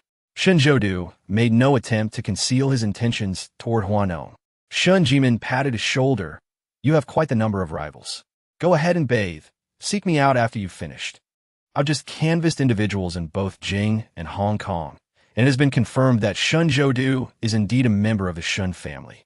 Hua Nong emerged from the bathroom, drying her damp tresses, only to find her ensconced on the sofa. Further confirmation is required. The young master of the Shun family from the Jinggang region has always been renowned. Chumi thought of the man's physique, clicking her tongue in admiration. What a stunning figure. Which physique do you think is more pleasing to the touch, his or Lu Jing'an's? Who is lean yet not overly thin? Asking me? Hua Nong rolled her eyes at Chumi.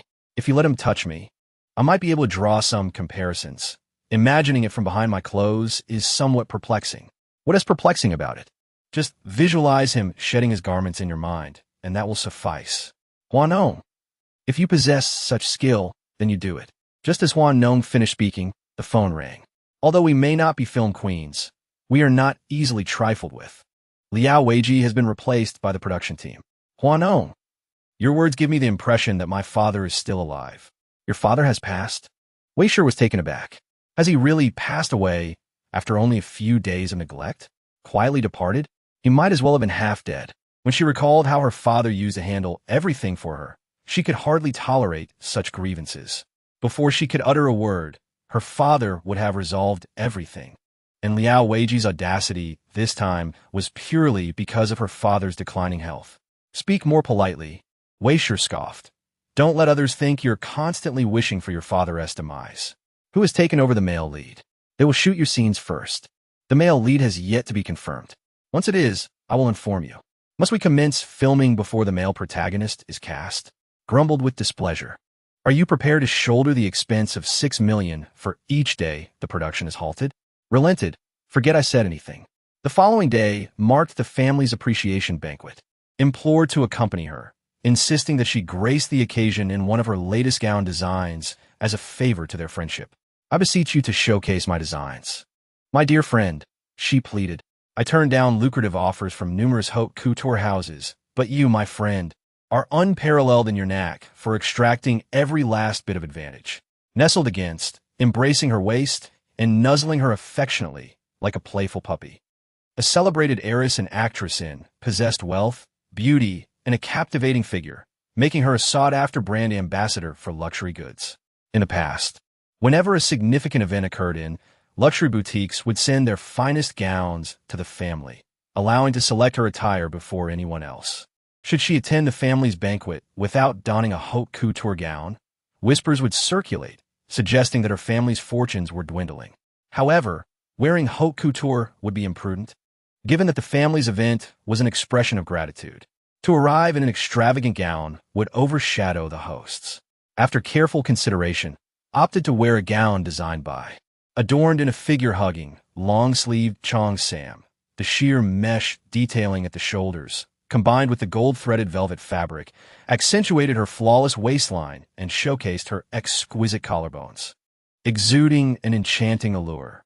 Indeed, Miss Hua possesses a keen understanding of her assets. Her ensemble tonight is undoubtedly a heartbreaker. Mr. Ming, still seated in his vehicle, observed as the door of Hua Nong's limousine was opened, revealing the woman in a black cheongsam. From afar, her exposed shoulders and neck were visible, radiating an elegance akin to a swan. Lu Jing'an, diverting his gaze from his phone, immediately noticed Hua Nong gracefully entering the banquet hall.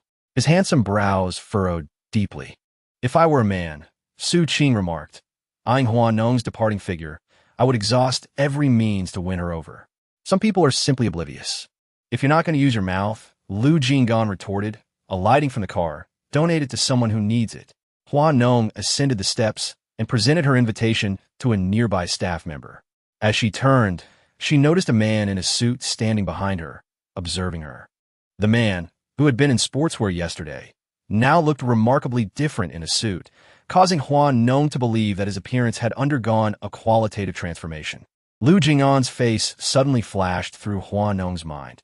As expected, handsome men in suits always have a touch of refined beastliness to them. Shinjodu was no exception. Miss Hua, Mr. Shun, I didn't realize you were a member of the Shun family.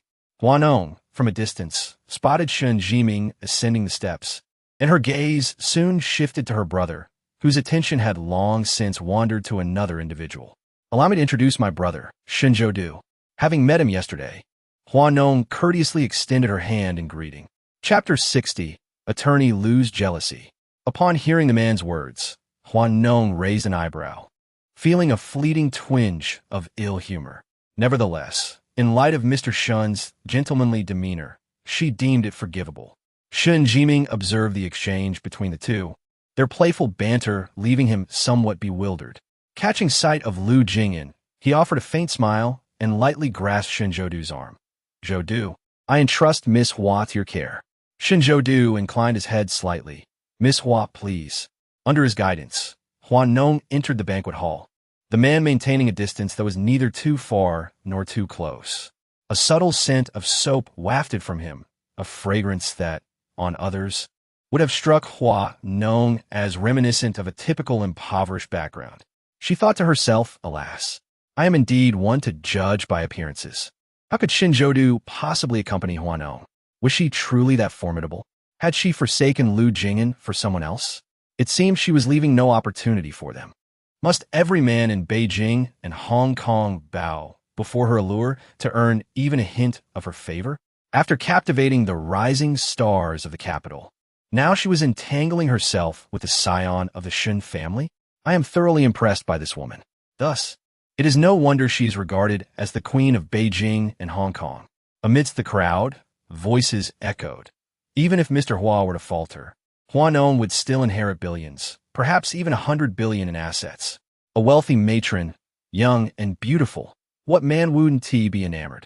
With her fair complexion, graceful legs, and alluring curves, her captivating visage inspires envy among women. Is it abnormal for men not to adore her? Hua Nong, should you offer class? Countless individuals would eagerly pay the tuition. As Hua Nong stepped into the midst of these affluent ladies, a sharp comment pierced the air. She responded with a faint smile. What would you like to learn? How to entice men? Unfazed by their sardonic remarks, she recognized their jealousy. Lacking inherent advantages, they resorted to compensatory tactics. With a delicate gesture, Hua Nong playfully lifted the chin of her mocker, surveying her with a bemused air. I advise you, do not overexert yourself. A woman swatted Hua Nong's hand away, indignantly retorting, what do you mean? Ugly individuals should refrain from causing a scene. Hua Nong's languid tone carried a hint of disdain for the masses. Prideful and sharp-tongued, such traits had long been her hallmark. Confronting these women was a trivial endeavor for her. After years in the entertainment industry and countless performances, if she had not honed her verbal skills, her time would have been utterly wasted. Do not be so arrogant. Once your father passes, what will you be worth? Hua Nong approached the woman with a subtle smile, her body leaning slightly forward, her waist twisting in a beguiling manner. Oh, if my father were to pass away, I would scatter his ashes in your courtyard, so he may know who was cursing him during his lifetime. You, Hua Nong, lunatic. Beautiful people always have a touch of madness. I thought you understood this. You. Hua Nong clicked her tongue and shook her head. Look at you. Your tongue can't even articulate properly, yet you come to argue with me. What is the point? As she watched the other party storm away in a fit of rage, Hua Nong couldn't help but chuckle, reveling in the joy derived from another's misfortune. Indeed, deriving happiness from the suffering of others is the truest joy. Instead of allowing others to manipulate her, she preferred to unleash her madness upon them. When she turned her gaze, a glimmer of mischief sparkled in her eyes, exuding an air of unabashed arrogance. You remain as unyielding as ever. Upon hearing the voice, Hua Nong glanced sideways to see Miss Fan Eni standing beside her, adorned in a flowing white silk chiffon gown, its long hem trailing on the ground. Miss Fan speaks as if we share an intimate familiarity. Are we truly that familiar? Hua Nong mused, unable to recall the depth of her acquaintance with Fan Eni. Have you ever considered leaving a line of retreat for future encounters? Does the Hua family never face ruin? For today, let's indulge in revelry. What lies ahead is uncertain. Who knows? Perhaps I might find myself clinging to the leg of some fortunate man. Say, the prospective son-in-law your father favors. Lu Jing and Fan Yin's expression changed dramatically. Hua Nong, striding in her high heels, approached her and whispered something in her ear. Fan Yin's complexion shifted further. How do you know? Hua Nong sneered. Is there a wall in this world that does not leak? I advise you to keep your distance.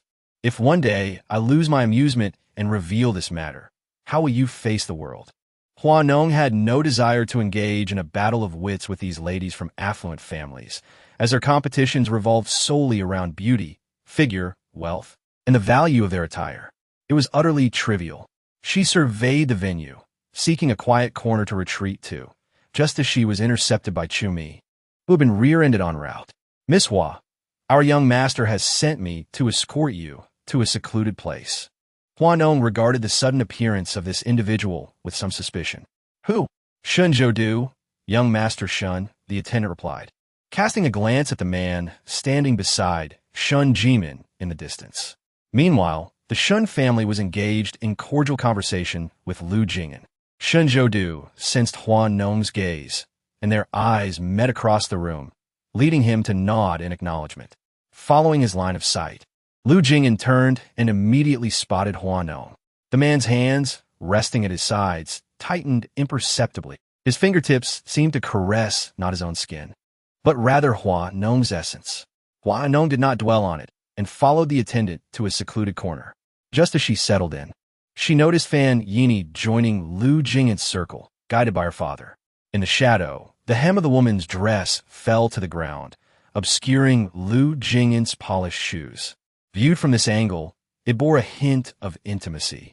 With her chin resting on her hand, Hua Nong appreciatively observed the scene, even capturing a photograph of Lu Jing'an with her phone.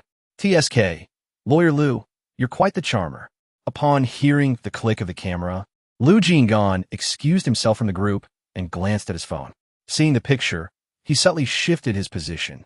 This dog of a man, are you truly ceasing your flirtations? To forsake such an advantageous connection with Lu Jing'an so readily? Startled by the sudden voice, Hua Nong turned to see Ming Xiao lounging casually beside her. Observe, even the venerable Shun family desires to curry favor with Lu Jing'an. Having advanced to the second base, is it not regrettable to abandon the pursuit? There are countless men in this world. If need be, I shall simply replace him. What is there to regret? But you may not find another man capable of winning your lawsuit, nor would they swindle me of my money. Who knows what nefarious schemes a black-hearted individual like Lu Jing'an may be plotting. Chapter 61. One can also recline in the arms of another, whimpering softly. Chumi arrived in haste, appearing rather disheveled. As she approached Hua Nong, she distastefully fanned her palm. Shouldn't you two have arrived together? Ming Xiao couldn't resist asking. Noticing Chu Mi's appearance, Hua Nong clicked her tongue. They were supposed to arrive together, but alas, someone. All right, silence, Chu Mi interrupted, anticipating unpleasantries from Hua Nong's impending remarks, and covered her mouth with her hand. As Hua Nong playfully tussled with her companions, He Jing approached, adorned in a traditional black qipao, distinctly a genuine piece of ancient craftsmanship. In contrast, Hua Nong's attire bore modern innovations, exuding a certain allure that rendered it less demure than He Jing's. Aunt, Hua Nong greeted politely. It has been a while. You seem even more radiant. The aunt, too, appeared increasingly graceful. After Hua Nong lavished a flurry of compliments upon He Jing, they finally broached the main subject. How has your father been lately? Hua Nong mused, masking her true feelings as she replied, as usual. As the conversation unfolded, her eyes began to glisten, her enchanting gaze shimmering with unshed tears, akin to a little fox wronged. Do not worry too much. Life and death are predestined, and fortunes lie in the heavens. Everything is fated. A wave of irritation washed over Hua Nong. The mention of fate felt like a veiled insinuation to refrain from harboring thoughts about the inheritance. It was as if she were being reminded of the meager prospects that Huan could claim. He Jing interjected, even if one were to obtain it, preserving it is another matter. He had always been aware of Hua Nong's remarkable verbal dexterity. Her intentions were far from the simplicity she projected. In the entertainment industry, she was a delicate flower, yet at home, she resembled a cunning fox, with every situation firmly within her grasp. You and Huan are both your father's children. During times like these, unity is paramount, wouldn't you agree? Indeed, Hua Nong humbly accepted the lesson, yet secretly contemplated how foolish Huan was to align herself with such a person. It was only a matter of time before her downfall. The youth indulged in their games, while Jing found no advantage with Hua Nong, and, constrained by the presence of others, chose to retreat awkwardly. Hua Nong rolled her eyes and turned around, immediately spotting Lu Jing'an, who stood with one hand in his pocket. "Miss Hua, are you ready to make your mark at the Oscars this year?" Hua Nong brushed off the hem of her cheapao, her fingertips grazing the enticing curve of her thigh, a gesture that momentarily captivated Lu Jing'an's gaze. "If Lawyer Lu were to sponsor me, the Oscars would undoubtedly be mine." Lu Jing'an scoffed lightly and sauntered closer. "What does my sponsorship have to do with you?" Hua Nong regarded Lu Jing'an, who towered over her with an air of superiority, her expression darkening. She attempted to mirror his posture. "Because, Lawyer Lu, our relationship is rather profound." She clenched her jaw as she uttered the words "rather profound." "Profound? Is that why you are exchanging glances with Shinzhou?" Lu Jing'an questioned, skepticism evident in his tone. "Pray, elaborate on this profound relationship." Step by step, Lu Jing'an was setting a trap for Hua Nong. She took a step back, widening the gap between them. "Lawyer Lu, one should tread carefully, otherwise you might find yourself with a son devoid of a certain trait." Lu Jing'an was momentarily taken aback. Such ruthless behavior should be avoided. Hua Nong, with the wisdom of experience, cautioned Lu Jing'an. Chummy interjected, "I'm just here for the gossip, Ming Xiao and excitement." Lu Jing'an watched her coldly. "Hua Nong, you truly seize every opportunity to be provocative, regardless of the setting. The Pacific Police? Why concern yourself with matters so far removed? Why not find a stall in the Pacific and make pancakes? Honestly, I don't comprehend what Attorney Lu intends. To suggest you harbor feelings for me, yet you decline to represent me in court. To claim you have no interest, yet your intermittent advances are indeed misleading. Either disregard everything entirely or oversee everything completely. This selective involvement inevitably leads me to suspect that only my pleasing you will compel your assistance." Hua Nong spoke, drawing closer to Lu Jing'an, her eyes cold and tinged with displeasure. "If Attorney Lu genuinely has no desire to take my case, then cease approaching me, lest you disrupt my pursuit of a wealthy husband. If I fail to secure the inheritance, I must seek a wealthy husband to avoid future destitution. While I still possess some beauty, I must leverage its value at the opportune moment." Hua Nong articulated each word deliberately.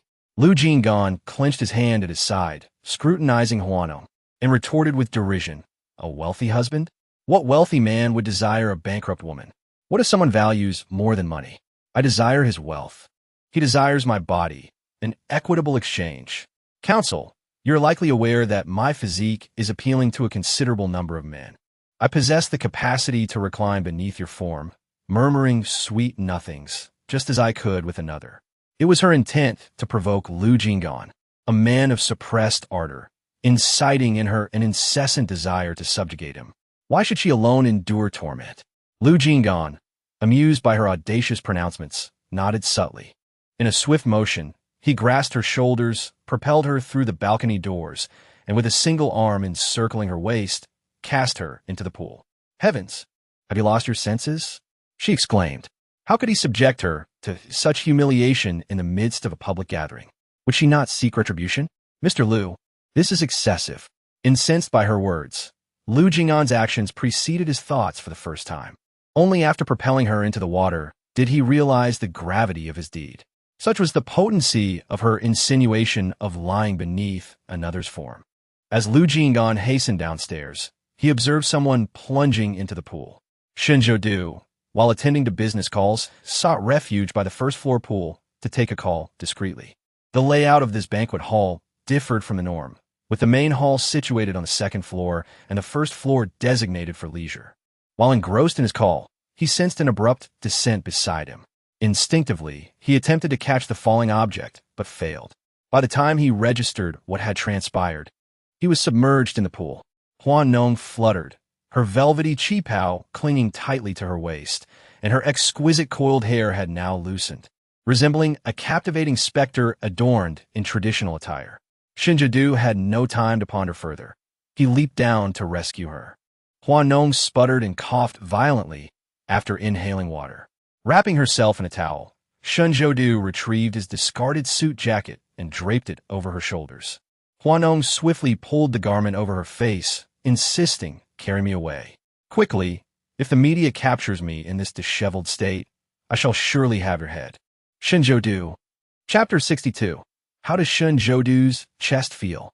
Is it pleasant to touch? Though unable to comprehend, Shinjadu complied. Knowing Hua Nong was an artist, with the suit jacket shielding her head, she trembled in his embrace. He noticed her shivering excessively. "Miss Hua, are you all right?" "I'm cold." Not intentionally shivering, she replied, her voice hoarse, tinged with a sense of vulnerability. "How are you holding up?" Shinjadu stood in the elevator, cradling the woman covered in his jacket. After a few more coughs, Hua Nong's voice emerged, fragile yet resolute. "Not good. My period has arrived." "How did you end up in the pool?" Seething inwardly, Hua Nong cursed Lu Jing'an's ancestors, this wretched man. Surely, he harbored feelings for her. If he didn't why would he push her into the pool at such a moment? Fine, as long as this despicable man had an interest in her. She would devise every means to torment him. If she didn't bring Lu Jing'an to his knees, she could hardly claim to be Hua Nong. That detestable man. She would ensure his sterility, preventing any possibility of descendants. Ms. Hua attended to herself briefly in the guest room. "Should you require anything, please do not hesitate to inform me. I can provide you with fresh attire and toiletries." However, Shinjadu hesitated. "I can procure clean garments and basic toiletries. But I regret to inform you that I possess no knowledge of makeup removal products." Hua Nong sighed, standing in the bathroom, avoiding Shinjadu's gaze. "Could Mr. Shin escort me to my vehicle? I wish to depart prematurely." Shinjadu paused for a few moments before nodding. "Very well." As Shinjadu carried Hua Nong toward the parking area, Lu Jing'an and Chumi arrived. "Young Master Shun." Lu Jing'an's steady and deep voice echoed in the elevator lobby as he strode toward Shinjadu. "Relinquish her to me." Upon hearing Lu Jing'an's words, Shinjadu distinctly felt Hua Nong nestle closer into his embrace. Though her face was concealed by the suit, it was evident that she was unwilling. "I shall respect Miss Hua's wishes." Shinjadu was well versed in the news surrounding Hua Nong and Lu Jing'an. Hua Nong was pursuing Lu Jing'an for inheritance, yet the unyielding Lu Jing'an remained indifferent. Many in Jinggang were eagerly anticipating Hua Nong's misfortune. He surmised that Hua Nong's accidental plunge into the pool was not entirely unrelated to him. Hua Nong, uninterested in engaging with Lu Jing'an, tugged at Shinjadu's damp shirt, her fingertips grazing his pectoral muscles. Hua Nong was momentarily taken aback. Shinjadu, who had been intently gazing at Lu Jing'an, suddenly froze, lowering his eyes to the invisible Hua Nong. His gaze became frigid in an instant. In the car, Hua Nong wrapped herself in Shinjadu's suit, shivering uncontrollably. Xiaomu drove, frequently glancing back at the two in the rear seat. Were they arguing again? Had their quarrel left them drenched like drowned rats? That scoundrel Lu Jing'an. One day, I shall sever his little appendage. How utterly unmanly, Hua Nong fumed, raising her voice in a tirade. Chumi, holding a towel to wipe the water from her head, could not resist interjecting. "How are Shinjadu's pecs? Are they delightful to touch?" "Hua Nong." "Chumi, stop pretending. I've heard that Shinjadu's romantic life is a blank slate, perpetually single. If you hadn't flirted with him just now, he wouldn't have worn that expression. I could barely breathe, let alone flirt with anyone." Chumi leaned closer. "Then tell me, what was he shaking just now? Is he afflicted with Parkinson's? If he had Parkinson's, it would surely shake you off. Speak up." Hua Nong, forcing herself to respond. "If you ask me, who should I ask?" Although she often discussed men, the truth was that Lu Jing'an was the only one she had ever been with. That fool Hua Fangjie had occupied the position of her fiancé for over half a year, yet he had not even touched her hand. Her first experience had been given by Lu Jing'an. Today's encounter with Shun Zhoudu was purely coincidental. It is permissible to pet the small, stray dog outside. Yet one must refrain from associating with Shun Zhoudu. She will be plagued by a sense of guilt. There is an innate belief that he is a rare embodiment of integrity amidst the chaotic elite of Beijing and Hong Kong. How pretentious! Did you not witness Lu Jing'an's murderous gaze just moments ago? In the parking lot, Lu Jing'an observed as Shun Zhoudu tenderly placed Hua Nong into the vehicle, even going so far as to gently close the door behind her and pat the car's exterior, signaling for Xiaomu to commence their journey. It was only when Shun Zhoudu turned that Lu Jing'an noticed the bloodstains adorning his shirt, which had been sullied from cradling Hua Nong. While that was not the crux of the matter, the more pressing concern lay in the crimson marks around his waist. Shun Zhoudu, unashamed, regarded Lu Jing'an with a slight smile. Does lawyer Lu harbor a grudge against Miss Hua? It has always been deemed reprehensible to cast a woman, especially one suffering from her monthly affliction, into a swimming pool. If you dislike Miss Hua, it would suffice to express your sentiments openly, rather than resorting to harm. On what grounds does young Master Shun presume to reprimand me? It is not a reprimand. I simply wish to ensure that no unforeseen incidents tarnish the reputation of the Shun family. After speaking, Shun Zhoudu courteously nodded at Lu Jing'an. Pardon my departure. The following morning, Hua Nong rose early to board the nanny van, while Xiaomu picked up Wei Shi en route to the film set. In the back seat, Hua Nong cuddled a blanket to catch up on sleep, as Xiaomu drove and reminded Wei Shi, Sister Shi, when she awakens, please ensure she takes the ibuprofen beside her. What is wrong with her? Wei Shi inquired, astonished. Her period. But she has never experienced dysmenorrhea before, has she? Hua Nong epitomizes the kind of person who, as the internet proclaims, deserves her wealth and prosperity, possessing boundless energy. Regardless of how late she films night scenes, she invariably awakens the next day, invigorated and full of life. When did she ever develop a proclivity for dysmenorrhea? Last night, Counselor Lu unceremoniously tossed her into the swimming pool. Wei Shi, has he lost his mind? Hua Nong was jolted awake. The recent highway construction to the film studio replete with speed bumps along the route. Hua Nong, rubbing her sleep-laden face, sat up, not yet fully alert. Wei Shi handed her a carton of milk, advising, drink some milk, then take a painkiller. The usually spirited Hua Nong was unusually docile. Devoid of any inclination to hurl invectives, nestled on the sofa like a bird with clipped wings. Uncomfortable? Yes, Hua Nong languidly uttered. Why did Lu Jing'an throw you into the pool? He's lost his mind. Chapter 63. Did you impregnate Hua Nong? Man proposes, God disposes. Hua Nong fell ill the day after arriving at the film set, filming with a high fever until she fainted and was rushed to the hospital.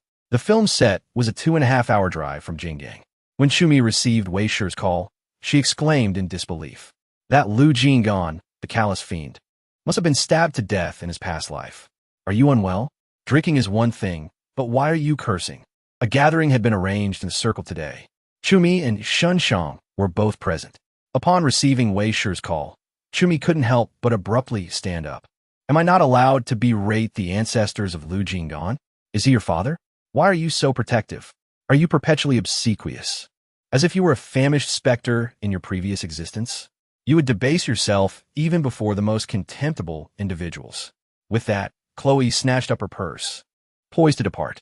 The dozen or so occupants of the private room, witnessing Simon's dressing down by Chloe, wore expressions of avid curiosity, practically clinging to the pair to absorb every detail. Simon, mortified by the spectacle, pursued Chloe, incandescent with rage. He seized her arm at the threshold. What madness has seized you? Are you rabid, attacking anyone within reach? That cur, Lucas, cast Harmony, who was menstruating, into the pool, causing her to collapse with a high fever on set today. What else could I do but berate him? Were it not for the fact that his father was my university professor, I would desecrate his ancestral burial grounds. Keep your distance from me, or I shall render you a eunuch. Chloe spat, shoving Simon away with vehemence. The threat to his manhood sent a tremor through Simon. Have all women lost their senses? Simon, standing in the night's breeze, uttered a coarse expletive and dialed Lucas's number. Meanwhile, Lucas was at the family dinner table. The instant he answered, Simon unleashed a torrent of invective, heedless of whether Lucas was on the line. "You are truly depraved, Lucas, to hurl a menstruating woman into the pool. Harmony has a high fever and fainted on set. I just contacted Chloe to care for her. You should have seen Chloe. She looked as if she could castrate me on the spot. Because of your transgression, your brother must bear the brunt. Are you even human?" After Shang finished speaking, he had just caught his breath when a deep, authoritative voice emerged from the side. "Did you push Hua Nong into the swimming pool? Have I wasted all these years teaching you?" Uncle Lu, Shang thought it was hopeless and hurriedly hung up, wishing he could vanish from Lu Jing'an's world at the speed of light. Lu Jing'an's father exuded the grace of a scholar and held a prestigious position in academia, maintaining an exceedingly strict approach to his son's upbringing. From the tender age of 4 or 5, he had fulfilled both parental roles, imparting lessons on morality and the intricacies of social conduct. It can be said that Lu Jing'an's upright character was meticulously crafted by his father's guiding hand. Having grown up alongside Lu Jing'an, Shang was unfazed by his quiet demeanor. However, the presence of Uncle Lu always left him feeling vulnerable to scrutiny over his flaws. In the Lu family's living room, Lu Jing'an was originally enjoying tea with Lu Chu. While in the kitchen, Su-yin called for him to open a bottle cap. In that brief moment, Lu Chu answered the phone. He typically wouldn't have taken a call from anyone else, but he instinctively picked up Shang's call. "What's the matter?" Su-yin, hearing Lu Chu's voice brimming with anger from the living room, peeked out. "She's just a girl, and on her period. Or were you thinking pushing her into the swimming pool?" "Dad, I'm an adult. I can handle some things myself." "Is this how you handle matters?" Su-jun, seldom witnessing Lu Chu's anger, turned off the stove and cautiously stepped into the living room, positioning herself protectively in front of Lu Jing'an. "What has happened? Couldn't you express yourself more considerately?" Jing'an is no longer a child. He runs his own company and will eventually be a husband and father. Refrain from scolding him so harshly. Lu Chu's countenance reflected displeasure as he turned to Su-yin. "This is the only time I've reprimanded him, and it's because he has hurt a young woman." "Ah," Su-yin exclaimed, taken aback. "Which family's daughter? Is she severely injured? If necessary, your father and I will visit to offer our apologies. If that's not enough, we can even arrange a marriage." "On Su," Lu Jing'an sighed, a sense of helplessness washing over him. "It's not what you think." "Then what is it?"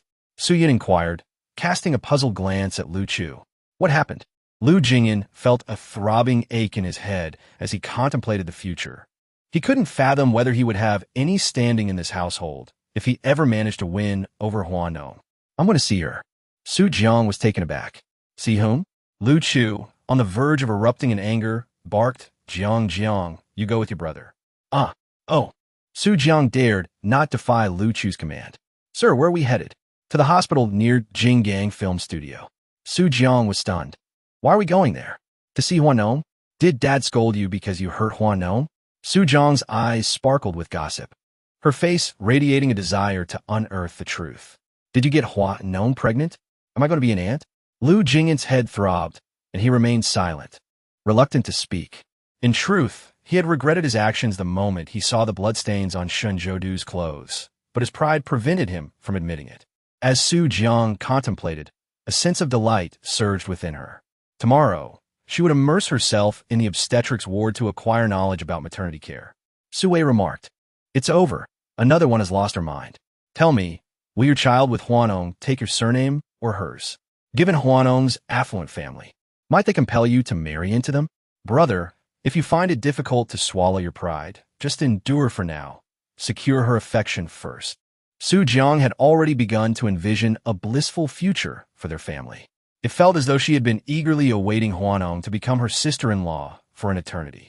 Su Jiang, choose between keeping quiet and getting out of the car, Lu Jing'an mused, feeling as though his mind had become a hive buzzing with restless bees. Disrupting his peace, Su Jiang obediently fell silent, refraining from uttering another word. As Chumi arrived, Lu Jing'an followed closely behind. She had yet to address him before the door to the ward swung open. "What brings you here? Did that scoundrel Shang call you?" Chumi glared at Lu Jing'an, her expression fraught with exasperation. Noticing the tense atmosphere in the ward, Su Jiang half embraced and half pushed Chumi out, saying, "Miss Chu, let us inquire with the doctor about Hua Nong's condition. Come, let us go." Chapter 64. Hua Nong slapped Lu Jing'an across the face. Did you intentionally create an opportunity for them to interact? In the corridor, Chu Mi forcefully shook off Su Zhang's hand. "I cannot allow that heartless scoundrel Lu Jing'an to pursue my sister. He is unworthy. A man with such a black heart is not even fit for a dog to consume." Su Jiang, observing the imminent departure of the individual, swiftly pursued and grasped her arm. "Miss Chu, your assertion is misguided. I am undoubtedly an ally of Hua Nong. I am a devoted admirer. The discomfort from menstrual cramps combined with a cough can vary greatly in severity. Should it be a pulmonary infection, the situation could become dire. A man's well-being is secondary to his health. We must first consult a physician. What harm is there in allowing Lu Jing'an to remain inside for a while? After all, we cannot conjure a child. First, we must seek the doctor." Su Jiang, having studied medicine and accustomed to the grim realities of the hospital, exerted a grip stronger than the average individual, effectively restraining Chu Mi, leaving her no chance of escape. In the hospital room, Hua Nong lay pallid upon the bed, her gaze fixed upon the man standing beside her. Trembling, she stretched a finger towards him, intent on hurling insults, yet her throat constricted, rendering her speechless, as if blades were slicing through her vocal cords. A tempest of rage brewed within Hua Nong as she turned her head away, refusing to acknowledge him. Noticing her state, Lu Jing'an bent slightly, adjusting the blanket covering her. "Are you alone? Where's your assistant?" Hua Nong, disinterested, chose not to respond. Should she perish, she vowed to haunt Lu Jing'an. Even in death, she would linger by his bedside, appearing each time he lay with another woman, instilling terror until he withered into impotence, cursed never to rise again. Hua Nong felt a surge of ire at Lu Jing'an's simpering tone, which bore the semblance of an apology without truly being one, provoking a desire within her to claw at him in fury. Yet, her current state rendered her too feeble to act. Perceiving her silence, Lu Jing'an reached out, turning her face to meet his gaze. "Forgive me, I did not intend to." A sharp slap echoed as Hua Nong's hand connected with Lu Jing'an's face. Lu Jing'an was left speechless. The foreneedle, dislodged by the force of Hua Nong's strike, now bled. Her anger simmered, threatening to erupt. Lu Jing'an's gaze, fixed on Hua Nong, crackled with fiery intensity. He was on the verge of lashing out when his eyes caught sight of the blood welling from her hand. Abruptly, he turned on his heel, wrenching open the door and bellowing for a nurse with unrestrained fury. The young nurse at the station, startled by the outburst, was about to retort when she caught sight of Lu Jing'an and froze. The imposing figure of the man filled the doorway, emanating an aura of wrath, as if he were a harbinger of doom. The nurse's rising temper was quelled by his piercing gaze. Lu Jing'an stood vigil by the bedside as the nurse swiftly reinserted the foreline into Hua Nong's hand. Once the bleeding had subsided, she prepared to administer the injection in the other hand. However, she struggled to locate a suitable vein. Lu Jing'an's presence loomed behind her, his oppressive aura growing more intense with each failed attempt on Hua Nong's delicate arm. The nurse had never been so intimidated. The man's presence was like that of a menacing overlord, crushing her with his silent intensity. "Leave," Hua Nong rasped, her voice hoarse. It was the same young woman who had skillfully inserted the needle earlier, but now, with Lu Jing'an present, she seemed unable to find the right spot. Without a doubt, this man was a nuisance. The nurse began to explain, but Lu Jing'an cut her off, his patience exhausted. "Summon your supervisor." "I am capable," the nurse began tentatively, her voice trembling slightly. "If you falter, I shall not hesitate to file a claim of personal injury against you for repeated punctures," retorted, his tone laced with impatience. Having just received a slap he was now relentlessly pressuring the young nurse. Despite her fever, was keenly aware of his intentions to vent his anger. The atmosphere in the room grew tense, a tableau witnessed by and as they entered. The nurse, needle in hand, cowered beside, who was flushed with anger, while his face bore the distinct mark of a hand. "What seems to be the issue? A missed vein?" inquired, assisting the nurse to her feet. "Allow me," she added. The nurse regarded her with uncertainty, but continued, "I am head of surgery at People's Hospital. Trust me, doctor, I am an admirer of your work. We frequently watch your anatomical dissections during our lectures, the nurse stammered. Offered a gentle smile. Is that so? I would be happy to autograph something for you later.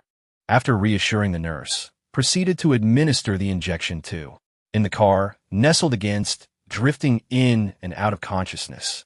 Under normal circumstances, she would not have missed such an opportunity to tease him, but now she was fighting for her life. Preservation was paramount. Stated, his countenance dark throughout the journey. The more distanced herself, the more his expression soured. Carried into the 31st floor of, observing that it was not the same chamber she had previously occupied. She felt a sense of bewilderment. The adjacent room is filled with my belongings. Should I indulge in a bath this evening? She mused. I'm afraid not. As my menstrual cycle has commenced, she lamented, her knowledge of such matters being a source of derision for Lu Jing'an. Perhaps I shall simply retire for the evening.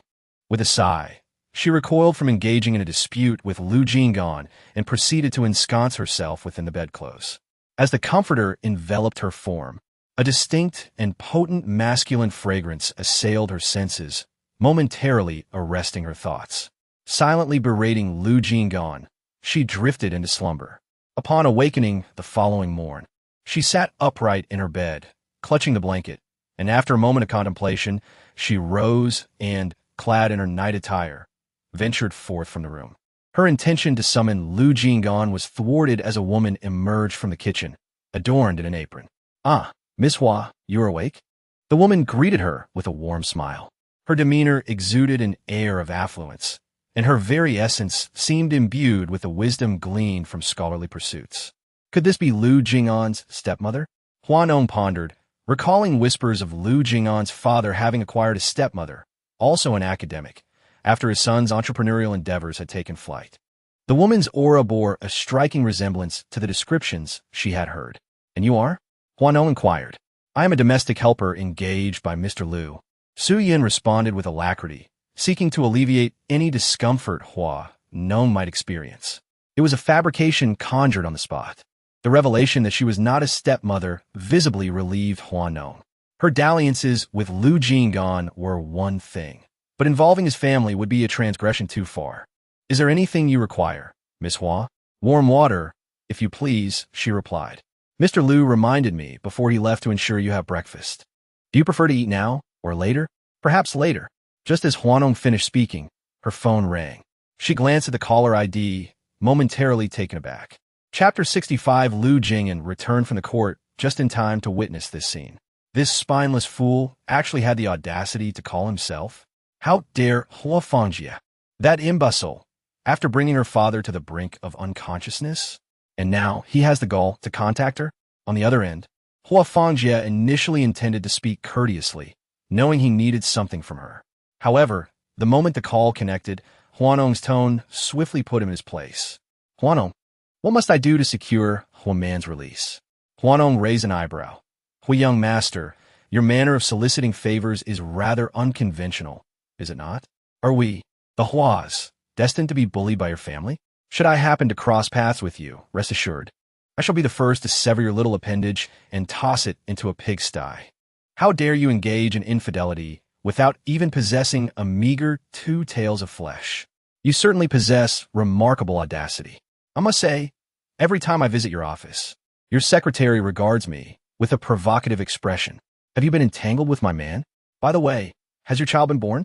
Su Jun. Where on earth did this girl acquire such sharp wit? It is astonishingly quick, despite being engaged for such a lengthy period without advancing their relationship. Hua Fangjia felt that Hua Nong was still protective of him. I never anticipated that the very person who once protected me would now adopt such an aggressive demeanor. What? Is my refusal to share a bed with you a matter of guilt? Why not state plainly that since I deny you my company, you are free to seek solace in the arms of your female secretary? If you're tainted, must you drag me into your mire? Who do you think you are?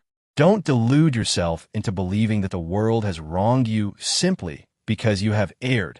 If you possess such audacity, why not endeavor to save the world? You demand that I release Hua Man? Very well, then. Kneel before me in a live broadcast and offer your apology. Otherwise, prepare to see Hua Man imprisoned. After saying this, Hua Nong decisively hung up the phone. Upon turning around, she was startled to find Su Yun standing behind her, an expression of astonishment on her face. "How should I address you?" Hua Nong inquired politely. Su Yun, momentarily taken aback, struggled to reconcile the calm demeanor of the person before her with the furious girl from moments ago. "Just call me Aunt Sue," she replied. "Aunt Sue, water," Hua Nong said, noticing the glass of water in her hands and reaching out to take it. "Hua Nong, the Hua family." After Hua Fangjie ended the call, Hua Lang asked, "What did he say? Did he agree?" Hua Fangjie remained silent, casting a glance at his father. Enraged, Hua Lang leapt to his feet and cursed. "Why did you have to offend her of all people? Hua Nong is the queen of Beijing and Hong Kong. Even in bankruptcy, she retains her pride. You, too, are formidable. Instead of pursuing the most beautiful woman in Beijing and Hong Kong, you chose a mere secretary with no family background, accompanied by a host of impoverished relatives. I suppose I will take care of you, but I must also support your wife and children, along with those parasitic relatives of hers. If anything unfortunate were to happen to your sister this time, you had better leave, taking nothing with you." "Father, I do not wish for this. What is it that you do not desire? Is it that Hua Nong does not allow you to approach her? Unable to attain the swan, you resort to courting the toad?" Hua Lang's reputation has been utterly tarnished lately. The Hua family, once a respectable name in Beijing and Hong Kong, has seen its dignity shattered by Hua Fangjie's antics. Those who once mingled with them now avoid them as if they were a plague. As Hua Lang, filled with indignation, rose to depart, he caught sight of Qi Xian standing at the entrance, her belly prominent. Her gaze had deepened, and she stood there with her head bowed, her expression somber and tinged with a hint of menace. Unfortunately, with her head lowered, Hua Lang failed to notice. "I understand, father." Hearing her call him father only added to Hua Lang's feelings of frustration. He no longer desired his own flesh and blood, let alone a woman with no blood ties to him. It was only after someone had spent an entire day at the Hua residence verifying this that he believed it. Chu Mi, upon hearing the commotion, inquired, "Where are you now? Still with Lu Jing'an?" "Yes." "What is the matter? Have you developed feelings amidst the torment? With Lu Jing'an treating you so poorly, why haven't you made your escape? My elder brother already feels quite guilty." Just as Chu Mi finished speaking, there was a ruckus nearby. Hua Nong recognized the voice as Su Jiang's and paused momentarily. "Are you together with Su Jiang?" "Indeed, we indulged in libations together last night, perhaps to excess." Discarded the tissue into the refuse receptacle, her aim faltering, causing it to land upon the floor, yet she remained indifferent to retrieving it. Your confidant teeters on the precipice of demise, yet you find yourself in the mood for revelry? When you engage with paramours, do you not consider that your dearest friend languishes in solitary confinement? In truth, apprehensive that might intrude upon the intimate rendezvous of, and was determined to entice her to a barbecue feast. With the arrival of the grilled delicacies, the absence of spirits seemed incongruous. Two women, 2 bottles of potent liquor, compounded by their shared acquaintance with the same man, rendered the evening's gathering a foregone conclusion. They spent the entire night at the table, railing against, their harangues continuing until the break of dawn. It was evident that the young woman had deliberately prevented her from seeking out, terminated the call with a string of invectives, and sniffled. "First, I must ingest this medication." Gratitude, accepted the proffered cup from and consumed the potion. Observing the scattered tissues upon the floor, stooped to gather them without reservation, depositing them into the waste bin. Her countenance turned frigid. "What is the meaning of this? Are you raising your voice at me? Is this the remorse that spoke of?" Had always held in high esteem, for reciprocity begets respect, as treatment of him, and had been impeccable. Regarded her as akin to a maternal figure, yet without the casual familiarity of a biological mother. Observing performing the menial task of collecting soiled tissues, his ire flared instantly. Chapter 66. Lu Jing'an entered, unfastening her lingerie. "What does this mean? Are you yelling at me? If you don't wish to see me, why did you come to fetch me? And you even allowed me to sleep in your room. Lu Jing'an, are you being shameless? Is this what I, Hua Nong, deserve?" Hua Nong's temper flared. Without caring about the source of Lu Jing'an's anger, she hurled the cup containing the medicine to the ground. The loud crash startled Su Yun, causing her to shudder. A glance towards the direction where Hua Nong smashed the cup warmed her heart. This girl, even in her fury, knew to avoid causing harm. Lu Jing'an stood at the doorway with a cold expression. He had witnessed Hua Nong's temper as a young lady during their school days. Seeing her enraged now did not surprise him much. Lu Jing'an stepped into the room, and Su Yun hurried over, pushing him into the nearby maid's quarters. She closed the door and spoke in a hushed tone. Why are you taking your anger out on her? I didn't inform her that I am your stepmother, fearing it would make her uncomfortable. Don't act foolishly. Lu Jing'an felt a lump in his throat, rendered speechless by his frustration. If Hua Nong were to discover that Su Yun was indeed his stepmother and still allowed her to rummage through garbage, it would be quite excessive. He needed to go out and appease her. Su Yun understood that her stepson was a reserved soul, having devoted all his cleverness to his career. When it came to romance, he was utterly clueless. In the bedroom, Hua Nong found the clothes she had worn the previous night. She discarded her nightgown and began to put them on. The moment Lu Jing'an pushed the door open, he was greeted by an exceedingly alluring scene. Hua Nong stood in the dressing room, catching sight of the man through the mirror. Lowering her gaze, she fastened the clasp of her brassiere, then reached for the garments draped over the chair, preparing to dress. However, Lu Jing'an entered and undid the clasp she had just secured. Are you quite mad? Hua Nong questioned. Forgive me, I was in the wrong just now, Lu Jing'an murmured as he encircled Hua Nong's waist, drawing her against a nearby counter.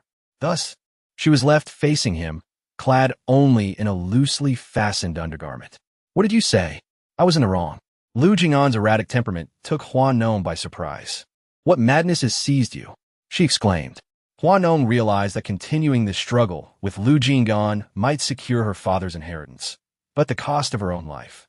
She reached to fasten her bra and don her clothes, eager to leave, but Lu Jing'an seized her hand. His profound gaze fixed upon her, unreserved and carnal. His dark eyes, deep as a vortex, made Hua Nong fear she would drown in the web he spun for her, or worse, transform into a ravenous beast. For when a reserved man unleashes his sensuality, few women can resist the urge to succumb. Lu Jing'an, do not overstep, she warned. I acted without full understanding. I offer my apologies. And you believe I am obliged to accept your apology? What jest is this? Hua Nong retorted with a cold laugh. Lu Jing'an sighed in resignation. Nong Nong, he murmured. The sound of her name sent a shiver down Hua Nong's spine. The scoundrel, Lu Jing'an, in the throes of passion, would utter Nong Nong with every breath, yet in daylight she was simply Hua Nong. Today in the dressing room, the utterance fell out of place. Are you attempting to placate me? She inquired. Indeed. Will you grant me the opportunity?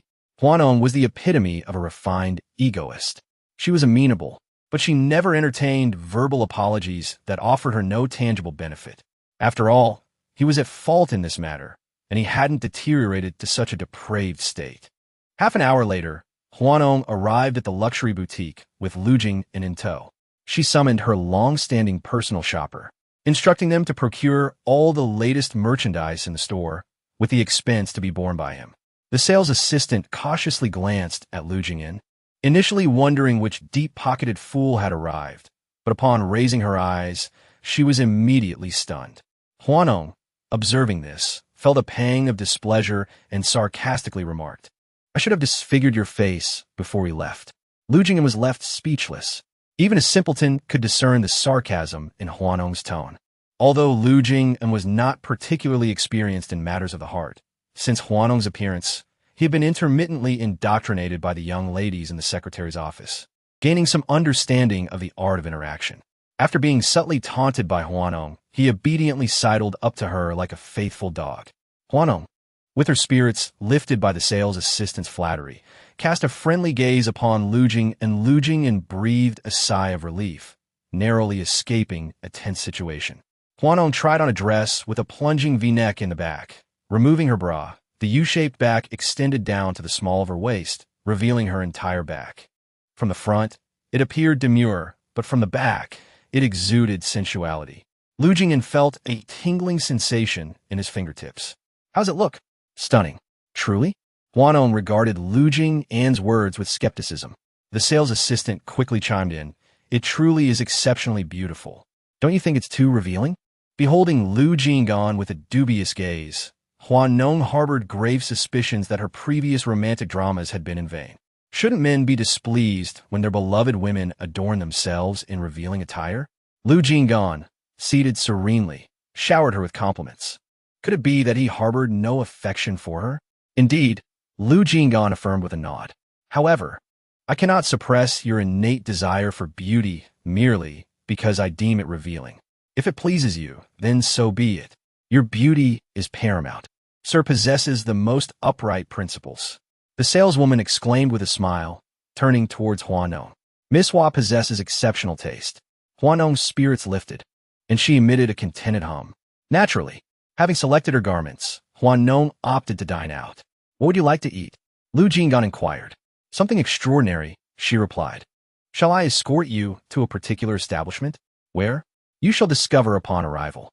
Su Wei drove, while the two occupied the rear seats, discreetly raising the partition. Are you content? Lu Jing'an inquired, observing Hua Nong gazing out the window, languid as a feline. Barely, she responded.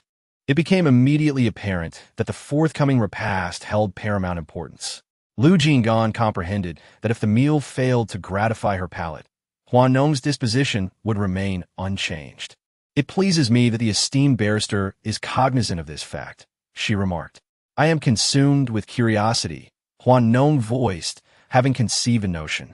She nestled into a comfortable position, directing her gaze towards Lu Jing'an, who, with astute perception, proffered a cushion to enhance her ease. To what extent does your wealth extend? I possess greater riches than you, Lu Jing'an retorted, striking at her core. Nonsense, Hua Nong scoffed, rolling her eyes. Can a female celebrity rival a capitalist? Shang is making money for you, and so is Ming Xiao. The entire tract of land in the suburbs is in your possession, and it is rumored that an industrial park is soon to be developed. Lawyer Lu, that piece of land alone is worth over 100 billion, isn't it? Chapter 67. The audacity of sleeping with another man's partner. I didn't expect Miss Hua to be quite so interested in economic news. Hua Nong clicked her tongue, twirling a strand of her hair. Isn't it just to gain a better understanding of Lawyer Lu? She is not foolish. Before getting involved with someone, one must assess their overall capabilities. What if Lu Jing'an turned out to be a pauper? That would be rather unfortunate for her.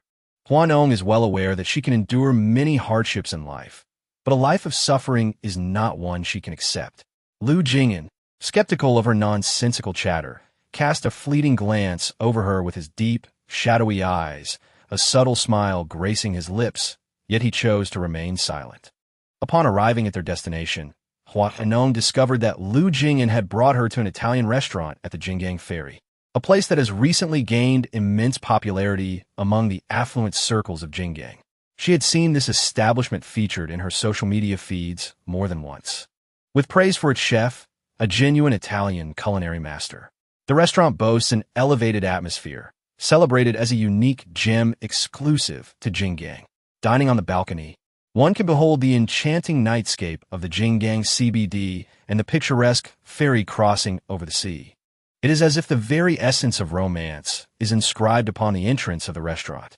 Hua Nong glanced at the sign at the door and teased. Who would have thought that Lawyer Lu has quite the knack for selecting locations? Is he experienced? Lu Jing'an was well aware that nothing pleasant would ever come from Hua Nong's lips, but he remained unperturbed. He adjusted his suit and moved to the side to open the car door for Hua Nong, saying, Please, Your Highness. Hua Nong thought to herself that this man was surprisingly considerate today. Do you think we'll be trending tomorrow? Would you like to be? Hua Nong pondered for a moment. I would, but not with Attorney Lu. Acceptable. The man nodded inscrutably. What do you mean by acceptable? It means that, as an additional apology, I will grant Miss Hua a solo trending topic today. Hua Nong was speechless. The capitalist idea of amusement is indeed different from others. Hua Nong and Lu Jing'an entered the restaurant, guided by the manager. As soon as they stepped inside, Hua Nong faintly overheard whispers discussing something, and she could make out the name of Huafangjia. Hua Nong raised an eyebrow and leaned closer, and a clear sound came from the other side of the screen. Was that Huafangjia just now? He was with his pregnant girlfriend. How exciting. What do you think Hua Nong would do if she saw them? Haven't you heard? A dog that bites doesn't bark. That kind of seemingly harmless girl is actually very cunning. If you ask me, Hua Fangjie must have had his head filled with nonsense. How else could he leave Hua Nong for his secretary? Once there is a comparison, there is a distinction between superior and inferior. The more they looked down on Hua Nong before, the better they think of her now, standing aside. Hua Nong listened, a sense of melancholy washing over her. It was disheartening that her virtues were being highlighted by a mistress who had clawed her way to the top through unsavory means. To think she, once the queen of Jinggang, had fallen to such a state. Utterly lamentable. Hua Nong beckoned the manager over. Where is Hua Fangjie? The manager seemed taken aback. I'm afraid I'm not familiar with the person Miss Hua is referring to. Hua Nong paused, realizing that Hua Fangjie had been abroad recently. In a place like Jinggang, one's connections could easily fray after a few months of absence. With so many signs around, who would remember who he was? Hua Nong retrieved her phone, scrolled through her contacts, and presented Hua Fangjie's photo to the manager. A flicker of surprise crossed the manager's eyes as he looked at the picture. He's in the second booth on the balcony. This establishment offered only moderate privacy, with screens dividing the tables. The balcony area, with its 6 tables overlooking the sea, allowed for conversations to be overheard by those seated nearby. Lu Jing'an had been observing Hua Nong's every move. From a moment she produced her phone and displayed Hua Fangjie's photo, the man's aura underwent a palpable shift. The manager, sensing the shift in atmosphere, instinctively retreated, hoping to avoid incurring the displeasure of this imposing figure. Fangjie? What's wrong? Qi Xian, noticing Hua Fangjie sitting listlessly, barely touching his food, asked with gentle concern. Her voice, as melodious as a nightingale's song, was so delicate that it stirred a desire to cherish her. What is it? Hua Fangjie's gaze was fixed on the building across the way, recalling the birthday celebration he had arranged for Hua Nong on its rooftop. Back then, even though Hua Nong had kept him at arm's length, everyone had enjoyed themselves. But now, after assuming the role of a father, one might perceive that the radiance of existence has been somewhat obscured. However, a chair was abruptly placed near their cubicle, and with an air of haughty grace, Ms. Hua, adorned in high heels, approached. She smoothed the fabric of her skirt and seated herself in the aisle between them, disregarding the astonishment etched upon their faces. With a pointed gesture toward the towering edifice in the distance, she inquired, "Do you observe that structure? Mr. Hua once expended millions to commemorate my birthday within its confines. While he may gaze upon it with sentimental reverie, what, pray tell, is he presently engaged in?" Ms. Qi's countenance underwent a discernible alteration for Ms.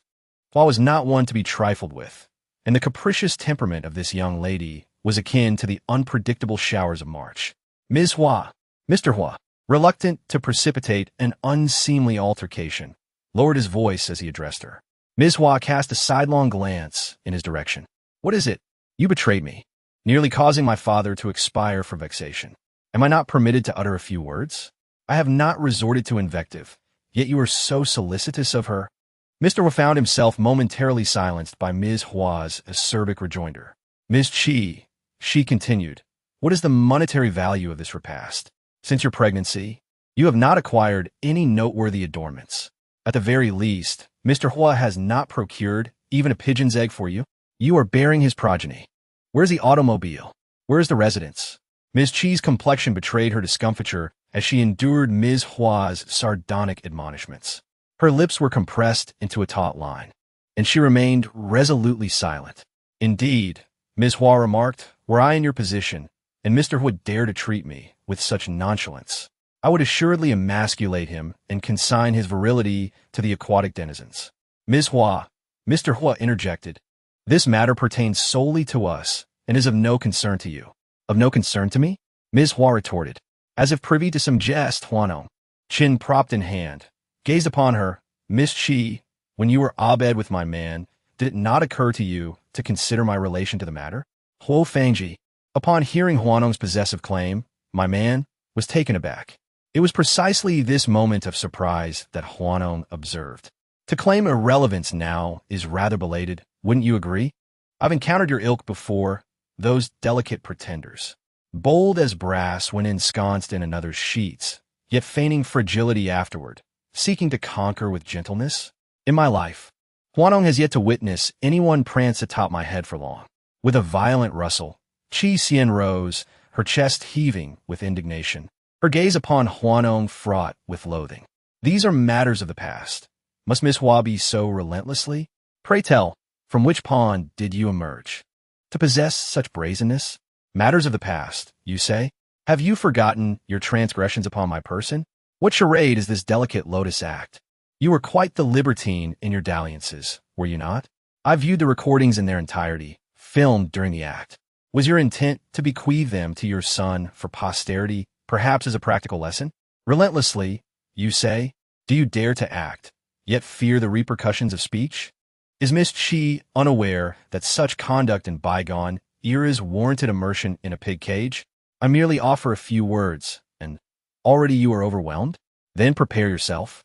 For each encounter hence shall serve as a reminder of your past transgressions, indelibly etched in your memory. Await the day of my leisure.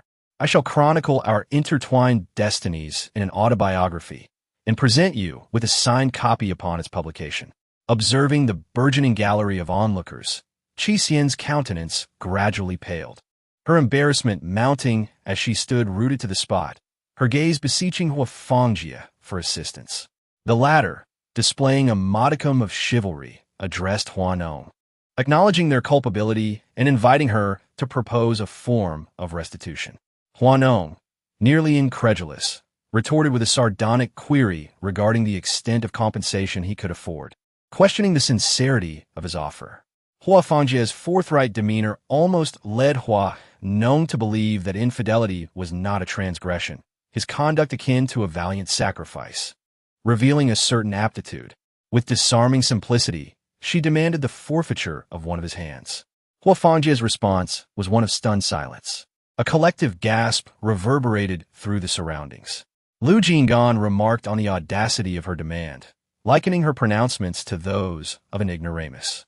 Hua Nong countered, questioning Hua's feigned adherence to the law, given his involvement in such sordid affairs. She lamented the duplicity of human nature, wherein individuals masquerade as virtuous when it suits their interests, resorting to emotional manipulation when faced with adversity. As Hua Fangji prepared to depart, casting a glance at Qi Xian, he acknowledged the recent scrutiny of his family by the denizens of Jinggang, deeming it prudent to avoid further spectacle and ridicule. He lamented his momentary nostalgia for Hua Nong's virtues, questioning his own sanity. Seizing his mobile phone from the table, Hua Fangji attempted to bypass Hua Nong and make his exit. Hua Nong remained unperturbed, letting out a scoff as she swiftly approached and snatched the phone from Hua Fangji's hand, casting it directly into the sea. The onlookers were left in stunned silence, their excitement akin to that of a startled hare in a melon patch. Good heavens! When it comes to confrontations, Sister Hua is truly formidable. Hua Fangji has unwittingly walked into the lion's den today, and he deserves every bit of it.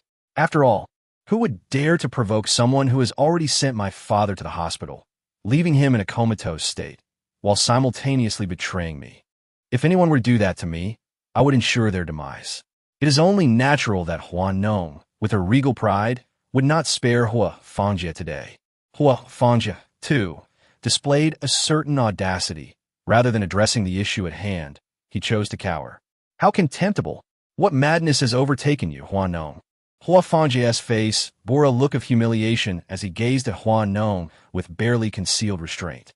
Hua Nong, unbothered, casually brushed her nails and remarked, "If I recall correctly, the phone belongs to me, which I gifted you, Hua Xiao." With that, her gaze fell upon the phone in Qi Xian's hand.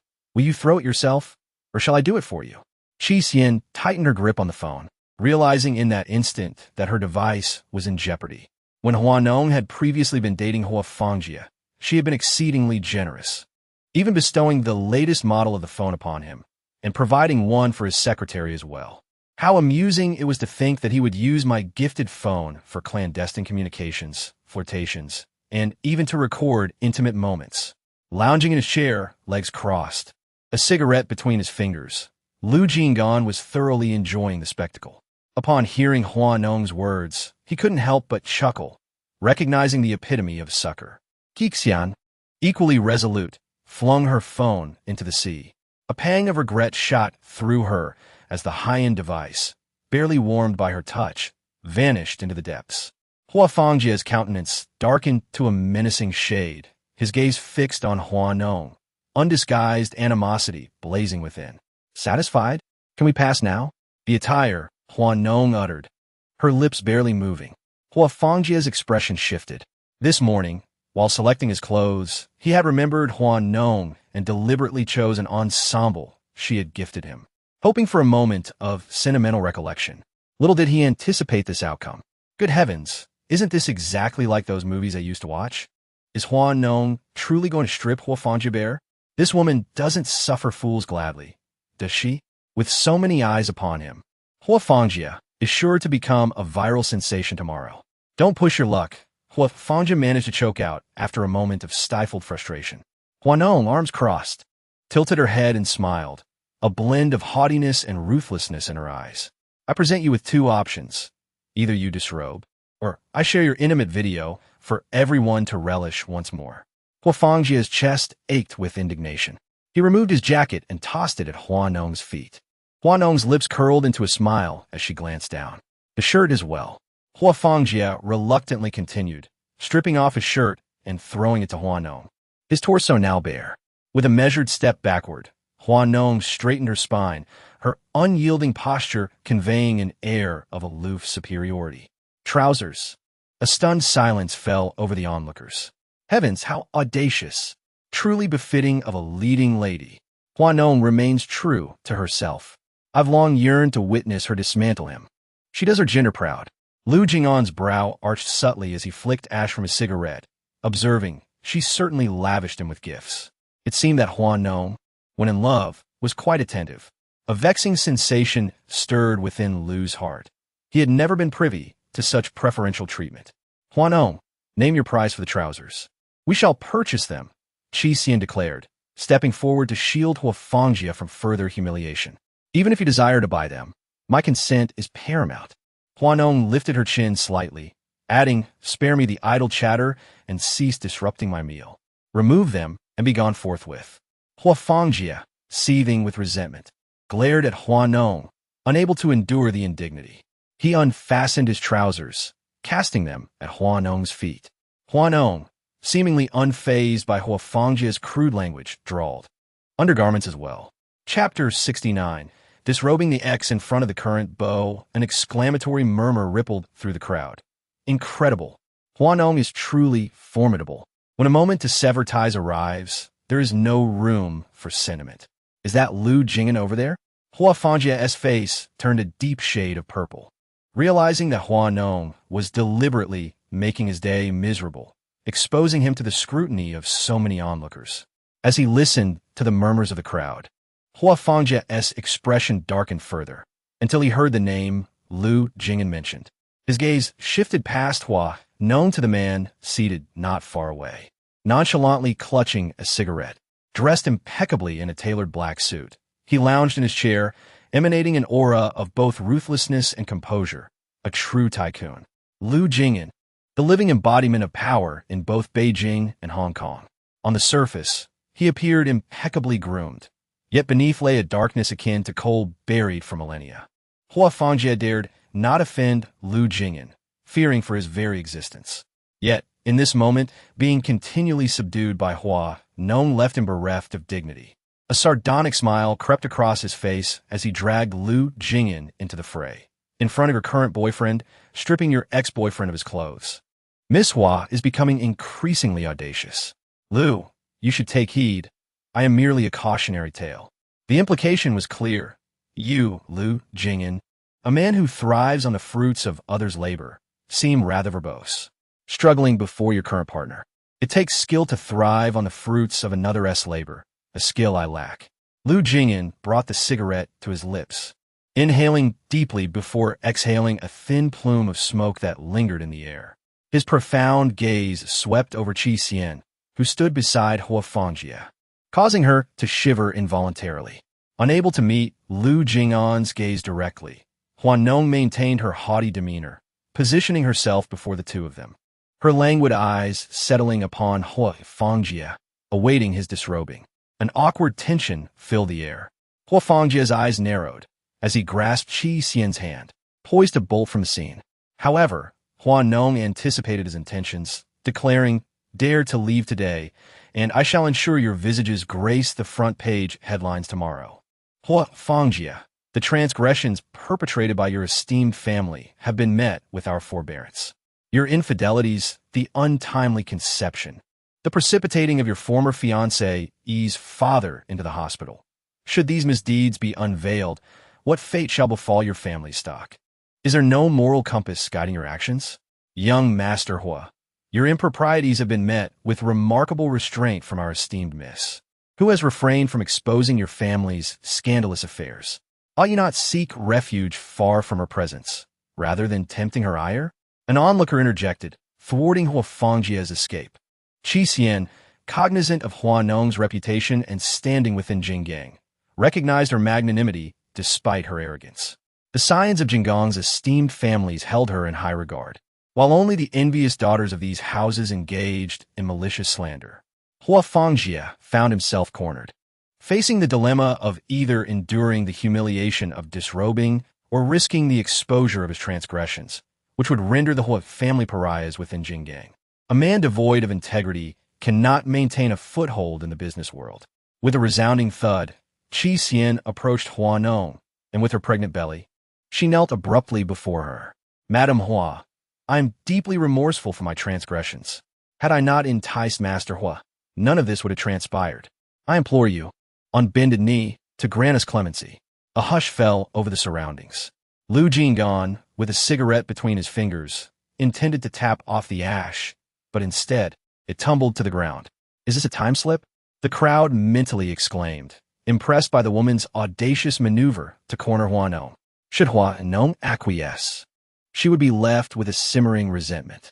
Conversely, should she refuse, the sight of a pregnant woman kneeling before her would undoubtedly be captured and disseminated online, making her the target of public censure. Indeed, Hua Nong's countenance betrayed her displeasure. Gazing at Qi Xian on the ground, her eyes flashed with a murderous glint. "What? Are you resorting to coercion? I had initially considered sparing you, but your act of kneeling has solidified my resolve to seek retribution." Her handbag was in Lu Jing'an's possession. She glanced at Lu Jing'an, who was seated leisurely on a chair, and glared at him. "My phone." Lu Jing'an, unperturbed by Hua Nong's tone, dutifully rose and retrieved the phone from her bag, handing it to her with a flourish. "As you wish, Your Highness." Heavens! Has she truly conquered the formidable Lu Jing'an of the legal world? This is Lu Jing'an, the globally renowned barrister, a highly sought-after bachelor. Hua Fangjia, observing Hua Nong retrieve her phone and sensing impending trouble, swiftly grasped her wrist. Hua Nong. Before Mr. Hua could utter a word, a piercing scream echoed through the air. Lu Jing'an, gripping his wrist with unwavering force, pressed his thumb into the bone, eliciting a cry of agony from Mr. Hua. "Mr. Hua," Lu Jing'an remarked, "exercise restraint in my presence. I have yet to address your imprudent selection of me earlier. Lu Jing'an, you are in cahoots with Hua Nong, engaging in nefarious schemes." Lu Jing'an, with his slender physique and impeccably tailored attire, possessed a countenance that could easily grace the silver screen. In stark contrast to Mr. Hua, who was practically unclothed, Lu Jing'an presented a vision of refinement. "Adults must acknowledge their transgressions and accept the consequences," Lu Jing'an stated. "If Mr. Hua lacks such awareness, I suggest Mr. Hua's father consider producing another heir, lest the inheritance of the Hua family fall into the wrong hands." As he spoke, Lu Jing'an cast a glance at Qi Xian, who cowered on the ground, trembling under the weight of Lu Jing'an's penetrating gaze. Hua Nong contacted the authorities, and soon, law enforcement arrived. Upon witnessing the chaotic scene and recognizing Lu Jing'an, a chill ran down their spines. This matter would undoubtedly prove challenging to resolve. Miss Hua was a frequent presence at their precinct, renowned for her beauty, eventful life, and unyielding demeanor. It seemed her striking appearance and profession within the entertainment industry led to frequent disturbances. While Hua Nong's involvement was already troublesome, the addition of Lu Jing'an further complicated matters. The officers approached the scene with a sense of foreboding, one of them attempting to cover Mr. Hua with a garment. Hua Nong gazed coldly and remarked, "Why don't you give it a try?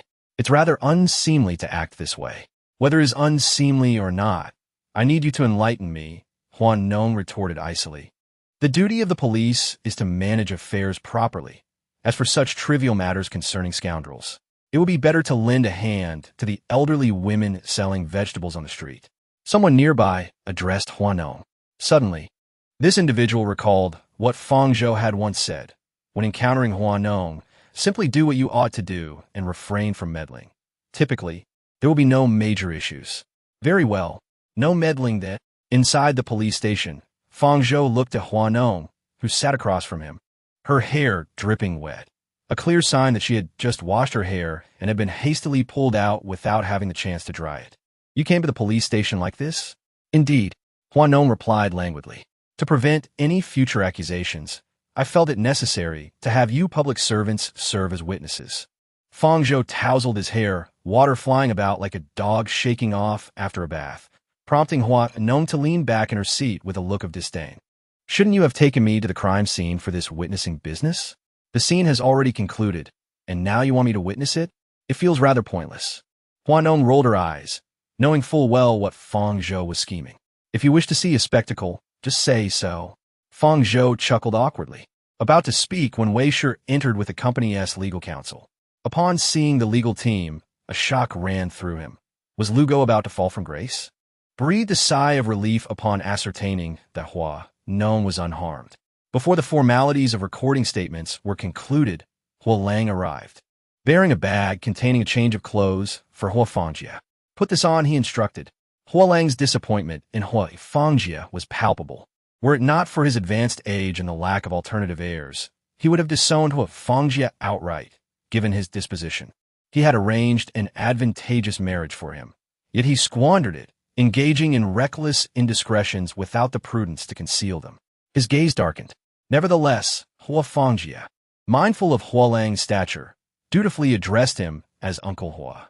Indeed, our Hua family has wronged you in this matter. I implore you to grant us another chance. Such an opportunity is not mine to bestow. It must be earned, Hua Nong retorted. When the incident unfolded, Uncle Hua absconded with the Hua family, displaying remarkable haste. Now, after suffering public humiliation, you seek my audience to implore me for another chance.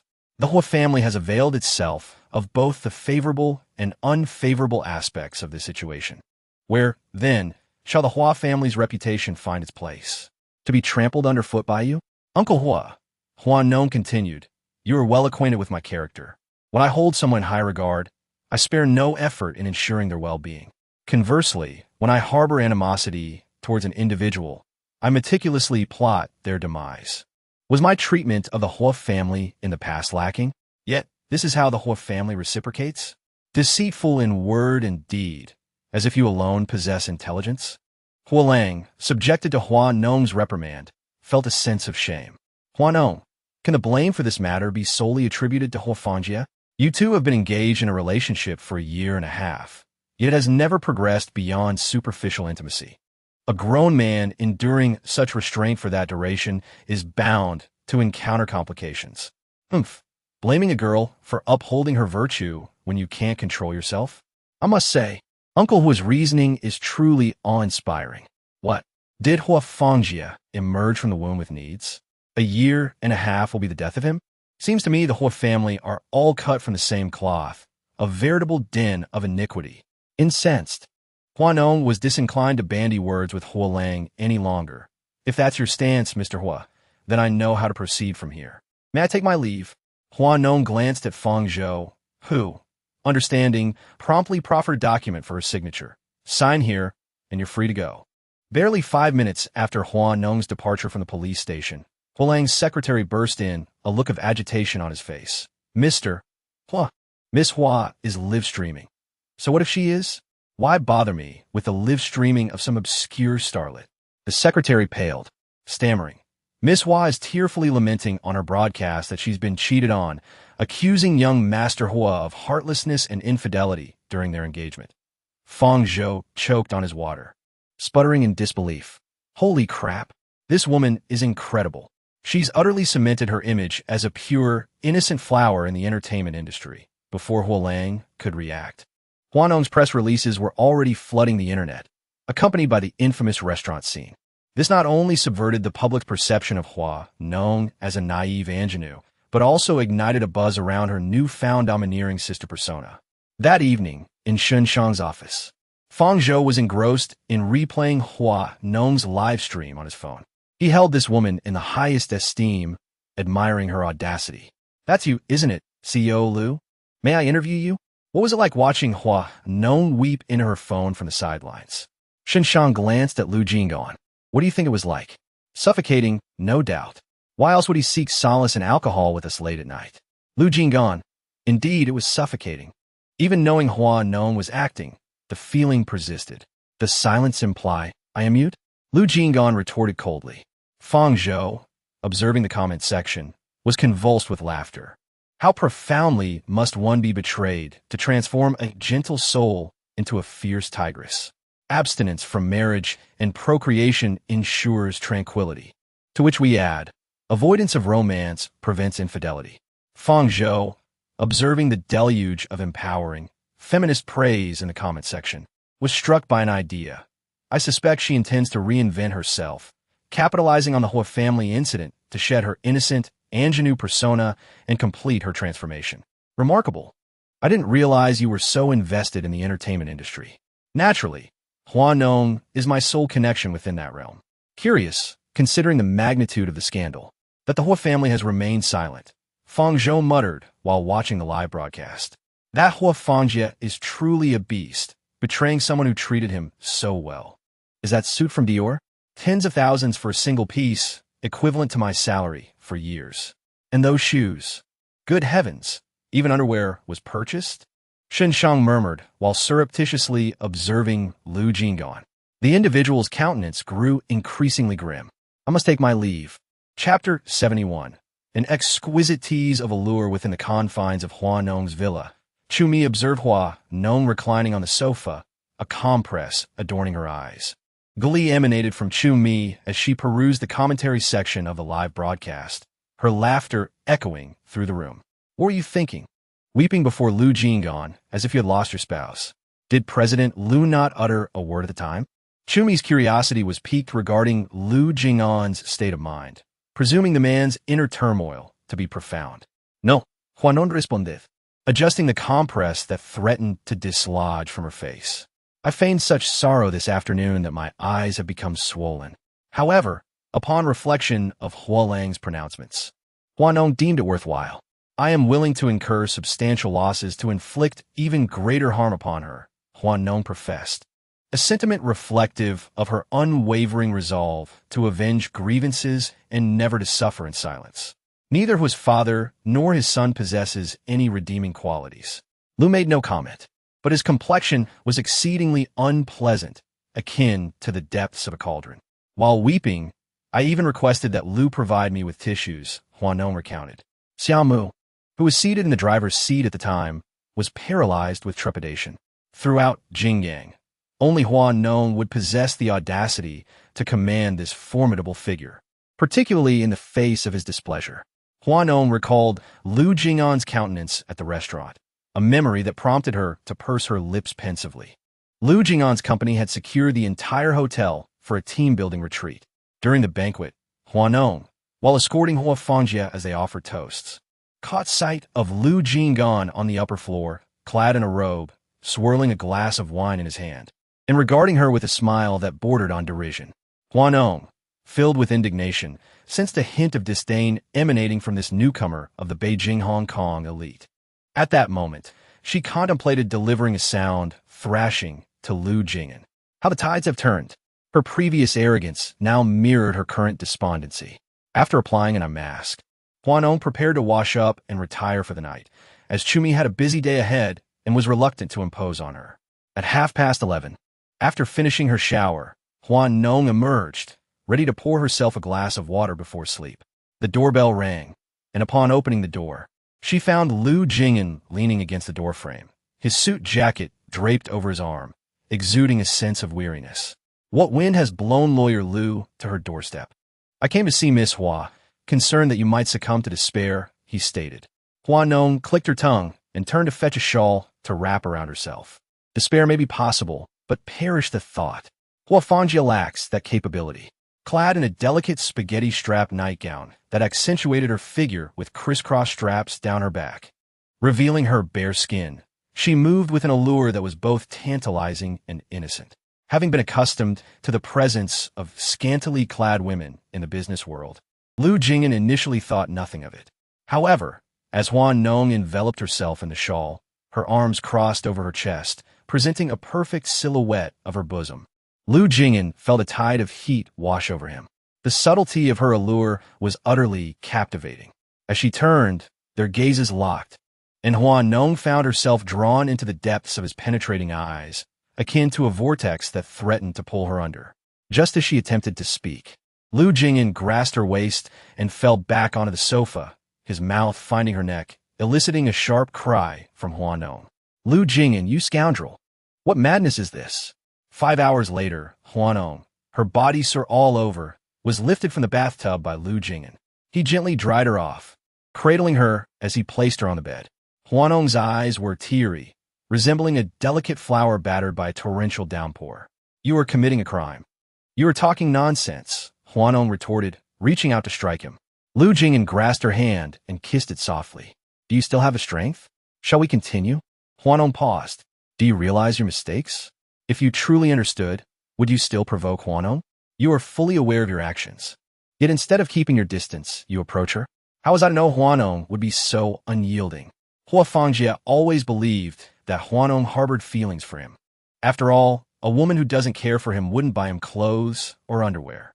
He never anticipated that when it came to severing ties, she would do so decisively. It became common knowledge throughout the city, and while he lost his dignity, he ensured she suffered as well. What consideration did she owe him?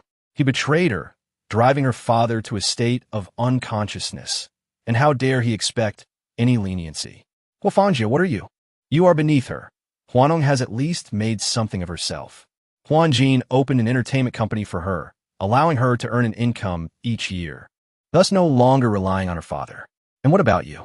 I support you, I support your woman, and in the future, I will even provide for your son.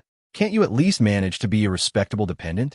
Hua Fangjia was rendered speechless by Hua Lang's scathing remarks, his face flushed with humiliation. He stared at him for a long moment, trembling, unable to utter a single word.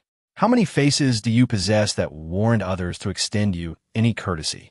Go to Beijing or Hong Kong and inquire who is still willing to associate with you. Hua Fangjia. If not for your father, what would you amount to?" Hua Lang's words struck like a thunderclap, leaving Hua Fangjia in stunned silence. "Dad?" Qi Xian was equally taken aback. "Move out. Would she still be able to enjoy her current pampered lifestyle? Hua Fangjia, a mere scion without wealth or influence, would be utterly lost without the family support. Move out? To face the harsh winds of the Northwest? If his father were to cut off his credit card, they wouldn't even be able to afford a prenatal checkup." Qi Xian believed that since Hua Lang had only one son, he would always have the upper hand. However, she was mistaken. "Dad, how will I survive if I leave?" Hua Lang retorted. "Did you consider survival when you were out chasing women?" He kicked him aside and shot a furious glare at Qi Xian. "Let me make this clear. Once you entered the Hua family, you are to behave yourself. Do not think you can bring your impoverished relatives into the company. As a mere mistress, do you truly consider yourself the first lady?" Qi Xian complexion pallid. And just as she was about to call for help, she felt a tightening in her abdomen. Warm blood began to flow down her thigh in a distressing rush. Panic-stricken, she trembled and called out for Hua Fangjia. At the hospital, Hua Fangjia watched as the doctor drew the curtain around the emergency room, anxiously wringing his hands together, his heart heavy with dread. Hua Lang was contemplating the matter, casting a glance at Hua Fangjia and remarking, "Your mind isn't completely gone. So what shall we do? In a moment, you should inquire with Qi Xian and have her go live to apologize to Hua Nong." "Apologize?" Hua Fangjia was taken aback. "Isn't it about blaming her?" Hua Lang regretted having praised him with such a mind. What? Blame Hua Nong for sending the mistress to the hospital? Chapter 72, The Outcry Too Wild. At 6 in the morning, Hua Nong was still lost in slumber. After being pressed by Lu Jing'an until 4 o'clock the previous night, she had only managed a brief rest before being awakened by a phone call. Wei Shi had not slept a wink, suspecting that with Hua Nong's live broadcast, the Hua family would surely respond and would not allow themselves to suffer in silence. After all, Hua Lang had navigated the business world for so many years, becoming a cunning old fox. However, she never anticipated that they would compel a pale-faced, hospitalized pregnant woman to admit her fault. Qi Xian's live stream had barely been active for half an hour before it went viral. News headlines blared. Heiress forces pregnant woman in hospital to go live and apologize. Wei Shi nearly burst out laughing in disbelief. Stop sleeping, wake up and enjoy the show. She sat in a conference room with her colleagues, staying up all night to relish the spectacle unfolding in Qi Xian's live broadcast. Hua Nong attempted to speak, her throat parched and raspy like in lingrong, almost producing a croaking sound. Wei Shi inquired, "What's wrong with you?" Hua Nong cleared her throat and managed to reply, "It's nothing. Your insinuation leads me to surmise that your nocturnal activities with a gentleman may have been somewhat unrestrained." Hua Nong, the truth has been unveiled.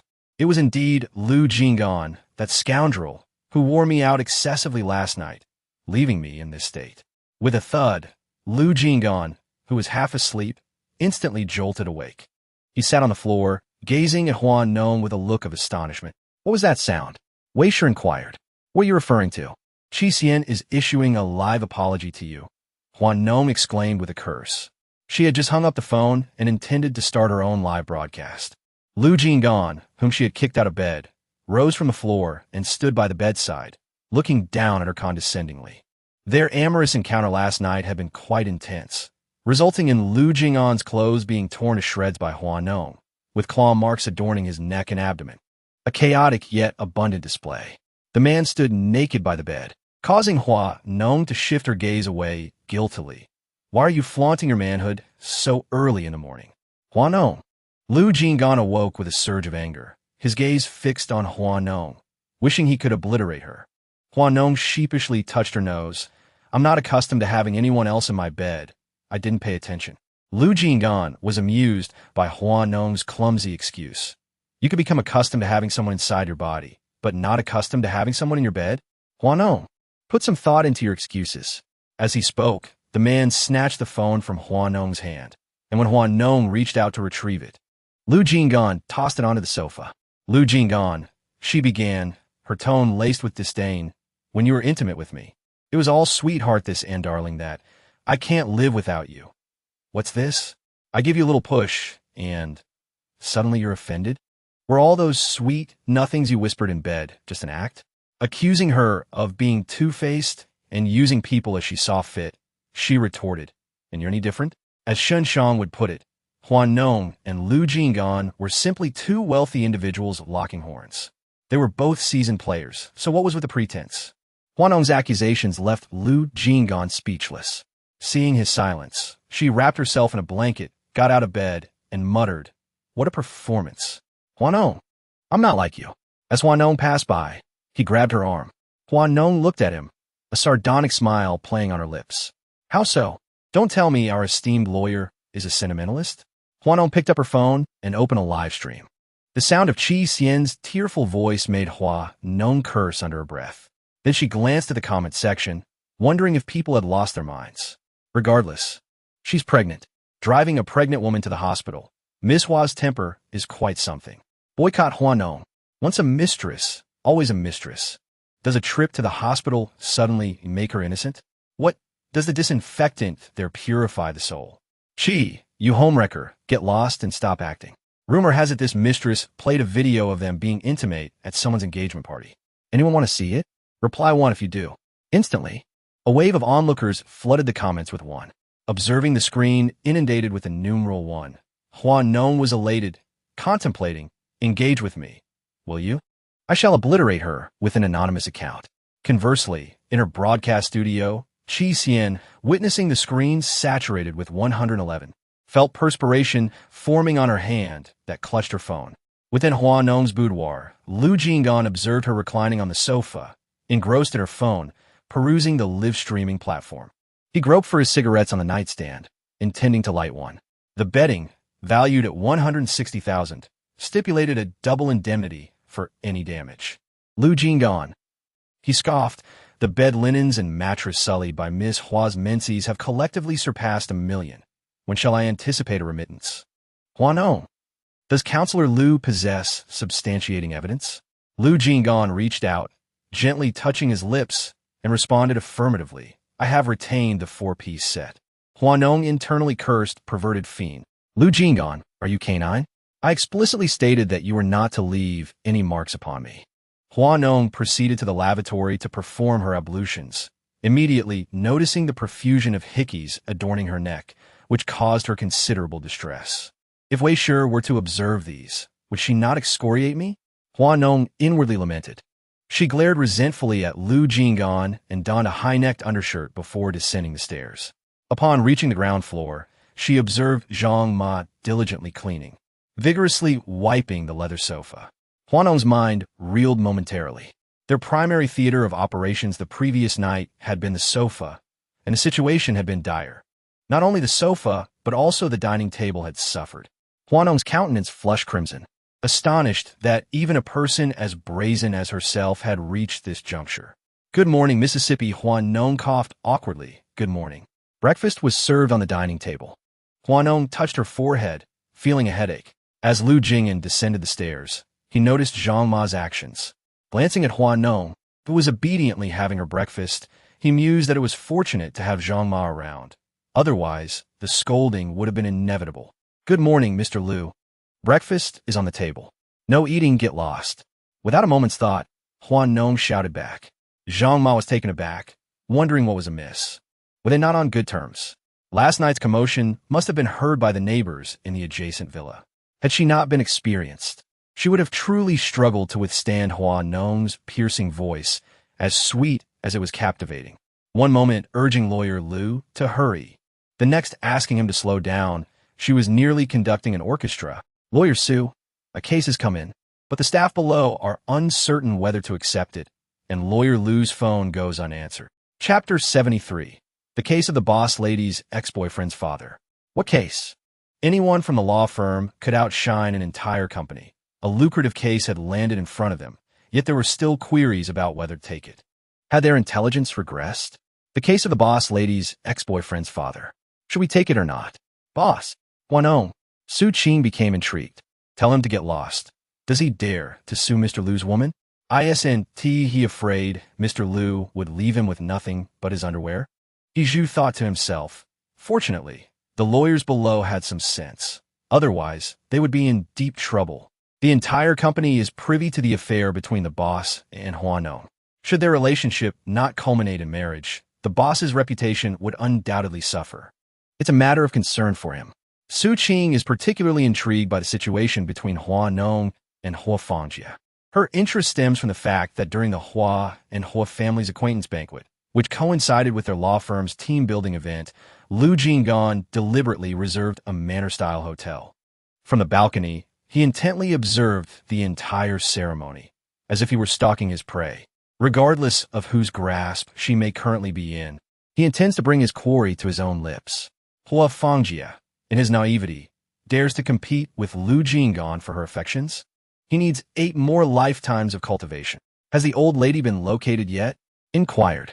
No, Huan replied, his countenance darkening. Tightened his grip on his chopsticks. Have you dispatched anyone to monitor Hua Nong? Yes, but you are well aware of how composed she can be. Hua Nong is far more complex than she appears. To label her a naive ingenue in the entertainment industry is a misnomer. She is, in fact, a black-hearted lotus adept at concealing her true nature. Now that we are unable to see your father, if the old lady does not side with us, won't Hua Nong's words carry the most weight? Won't she have the final say on the majority of the inheritance? Father is merely in a coma, not deceased. Are you so eager to divide his assets that you disregard the possibility of his awakening? Remark from across the table, observing the mother and son.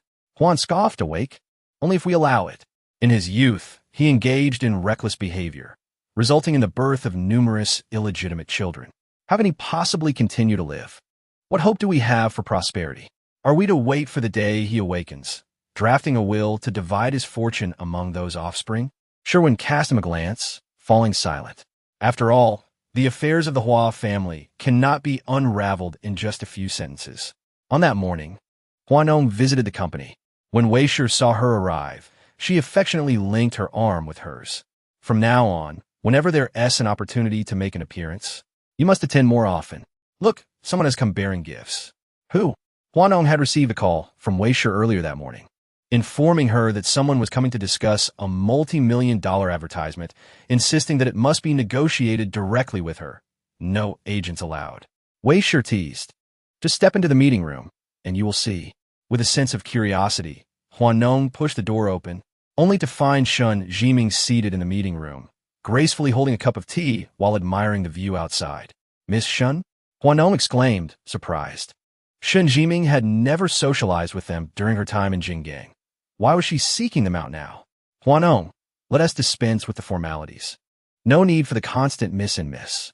Shun Jiming spoke with candor. Hua Nong smiled, quickly adapting, sistermen. I am here today to request your endorsement for a mobile phone brand that my company is launching. The Shin family's business interests are quite diverse, and recently, they have expressed a desire to enter the telecommunications market with their own mobile phones now in development. Hua Nong felt somewhat flattered. There are so many artists in Jinggang. How did you find me? While Jinggang boasts numerous performers, you are the one with whom I share rapport. Jinggang is replete with talent, but you're the only one I considered. Hua Nong held Shun Jiming in high esteem. Rumor had it that she initially married her wealthy husband solely to secure a portion of his assets. If you think highly of me, it's my honor. Excellent. Shall we dine together this evening? There's a reputable private restaurant near my company. My treat. Shun Jiming concurred. Shortly after their arrival at the restaurant, and just as the dishes were served, Shun Jiming received a call. She exchanged a few words, mentioning that she was dining out, seemingly informing someone of her whereabouts.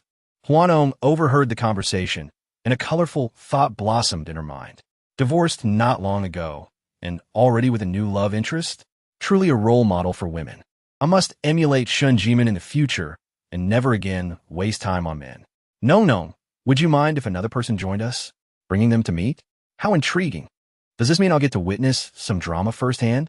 Hua Nong's inner thoughts ran wild, but she outwardly shook her head. Not at all. Shun Jiming relayed the address and table number before ending the call. I heard your father's condition isn't improving.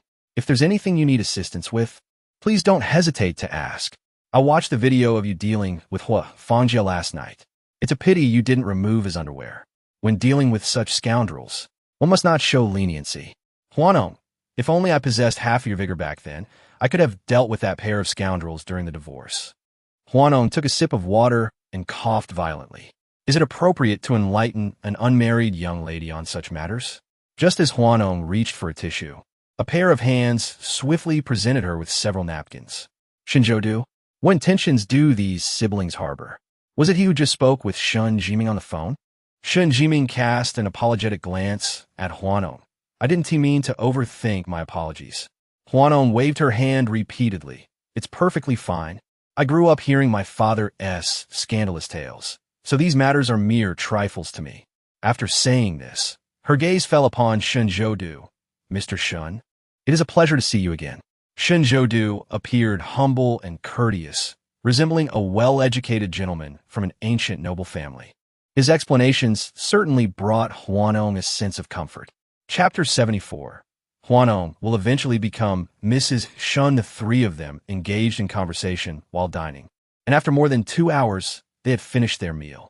Before leaving, Aunt Zhang reminded her that rain was expected today, but Hua Nong paid it no mind. Standing at the entrance of the quaint establishment, she gazed at the torrential downpour with a sense of worry.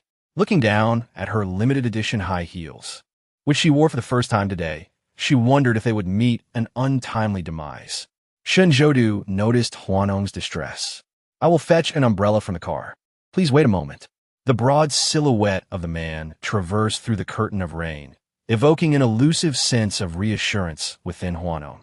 Just observing Shinjodu's back exuded an undeniable aura of safety, a quality inherent to his military background. This intrinsic sense of security is distinct from anything else, something that cannot be easily emulated by ordinary individuals. As Shinjodu turned back, droplets of water clung densely to the back of his suit. Hua Nong averted her gaze with a calm demeanor. Only 2 umbrellas remained in the car. Shinjodu offered one to her while returning the borrowed umbrella to the attendant. What about Mr. Shun? Hua Nong inquired. The rain isn't heavy. I can walk over, he replied. She glanced at the downpour, which was more intense than when Yipping had asked her father for money. This umbrella is large. Mr. Shin should join us. After a moment of hesitation, Shinjodu nodded in agreement. Under the rain, the man held the umbrella beside Hua Nong, maintaining an appropriate distance as they walked, ensuring that not even their clothes brushed against one another. This perfectly measured space instilled a sense of gallantry that every girl appreciates, and Hua Nong was no exception. The raindrops pounded against the umbrella, urgent and loud. Shinjodu tilted the umbrella slightly towards her, exposing half of his arm to the rain. You, Hua Nong began. But before she could finish, a speeding car splashed water from a puddle nearby, and Shinjodu instinctively shielded Hua Nong with his body. The filthy water splattered all over him. Yet he steadfastly held the umbrella, showing no inclination to relinquish his grip. Are you all right? Are you hurt? Hua Nong looked at him intently. Had it not been for Shinjodu's presence, she would have undoubtedly pursued that car to express her grievances. Shinjodu shook his head. It's nothing. The rain has intensified. Hua Nong was gently assisted into the chauffeur-driven vehicle. From within the car, she observed Shinjodu's suit, now considerably dampened. As she pressed the door shut, she called out, Mr. Shun. Standing beside the vehicle, an umbrella was held aloft, shielding against the rain that threatened to intrude. She extended a towel to him. Shinjodu was taken aback. At that moment, a myriad of opinions about Hua Nong flashed through his mind, and those sentiments were consistently unfavorable. Yet now, upon observing Hua Nong anew, he felt that words could be deceptive. Thank you. No, I should be the one to thank you. As Xiaomu drove away, he glanced at Hua Nong, who sat in the back seat, lost in contemplation. Hesitantly, he broke the silence. Sister, what about Lawyer Lu? What about him? Hua Nong was momentarily confused. You have a new love? What will happen to Lawyer Lu? What does my new love have to do with Lawyer Lu? What happens to him is of no concern to me. And who exactly do you belong to? Do you no longer wish to continue? Xiaomu shrank back at her words, silenced by her retort. Boss Lu, you are falling behind. Someone is moving on. Just look at how considerate Shinjodu is. Who could blame a young woman for harboring feelings? I believe Hua Nong will inevitably become Mrs. Shun. Su Qing and Lu Jing'an were set to meet a prominent figure in the internet industry this evening, amidst a divorce case valued at over $1 billion. They had just finalized their discussions and were preparing to leave. Fortunately, they managed to get into the car before the torrential rain began. Unfortunately, from their vantage point inside the vehicle, they witnessed a captivating exchange between a handsome man and a beautiful woman. Su Qing, arms crossed and leaning against the passenger seat, gazed towards Hua Nong, shaking her head in disapproval. If I were Hua Nong, I wouldn't want such a reserved man either. A flicker of displeasure crossed Lu Jing'an's eyes as he ignited the engine, pressing the accelerator towards Hua Nong. He initially intended to vent his frustrations, but unexpectedly, he inadvertently granted Shun Zhou a chance to play the hero. Su Qing remarked, what does it mean to lose a chicken while trying to catch a rat? That's exactly Lu Lawyer. How unfortunate. Hua Nong had refrained from pursuing Lu Jing'an for an entire week, and the coffee supply at the law firm had inexplicably ceased. Speculations swirled among the staff, wondering if the boss had quarreled with the boss's wife or if they had broken up. The gossip group in the company was abuzz with vivid tales. Mr. Lu, have you discovered where Ms. Hua has taken Mr. Hua? Where? Back to the original Hua residence. Lu Jing'an paused in surprise. Ms. Hua had excavated a tunnel in the basement of the Hua residence and arranged for Mr. Hua to be hidden in the adjacent villa. No wonder Hua and the others have been searching for so long without success. It all made sense now. Moreover, Mr. Hua's condition appears to be graver than external rumors suggest. He is reportedly in a vegetative state. Are you implying that Ms. Hua is merely awaiting your consent to represent her, so she can then discontinue Mr. Hua's treatment? Lu Jing'an was rendered speechless, as this was indeed within the realm of Ms. Hua's capabilities, never taking risks without absolute certainty. Lu Jing'an ignited a cigarette, seemingly lost in thought. As Su Wei presumed he would remain silent, the man icily inquired, is it possible to contact Mr. Hua's attending physician? Yes, it is. Bring him to me. Half an hour later, Lu Jing'an's office accommodated a middle-aged man donning gold-rimmed spectacles. President Lu, I am Han Ji. Han Ji recognized Lu Jing'an. Virtually everyone recognized this nouveau riche from Jinggang. The reason I've summoned Dr. Han is to request a favor, Lu Jing'an stated, sliding a check with a foreign account number across the table. 50 million. This constitutes half of the deposit. What is it that Mr. Lu requires of me? Hua Jin is your patient, correct? Yes, Han Ji stammered, visibly shaken. This matter was classified. It was not common knowledge. How did Lu Jing'an come to know? What do you require of me? Lu Jing'an articulated his request, and as soon as the words left his mouth, Han Ji vehemently waved his hands. Mr. Lu, I cannot. Rest assured, Dr. Han, I would never request anything unlawful. Either comply, or I shall divulge the details of the inadvertent error Dr. Han committed in the past. The choice rests with Dr. Han himself. Chapter 75. Did you think I would afford her the opportunity to part ways? Lu Jing'an's employment of the carrot-and-stick approach is nothing short of masterful.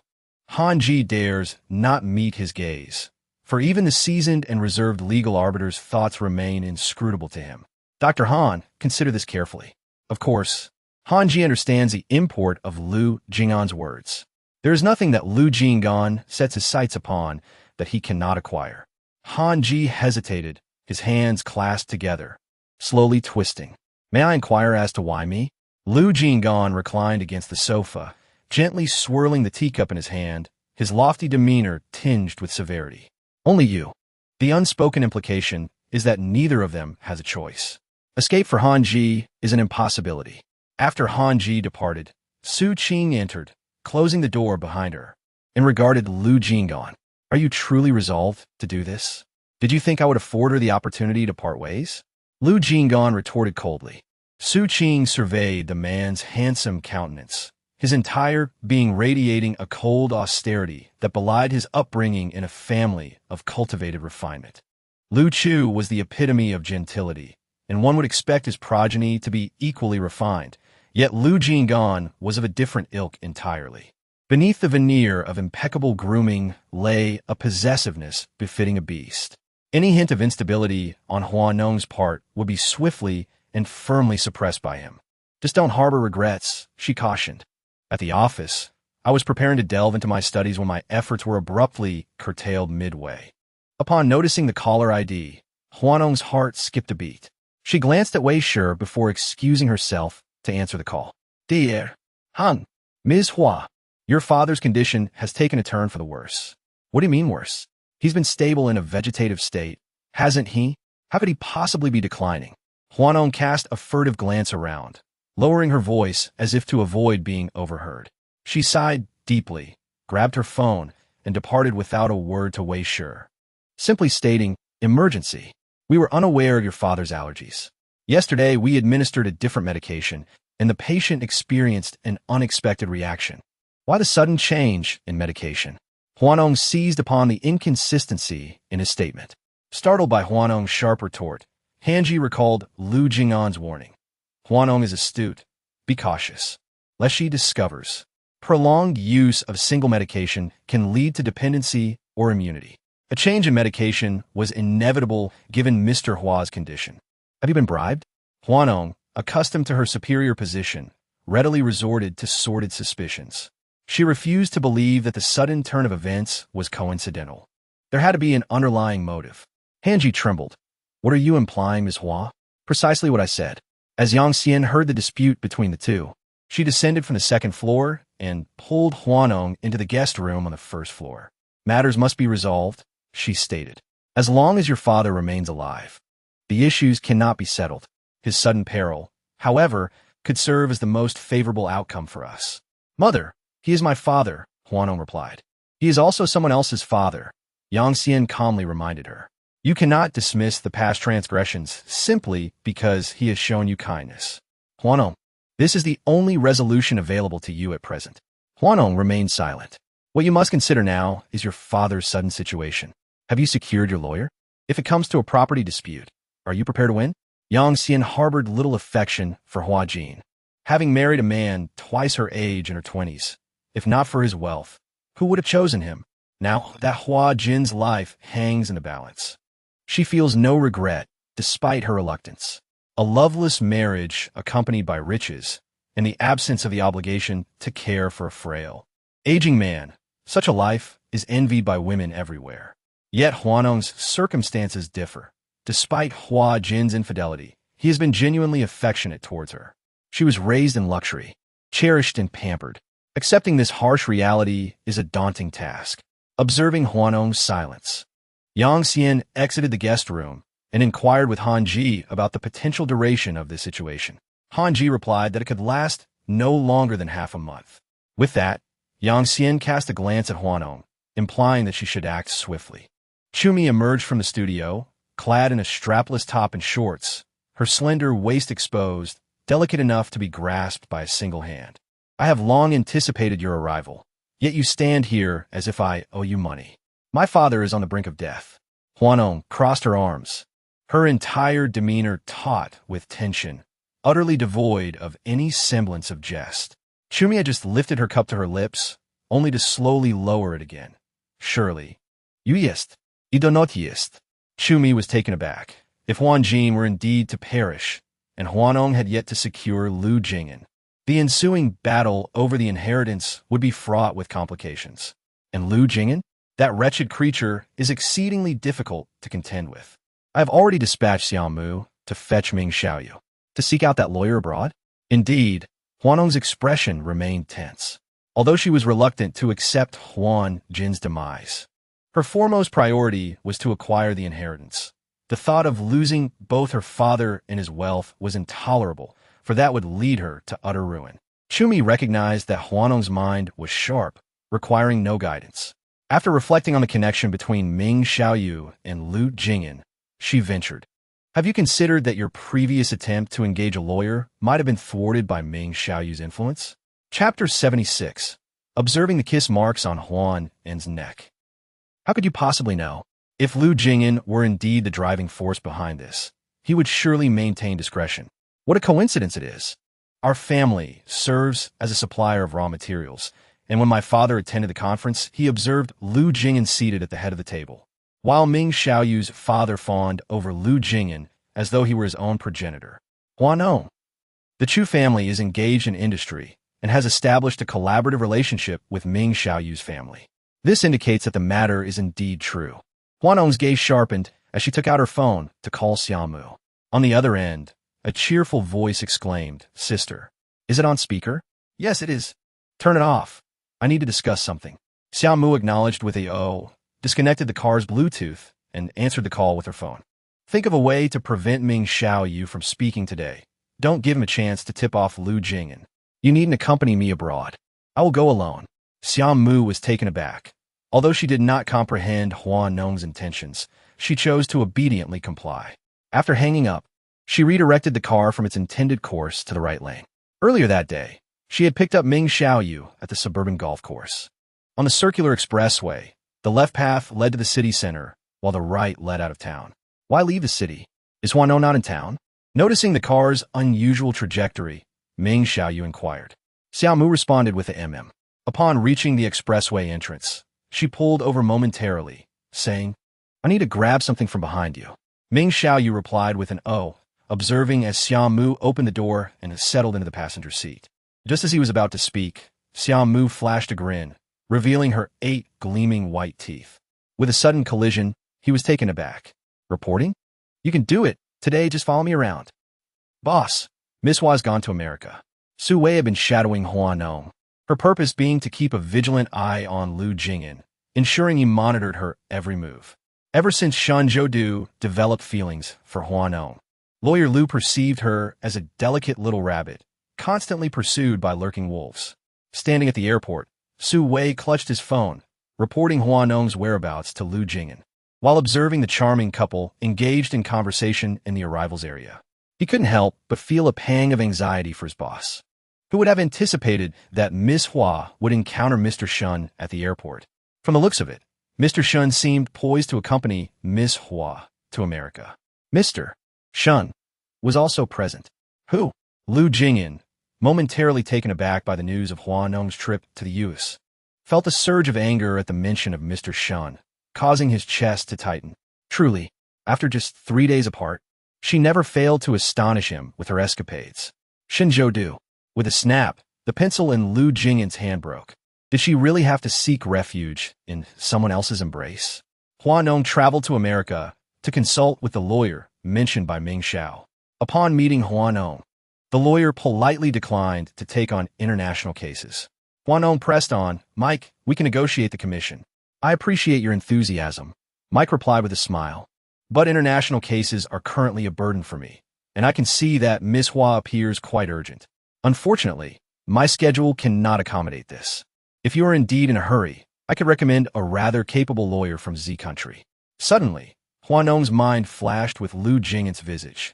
Yet she maintained a gentle smile as she inquired, "Who?" Mr. Mai extracted a business card from his drawer and presented it to Hua Nong. Upon seeing the name on the card, Hua Nong mentally cursed Lu Jing'an's ancestors. She tucked the card into her purse, a gentle smile gracing her lips, and said, "I would still like to request some of your time. If possible, please feel free to contact me at your convenience. As for Lawyer Lu, it seems we are not meant to be." Mai was taken aback, having never encountered someone who spoke of a lawyer with such detachment. This young woman was intriguing. "How are things progressing? How do you think I appear?" Hua Nong countered. Chumi had gleaned the situation. Seeing Hua Nong reach for the wine bottle, she intervened, "Don't drink anymore. If you drown your sorrows in alcohol, I won't be able to carry you home alone." Hua Nong sighed, casually running her fingers through her hair. As she looked up, she noticed Huan sitting not far away, observing her with a smile. Seemingly pleased by her distressed state, Hua Nong felt a surge of provocation. She gracefully approached, surveying the group of young socialites surrounding him. Her gaze settled on the woman beside Huan, and she inquired, "Second brother, why does this person resemble my sister-in-law so much? Could it be a replacement? What's wrong? Is your sister-in-law not letting you sleep at home?" The woman beside Huan blanched and shifted away from him. She was well aware of the reputation of this leading actress. The Hua family's relationships were intricate, and the eldest Miss Hua was treated like a princess. Many people in Beijing and Hong Kong would avoid her. Huan remained indifferent to Hua Nong's attempts at sowing discord and retorted, "What? Did you fail to ensnare Lu Jing'an into a midnight melancholy?" Glancing at the love bite on Huan's neck, he smirked slightly. "Second brother, do remember to have regular health checkups." "Mr. Hua, your sister is quite impolite," remarked a woman seated beside Huan. Unable to suppress her delicate grievances once Hua Nong departed. Upon hearing this, Huan chuckled lightly. "And who might you be? Why should she extend courtesy to you? What grounds do you possess for the princess of Jinggang to be respectful toward a woman of your ilk?" As Huan's icy retort echoed in the woman's ears, it rendered her speechless for a moment. He seized his clothing and departed, prompting the man beside her to chide, "Are you foolish? No matter her shortcomings, Hua Nong is still part of the Hua family. Were you? Those who sell themselves need only to keep their patron satisfied. Why speak so much? Do you truly see yourself as the lady of the house?" The girl paused, contemplating a rebuttal, yet found the man's argument undeniably sound. "But I heard that the siblings have a troubled relationship. Don't they hold a grudge? Why does that concern you? They may bear animosity today, yet tomorrow they could unite for mutual gain. What right do you have to interfere? Are you even aware of your own worth?" The woman fell silent, daunted into inaction. Zhang Ma removed her clothes, while Chumi knelt down to take off someone else's shoes. As she crouched, her gaze fell upon something beneath the bed. Chapter 77. Lu Jing'an's expression was grim. "Where is he?" Chumi reached out to pull the object from under the bed and glanced at Zhang Ma, who coughed awkwardly. Chumi understood. "Lu Jing'an?" Zhang Ma remained silent, but her evasive glance unmistakably confirmed it. Chumi looked at the condom in her hand, contemplating the intensity of their encounter. Zhang Ma, who cleaned for her daily, had somehow overlooked the condom lying beneath the bed. It was rather large. With a click of her tongue, Chumi went to wash her hands. In a sudden whim, she felt compelled to investigate if there were any remnants of their battle elsewhere in the room. As she knelt to peer under the bed, she noticed something shimmering beneath it. Startled, she thought she might be imagining things, but upon kneeling again for a closer look, she gasped. Zhang Ma, puzzled, asked, "What is wrong?" Chumi placed a finger to her lips, signaling Zhang Ma to be quiet. "Where was Xiaomu?" She had seen him for 2 days. Glancing at the inebriated Hua Nong, she considered calling her, but decided against it, realizing she was likely beyond waking. She motioned for Zhang Ma to help lift Hua Nong onto the sofa. Then, she gestured for Zhang Ma to assist her in flipping the heavy bed. As they turned it over, Zhang Ma gasped, and Chumi was equally taken aback. Presumably, given the stringent security measures at one courtyard and the exclusivity of Hua Nong's villa, it is perplexing that someone managed to plant a listening device beneath her bed. Chumi's initial suspicion was that Lu Jing'an, that perverse individual, might be responsible considering their intimate moments on that very bed. Remain silent, she urged. I'm gonna make a call. Escort Hua Nong to another room. At 3:30 in the morning, Feng Zhou was summoned by Chumi to Hua Nong's villa. Upon entering, he exclaimed, attending a prestigious university certainly has its advantages. After all, while I may not be able to afford a mansion myself, I can at least experience it vicariously through my acquaintances. Is living in a mansion truly as pleasant as it seems? Chumi retorted, casting a sidelong glance at him. Indeed, the constant scheming and infighting that Hua Nong endured, akin to a palace drama, were not something he desired. Chumi led Feng Zhou to Hua Nong's master bedroom. Before Feng Zhou could fully admire the astonishingly large space, his attention was immediately drawn to a gleaming listening device perched on a raised bed frame. An expletive exploded in Feng Zhou's mind. Clearly, the life of a princess is not for everyone. After thoroughly examining the rest of the room and finding no other devices, the two exited, closing the door behind them. Do you have any suspected individuals? Feng Zhou inquired, sensing the gravity of the situation. Firstly, there was Hua Nong's status as a princess, and secondly, her position as a leading figure in the entertainment industry. The private lives of female celebrities are a matter of public interest. And if this act was indeed perpetrated by a malicious fan, wouldn't Hua Nong's career be ruined? Impossible, Chumi interjected. Old Lu is not that kind of person. You mustn't view him with prejudice. With a disdainful scoff, CHM retorted, between the two of us, who is truly viewing the situation with biased perception? She proceeded to open the door and retrieve the waste receptacle, suggesting, why not inquire of your esteemed comrade whether he has recently lodged here? Fengzhu immediately discerned the presence of a condom wrapper within the trash bin. Could it be that LJ Ingyin has experienced a moment of indiscretion? I shall endeavor to ascertain the facts via a telephonic inquiry. CHM swiftly grasped Fengzhu's arm, cautioning, remember, it is merely an inquiry, not an act of divulging confidential information. Do not misconstrue the purpose. Allow me to first dispatch the technical division to authenticate the evidence and trace the IP address. Upon confirming that the address falls outside the jurisdiction of LJ Ingyin, I shall then apprise him of the matter. Agreed, she added. Ensure that Hu Ing's identity as a celebrated actress remains undisclosed.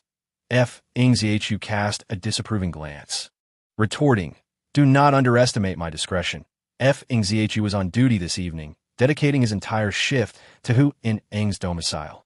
The technical division, after conducting a thorough analysis of the data, successfully located the IP address and apprehended the individual responsible during the night.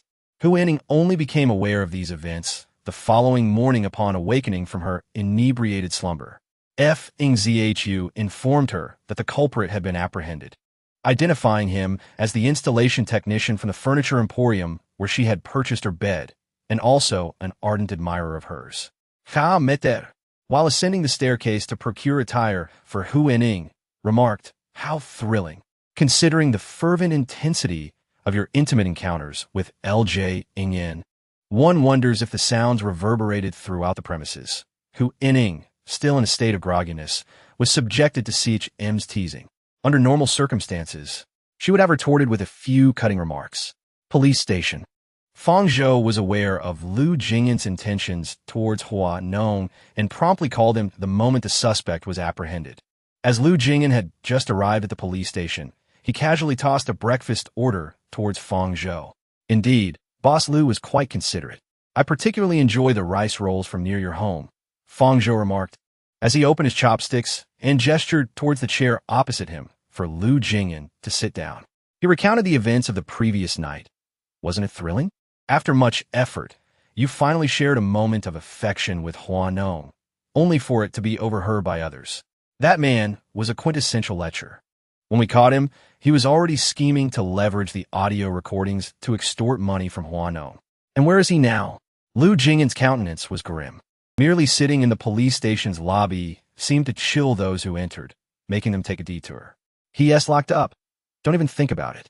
If you happen to see him and end up killing him, that would be my professional blunder. Fang Zhou was well aware of Lu Jing'an's character. On the surface, he appeared cultured and gentlemanly, yet deep within lurked a feral wolf, capable of tearing someone apart at any given moment. I must tell you, when I visited Hua Nong's home last night, Chumi was adamant that the listening device was planted by you. Fortunately, Hua Nong was inebriated and unaware of the situation. Had she known, she would undoubtedly share Chumi's sentiments, especially since you were the last outsider who entered her bedroom. Fang Zhou deliberately emphasized the word outsider, noticing Lu Jing'an's brows furrowing like a sharpened blade. Fang Zhou hastily interjected, half persuading and half intimidating. I've heard that the young master of the Shun family has been getting quite close to Hua Nong recently. If you do not seize this opportunity, you might end up creating chances for others. Everyone is speculating that between Shun Zhoudu and you, Hua Nong is bound to choose Shun Zhoudu. Firstly, the Shun family possesses a profound lineage. Secondly, Hua Nong, with her spirited nature and her connections in the entertainment industry, would likely marry Shun Zhoudu. Once Shun Xiaoya joins the military, Hua Nong would have the freedom to do as she pleases.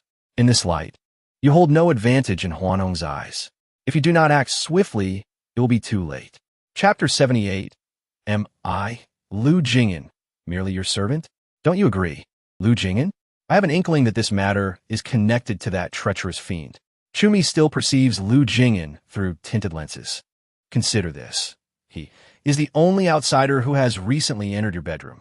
If it were not for him, Chumi would truly not believe it. Could it be that Lu Jing'an has bribed the technician? Hua Nong noticed the vehicle parked at the police station and reached for her mask and hat on the center console. No need to overthink it. Let us first await the police's investigation results. Upon entering the police station, Hua Nong spotted Lu Jing'an seated before Fang Zhou.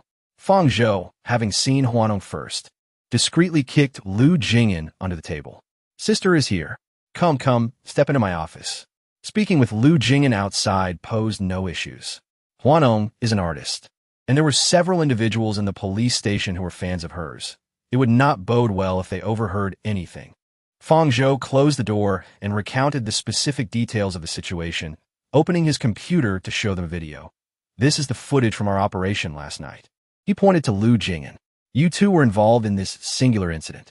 At that moment, they were contemplating how to cash in and extort you. But unexpectedly, the listening device was discovered by Zhu Mi. After elaborating for quite some time, Fang Zhou noticed that Hua Nong remained silent and hesitantly inquired, Hua Nong, what are your thoughts? Let us proceed through legal channels, she replied. Then let us have Lu. Fang Zhou's words were interrupted by Hua Nong. This minor issue can be handled by my company's legal team. There is no need to trouble lawyer Lu. Fang Zhou cast a worried glance at Lu Jing'an. Is your position in jeopardy? Is there anything that requires my signature? If not, I shall take my leave. Fang Zhou retrieved several documents for Hua Nong to sign, as she was the party involved. Strangely, since her arrival, Hua Nong had not once glanced at Lu Jing'an, as if she were deliberately ignoring him. Lu Jing'an, of course, noticed this. Had he offended her? After Hua Nong signed the documents, she prepared to exit. As she pulled open the door to Fang Zhou's office, a hand reached from behind to press against the doorframe. The faint scent of tobacco enveloped her, and a fleeting thought crossed her mind. It reminded her of the time spent with Lu Jing'an, where she had also detected that subtle aroma of tobacco. Did I offend you? Hua Nong turned to face Lu Jing'an, questioning, what do you mean? Early in the morning, she glared at me with disdain. What offense have I committed? Hua Nong, feeling irritable, pushed a person aside. Which law mandates that I must smile at lawyer Lu upon seeing him? That I must greet you? That I must speak with kind words? If you want to take my case, then keep your distance. Don't buzz around me like a pesky fly. After stating her piece, Hua Nong attempted to open the door, only for it to be slammed shut again. The man's expression was grim, simmering with a stormy anger. Hua Nong, When seeking assistance, one ought to adopt a humble demeanor. Excessive flattery loses its charm, Lawyer Lu. I have explored every facet of you, scrutinized all there is to see, and, as for the tangible aspects, I have utilized them as well. Frankly, were it not for the slight necessity I have for your abilities, I wouldn't even want to lay eyes on you now. With a forceful shove, Hua Nong pushed past him and exited. Lu Jing'an was left seething, trapped in a breathless turmoil, his hands clenched tightly at his sides. He knew all too well that Hua Nong had always been this way. Once she attained what she desired, she would not cherish it. He cursed himself for indulging in her bed. Feng Zhou stood frozen, wishing he could vanish into thin air. His sister was audacious with her words. The metaphorical knives she wielded cut deeply, and Lu Jing'an felt each stab acutely. In her eyes, was the esteemed lawyer from Beijing and Hong Kong merely a worn-out shoe? With a roar of fury, Lu Jing'an stormed out. Feng Zhou glanced at the flimsy door, feeling a twinge of concern as he approached to steady it. As Hua Nong settled into the passenger seat, ready to depart, Lu Jing'an forcefully opened the driver's side door, his face a mask of dark fury, his eyes piercing her with a chilling intensity. Do not compel me to repeat myself. Exit the vehicle. Seeing Chu Mi's reluctance to provoke Lu Jing'an, Hua Nong attempted to leave the car, but Lu Jing'an locked the doors, trapping her inside. Lu Jing'an, what is your intention? She demanded. Is it not apparent? He retorted, his anger palpable. Lu Jing'an, accustomed to the deference of the city's elite, felt deeply insulted by Hua Nong's perceived disrespect. Am I someone you can summon and dismiss at your whim? He questioned, his voice laced with resentment. Have you used me to your satisfaction, only to discard me? Do you take me for some menial servant? With a surge of fury, Lu Jing'an floored the accelerator of Chu Mi's pink Porsche, disregarding Hua Nong's safety. The car sped through the city and onto the coastal expressway. Lu Jing'an, are you insane? Hua Nong screamed. If you wish to perish, do not involve me. Pull over this instant, she commanded. I curse you with infertility, a house full of children, and sons born without anuses. Stop the car. Lu Jing'an slammed on the brakes, and Hua Nong, with remarkable alacrity, flung open the car door and vomited. She was practically still half in the vehicle, unable to properly orient herself. Miss, a voice called out, laced with urgency, as Hua Nong lifted her head to see that Lu Jing'an had parked in front of the Hua family's old residence. She wiped the corner of her mouth with the back of her hand and strode over to deliver a stinging slap to Lu Jing'an's face. Did I give you permission to do that? Lu Jing'an, unfazed, touched his tongue to the inside of his cheek and then raised a hand to feel the corner of his lip where blood had been drawn. His tone carried a hint of devilry as he said, Hua Nong, what do you think Huan would do if he knew that you've arranged for your father to stay in a vacant villa right next to the Hua family? Hua Nong recoiled, her pupils constricting sharply, her gaze fixed on Lu Jing'an with a murderous glint. What do you intend to do? Lu Jing'an, with his black heart, would undoubtedly be an insurmountable adversary. Hua Nong suddenly realized that she had provoked someone beyond her ability to handle. She watched the man approach, her face paling. As she retreated, I wanted to inform Miss Hua that I have been on your side from the very beginning, but it seems Miss Hua is not amenable. Hua Nong's habit of targeting one person today and another tomorrow was something that Lu Jing'an found particularly unappealing.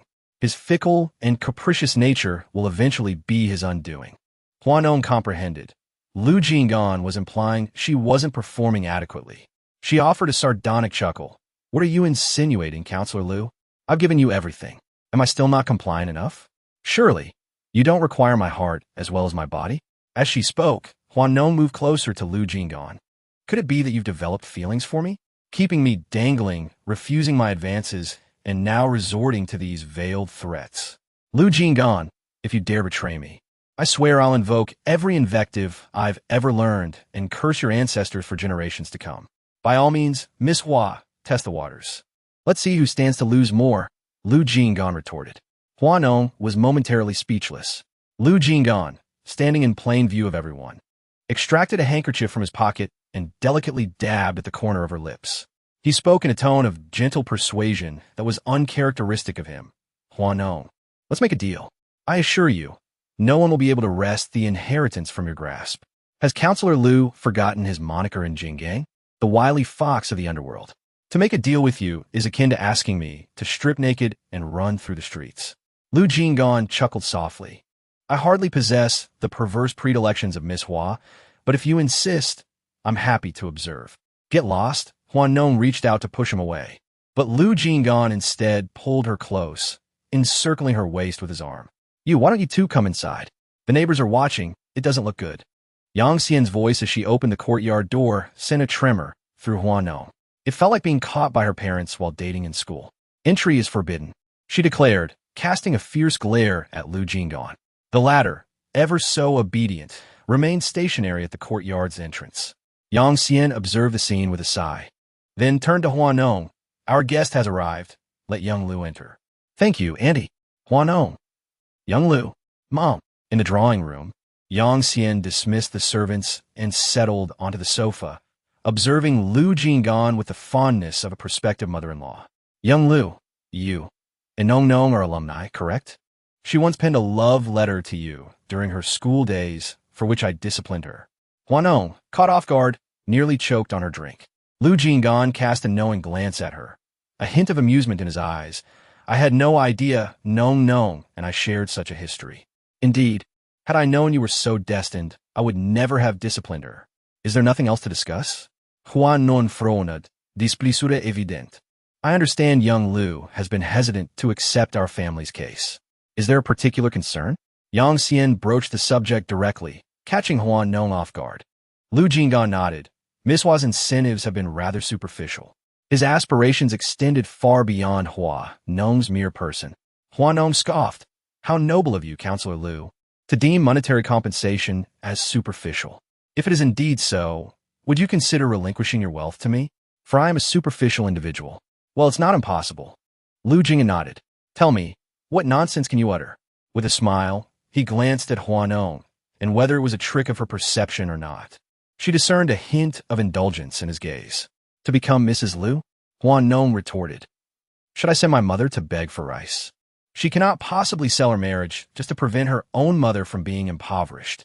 Such a thing is beneath even a dog. All right, Lu Jing'an replied.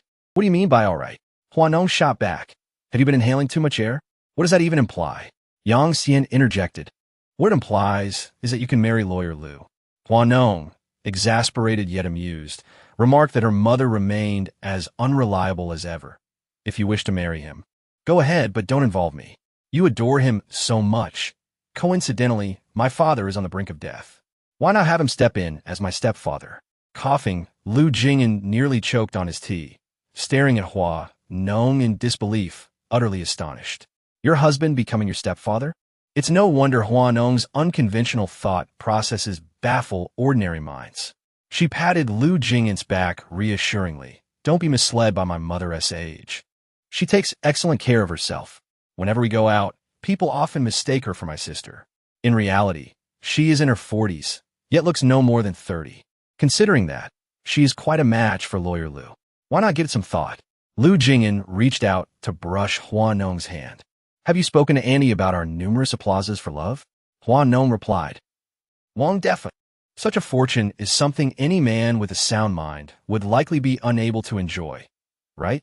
You consider yourself normal? I am normal, Lu, the lawyer, asserted confidently. Can you truly claim to be normal while keeping from revealing to Hua and where my father is? Lawyer Lu, you've become a veritable progenitor of scoundrels, turning your back after having your way. You think you're normal? Upon hearing Hua Nong's remark, Yang Xian's gaze sharpened, her focus on Lu Jing'an intensifying. No. Step outside for a moment. Why? Hua Nong protested. You want me to leave? You two aren't plotting to sell me off, are you? Lu Jing'an interjected. Human trafficking is a crime. Hua Nong was pushed to the door by Yang Xian. With a disgruntled expression, she climbed to the fence outside the courtyard, peering into the house. However, due to the significant investment Hua Jin made in the design of the building, the soundproofing was exceptional. She could see the two conversing, but could not discern their words. Inside, Yang Xian, as someone with experience, understood Lu Jing'an's intentions toward Hua Nong. At just under 30, accomplished in his career, a formidable figure in the legal world, and a quintessential bachelor, his behavior toward a woman, keeping her close yet at a distance, suggested only one possibility. I'll be blunt.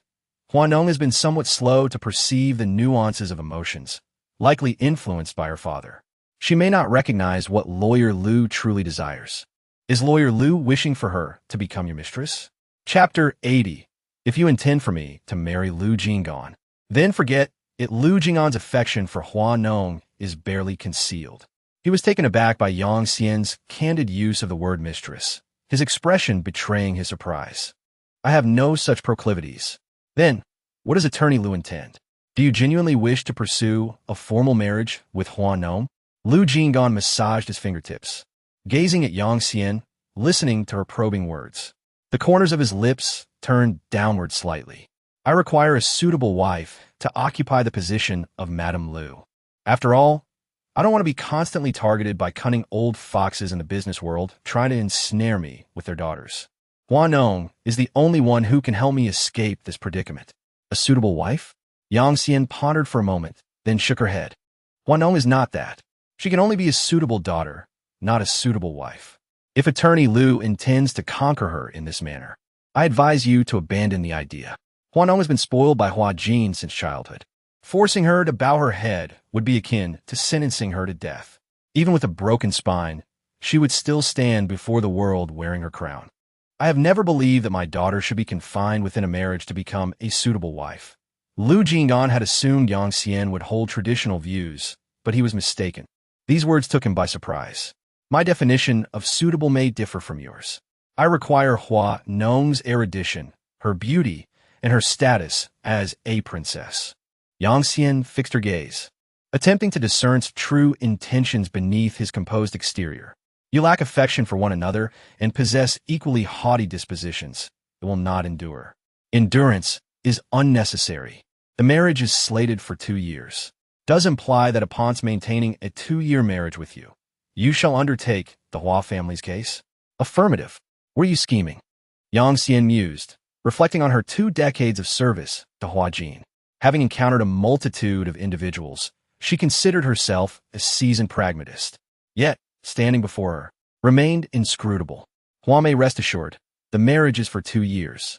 Should we part ways amicably thereafter, I shall compensate with 500 million annually for the forfeiture of her youth. Yang Xian was taken aback. What did you two discuss? Inquired, observing depart in his vehicle. Upon entering the house, she glanced at Yang Xian, lost in contemplation. Judging by your expression, you haven't actually sold me off, have you? Can you earn 500 million annually in the entertainment industry? Yang Xian said abruptly, seemingly digressing. Was startled. What did discuss with you? It has led you to indulge in reveries. Incapable? Capable, provided you establish a bank and I pilfer funds as a teller within. I possess a project capable of yielding 500 million annually for you. Would you entertain the notion? Yang Xian composed herself, initiating a persuasive discourse with contemplating Yang Xian. Hua Nong, though moved, remained clear-headed. If you're suggesting I marry Lu Jing'an, forget it. Why? Haven't you considered that I might not even get the money? And even if I did, would I live long enough to spend it? Lu Jing'an is so ruthless. How many lives would I need to profit from him? Hua Nong poured a glass of water, gulping it down. Seeing Yang Xian ponder her words, she approached and patted her shoulder. Forget it. Let's just find a nice, cheap bowl on Pinduoduo, one befitting you, and we'll go beg for rice together. 2 years of marriage, 10 billion. Thud. The cup in Hua Nong's hand fell to the ground. She stared at Yang Xian in disbelief. Isn't it thrilling? Yang Xian, seeing Hua Nong's stunned expression, pressed. He's actually richer than my father. Hua Nong had intended to stay home for lunch, but halfway there, Wei Shi summoned her to the company. The lead actress is out. What do you mean? Wei Shi sighed. By dealing with Liao Weiji, we essentially killed their company's cash cow. When Lin He heard you were up for the lead role, she intervened and ousted you from the position. Hua Nong cursed inwardly. Who got the part? By Elf. Everyone in the entertainment industry knew that Hua Nong and Bei Shi were incompatible, and their fans had even fought over the title of Innocent White Flower. Has the coveted lead role been unjustly seized from her grasp? Were their recent script conferences rendered futile? Has a certain victory slipped through their fingers? Who is the director? Song Chi. Should I arrange a meeting? After contemplation, Wei Shi demurred. Perhaps it is best to abstain. In your father's halcyon days, all deferred to his influence. Now, with his diminished standing, many eagerly anticipate your downfall. Moreover, Song Chi is notorious for his lecherous predilections. I have consulted several individuals within the industry, and the consensus suggests that Lin Hibaixi ingratiated herself with him to secure the role. Exclaimed, damn in hell. No, I must arrange a meeting. To be surpassed by Beishi would be an affront to my dignity. Even if you secure the role, Song Chi might subject you to tribulations during filming. I implore you to reconsider. This is a battle you cannot win. Who had hitherto conducted herself with the hauteur of a peacock, would inevitably engage in acrimonious conflict if subjected to humiliation. Very well, I shall relinquish the role. Securing a quality production is a matter of chance. Focus on completing your current project. The male lead has reportedly been contacted and will join the cast upon confirmation. Prior to the commencement of his current project, the cast convened for a repast at Jinggang. To's astonishment, the male lead was none other than Xiao Balin. This luminary typically eschews acting roles. Xiao Balin assented with a nod. Indeed, partake in a toast, you two, to foster acquaintance. Hua Nong has long been renowned for her connection to Xiao Balin. Few in the entertainment industry are unaware of her. She has earned the moniker Fortune Cat, as every drama she participates in becomes a sensation. It is a pleasure to finally meet you, Mr. Xiao, she remarked. Miss Hua, seeing you in person surpasses all the rumors. You are even more beautiful than I had imagined, Xiao replied with a smile. Indeed, when Hua Nong and Xiao Balin sat together, they appeared quite harmonious. Yes, a handsome man and a beautiful woman. The man is charming and dashing, while the woman is alluring, far more compatible than Liao Weiji's pair. One of the crew members commented, "What nonsense are you spouting? If your mouth is so filthy, perhaps you should wipe it against the wall," another retorted. The two individuals in the crew were engaged in casual conversation during a restroom break when they were unexpectedly caught. Chapter 81. Lawyer Lu, Sister Nong has disappeared the two. Upon witnessing Lin He's furious glare, lost all desire to use the restroom, and quickly turned to leave. In the entertainment circle, it is common knowledge that the rampant behavior of Liao Weiji's fans is largely orchestrated by his agent, Lin He, while outsiders may be oblivious. Those within the industry are acutely aware. Lin He has exploited Liao Weiji's fame for her own gain, treating him merely as a cash cow. The thought that this source of income could be uprooted by Hua Nong was unsettling. As Lin He watched the pair depart, a thought crossed her mind. Is Hua Nong also present? The male lead of Liao Weiji's drama has been taken by Xiao Balin. Hasn't he always only collaborated with major film productions? When did he venture into the realm of television? Reflecting on her thoughts, Beishi, who was dining with Lin He and others, noticed Lin He's prolonged absence from the table after excusing herself to the restroom. Concerned, she went to check on her. It was nothing, I merely encountered some gossiping individuals, Lin He explained. Beishi refrained from pressing further and instead remarked, I believe I glimpsed Hua Nong through the door of a private room as I approached. Is her production team also dining nearby? Lin He inquired, perhaps. I've heard whispers that Director Mu has managed to engage the esteemed teacher Hua. Beishi mused that she had anticipated a decline in Hua Nong's access to resources within the entertainment industry, given the rumors surrounding her father's health. However, contrary to her expectations, Hua Nong's situation had not deteriorated and, in fact, had improved. Xiao Balin, a celebrated leading man with a plethora of accolades, was highly sought after by directors. Despite primarily focusing on films, he had recently ventured into television, with his inaugural role being alongside Hua Nong. Should this series prove successful, Hua Nong's standing in the entertainment realm would undoubtedly ascend to new heights. Beishi's countenance grew increasingly displeased as she pondered the implications. Hua Nong seemed to possess an uncanny knack for good fortune. Sister, are we to simply accept this? She wondered. Weiji has been relentlessly hounded by the media, rendering him virtually housebound. Is not Hua Nong the architect of all this? Why is she seemingly immune to repercussions and permitted to remain in the entertainment industry? You go. Meanwhile, Hua Nong, having concluded her meal in her own private room, prepared to depart with her entourage. As they rounded a corner, a waiter carrying a glass of juice inadvertently collided with her. Hua Nong gasped, instinctively wanting to unleash a torrent of reprimands. But mindful of the presence of her production team, she restrained herself. My sincerest apologies. It was unintentional. With a touch of displeasure, Hua Nong cast a sidelong glance at the person, then surveyed the dress she had just donned. I won't launch into a tirade about the exorbitant cost of this dress. She began, but isn't it rather unprofessional for a server to be so inattentive while carrying a tray? I'm sorry, I wasn't paying attention. Hua Nong clicked her tongue, on the verge of retorting. Please freshen up in the restroom. We'll discuss this matter later. The director's intent was clear to Hua Nong, who pursed her lips in acknowledgement and remained silent. You all may leave ahead of me. There's no need to wait. Hua Nong summoned Xiaomu. Who should be en route? Someone's coming to fetch you? Mu Xing inquired. Hua Nong hummed in affirmation. My assistant is on the way. As Mu Jing and the others exited after their discussion, they noticed Xiaomu's car parked in the courtyard. They approached and offered a word of explanation.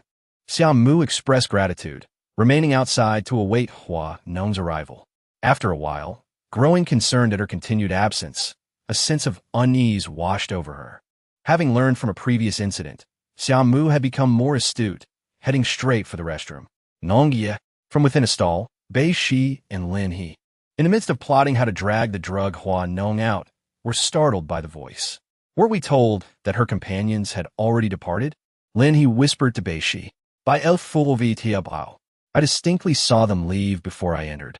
Nongye, Xiaomu continued to call out from outside, while simultaneously pushing open the stall doors to assess the situation. As she reached the final stall, she found it locked. A premonition flashed through her mind. Just as he was about to kick the door open, a voice from within retorted, Who is it? Must you make such a racket while one is relieving oneself? Has your spouse passed away? Xiaomu lowered his foot, which he had raised to kick the door. He searched all around, but could not locate Hua Nong. As he was about to rush out to find the hotel manager, he noticed Lu Jing'an being escorted by a group of business elites in the distance. Xiaomu, as if seeing a savior, sprinted over and exclaimed, Attorney Lu, Sister Nong is missing. She came out for dinner with the production team today, but during the meal, the production team said she went to the restroom. I searched the restroom thoroughly, but I couldn't find her. Su Wei, standing behind the crowd, watched Xiaomu, who was standing in front of the crowd, tugging at Lu Jing'an's arm and panting for breath. He quickly stepped forward and said, I'll go with you to take a look. Xiaomu glanced at Lu Jing'an and then at Su Wei. Lu Jing'an nodded and said, Let Su Wei go with you. The man's face was stern, revealing no emotion. As Xiaomu was led away by Su Wei, he couldn't help but wonder, muttering to himself, What does Attorney Lu really mean? Does he like my sister or not? If he does, how could he not react at all when he hears that something happened to her? Xiaomu responded with a seemingly understanding "oh." Lu Jing'an was meeting with a client tonight to discuss a project in Jinggang, a meeting that had been scheduled for a long time. This dinner was very important to him, but he didn't expect it to coincide with Hua Nong's incident. She really is a handful, always getting into trouble. Let's make our departure forthwith. Just like that, we vanish. By Elf de Morit, Agrivit. Hua Nong has already fallen prey to their machinations. Should we fail to act decisively today, her wariness will only intensify, rendering our task all the more arduous. Mark my words, her assistant has likely already sounded the alarm. Should reinforcements arrive and discover our presence, do you truly believe you can maintain a foothold in this industry? Lin He's perspective was one of foresight, and these words served as a rude awakening. She nodded mutely, acknowledging the gravity of the situation. They exited through the window, as the rear lacked surveillance, whereas the main entrance posed the risk of detection. Scarcely had they departed when the restroom door swung inward. Chapter 82. Lu Jing'an, having spoken, resumed his ardent kiss. Xiaomu and Su Wei scoured each cubicle, discovering no one. I've already inspected each stall. There's nothing amiss. Hold a moment. Elder Sister Nong, Xiaomu exclaimed. Spotting Hua Nong collapsed within one of the stalls, seemingly unconscious. Half an hour later, Su Qing cast a glance at Hiju, who hesitantly broached the subject. The proprietress has encountered another unfortunate incident. The use of another was particularly telling. Su Qing was likely privy to fragments of information, particularly concerning the vultures circling since the decline of Hua Nong's father, eager to revel in her misfortune. The coveted lead role had been snatched away, and collaborative ventures were being abruptly terminated. Such occurrences had become commonplace of late. Su Qing refrained from further inquiry, entering the private room and assuming Lu Jing'an's position. Lu Jing'an hastened to the hospital, arriving just as Su Jiang concluded his examination. "How is she?" Lu Jing'an's voice was laced with urgency. Su Jiang drew the curtain and gazed at Lu Jing'an. She was drugged, and the components of the drug remain unknown, requiring analysis. Is it true that those who possess beauty are fated to encounter misfortune? I can't shake the feeling that Hua Nong frequently finds herself at the hospital. Shouldn't you consider reserving a VIP room there? Do public hospitals really necessitate the likes of you doctors to generate revenue? Lu Jing'an cast a sidelong glance at Su Jiang. Where are they? Su Wei has gone to settle the payment, while Xiaomu has gone to fetch a change of clothes for Hua Nong. Upon learning that these two were responsible for bringing her, the man exhaled in relief. He pulled back the curtain, preparing to check on her. As soon as he did, he found Hua Nong slowly opening her eyes, gazing at him, her lips trembling as she weakly raised a hand, seemingly ready to express her indignation. Lu Jing'an quickly interjected to clear his name. "It wasn't me." "Awake, are we?" Su Jiang, upon hearing Lu Jing'an's declaration, nearly burst into laughter. She stepped through the curtain and, after a thorough examination, remarked, "Indeed, it was not my brother. Xiaomu mentioned you were knocked out in the restroom, and it was only thanks to my brother that you were rescued. Fortunately, I discovered the situation in time. Those who intended to harm you did not succeed." Hua Nong, upon hearing Su Jiang's explanation, finally relaxed her tense demeanor. "My brother can be a bit of a nuisance, but he's not truly malicious." Hua Nong attempted to articulate her thoughts, yet her voice faltered. Startled, she stared at Su Jiang with wide, terrified eyes. "Am I really rendered mute? What if I cannot speak? How will I navigate the entertainment industry then? To think the foremost young flower of the entertainment realm could end up a mute. What a laughable tragedy that would be." As Hua Nong pondered, a sense of grievance enveloped her. Her father was on the brink of death, and soon she would be devoid of any support. The women in the entertainment industry, who had long harbored disdain for her, would undoubtedly resort to all means to harm her. First, they would silence her, then tarnish her beauty, and, ultimately, they would seek to cripple her. Lost in her thoughts, tears began to cascade down her cheeks. Su Jiang observed, "It is not the fierce man who terrifies. Rather, it is the sight of a beautiful woman in tears." She reached out to Lu Jing'an, her gesture almost pleading for him to console Hua Nong. What was there to cry about? Lu Jing'an, a man of stoic demeanor, had only ever managed to coax Hua Nong into compliance under the sheets. Otherwise, he had never consoled a woman. Hua Nong's tears indeed posed a challenge for him. With her already fragile state, his blunt and devoid of warmth question only exacerbated her distress. Su Jiang thought, "This is hopeless. Her older brother is utterly inept. I must inform my mother." As Hua Nong wept, she felt her throat ease, and the first words to spill forth were, "You bring me misfortune." Upon hearing this, Lu Jing'an's face darkened. "So you can speak?" Su Jiang peeked through the curtain. Upon seeing Lu Jing'an seated by the bed with a sullen expression, she echoed Hua Nong's words, "Brother, they say you bring her misfortune, yet you still wear that grim countenance." At 10:30 in the evening, she arrived at the hospital with Lu Chu, carrying fruits. Jiang, where is your brother?" Su Jiang, anticipating her mother's arrival, gestured towards the nearby ward. "He is in the room. What did you bring? Would you care for some fruit?" "Yes, but please refrain from consuming anything that might exacerbate your condition. Given the uncertainty surrounding the specific nature of the drug used on you, I advise against leaving just yet. Perhaps you could stay overnight and depart tomorrow, provided there are no further complications."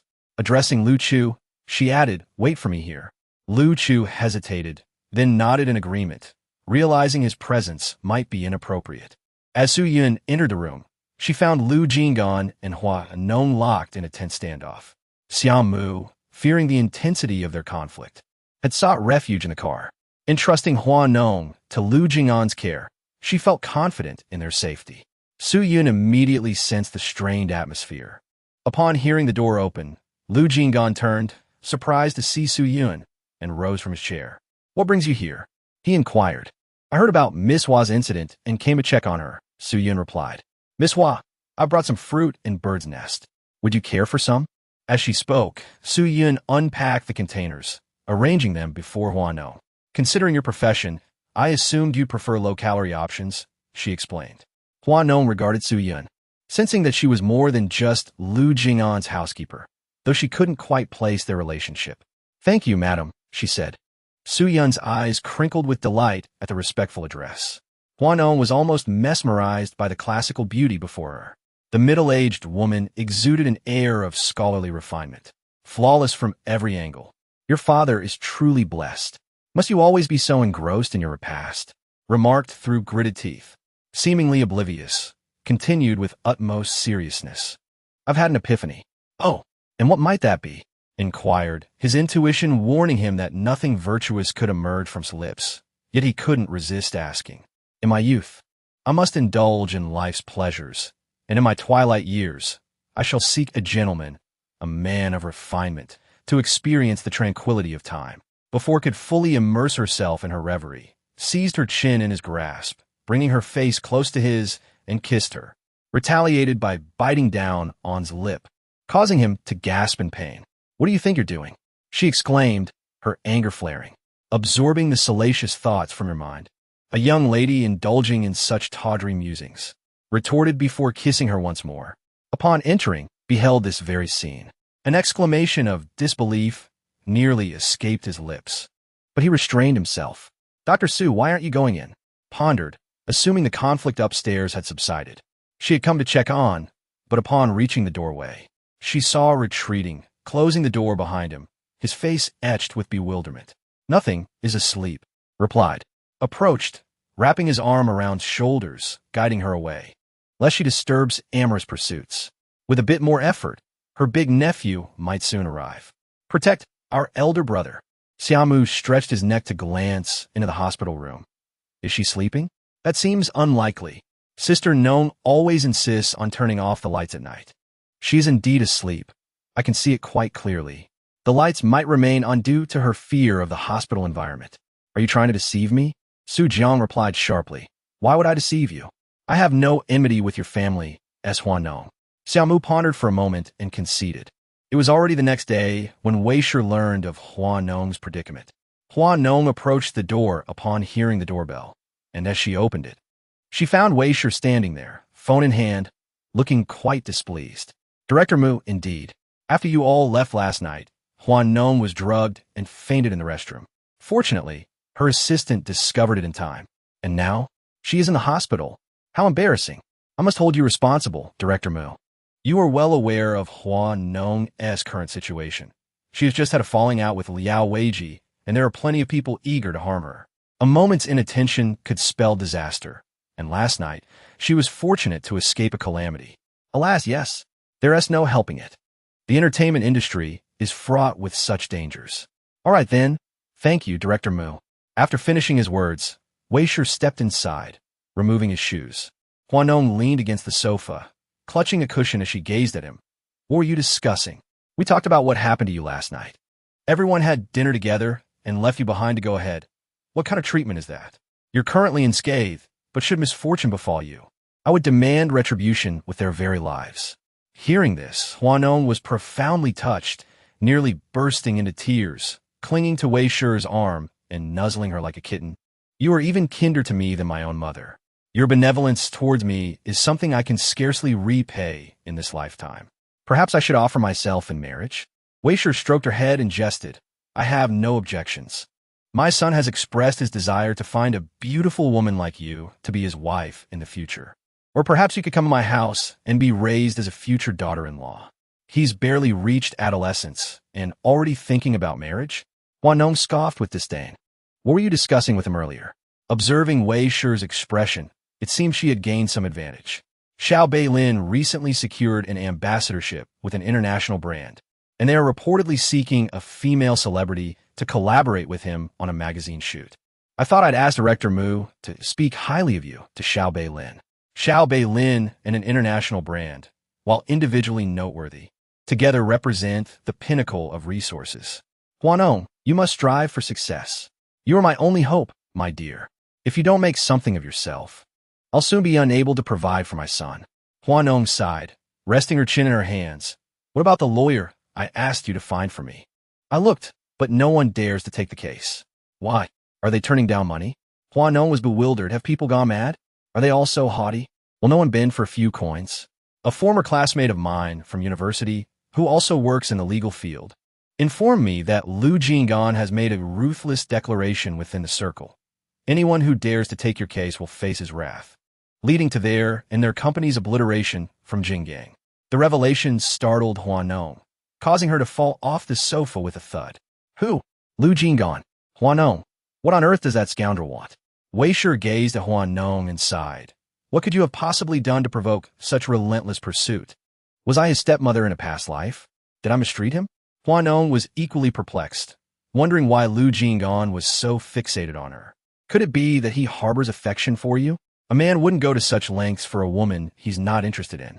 Moreover, Lu Jing'an, as an elite businessman and a high-caliber talent, should have exceedingly high standards for a partner. My status as an entertainer has already disqualified me in the eyes of many wealthy families. What does he mean by clinging on so desperately? Don't be absurd. He'd be better off falling for a sow than for me. Weibo glanced at Hua Nong, recalling Yang Xian's observation that Hua Nong, influenced by her own father, was somewhat slow to recognize romantic feelings. Love? Such a thing simply doesn't exist in her life. It must be acknowledged that the Hua patriarch's genes were quite potent otherwise. How could Hua Nong be so affected? Forget it. What's done is done. Just go and start filming your scenes. Hua Nong is scheduled to join the film crew the day after tomorrow, so she visited the mall the following day. While perusing skincare products at the department store, Chumi caught sight of Shun Jimin in the distance and nudged Hua Nong with her elbow, inquiring, "Isn't that Lu Jing'an next to Shun Jimin?" Hua Nong followed Chumi's gaze and affirmed with a simple mm.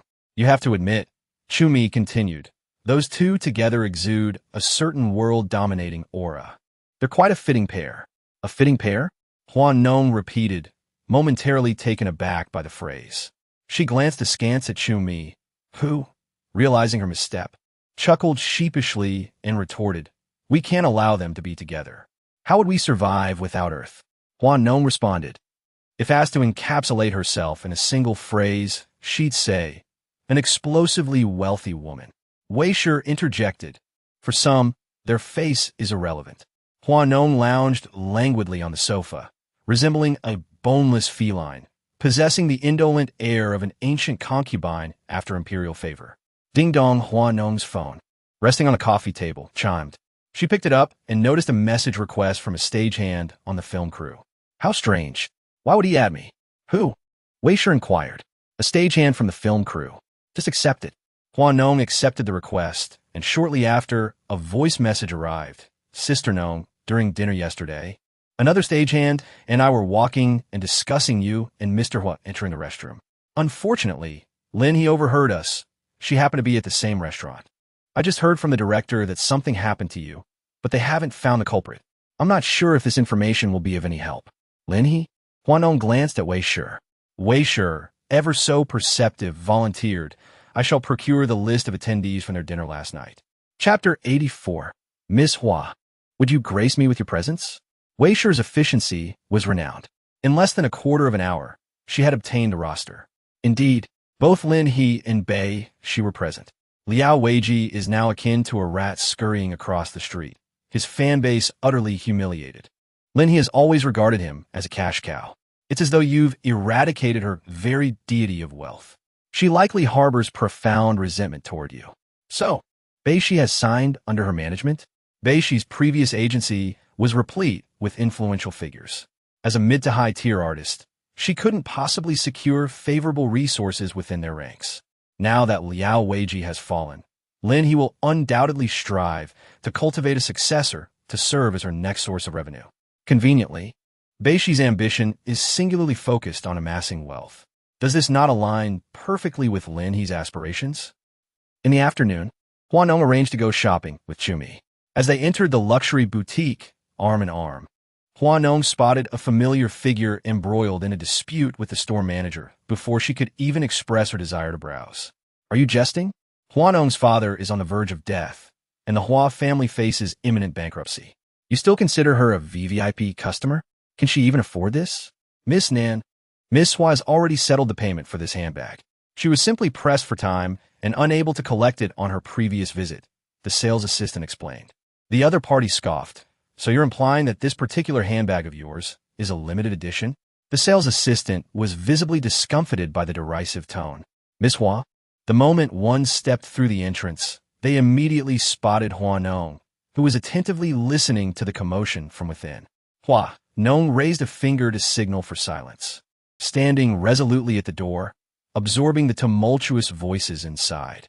It was indeed unexpected to encounter Nanwan here. Nanwan was Hua Jing'an's first child. In their youthful fervor, Hua Jing and Nanwan's mother had vowed to love each other eternally, even defying their families to be together. The Nan family, with its prestigious lineage, had elders and children who had dedicated their lives to the military. It was inconceivable for them to consider a merchant as a suitable match, and the patriarch of the Nan family vehemently opposed the union, even resorting to hiding his daughter in the military to prevent Hua Jing from finding her. From that moment on, the Hua and Nan families became irreconcilable adversaries. Inside the shop, the voices belonged to the Nan family, but Hua Nong was certain that Nanwan was not among them. Stealing her thoughts, she stepped inside, causing the sales associate, who was in the midst of negotiations, to gasp in surprise upon her arrival. Stammering, the associate called out to Miss Hua. As Hua Nong approached, she noticed Nanwan and Nan Qingqing, who immediately buzzed around like a bee drawn to a blooming flower, desperately seeking to provoke a reaction. Your father is on the brink of death, and yet you find time for shopping? Miss Hua, you truly are heartless. Hua Nong cast her a sidelong glance. Your father has already passed away, yet I don't see you having renounced worldly life. She held Nan Qingqing in disdain and had no desire to squander her time on her today, her gaze lingeringly settling upon Nanwan. Have you not always looked down upon me? How is it that you would stoop to pilfering my possessions? Nanwan's eyes flashed with a sternness that set her apart from Hua Nong's impetuousness, embodying instead the aura of a formidable businesswoman. She and Hua Nong were as different as could be. How could anyone in Jinggang speak of North Wan, South Nong? Nanwan, raised in a family with a military background, possessed a cool and detached demeanor, whereas Hua Nong, nurtured in a merchant's household, was headstrong and overbearing. They were polar opposites. A vexation to Hua Nong. Hua Nong emerged with her purse, her countenance displeased. Do not fret so. Encounters with Nanwan are infrequent. Whither are we bound? Do we not intend to promenade through the shops? No longer. Let us repair to the tennis court. Hua Nong proceeded to the Wang Jintai Tennis Hall, where she requested the manager to arrange for her to change attire in the dressing room. After all, the Nan family was exceedingly influential. They had once spurned even the wealthiest magnate in Jinggang, which demonstrated their prominence. The Nan family adhered to strict ancestral precepts, a venerable lineage that demanded rigorous standards of its progeny. Males to pursue military or political careers, females to engage in commerce.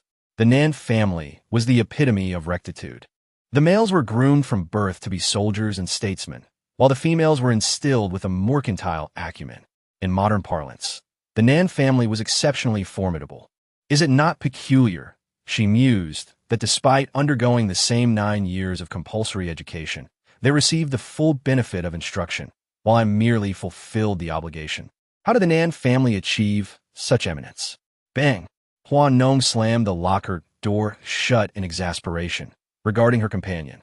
Do you seek to further wound my pride? Were it anyone else, Hua Nong would have dismissed it without a second thought, but Nanwan was different. The Nan family's eminence was undeniable, commanding attention and respect. Madam Hua, the arrangements are complete. Hua Nong, clutching her racket, acknowledged the manager's words with a hum and proceeded onto the court. Her steps faltered upon seeing the person awaiting her. Madam Hua, it seems our paths have crossed again. What a serendipitous encounter. Mr. Shen also elected to play tennis today?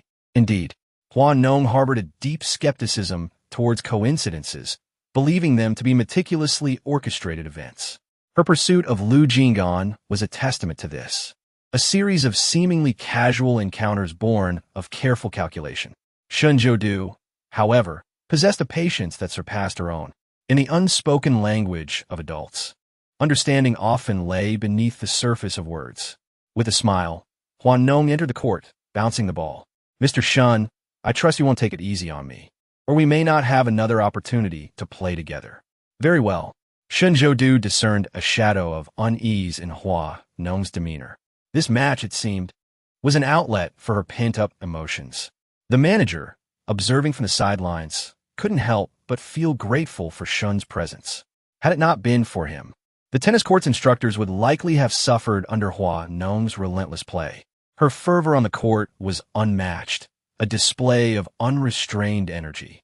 The mere mention of Hua Nong's name was enough to strike fear into the hearts of the coaches. The game stretched on for 2 hours, the score long forgotten. As the final ball whizzed past Shenzhoudu, Hua Nong dropped her racket and collapsed onto the ground, gasping for breath. Her gaze fell upon the man's palm, etched with distinct lines, and her eyes were drawn to a scar that traversed its entirety. Thank you. Hua Nong extended her hand toward Shenzhoudu's palm, only to be pulled up from the ground by someone. I know a rather nice restaurant. Would Miss Hua care to join me? As he spoke, Hua Nong's thoughts lingered on her friend's presence, but upon turning her head, she found Chumi had vanished. Upon returning to the dressing room to retrieve her phone, she noticed a message from Chumi. Enjoy yourself. A 1TB, a third wheel. When Hua Nong arrived at the venue with Shun Zhoudu, she realized it was a stand-up comedy restaurant. Mr. Shun, you've arrived. The restaurant manager seemed to recognize Shun Zhoudu and, while presenting the menu, did not forget to exchange pleasantries. Shun Zhoudu took the menu and handed it to Hua Nong, but the manager's expression shifted upon seeing her. Isn't this the young beauty from the entertainment industry? Hua Nong felt the manager's scrutiny and glanced sideways, meeting his gaze. Do you know me, sir? Caught off guard, he quickly responded with flattery. Of course, all the young men in my establishment are your fans. Having encountered such comments before, Hua Nong typically brushed them off. After the manager departed, she turned to Shun Zhoudu. Do you know the owner? I used to work in the food industry abroad. We met during a repatriation when turmoil struck in his country. Upon discovering I was also from Beijing and Hong Kong, we struck up a conversation. After placing her order, Hua Nong rested her chin on her hand, gazing at Shun Zhou. Your life must be quite extraordinary, Mr. Shun. Shun Zhoudu never anticipated that Hua Nong would describe his life with the word brilliant. He paused for a moment, contemplating the notion. Life and death hardly qualify as splendid. They merely represent the unavoidable circumstances encountered along life's path. Whether it is to protect one's homeland or to maintain peace both domestically and internationally, danger accompanies each endeavor. Only those who dwell in a stable and enduring society can truly be deemed deserving of the term brilliant, and we do not fit that description. Hua Nong was taken aback when Shun Zhoudu broached the topic of work, albeit tangentially. In her view, individuals in such professions typically remain tight-lipped about their work. Yet, Shun Zhoudu seemed unguarded. If saving a life is said to be more meritorious than constructing a towering pagoda, then Mr. Shun must have accumulated immeasurable virtue throughout his life. How wonderful! My mother's cat possesses merely 9 lives, while Mr. Shun likely exceeds that. Shun Zhoudu was amused by Hua Nong's erratic thoughts. As he lowered his head with a faint smile, the dimples at the corners of his lips deepened, rendering Hua Nong momentarily spellbound. She had always held a fondness for beautiful things, and men were no exception. The delicate dimples seemed to exude an irresistible charm, prompting Hua Nong to reach out to poke them. However, halfway through, she halted her hand. The surprise and anticipation in Shun Zhoudu's gaze flickered in succession. Hua Nong, feeling the tension, awkwardly cleared her throat and said, I need to visit the restroom. As she turned, she patted her chest, relieved that she had managed to restrain herself. Otherwise, she would have tarnished her reputation as a seductive woman. Just as Hua Nong emerged from the restroom, she was intercepted by a man blocking her path. Raising an eyebrow, she looked at the man before her and remarked, Hello there, beautiful. Was this an attempt at flirtation? With a smile, Hua Nong mused. Was there truly anyone ignorant of her notoriety? She languidly shifted her weight, leaning against the wall with arms crossed. A subtle curve to her lips as she gazed at the man before her with captivating allure. In what manner, Megud? Elaborate, if you please. The man stammered, at a loss for words. Hua Nong arched an eyebrow. Were you not the one extolling my virtues? It was an unconventional greeting, and the man had never encountered anyone quite like Hua Nong, who deviated so sharply from the expected script. It was merely a casual overture. Yet she expected a veritable essay? What manner of bewildering encounter was this? Had he such talent, he would have been at the most prestigious universities already. Hua Nong's voice was laced with ennui as she prepared to depart. Oh, never mind. It's nothing. Are you alone? Shall we have a drink together? Do you not observe the company I keep? Hua Nong retorted, casting a languid glance over her shoulder. Have you been embroiled in some recent transgression? I perceive a child trailing in your wake. Hua Nong frowned as she spoke, greeting the air behind him. The man's skin prickled with unease at her words. It was true that a woman had recently approached him claiming to be pregnant, and he had taken her to terminate the pregnancy. Hua Nong noticed the man's sudden pallor and continued, "The little one claims you are his father." Gulping audibly, the man was drenched in a cold sweat. You truly see him? Hua Nong shrugged, her expression nonchalant. Believe it or not, it matters little to me, as we are mere strangers. Wait, don't leave. Hua Nong turned to leave, only to have her arm seized. Can you truly see? Hua Nong grinned, a flash of teeth in the dim light. Indeed, I possess the ability, but why should I assist you? What must I do to enlist your aid? The man initiated the conversation with trepidation, a sense of unease permeating his voice. That hinges on the incentives you can furnish me. 5 million. Deal, he thought to himself. Encountering such naivete is truly a delight. Shen Zhoudu observed Hua Nong gleefully accepting the funds, his lips twitching slightly. You can perceive them? Startled by the abrupt inquiry, Hua Nong cast a reproachful glance at him, her countenance displaying displeasure. You startle me. I was deceiving him. Shen Zhoudu, that's illicit. He can retrieve it when he requests it. How are you akin to Lu? Hua Nong blurted out, then abruptly ceased, realizing her indiscretion. Shen Zhoudu's gaze intensified, comprehending her intended statement. How are you akin to Lu Jing'an? Shen Zhoudu chuckled softly. Treating me with money acquired through deception? Disdainful? This sum was legitimately earned through my own capabilities. Shen Zhoudu offered a faint smile, raising his hand to massage his temples, feigning helplessness. Suddenly, the stand-up performance in the restaurant came to an abrupt halt as an irate voice reverberated from the receiver. Bo Lian. Hua Nong was momentarily taken aback. Shen Zhoudu gently informed her. The individual you deceived is named Bo Lian. What is his association with Nan Qingqing? A maritale alliance? Shen Zhoudu responded. The Nan and Bo families were embroiled in relentless conflict for several years. However, in recent times, they have unexpectedly reconciled. A reconciliation catalyzed by the union of Nan Qingqing and Bo Lian. These two figures hold considerable renown within Chinese circles. The profligate and dissolute Bo Lian and Nan Qingqing, with her haughty arrogance, always felt that the Bo family's current state was not as glorious as it once was, and thus unworthy of her. She was intent on undermining Bo Lian, but he simply paid her no mind. Hua Nong listened with interest. It was too tiring to twist around and watch the spectacle from where she was, so she turned her chair and sat next to Shen Zhoudu. Shen Zhoudu smiled, amused by her actions. This girl was truly different from the rumors. How could such a proud man like the Nan family's patriarch approve of a wastrel like Bo Lian? Shen Zhoudu took her cup and poured her some tea. The Nan family is not what it once was, and neither is the Bo family. Their arrogance and prejudice lead them to believe that marrying each other is better than finding someone else. They know each other well and can complement each other. Hua Nong scoffed inwardly. These centuries-old families had deeply ingrained values that were impossible to eradicate. She took a sip of tea and continued to watch, while Shen Zhoudu seemed rather indifferent. However, surmising that Ms. Hua would be interested, he earnestly enlightened her. Prior to Nan Qingqing, Bo Lian had a 5-year relationship with a young woman from a modest background, not quite befitting a wealthy or aristocratic family. The Bo family disapproved and arranged his engagement with Nan Qingqing. Since their betrothal, rumors of Bo Lian's libertine behavior have persisted. Don't these families predominantly reside within expatriate Chinese circles abroad?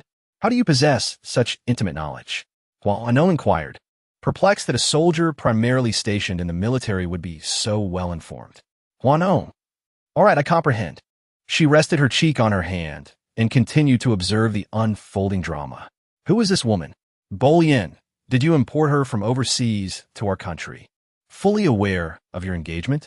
Nan Qingqing felt utterly humiliated. She pointed a finger at Bolien, poised to unleash a torrent of invective. However, mindful of their engagement, she realized that disgracing Bolien would reflect poorly on herself. She redirected her accusation toward the woman beside him. Have you no sense of propriety? Are you unaware that he is betrothed? My dear, your words lack merit, the woman retorted. I was dining with my companions when your man approached us. I remained silent. Yet you accost me with accusations?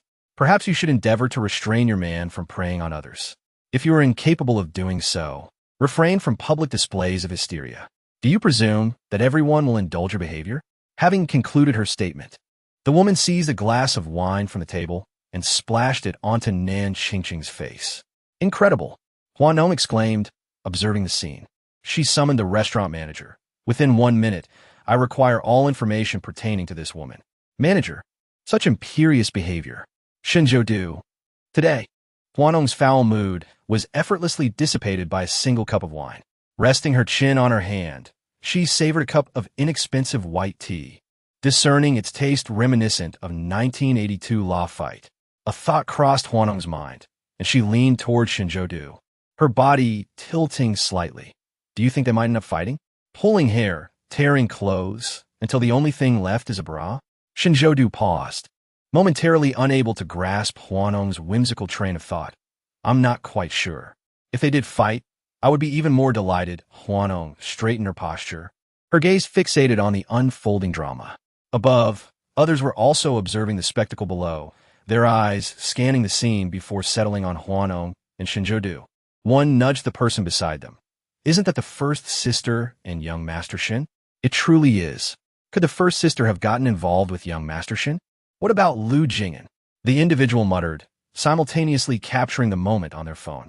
In the office, Lu Jing'an was present, while Shen Shang lounged languidly on the sofa, engaging in a casual conversation with him. The individual engrossed in their phone caught sight of the group photo, their demeanor shifting as they leaned in closer, scrutinizing the image before glancing back at Lu Jing'an. What is the status of your relationship with Hua Nong? Shen Shang casually inquired, prompting a fleeting look of displeasure from Lu Jing'an. Shen Shang then handed him the phone. Just a heads up, the first sister seems to be getting rather close to young Master Shen. Lu Jing'an glanced at the photo, the color draining from his eyes as a chilling aura enveloped him. His pursuit of Hua Nong couldn't keep pace with her infidelity. Where are you off to? Weren't you supposed to work overtime? Before Shen Shang could finish his sentence, Lu Jing'an grabbed his suit jacket and strode away. Su Qing, entering with a document, collided with him, her forehead hitting his shoulder, causing her to see stars. What's wrong with him? He's off to catch her in the act. Hua Nong has a new lover? Su Qing rubbed her forehead. Thanks to you, Miss Shen. Everyone knew Su Qing spearheaded Shen Jimin's divorce case. Had she not won the case for Shen Jimin, the Shen family wouldn't have hosted the banquet, and Hua Nong and Shenzhou wouldn't have become involved. Now look, someone's about to be cuckolded. Another night of absence, a verdant dawn indeed. Shen Shang shook his head, muttering as he left. Su Qing retorted, so what if she does? You don't need to write poetry about it. Hua Nong had intended to see the drama through, but Nan Qingqing knew enough to save face and drag her away. Need a ride? Shenzhou asked at the restaurant entrance, displaying his gentlemanly demeanor. Hua Nong shook her head. No need, someone's picking me up. Shenzhou didn't press, knowing Hua Nong disliked being tied down, and watched her head towards the van parked by the roadside. Cease. Xiaomu greeted her as Hua Nong approached the van, hesitant to speak. What's wrong? Hua Nong, perplexed, opened the car door, and her gaze fell upon Lu Jing'an, nonchalantly seated in her chauffeur-driven vehicle with one leg crossed over the other. What are you doing in my car? She inquired, her tone laced with displeasure. Lu Jing'an lightly tapped his knee with his long fingers. Am I not allowed to? This is my car, Hua Nong retorted, her eyes narrowing as she scrutinized him. I've already slept with the person. Does it really matter if it's your car?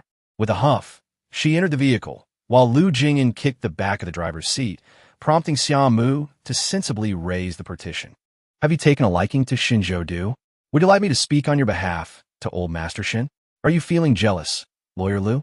Hua Nong leaned closer, resting against the seat back, her long eyelashes fluttering like a delicate butterfly in the flickering streetlights.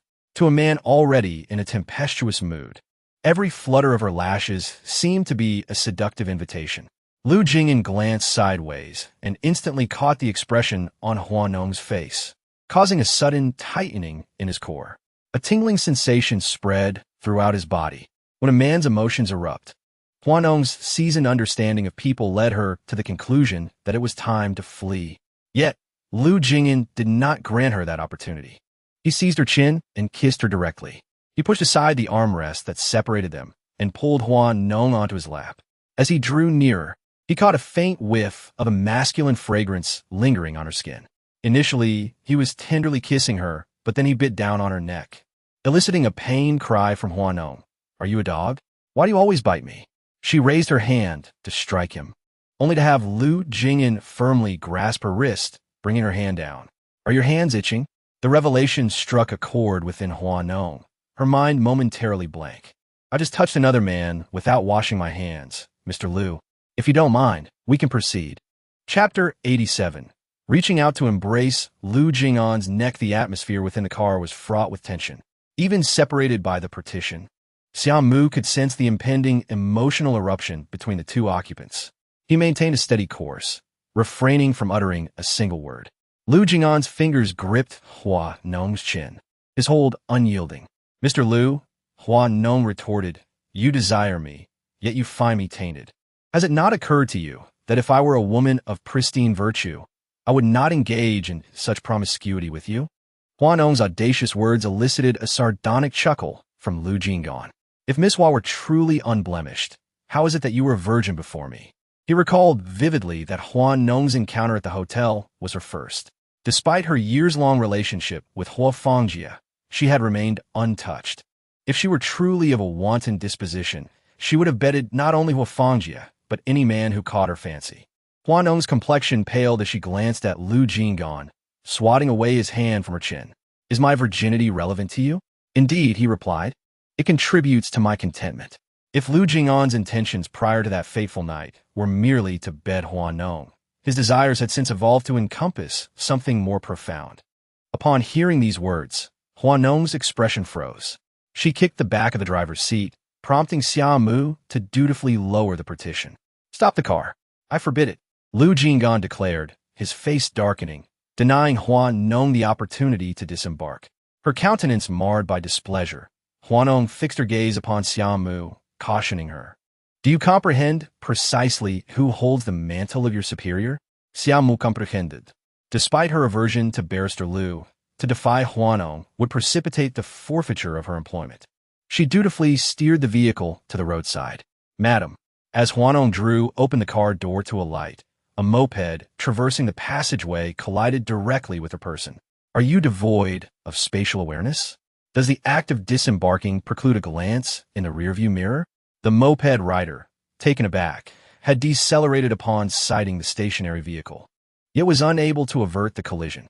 The man, initially inclined to incite the sentiments of onlookers against Hua Nong, was subdued upon recognizing Lu Jing'an emerging from the vehicle.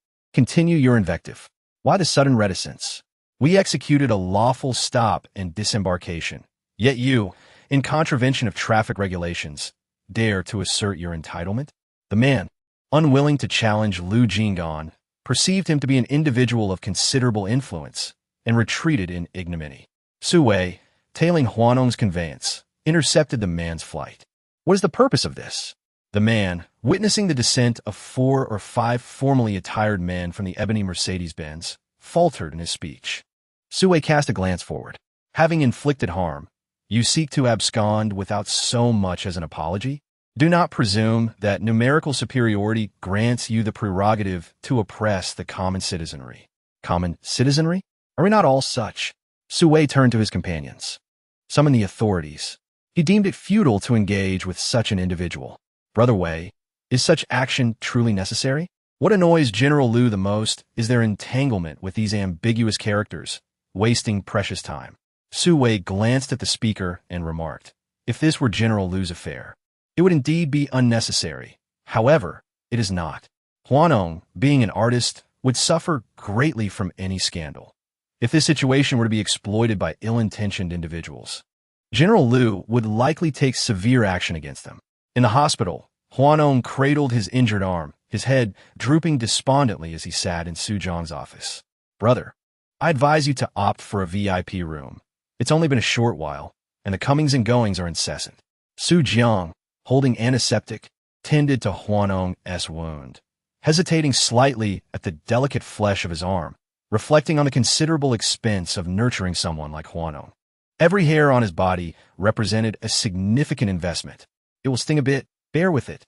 Be gentle," Hua Nong murmured. But it was Lu Jing'an who could not restrain his furrowed brow from speaking up.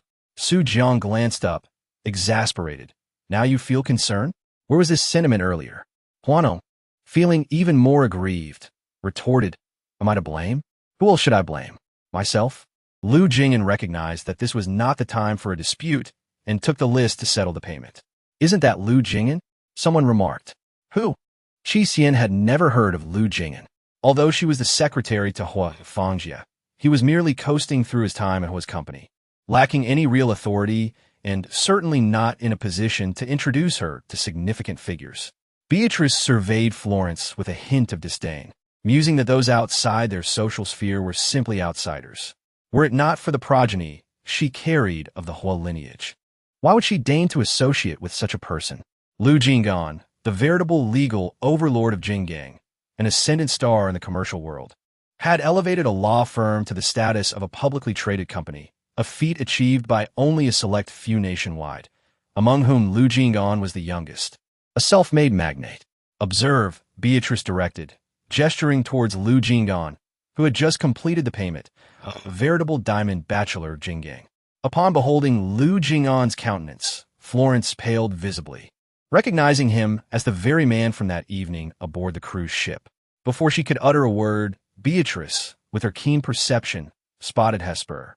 Su Jiang escorted Hesper out, her complexion ashen, eyes brimming with tears, presenting a pitiable figure. "Hesper," Beatrice exclaimed without hesitation. In contrast to Florence, the Hua family held Hesper in high regard, appreciating her beauty, pleasant demeanor, and munificent generosity. Beatrice recalled that on her birthday, Hesper had gifted her a diamond necklace worth 5 million, the most extravagant present she had ever received. Turning her gaze back to Florence, she wondered what Florence possessed, noting that she was devoid of any designer labels and burdened by indigent relatives awaiting her assistance to achieve prosperity. Hesper, initially despondent, perked up instantly upon hearing Beatrice's voice. Coincidentally, she noticed Lu Jing'an entering with the payment slip, and disregarding whether this contemptible man had offended her, she reached out and embraced his neck, coquettishly nestling against his shoulder, imploring, "Carry me." Lu Jing'an, clutching the payment slip, paused, perplexed by her intent. Seeing that the man remained motionless and observing Liang Yu approaching, Hua Nong was consumed by the thought that she could not be defeated. That scoundrel Hua Fangjia had already cheated on her, and if his family were to witness her in such a pitiful state, wouldn't that be a disgrace? "Hurry up, embrace me. Don't compel me to mutilate your manhood," Hua Nong threatened fiercely. Upon hearing these words, Su Jiang inwardly exclaimed in disbelief. Lu Jing'an handed the form to Su Jiang and swept Hua Nong into his arms. Liang Yu was stunned, Hua Nong and Lu Jing'an. Is there really something between them? Nongya. Liang Yu stared blankly at Hua Nong, her face filled with disbelief, seemingly unable to accept what she was witnessing. Hua Nong lifted her face from Lu Jing'an's shoulder, noticed Liang Yu, and feigned surprise. "You? What a coincidence. What brings you to the hospital?" Lu Jing'an thought, "What an actress." Su Jiang was impressed. For a quarrel, one must observe Hua Nong. "I came to accompany." Chapter 88. If Lu Jing'an doesn't cherish you, I'll address him as Father. Liang Yu was about to say that she had come to accompany Qi Xian for a prenatal examination. But upon realizing that Hua Nong might not want to hear Qi Xian's name, she quickly stopped herself. Hua Nong seemed to have noticed Qi Xian standing not far away with her pregnant belly, and her expression changed. "Is there anything else? We should get going." Seeing Hua Nong about to leave, Liang Yu was alarmed. She was still waiting for Qi Xian to give birth so they could conduct a paternity test. If the child wasn't Hua Fangjia and Hua Nong might still have a chance. This, Nongjia, you, and Mr. Lu, my partner, Hua Nong, was apprehensive about Lu Jing'an's sharp tongue and decided to speak first. Upon hearing Hua Nong's succinct remark, Lu Jing'an tightened his embrace around her, causing her some discomfort. What about my cousin? Liang Yu was momentarily stunned, gazing at Hua Nong with disbelief. Hua Nong scoffed. Isn't your cousin involved with Miss Qi? She cast a glance at Qi Xian, who stood nearby, visibly uncomfortable. Feeling a wave of unease, she added, he's about to become a father. Why is he still reminiscing about his ex-girlfriend? Isn't that shameful? Disinterested in Liang Yu, Hua Nong signaled for Lu Jing'an to leave. Complying, Lu Jing'an took Hua Nong's hand and led her toward the elevator. Halfway there, Hua Nong suddenly recalled something. By the way, the diamond necklace I gifted you for your last birthday. When will you find the time to return it to me? Liang Yu turned pale. What? In her mind, Hua Nong, known for her generosity, would never hold on to gifts once given. 5 million was a mere trifle for her. The Hu family's vast fortune awaited her inheritance, and she had heard that Hua Nong's endorsement started at several million. I only gave you that necklace out of respect for your cousin. Now that he has cheated on me, shouldn't you return the gift I offered in his name? You haven't sold it, have you? A shiver of trepidation ran down Liang Yu's spine as she hastily responded, Of course not. How could I ever part with a gift from you? Excellent. I shall have someone retrieve it from your residence this weekend. Please remember to return it. Lu Jing'an embraced Hua Nong as they entered the elevator, but she struggled to free herself. Lu Jing'an firmly held her. What are you doing? Let go. To avail oneself of assistance when convenient and then discard it thereafter? Your change of demeanor is rather swift, Miss Hua, considering you have just employed me to your advantage. Shouldn't I be entitled to some recompense? What do you want? Before Hua Nong could complete her query, Lu Jing'an pressed her against the elevator wall, silencing her with a kiss. Liang Yu stood in the hospital corridor, her face ashen with displeasure, emanating an aura as if she were owed a substantial fortune. Aware of her companion's vexation, Qi Xian wisely refrained from provoking her further. I shall proceed on my own from here. Liang Yu was incensed, feeling as though she had incurred a $5 million loss simply by accompanying her for a checkup, a sum beyond her reach in this lifetime. Qi Xian pursed her lips, remaining silent as she watched Liang Yu depart, surmising that Hua Nong's disposition would inevitably lead to dire consequences for her. Mother, have you seen the necklace Hua Nong gifted me? Which necklace are you referring to? The diamond necklace. Your sister-in-law informed me today that she intended to bring her along to meet a client. She must have taken it. A sense of foreboding washed over Liang Yu, suspecting that there was more to the situation than met the eye. What kind of client necessitates the accompaniment of a $5 million necklace? Mrs. Liang was rendered speechless by the confrontation. Observing this, Liang Yu abruptly shut the door with a resounding thud. Chumi then approached, extending her phone to show her. Take a look at the WeChat messages.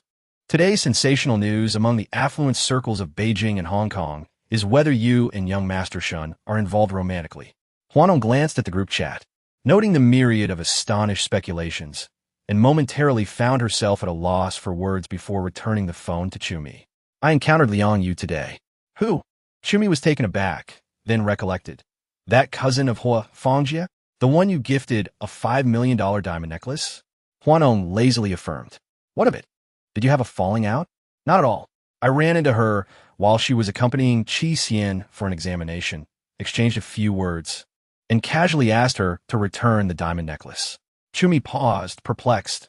What examination is happening at this hour? Is it possible that heaven has opened its eyes? Don't speak nonsense. Adult matters are just that, adult matters. Don't curse the unborn.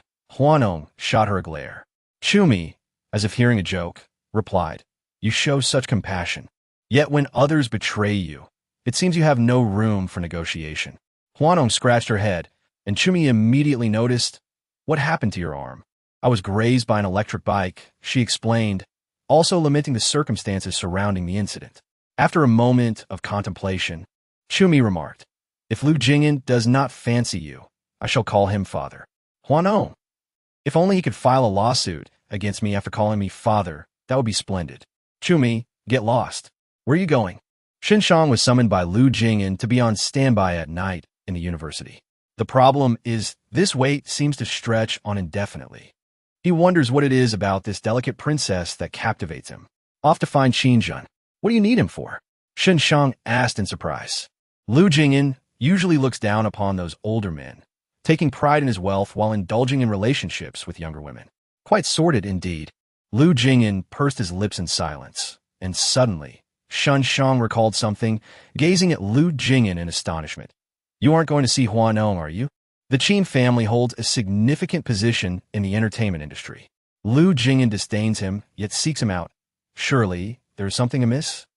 Inside the nightclub, Xinjun was cozily embracing a young woman when his secretary entered, looking peculiar after answering a call. President Qin, someone is looking for you? Who? Do they not know their place? Tell them I am in a meeting. Xinjun, in his 50s, with a rotund figure and a plethora of wrinkles, had an unappetizing appearance. No sooner had he finished speaking than the door to the private room was kicked open, and a nonchalant voice rang out. What meeting is President Qin attending? A nightclub meeting? Chapter 89, I will send someone to Attorney Lu's residence immediately. Upon seeing the newcomer, Xinjun's expression shifted dramatically. He hurriedly pushed the woman beside him aside to greet Xinshang. Is this not young Master Xin? What wind has blown you here? Xinshang, with arms crossed and leaning against the door, gazed at him with a smile that never waned from the corners of her lips. It has been quite some time since I last saw President Qin. I heard you were here for a meeting. I just had to come and see. But what about President Lu? Xinshang inquired. Xinjun was taken aback. President Lu? If Xinshang was bold enough to mention President Lu, he must be someone extraordinary. President Lu? Lawyer Lu, Xinshang clarified. There are indeed several Presidents Lu in Beijing and Hong Kong, but the only one who could elicit such respectful address from Xinshang is none other than Lawyer Lu. Upon her words, she stepped aside, and Xinjun immediately spotted Lu Jing'an standing at the door, seemingly engaged in a phone call, his demeanor remarkably humble. Xinjun pondered. What has he done to incur the favor of this esteemed gentleman? Although publicly referred to as Lawyer Lu or President Lu in private circles, he is known as Master Lu II, implying that if he holds the second position, who would dare claim the first? Such a figure, a legal prodigy with a complex web of connections, is someone many in Beijing and Hong Kong choose to regard with a respectful distance. Operating in the entertainment industry, Xinjun occasionally finds himself in need of legal counsel, and he would never dare provoke Lu Jing'an, wiping the beads of cold sweat from his palms against his trousers. He felt as if those 10 minutes had stretched into an eternity. Lu, Lawyer Lu, have I offended you in some way? Xinjun, who had just displayed such boldness, now appeared quite timid.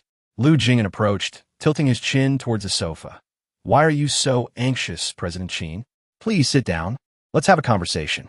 Bring tea for Lawyer Lu, Xinjun commanded. Well aware of the gentleman's preferences, he seldom indulged in ordinary spirits. Whenever he graced a banquet, it was predominantly a tea gathering. However, there was no need for formality tonight, as I had matters to discuss with President Qin, and I intended to cater to his tastes. To seek his favor? Xinjun's mind buzzed with curiosity. What could possibly compel Lu Jing'an to solicit him? What extraordinary merit had he achieved in his lifetime? Lawyer Lu, if you have something to say, do so directly. Whatever Qin can accommodate, I shall surely oblige. He had been eager to find a chance to curry favor with Lu Jing'an, yet lacked an intermediary until now. Unexpectedly, Lu Jing'an had come to him. Was this not an instance of desire manifesting into reality? To have Lu Jing'an indebted to him would undoubtedly grant him a powerful ally, a proverbial shield against potential perils. Is Beishi an artist under President Qin? Xinjun was taken aback. He owned an entertainment company, and, though he managed affairs, he had mostly retreated into the role of a capitalist, seldom concerning himself with the affairs of lesser talents. Aside from a few superstars within the company, it was rare for anyone of lesser stature to catch his attention. Please hold on a moment, President Lu. Xinjun summoned his secretary for clarification. After a brief inquiry, the secretary nodded. Yes, she is with our company, although she lacks significant fame. Why would President Lu inquire about her? Could it be that he has taken an interest? I shall arrange for her to be sent to Lawyer Lu's residence immediately. Qin Zhen slapped his thigh in determination to make the arrangements, only to be met with Lu Jing'an's dismissive scoff. I am not President Qin. The sardonic remark left Qin Zhen momentarily speechless. Indeed, Lawyer Lu is unlike us mere mortals. Lu Jing'an was disinclined to engage with Qin Zhen, his gaze settling upon his secretary. I understand she has recently secured a role in a production. After a hesitant affirmation, Lu Jing'an ignited a cigarette, inhaling deeply. As he exhaled, his gaze turned profound. You comprehend my intentions, I trust? The secretary, with a semblance of understanding, nodded. Then, lippy suppressed. But Mr. Lu did not explicitly state suppression. And Bei Shi is a newly acquired talent. To suppress her outright would incur a significant loss, Qin Zhen mused. After a contemplative drag from his cigarette, he composed himself. Then, let her new production be withdrawn first. Should Mr. Lu have further directives, then we shall proceed with suppression. The secretary felt a pang of sympathy for Bei Shi. She had evidently incurred someone's displeasure. Caustic tongue, yet tender heart. That would be you, wouldn't it? Displaying an intention to obliterate her in Hua Nong's presence, yet paving the way for her behind the scenes? Do you anticipate gratitude from the leading lady, or perhaps an immediate proposal of marriage? Xinshang struggled to decipher Lu Jing'an's motivations. What exactly do you mean? Am I merely a disposable rag, to be discarded so casually? Is this an affectation learned from Hua Nong? I seem to have picked that up. Xinshang voiced his discontent, unaccustomed to such treatment. One is influenced by one's company, for good or ill. His deepest fear resided in Lu Chu, the lingering shadow of his childhood torment at the hands of teachers. I alighted from the vehicle. An incident transpired concerning Nord Stream, and Weisher has been vigilantly monitoring Lin He's maneuvers, anticipating their downfall. After all, within the entertainment milieu, a multitude of individuals are poised to disparage Hua Nong. However, Bei Shi is the first to take action against them. Their audacity is unprecedented. Within the dressing room, Hua Nong was in the midst of a fitting. Shen Jimin's expectations for the advertisement were exceedingly high, leaving Hua Nong with no room for negligence. Given that Shen Jimin was the principal financier, what's amiss? The new drama you were cast in has been shelved, before filming even commenced. The entire production was placed on indefinite hold. Hua Nong was taken aback. That's quite stimulating. Have I offended a capitalist? That remains uncertain. Intriguing. Hua Nong moved her neck, signaling the makeup artist to pause for a brief respite. Upon finalizing the makeup stills, it was already nightfall. Hua Nong was thoroughly enervated from the day's exertions. The first order of business upon entering the van was to instruct Xiao Mu to proceed to the spa.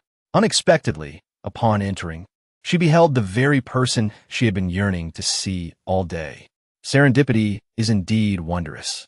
Refrain from engaging in conflict, Weisher cautioned, having also spotted the other party, reminding Hua Nong to exercise restraint. That simply won't do. Chapter 90. The necklace was presented as a courtesan gift. Hua Nong's raison d'etre lies in subjugating those conniving individuals beneath her feet. Otherwise, she cannot assuage the animosity within her heart, especially toward the schemer like Bei Shi, who has been overtly and covertly antagonizing her. With such an opportune moment presenting itself, it would be remiss of her not to discipline her. Well, if it isn't Bei Shi, do you have a disposition for a spa visit? Hua Nong inquired with an affectedly sweet voice. Bei Shi, who was seated, perusing the list of treatments alongside Lin He, was initially taken aback by Hua Nong's words.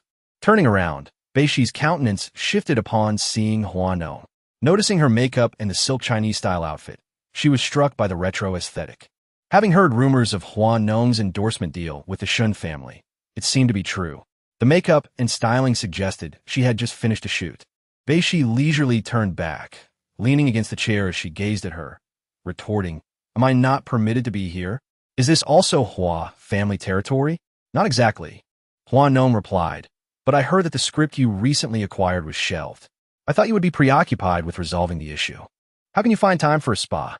Hua Nong approached, leaning forward with a profound smile. "Or perhaps, do you have alternative avenues?" By Elfricoit Slichtli, creating distance between herself and Hua Nong. "Is it any of your concern?" "Not at all," Hua Nong responded, "but I must admit, I derive some pleasure from your misfortune. Beishi's expression changed, her gaze toward Hua Nong laced with animosity. Just as she was about to confront her, He intervened, pulling her away.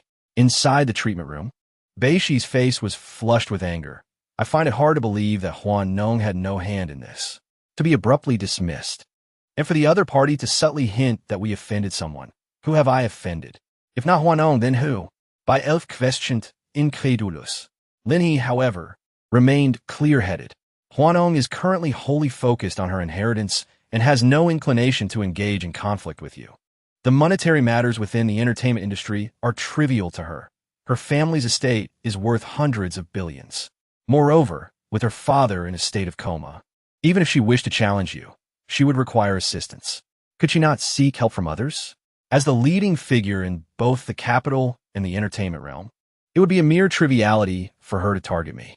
Whose side are you truly on? Beishi cast a displeased glance at He, sensing that He was leaning away from her. He, amused yet vexed by Beishi's words, retorted, Am I siding with Hua Nong? If I weren't concerned about you facing complete ostracism, why would I bother to pull you away? You ought to confront Hua Nong, only to face total exile in the entertainment world. Beishi, feeling deflated, fell silent for a moment. Gazing at He, the air in the nursing room grew still, and He approached to offer comfort. As long as the Green Mountains remain, we need not fear the lack of firewood. There is no rush. We shall have our day of vengeance. Once Hua Nong's father passes, many will eagerly seek to undermine her. At that point, even without our intervention, we will witness her struggle for survival. It seemed that He was always attuned to the dynamics within the Hua family, possessing a clear understanding of their affairs.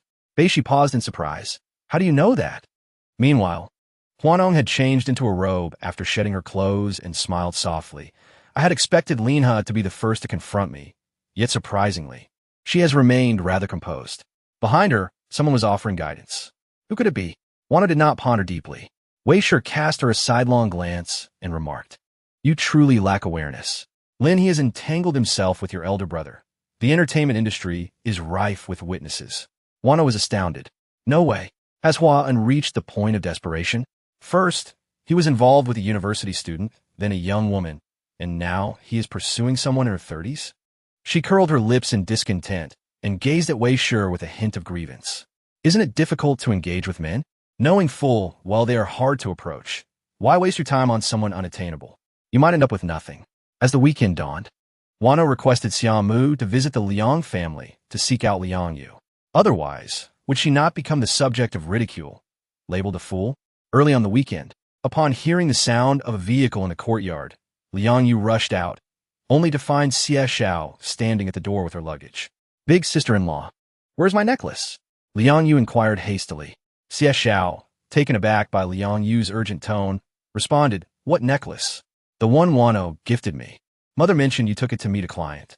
Xie Xiao acknowledged, glancing at Liang Sheng behind her. I was just about to discuss this matter with you. That necklace caught a client SI, so I gave it to her. Liang Yu was taken aback. What did you say? That is my property. On what grounds do you claim you can give it away without my consent? Regrettably, my dear, I found myself in an unavoidable predicament. Your brother and I have been cultivating a rapport with this particular client for an extended duration, yet to no avail. However, upon my wearing that necklace during our meeting yesterday, it immediately captivated their attention. Consequently, we presented it as a gesture of goodwill. Distraught, Liang Yu exclaimed, What audacity! How dare you dispose of something that isn't yours? If you lack the competence to secure the deal, then abstain from pursuing it altogether. And if you're incapable of managing the company, refrain from meddling in its affairs. By what right did you give away my necklace? Liang Yu's words elicited a change in countenance from both Liang Sheng and Xie Xiao. We acted solely in the interest of our family's enterprise, Liang Sheng asserted. If you harbor such fondness for the necklace, we shall procure another for you. Xie Xiao's face paled visibly. She was acutely aware that the necklace in question had been a gift from Hua Nong to Liang Yu. It was precisely because of Hua Nong's reputation for generosity that Xie Xiao had chosen to adorn herself with the necklace during her meeting with the client. Hua Nong's discerning taste, keen eye, and financial prowess were unparalleled throughout Jinggang. Had the necklace not originated from Hua Nong, Xie Xiao might not have considered wearing it. Astonishingly, her ploy proved successful. Her mere appearance with the necklace had caused the previously recalcitrant business partner to relent. Xie Xiao contemplated mentioning that 5 million was a trifling sum to Hua Nong, but she refrained from uttering the words, lest she be perceived as morally deficient. She masked her embarrassment and inquired, "So, what course of action shall we undertake now? Why do you direct the question at me? I'm equally perplexed."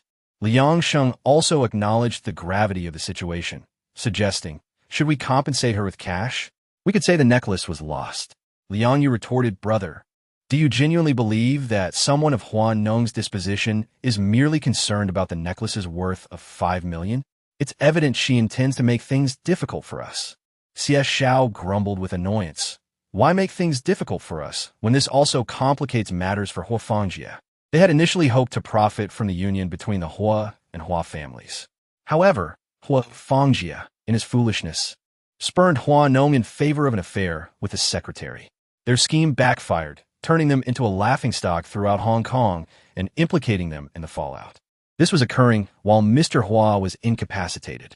One could only imagine the repercussions they would face upon his recovery. Liang Yu, exasperated, stared at Xie Xiao, unable to articulate her frustration. The three remained in a tense stalemate within the room. A knock at the door broke the silence. The servant answered and, upon seeing Xia Mu standing there, hesitated before announcing, Miss Hua's driver is here to collect something." Liang Yu was taken aback, realizing that Hua Nong was indeed a woman of her word, never affording them any excuse. "What did you say? Lost? Compensate with cash?" Hua Nong, awaiting her turn on set to film Shun Jimin's advertisement, nearly burst out laughing upon hearing Xiaomu's words. With a sardonic smile, she questioned, "Do you honestly believe I would find that credible?" Xiaomu demurred, expressing his disbelief. "I find it hard to believe." Yet Liang Sheng conveyed his willingness to provide compensation equivalent to the value, displaying a rather earnest demeanor. He scoffed. "Earnest, you say? Does he mistake me for a bodhisattva? I am not in want of funds. I desire restitution in kind. Inform him that the items at auction are unique, their value exceeding any monetary quantification. Should he insist on monetary compensation, it must reflect the singular nature of the lost article." The implication was clear. Compensation commensurate with the unique nature of the item would undoubtedly surpass a mere 5 million, potentially ascending to tens of millions. Xiaomu mused that the Liang family had unwittingly encountered an indomitable force. "Who has incurred your displeasure?" Shun Jimin inquired, her voice cutting through the air as she approached, clad in a navy blue suit, having overheard Hua Nong's outburst. Upon noticing Shun Jimin's arrival, Hua Nong tempered her ire, though she did not conceal her vexation. Candidly recounting the situation, "Is it not intriguing?" she queried. "Intriguing indeed," Shun Jimin concurred, nodding in response to Hua Nong's account. "Though you're the most intriguing of all. It appears that birds of a feather flock together, and the signs of the Hua lineage are no exception." Hua Nong delicately brushed aside a stray strand of hair, stating simply, "It's lost." Shun Jimin paused, understanding the unspoken sentiment. It was irretrievably lost to them, deemed unworthy of its possession. The day's photo shoot had proceeded relatively smoothly, with Shun Jimin's exacting standards matched by her precise objectives. "Shall we dine together?" she proposed. "Indeed," Hua Nong replied. After changing her attire, Hua Nong accompanied Shun Jimin to a private restaurant, where, as fate would have it, they encountered Lu Jing'an and Su Qing. Su Qing, upon catching sight of the duo, momentarily faltered, finally comprehending the reason behind Lu Jing'an's inquiry regarding Shun Jimin's itinerary. She was originally waiting for her here. "How fortuitous, Mr. Shun. How serendipitous. Lawyer Su and Lawyer Lu, are you dining here?" Su Qing smiled graciously indeed. "It is quite a coincidence. We are also acquainted with Miss Hua. Shall we join?" Shun Jiming felt a pang of unease. Clearly, she was not particularly inclined, yet out of respect for Lu Jing'an, she felt compelled to acquiesce. After all, it wouldn't do to offend Lu Jing'an. What began as a dinner for two ultimately transformed into a gathering of four. Inside the private room, the four engaged in casual conversation, somewhat aimlessly. Yet, as before, Shun Jiming's phone rang. This time, however, she opted to step outside to take the call. Su Qing leaned back in her chair, massaging her slightly stiffened jaw. Looks like there's a fifth person. Hua raised an eyebrow, comprehending Su Qing's insinuation. Boss lady, can't you see that Shun Jiming is trying to matchmake you with Shinjodu? Hua had just taken a sip of water and was taken aback by this remark, leading to a bout of coughing. Who's your boss lady? You, of course. Don't be shy. You can boldly declare in front of junior employees. Yet when it comes to me, you suddenly feel bashful. Su Qing cast a meaningful glance at Hua. Hua internally rolled her eyes. Undoubtedly, it was Shun Jodu. The atmosphere of the dinner was palpably awkward. Lu Jing'an was evidently intent on stirring trouble, and throughout the meal, Shinjodu had not been granted a single opportunity to converse with Hua. This dinner left Hua feeling utterly drained. I'm going to the restroom. Please enjoy your meal. As Hua Nong departed, Su Qing began to fidget with her phone beneath the table, dialing a number for Lu Jing'an. Observing the man extracting his phone from his pocket, he informed those in the booth that he needed to step outside to take a call. In the restroom, Hua Nong had just emerged, her hands still damp, when someone seized her by the waist and pushed her back inside. What are you doing? Can't you see that Shun Jiming is trying to orchestrate a connection between you and Shinjodu? Lu Jing'an's expression darkened. Hua Nong pushed him away, exclaiming, Are you so idle? Chapter 92. Have you ever encountered a casual partner who takes breaks like this? Can I assume you are relishing the experience of juggling two relationships? Juggling two relationships? Hua Nong nearly laughed at this remark, her hand on Lu Jing'an's waist pushing him away slightly. Do you, Mr. Lu, understand the premise of juggling two relationships? We share no connection whatsoever, not even as a committed couple. Does it not seem absurd to discuss this with me? Not even as a committed couple. Lu Jing'an's handsome brows furrowed, his gaze fixed on Hua Nong as if attempting to glimpse her very soul. Have you ever seen a couple who takes breaks like this? Lu Jing'an remained silent. Hua Nong, feeling vexed after a long, exhausting day at work, had merely wished to enjoy a decent meal, only to have her spirits dampened by these interruptions. Disheartened, she exited the restroom and approached the front desk of the private dining establishment to request a bottle of mineral water. Just as she twisted the cap to take a sip, she spotted Liang Sheng arriving with Liang Yu in tow. It seemed they had come to seek her out. How intriguing. Hua Nong leisurely sipped her drink, leaning casually against the counter with a slight smile, awaiting their approach. Miss Hua, the Liang siblings spoke in unison. Hua Nong raised an eyebrow, regarding them with a hint of confusion. Is there something you need? We hope to have a proper discussion with Miss Hua regarding the diamond necklace. Liang Sheng began, his voice steady and adopting the demeanor of a businessman, albeit one lacking finesse and somewhat awkward. What does young Master Liang imply? The necklace has indeed gone missing on our part.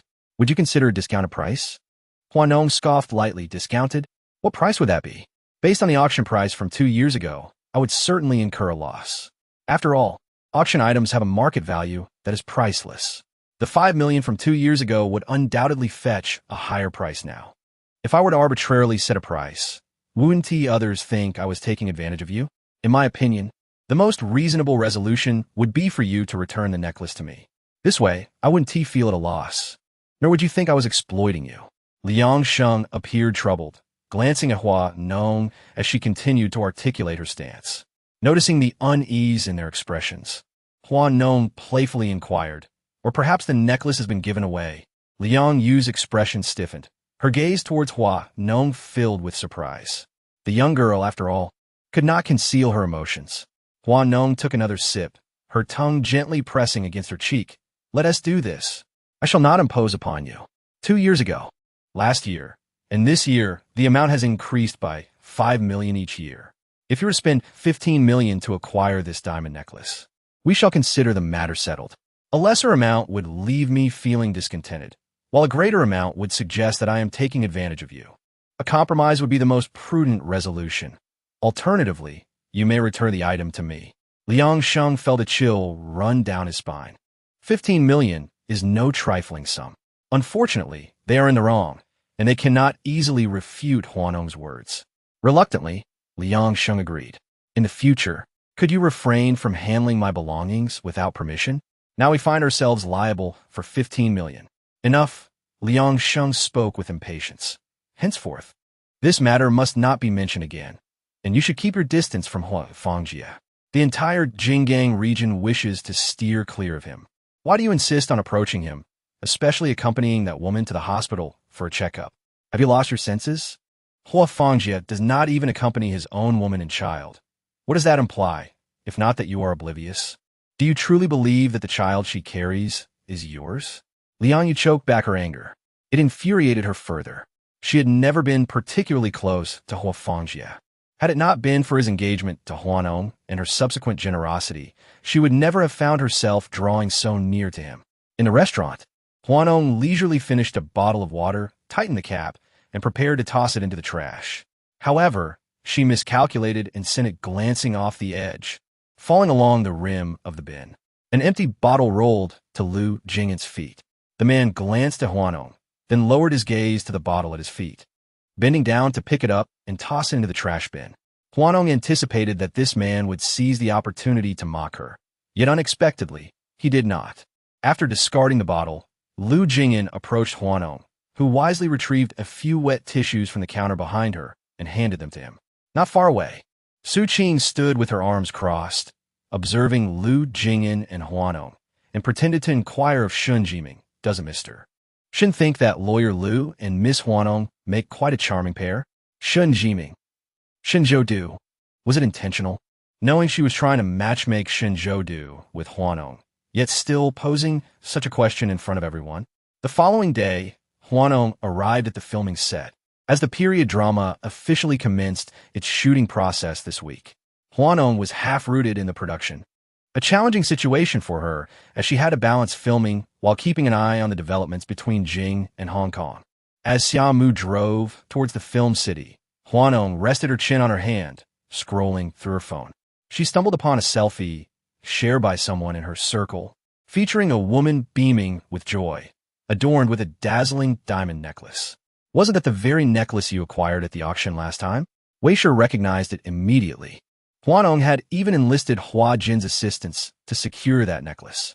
Initially, she believed he was particularly fond of it, but to her dismay, just 2 days after winning it, he gifted it to Hua Fangjia's cousin. Such a waste. How could it end up around her neck? The narrative unfolds with Hua Nong recounting the incident wherein Liang Yu gifted a necklace to another, coincidentally spotted by her on social media, leading to an unintentional slight. Wei Shi, taken aback, could not help but commend Hua Nong with a thumbs up, remarking on the wasted potential of her business acumen. Despite Liang's previous kindness, showering her with designer handbags, clothing, and skincare products, this young woman appeared heartless, accompanying Hua Fangjia's new love interest to a prenatal checkup, where they fortuitously crossed paths. Was this not a recipe for discomfort? Uninterested, Hua Nong declared her singular ambition to conquer men, compelling them to conquer the world on her behalf. Why not simply admit you wish to conquer Lu Jing'an?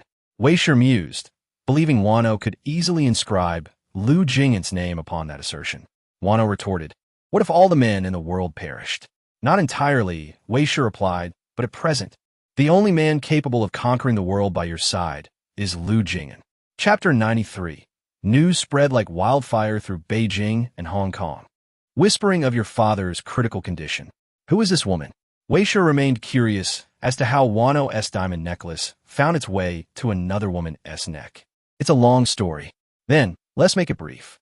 Hua Nong dismissed the conversation, stating, I have no desire to discuss inconsequential individuals. It would only dampen the mood.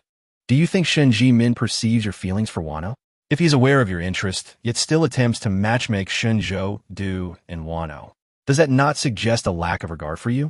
In the office of Lu Jing'an, Su Qing sat before him, propping her chin in contemplation. Before her, Lu Jing'an was engrossed in perusing case files, analyzing the details. Upon hearing Su Qing's abrupt and unrelated inquiry, he cast her a sidelong glance, saying, I summoned you to analyze the case files, and here you are discussing matters of the heart? The analysis of the murder case ultimately boiled down to either homicide or suicide. However, your relationship with Hua Nong is an entirely different matter. Su Qing let out a huff, still perplexed. Do you think Shen Jimin is truly aware? Can you perceive it? I observe that Hua Nong seems to harbor some feelings for Shinzhou Du, or at the very least, does not dislike him. The way she gazes at Shanzhoudu is tender, unlike how she looks at you, which resembles the way one might regard a dog. What misdeed have you committed to evoke such disdain?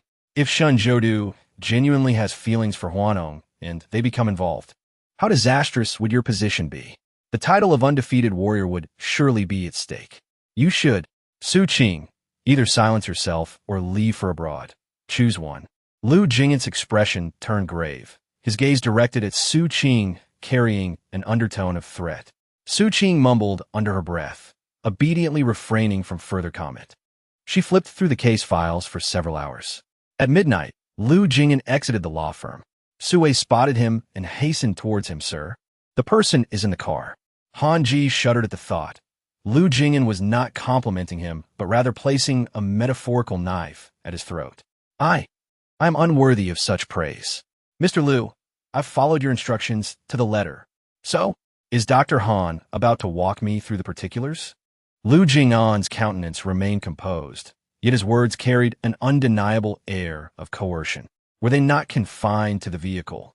Han Ji might have been cowed into submission by his imposing presence. From the driver's seat, Su Wei glanced at Han Ji, who was in the throes of a cold sweat in the back, and interjected, Dr. Han, expediency is of the essence. A look of sudden comprehension dawned on Han Ji's face. Understood, I understand. While others might have been oblivious, Su Wei perceived it with crystal clarity, the esteemed Mr. Lu was in a state of agitation. Hua Nong was a fish in his pond, and he, the angler on the bank. Having cast his lure, he should have been content to await the fish's inevitable capture. However, to his surprise, Hua Nong proved resistant to his enticements. In the realm of choice, one's clarity of mind tends to be heightened. Absent such options, the outcome might be quite different. Lu Jing'an desired Hua Nong, and he desired her to gravitate toward him of her own volition. At the witching hour, Jinggang was graced with a light rain. Amidst the downpour, Han Ji alighted from a vehicle and gingerly made his way to a nearby bus stop, poised to take a seat. Su Wei exited the car, extended an umbrella to him. Dr. Han, Mr. Lu's words were not meant to be taken amiss. Please don't misunderstand. Han Ji hesitated to accept Su Wei's umbrella, but Su Wei pressed it into his hands, adding, Time is of the essence, Dr. Han. At 2 a.m, Han Ji returned home, his shoulders damp with rain. Dad, you're working late again? Inside, Han Ji caught sight of his daughter descending the stairs in her nightclothes. He furled his umbrella, shook the raindrops from his shoulders, and simply grunted in affirmation. In the fleeting moment when the umbrella was closed, the young girl's keen gaze precisely captured the logo on it. Dad, what brand is this umbrella? What's the matter? Han Ji was unaware of any underlying issue. The little girl stepped closer to examine it carefully. It's Rolls-Royce. Then you should remember to return it. It's rather valuable. Han Ji propped the umbrella at the entrance, and, as he ascended the stairs, recalled the scene when Su Wei had taken the umbrella, not merely grabbed it, but rather selected it with great care before handing it over. Whose call is it? Why are you in such a rush to leave? On set, Hua Nong was filming when she received a call from Yang Xian. She could hardly focus on her scene, hastily shedding her costume without the luxury of removing her makeup. It's my mother. Wei Shi seemed to understand. Is your father unwell again? Hua Nong gazed at Wei Shi, her eyes heavy with concern. It's not that he's unwell again. He's already beyond saving. With a sudden crash, the cup in Wei Shi's hand slipped and fell onto the carpet, producing a muffled thud. How could this be? Hua Nong thought. If her father were truly beyond help, the elite families of Beijing and Hong Kong would likely need to reassess their standings. Seeing Hua Nong rush over, Han Ji quickly approached, his steps slightly faltering. What's the situation? Han Ji glanced at Hua Nong and shook his head. It's not looking good. We must prepare ourselves. Prepare for what? For prolonged coma? Or for mourning? Hua Nong pressed. Han Ji pursed his lips in silence. Yet in such moments, silence often spoke volumes. Is your father truly unwell? The situation in Huajin is quite dire, with medical equipment humming throughout the house. Han Ji has remained confined within the sterile isolation room, and Wano has indeed made considerable efforts, transforming the villa into a hospital to prevent Huan from coming into contact with anyone. When Wano received a call from Chumi, she was momentarily taken aback. How did you find out? The news has spread like wildfire in Jinggang. claiming that your father is critically ill and may not have long to live. You should prepare yourself, as I'm certain Huan is already aware. A sense of foreboding washed over Hua Nong as she glanced at Yang Xian, relaying a few instructions before making her way through the corridor to the Huajia villa. Upon entering the living room, she was immediately met with the uproar from the courtyard. "Let Hua Nong come out." Huan's increasingly fervent shouts filled the air. "Is there something you need from me? Is the old man on his last legs? You mustn't speak so carelessly, should the old man hear you. He might summon his 12 illegitimate sons to stand in line before you." Chapter 94. I'm going to take a shower and meet Lu Jing'an. Huan scoffed at her. "Stop beating around the bush. I'm asking if the old man is about to die." Hua Nong shrugged nonchalantly, beckoning a servant to pour herself a cup of tea. "Rest assured, should the old man pass, I will certainly inform you." "Hua Nong, do you believe I will call the police?" Was she threatening her? Hua Nong smiled as she accepted the tea from the servant. "Go ahead. For whom are you putting on this show?" He Jing observed with a disapproving expression as Hua and was led by the nose by Hua Nong. He attempted to smooth over the situation, saying, "Hua Nong, if your father is truly unwell, you and Huan should unite rather than become adversaries. Dividing the inheritance between the two of you is far preferable to inviting those dozen or so illegitimate children to share in it." Hua Nong cast a sidelong glance at He Jing, noting his presence everywhere. If the son could not outmaneuver her, why should the mother interject? How amusing, indeed. She adjusted the tea lid in her hand, exuding the demeanor of a rightful heiress from a grand household. "I am quite curious. From where did you acquire this information? Why is it that the outside world knows things I am unaware of? Perhaps you would enlighten me regarding the source of these rumors?" "I do not know," Hua Nong retorted tersely. "If someone informed you that my father is failing, seek them out for clarity. Do not come to me with your grievances. Show them out, or I shall have them removed by force." Her impatience was palpable as she glanced at the butler beside her, who trembled under her gaze. "Hua Nong, do not go too far," Huan shouted from the entrance, but she paid him no heed. At Tingfeng Tower, Wu Lin was taken aback upon seeing Hua Nong. "I thought I had mistaken the person. With your father on the brink of death, how do you find the leisure to visit me?" As she spoke, she went to wash her hands in the restroom. Upon returning, she found Hua Nong delicately polishing a dagger from her desk. Her tone nonchalant. "Even you are aware of the situation. It is estimated that the entire Beijing-Hong Kong circle is already aware of this." Hua Nong delicately traced the sharp edge of the blade with her slender fingers and inquired, "Who do you think could have disseminated this information?" Wu Lin, wiping her hands with a tissue from the table, replied, "The only ones capable of spreading news this swiftly, aside from an insider, are not many." Hua Nong flicked the blade with her elegant fingers. "We share the same thoughts. So, your father is truly incapacitated?" She raised her gaze to scrutinize Wu Lin, who, upon meeting her eyes, merely smirked. "No more questions. How have you fared with the person I asked you to select for me?" "I shall take you to meet them," Wu Lin declared, placing a cap atop Hua Nong's head as they descended the stairs. Upon exiting the elevator, they were greeted by the drunken ramblings of a man. "Just a whore, pretending to be noble? What is this listening to the Wind Pavilion? It's nothing more than a shabby KTV, trying to feign elegance. Who doesn't know that your boss is just a madam?" Hua Nong halted abruptly, glancing at Wu Lin, who was cursing. "Curious to know? Come, I shall show you," Wu Lin replied as they turned down another path, encountering a man lying on the ground, thoroughly inebriated. "He has a slight connection to you." Hua Nong's lips twitched as she surveyed the man on the floor, scoffing. "What connection could there possibly be?" "He is your half-sister's biological sister's fiancé." Hua Nong responded, "You could have simply mentioned Bo Lian. This young gentleman is quite amusing, spending vast sums of money each night in my establishment without engaging in any productive activity, merely summoning a multitude of women to accompany him in drinking. When intoxicated, he behaves like this, indulging in a drunken frenzy. He shouts and calls out, occasionally requesting us to record a video for him. It is rather humorous, as the pastimes of these wealthy heirs can be described as extraordinary." Hua Nong remarked, "Foolish people with abundant wealth." Yang Xian observed the throng of individuals gathered in the courtyard, somewhat perplexed. "Protect your safety," she advised. Yang Xian pondered, if we were to say Hua Nong possesses intellect, why does she disregard the shortcut? Yet, If we claim she lacks sense, she still prepares for the future. Entering the room, Hua Nong ascended directly to the bedroom, with Yang Xian following closely behind. As she began to disrobe, she inquired, "What are your thoughts? What did Han Ji say? Your father's health is deteriorating, and it is only a matter of time before he departs this world. If we do not make thorough preparations now, it will be too late once Hua and Lu Jing'an conspire together." Hua Nong cast aside her undergarments onto the bed and donned a bathrobe.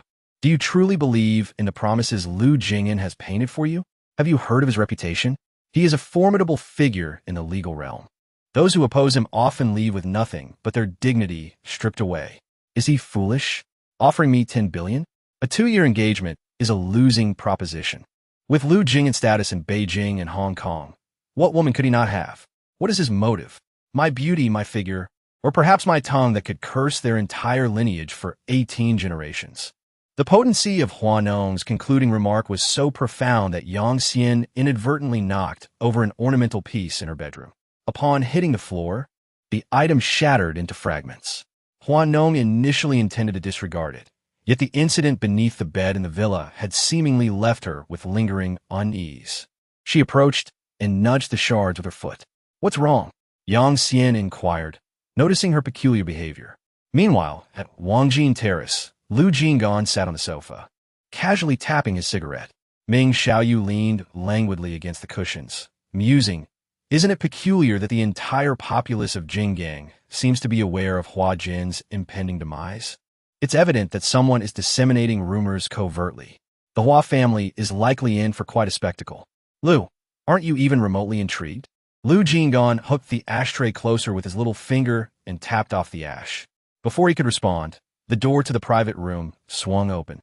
Su Wei stood in the doorway, addressing him. "Sir, Miss Hua is at the entrance." Ming Xiaoyu, taken aback, exclaimed, "How can one not acknowledge Lu's profound inscrutability? While the rest of us merely observe from the sidelines, he manages to bring the protagonist right to our table to partake in the spectacle." Inside the private room, Hua Nong fixed her gaze upon Lu Jing'an, who sat nonchalantly on the sofa. He held a cigarette, exhaling smoke as he glanced at her. A palpable tension filled the air between them, despite their silence. "Did you spread the news?" Hua Nong inquired. "Do I possess such capabilities?" Lu Jing'an retorted, tapping ash into the ashtray. Hua Nong chuckled, finding his denial incredulous. Who would believe that? When did Attorney Lu become so self-effacing? "I was unaware that Miss Hua held me in such high regard." Hua Nong contemplated voicing her thoughts, but mindful of Shun Shang and young Master Ming's presence. She glanced at them both. Young Master Ming, with his characteristic perceptiveness, declared, "Carry on with your conversation. We can pretend to be invisible. Can't you discern?" "Miss Hua is subtly requesting that you both vacate the premises," Lu Jing'an interjected, acting as her mouthpiece before Hua Nong could even protest. Young Master Ming pouted, reluctant but ultimately compliant. "What do they intend to discuss, sending us away like this?" Shun Shang nonchalantly shrugged, extracting his phone in preparation for a game. "They're discussing matters you're eager to uncover." Upon hearing this, young Master Ming was crestfallen. He clung to the door, ear pressed against the panel, attempting to eavesdrop. After a prolonged effort, he gleaned nothing. Shun Shang cast a sidelong glance at him. "Spare yourself the exertion. Even if they were hosting a DJ rave in there, you wouldn't hear a thing. Honestly, why would you outfit a private room with such soundproofing? What are you trying to conceal?" Shun Shang, disinclined to engage, initiated his game. "Coming or not? Fancy a round?" Young Master Ming muttered unwillingly, "Fine, I'm in." Inside the private room, Hua Nong procured a cigarette from Lu Jing'an's case, twirling it between her fingers. "Attorney Lu, even if a transaction falls through, civility should prevail. We were, after all, former paramours. Is there any merit in your clandestine machinations behind my back? What exactly have I been up to?" Lu Jing'an feigned bewilderment. "Are we discussing people or affairs? If we are discussing personal matters, I confess. But if it pertains to creating trouble, I must firmly deny it," Lu Jing'an remarked, his expression darkening slightly at the mention of personal affairs. Hua Nong felt a rush of heat to her ears and shot a fierce glare at Lu Jing'an. "Did you inform Hua and that my father is at the Hua family residence?" "Absolutely not," The man quickly countered. Even if I did, I would never admit it. Do you think I will believe you? Lu Jing'an, unfazed, leisurely took a drag from his cigarette. Whether you choose to believe me or not, it holds no significance. Are you still a man? You dare to act, but not to take responsibility? Have you not already confirmed my masculinity? Lu Jing'an replied. Miss Hua certainly enjoyed herself during our encounters. Is this man truly so reckless as to make such bold insinuations? Hua Nong retorted. You merely wish for me to plead with you to assist me in my legal matters, don't you? I could easily forego this inheritance worth billions. Instead, I could seek out a wealthy man, bask in his riches while we are together, and upon divorce, claim his assets. I would fare just as well without begging for your help, Lawyer Lu. Dream on. With a cold scoff, Hua Nong dismissed the idea of denying the truth as heroic. She could not fathom that this situation had no connection to Lu Jing'an. Dare to venture forth. And a wealthy man may take you to various social gatherings that you loathe. He might expect you to don a bikini and perform a pole dance in his presence. He may possess a myriad of peculiar fetishes demanding your compliance. A man like me, who is direct and assertive, would likely be beyond your reach for a lifetime. Who knows? You might even encounter a man reeking of body odor, compelling you to cater to his whims. Isn't that revolting? Hua Nong abruptly stood up. Her gaze towards Lu Jing'an tinged with disdain. What is Miss Hua pretending to be? Having spent so many years in both the elite circles and the entertainment industry, are you unaware of the sordid underbelly that lies within? After your father's demise, do you still fancy yourself a princess of the Jinggang lineage? Those predatory older men have long set their sights on you, eager to mold you into a courtesan. Whether you go or stay, I hold you in contempt. Hua Nong's expression turned frigid, her chest rising and falling with anger. Do you think I was raised in fear? If you doubt me, why not verify it yourself? Your father is not dead yet, and the Hua family has not fallen from grace. I worry for you, as your resources in the entertainment industry have been snatched away time and time again. Hua Nong's face shifted. Her situation in the industry had indeed been bleak lately. The once plentiful opportunities that had lined up before her were now non-existent. Her father had been in a coma for 3 months, and she had only recently secured an advertisement from the Shun family. If this continued, she would soon find herself in dire straits. Fortunately, her father had positioned her in the industry as a budding star before his collapse, providing her with some means to sustain herself, preventing her from starving too quickly. How would you know? Is Lawyer Lu diligently monitoring my every move, just waiting for me to falter so he could trample on me? Lu Jing'an cast a sidelong glance at her, his sharp eyes assessing her from head to toe. Trample on you? I'm not so maliciously inclined. At most, I merely wish to be with you. Hua Nong, in a fit of anger, raised her hand, ready to hurl the teacup on the table at Lu Jing'an. The man, with an air of nonchalance, reminded her, this suit I'm wearing is a bespoke piece, worth 9 million. Miss Hua, before you douse me, do ensure you have the funds ready. Hua Nong retorted, is being wealthy so impressive? I'm thirsty. Is it too much to ask for a sip? She downed the remaining half cup of tea, attempting to cool her temper. Lu Jing'an observed her draining the cup, his gaze deepening with intrigue. That cup belonged to Ming Xiao. Hua Nong paused, glancing at the cup in her hand. So what? I've been with several men. Should I fear an indirect kiss? Her first lesson in life was to be adaptable. Otherwise, the debonair Hua Jin, with his numerous offspring, would have no reason to dote solely on her. Lu Jing'an's expression shifted, realizing that encountering a quirky individual like Hua Nong could lead to unforeseen consequences. It was evident who would be hurt in this encounter. A reserved man like him would undoubtedly find himself entangled with a carefree enchantress like her. Indeed, this tea was rather expensive. Hua Nong might as well savor it while she could, lest she find herself unable to afford it in the future. At a staggering 100,000 per pound, such tea was beyond the reach of most. Today, Hua Nong had been provoked by Lu Jing'an multiple times, and those who instigated her were on the verge of exploding with frustration. What had set Hua Nong off this time? Enraged, she sought out someone to play doubles with at the tennis court downstairs. When Xin Shang received a call from the downstairs manager, he nearly dropped his jaw in disbelief. Only Lu Jing'an could provoke such ire in Hua Nong throughout the entire Jinggang area. Chapter 96. Marry her and dismember her did Lu Jing'an upset you? Chumi inquired, observing Hua Nong bouncing a ball. Hua Nong hurled the ball, swinging her racket. Don't mention him to me. He disgusts me. That Machiavellian Lu Jing'an is undoubtedly trying to provoke you deliberately.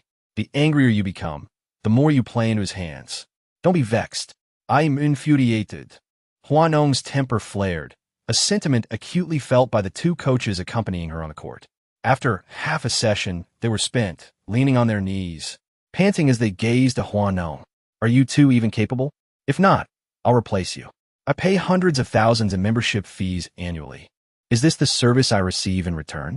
Tell Shan Shang to find someone else, or don't blame me for dismantling his tennis center. Miss Hua, Master Shun has arrived. Will you wait a moment? The court manager, aware of Hua Nong's foul mood, dared not approach her.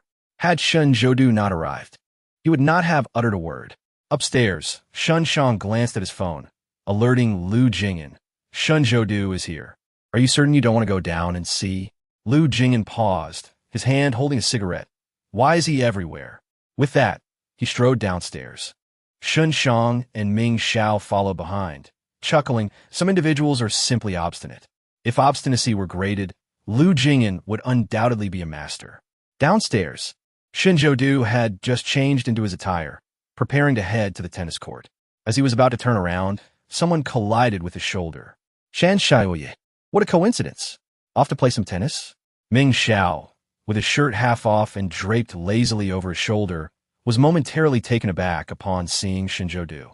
The fact that the military had granted him a 3-month recuperation leave indicated the severity of his injury.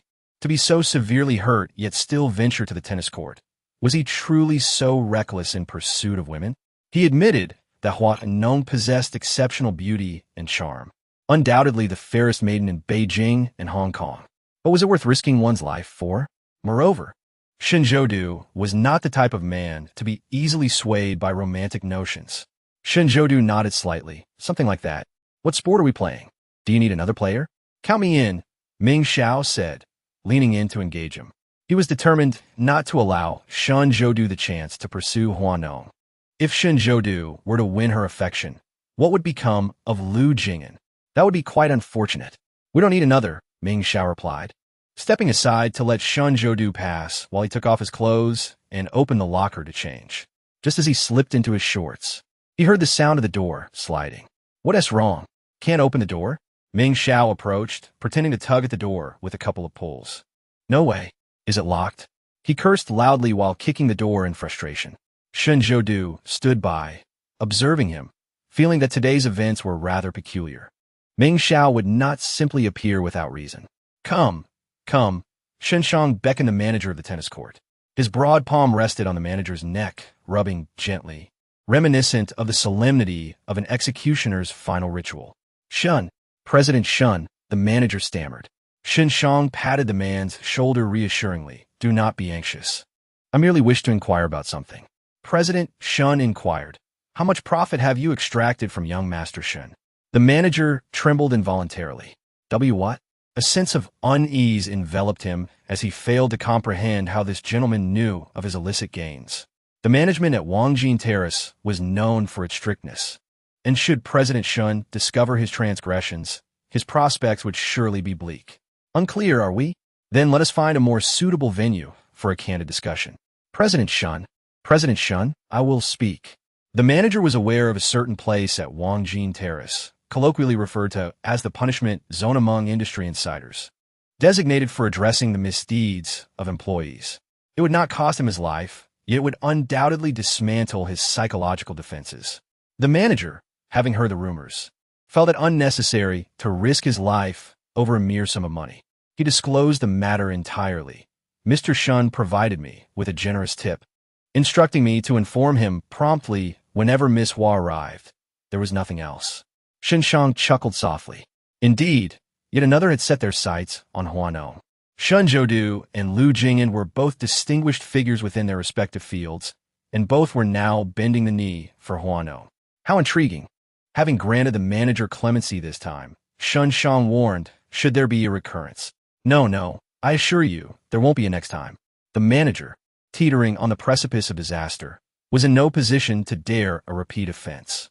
Shun Shang cast a pointed glance towards the lounge door. Do you comprehend? Yes, yes. Mr. Shun, rest assured, I guarantee that door will remain undisturbed. See that you do. In the tennis court, having waited an eternity for Shun Zhoudu's arrival, grew impatient, her gaze fixed upon the two coaches opposite her, who visibly trembled under her scrutiny. Where is he? Is this some jest at my expense? We shall investigate. As prodigious talent in tennis was unparalleled throughout Jinggang. It was rumored that upon her early display of affection for the sport, had enlisted an Olympic champion to coach her, a matter that had been the talk of Jinggang's high society circles for quite some time.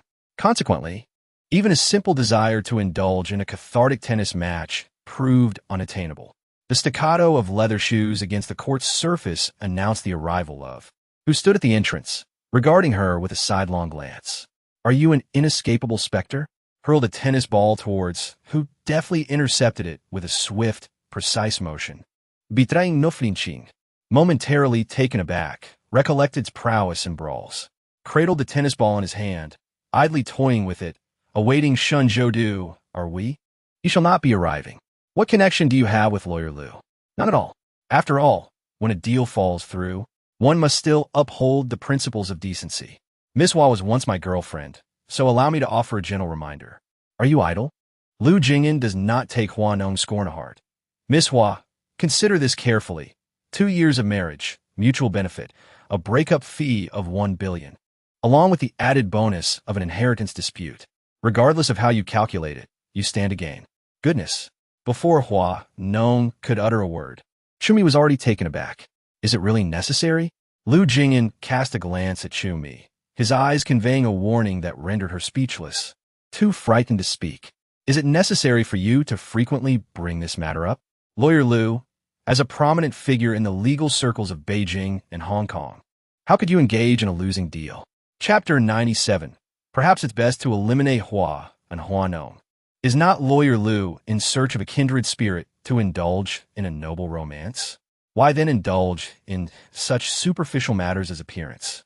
Or is it that your emphasis on looks is merely a facade? Holding the sports ball, Hua Nong shot a glance at Lu Jing'an. Hua Nong, are you implying I should act?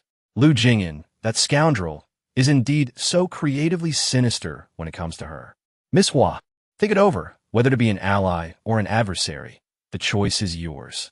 An adversary? Hua Nong raised an eyebrow. Are you suggesting, Lawyer Lu, that if I refuse your proposal of a 2-year marriage, you will position yourself against me? Lu Jing'an weighed the ball in his hand. Did I say that? Has Miss Hua misunderstood me? Has Huan sought you out? Hua Nong did not believe the nonsense spilling from his lips. Lu Jing'an, with her cunning demeanor, spoke in a manner laden with calculation. As she remained silent in the presence of others, Hua Nong's fury ignited, prompting her to stride towards Lu Jing'an and seize her tie. Did Huan contact you? Am I obligated to inform Miss Hua? In response, a sudden sound reverberated nearby, causing Lu Jing'an's gaze to sharpen as she lowered her head to grip Hua Nong's chin and kiss her fervently. The scene was astonishing. Chumi was taken aback, witnessing the two adversaries, who had moment ago been poised for battle, now entwined in a passionate embrace at the entrance of the tennis court. Chumi rubbed her eyes, questioning her own perception. Has Hua Nong lost her mind, or has Lu Jing'an? In a nearby lounge, Ming Xiaoyu stared blankly at the dismantled wooden door, realizing that when Shun Zhoudu had instructed him to step back, it was merely to facilitate the door's removal. Were men from the military truly this formidable? With a single kick, the door had been sent flying. Shun Xiaoya, the door. Ming Xiaoyu stammered, pointing at the fallen door in astonishment. Shun Zhoudu merely replied, "Will compensate for it." Did Ming Xiao intend to stop me?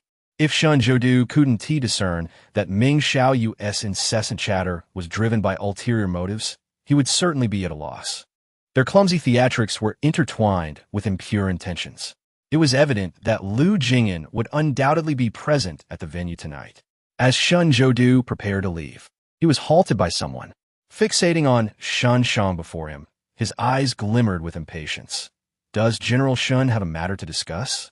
Have my door offended you? Does President Shun have any awareness of what he has stirred?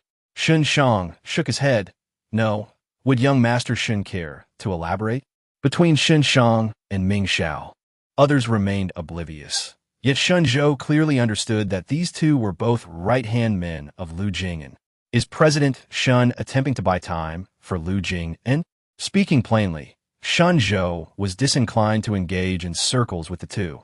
Xinshang raised an eyebrow in confusion. Buy time for what? If I am not mistaken, Lu Jing'an is currently with Hua Nong.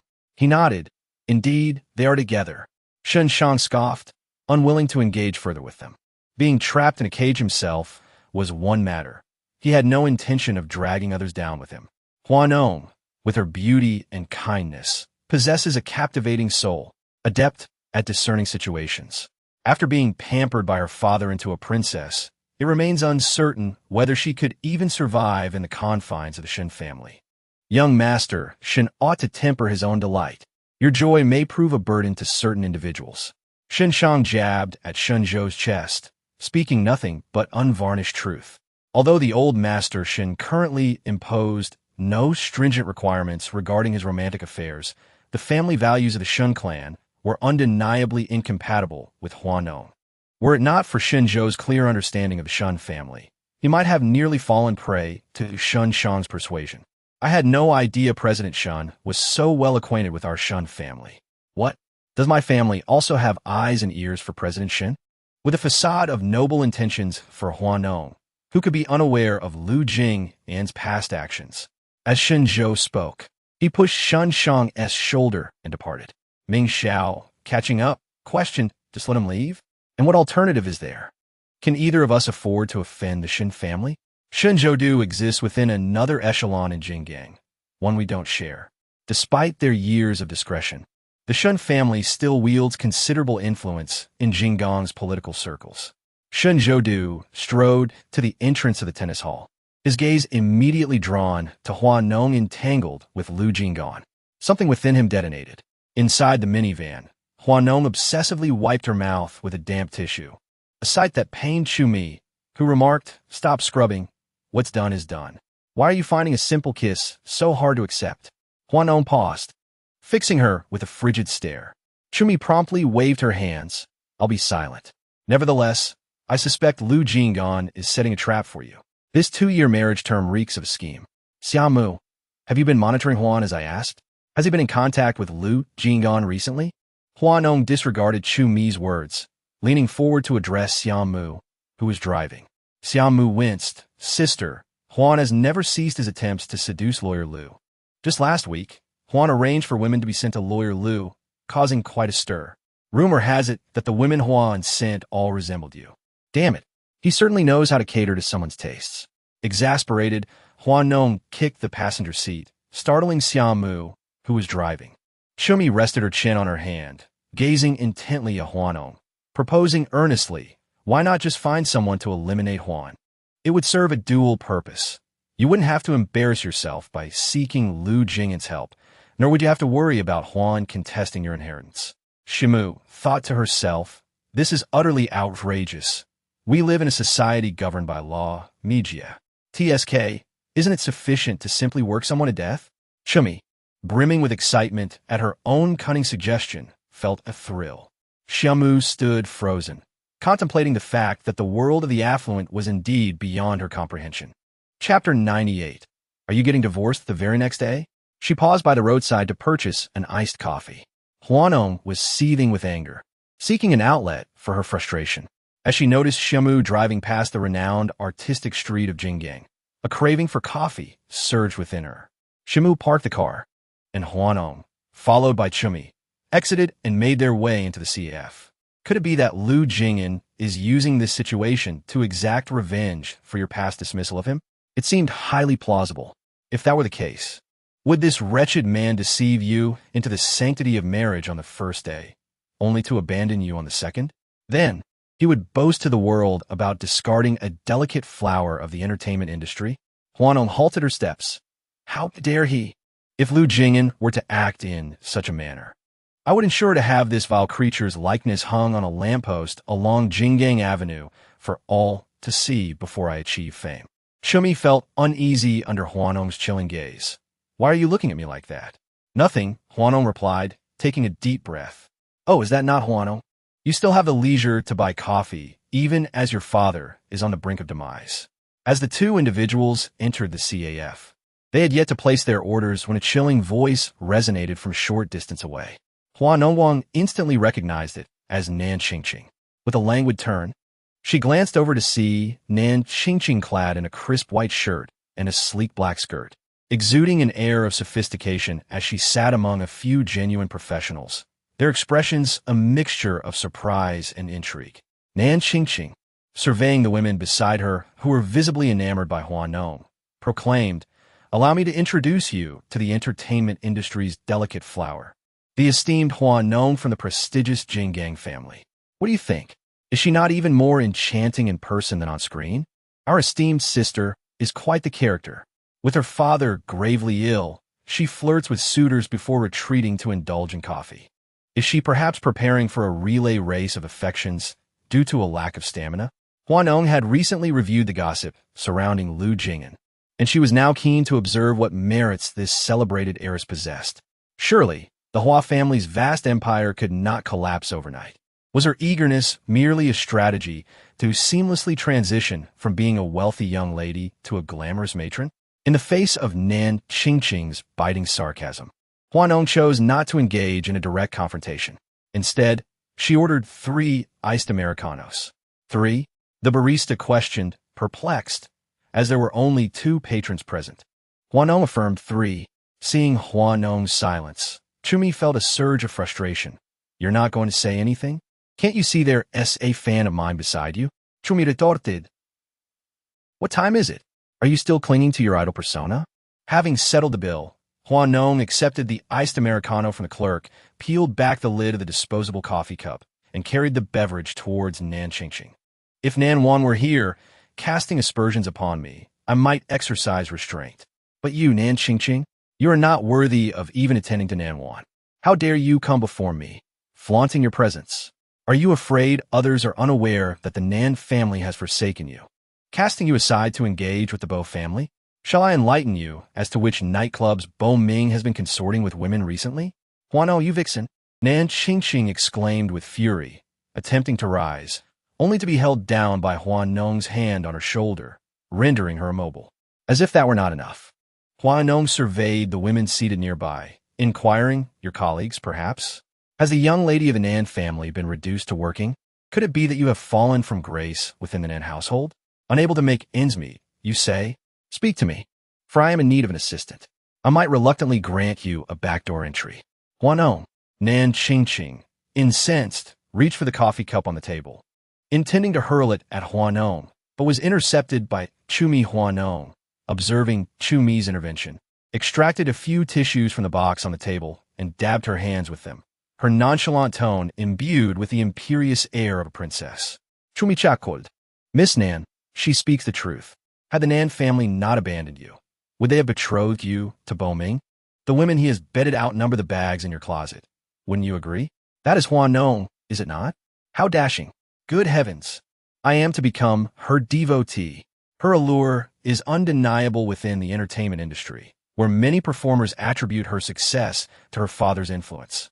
However, her performances have garnered considerable acclaim from directors. Despite rumors of her father's failing health 3 months prior, she remained unaffected, releasing 2 critically acclaimed television series and 4 blockbuster films during that period. Even without her father's support, she would undoubtedly excel. Furthermore, Miss Nan's behavior is reprehensible, as she cursed her father and made insidious remarks. The surrounding whispers grew louder as Ngqing's face turned ashen. Hu Enning nonchalantly tossed the tissue she used to wipe her hands into the coffee cup in front of her, scoffing, "Avoid me in the future." Enraged, Nan Qingqing trembled as she watched Hu Enning depart. She grabbed her bag from the sofa and left, abandoning her plans to dine with her colleagues on her first day of work. Overcome with anger, Nan Qingqing retreated to her room, and NWN followed her. And as soon as she opened the door, she heard Nan Qingqing exclaim, "I encountered Hu Enning. Did she assault you?" "Yes, that vixen." Nan Qingqing angrily threw her bag onto the chaise lounge. "Avoid provoking her in the future," NWN cautioned. Hu Enning is not someone to be trifled with. Her reputation as the top influencer in the capital and Hong Kong is well-deserved. The innocent facade she presents in the entertainment industry is merely a disguise. What do you mean? Do you think I provoked her? Upon hearing Nan Wan's words, Nan Qingqing was further incensed. Was she to be lectured after being bullied? Where did her sense of superiority come from? That's not what I meant. Then what do you mean? Chapter 99. Who's here so late? A discarded woman, dumped by her husband. Where does she get the audacity to act superior in front of me? Once her father dies, I'll see if Hua Nong can still survive in Jinggang. I'll see if the men in Jinggang will take turns sleeping with her. Bitch. Nan Qingqing cursed vehemently. Nan Wan stood at the door, listening to her tirade with a detached expression, then turned and left. Miss, a servant greeted her as she descended. Nan Wan simply hummed in response, her emotions unreadable. Inside the bar, the atmosphere was electric. Young Master Hua? Hua Nong's ex-boyfriend was surnamed Hua, rumored to have been involved with his secretary, impregnating her and cuckolding Hua Nong. Could this be him? Nan Qingqing sized up the person beside her, covertly glancing at him with the corner of her eye while holding her glass. Upon hearing her words, Hua Fangjie cast a cold glare in her direction. The person sheepishly touched his nose and walked away, muttering under his breath once he was a distance away. What's with the heirs? Didn't he still find a female secretary? The traditional wealthy families of Jinggang despise men who get involved with their secretaries the most. You can't say that. At least he's still a Hua. So what? Who doesn't know that Hua Nong found Lu Jing'an after leaving him? Who is the king of hell? Lu? Holding sway over a considerable portion of the commercial world between Jing and Hong Kong.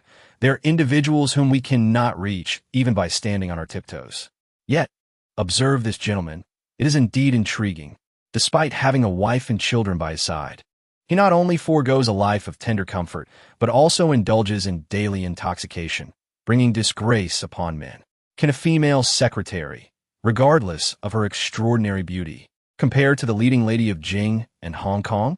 He has clutched at sesame seeds while discarding the watermelon, listening to the disdainful voice receding into the distance.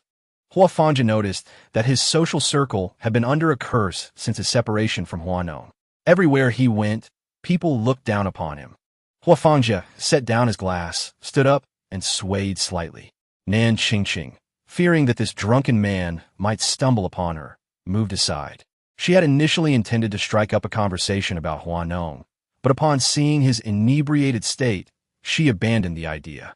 Was that the young master of the Hua family? Nan Qingqing inquired of the bartender. The bartender behind the counter nodded. The recently prominent young Master Hua of Jing and Hong Kong. What's the matter?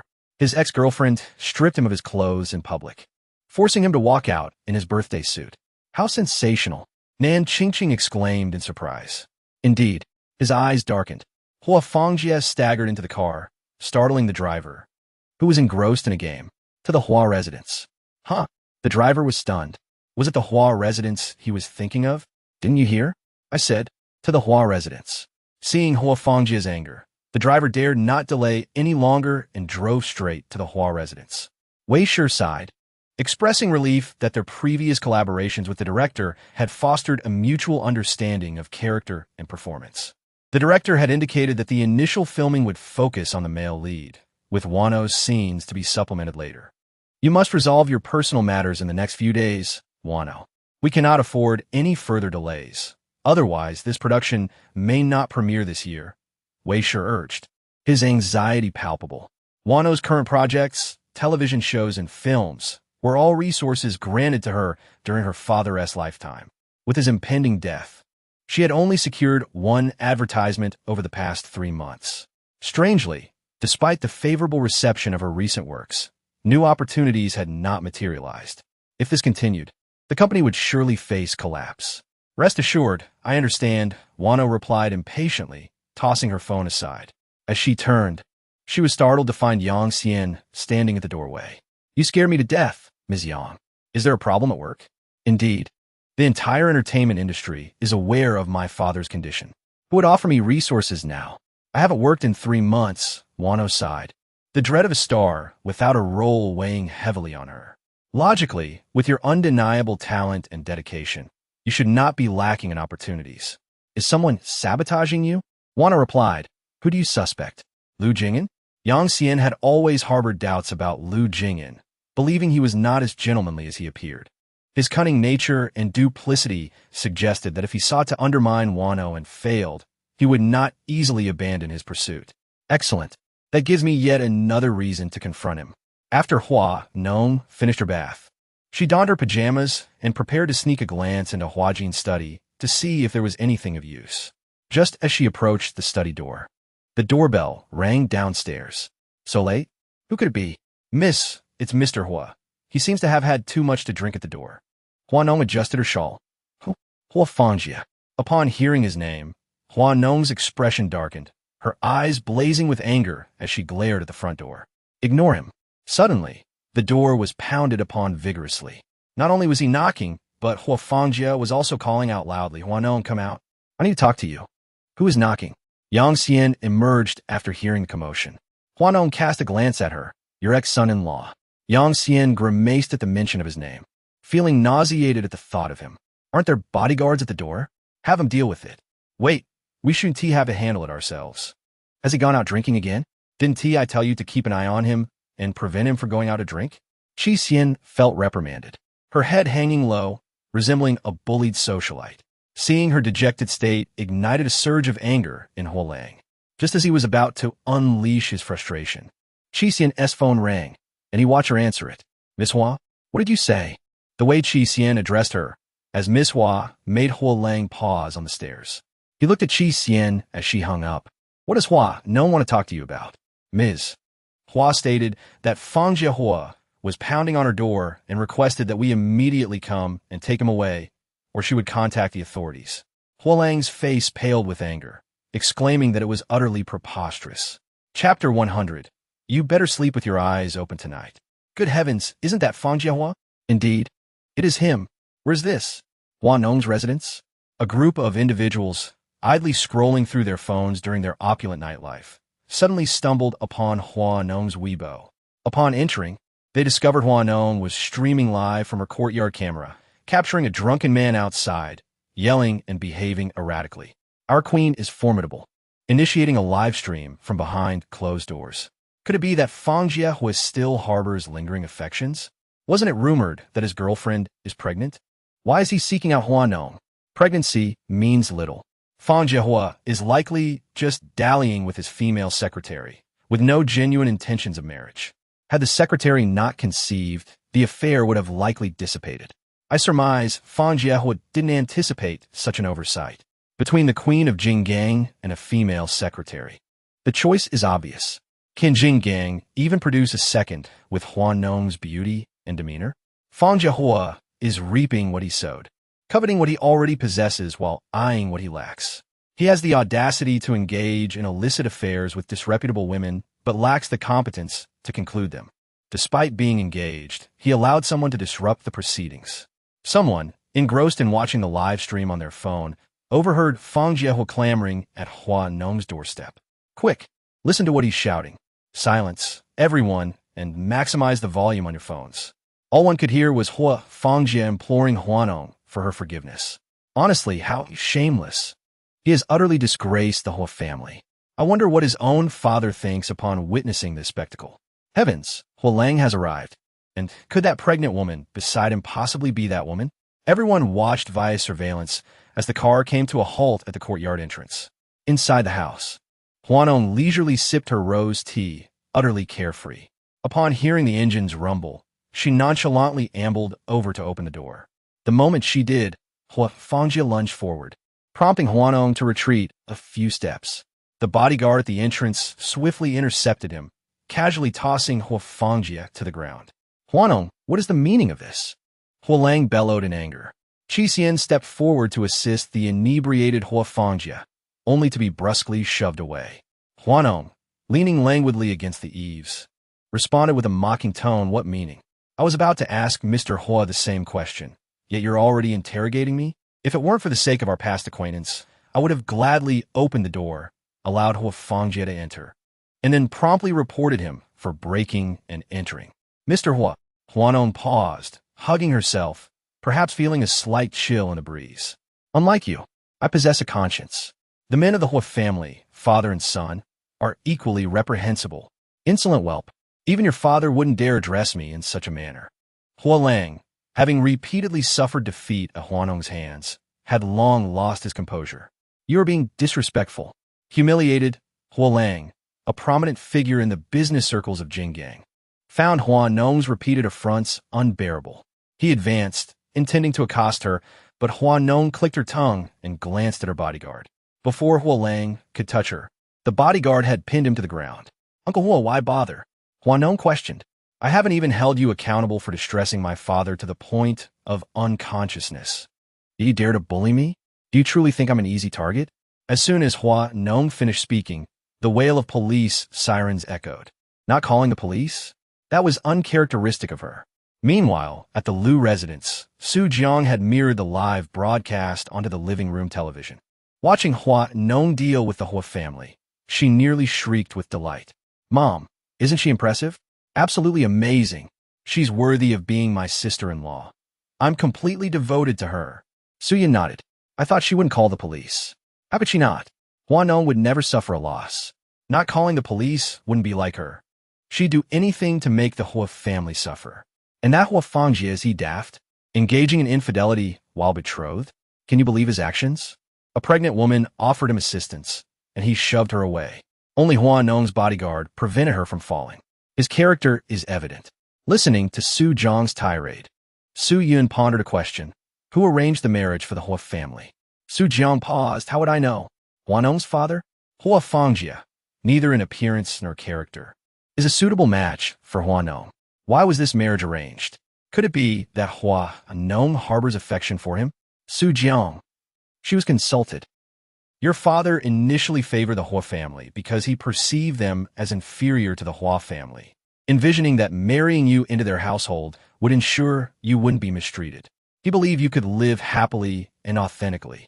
But look at the situation now.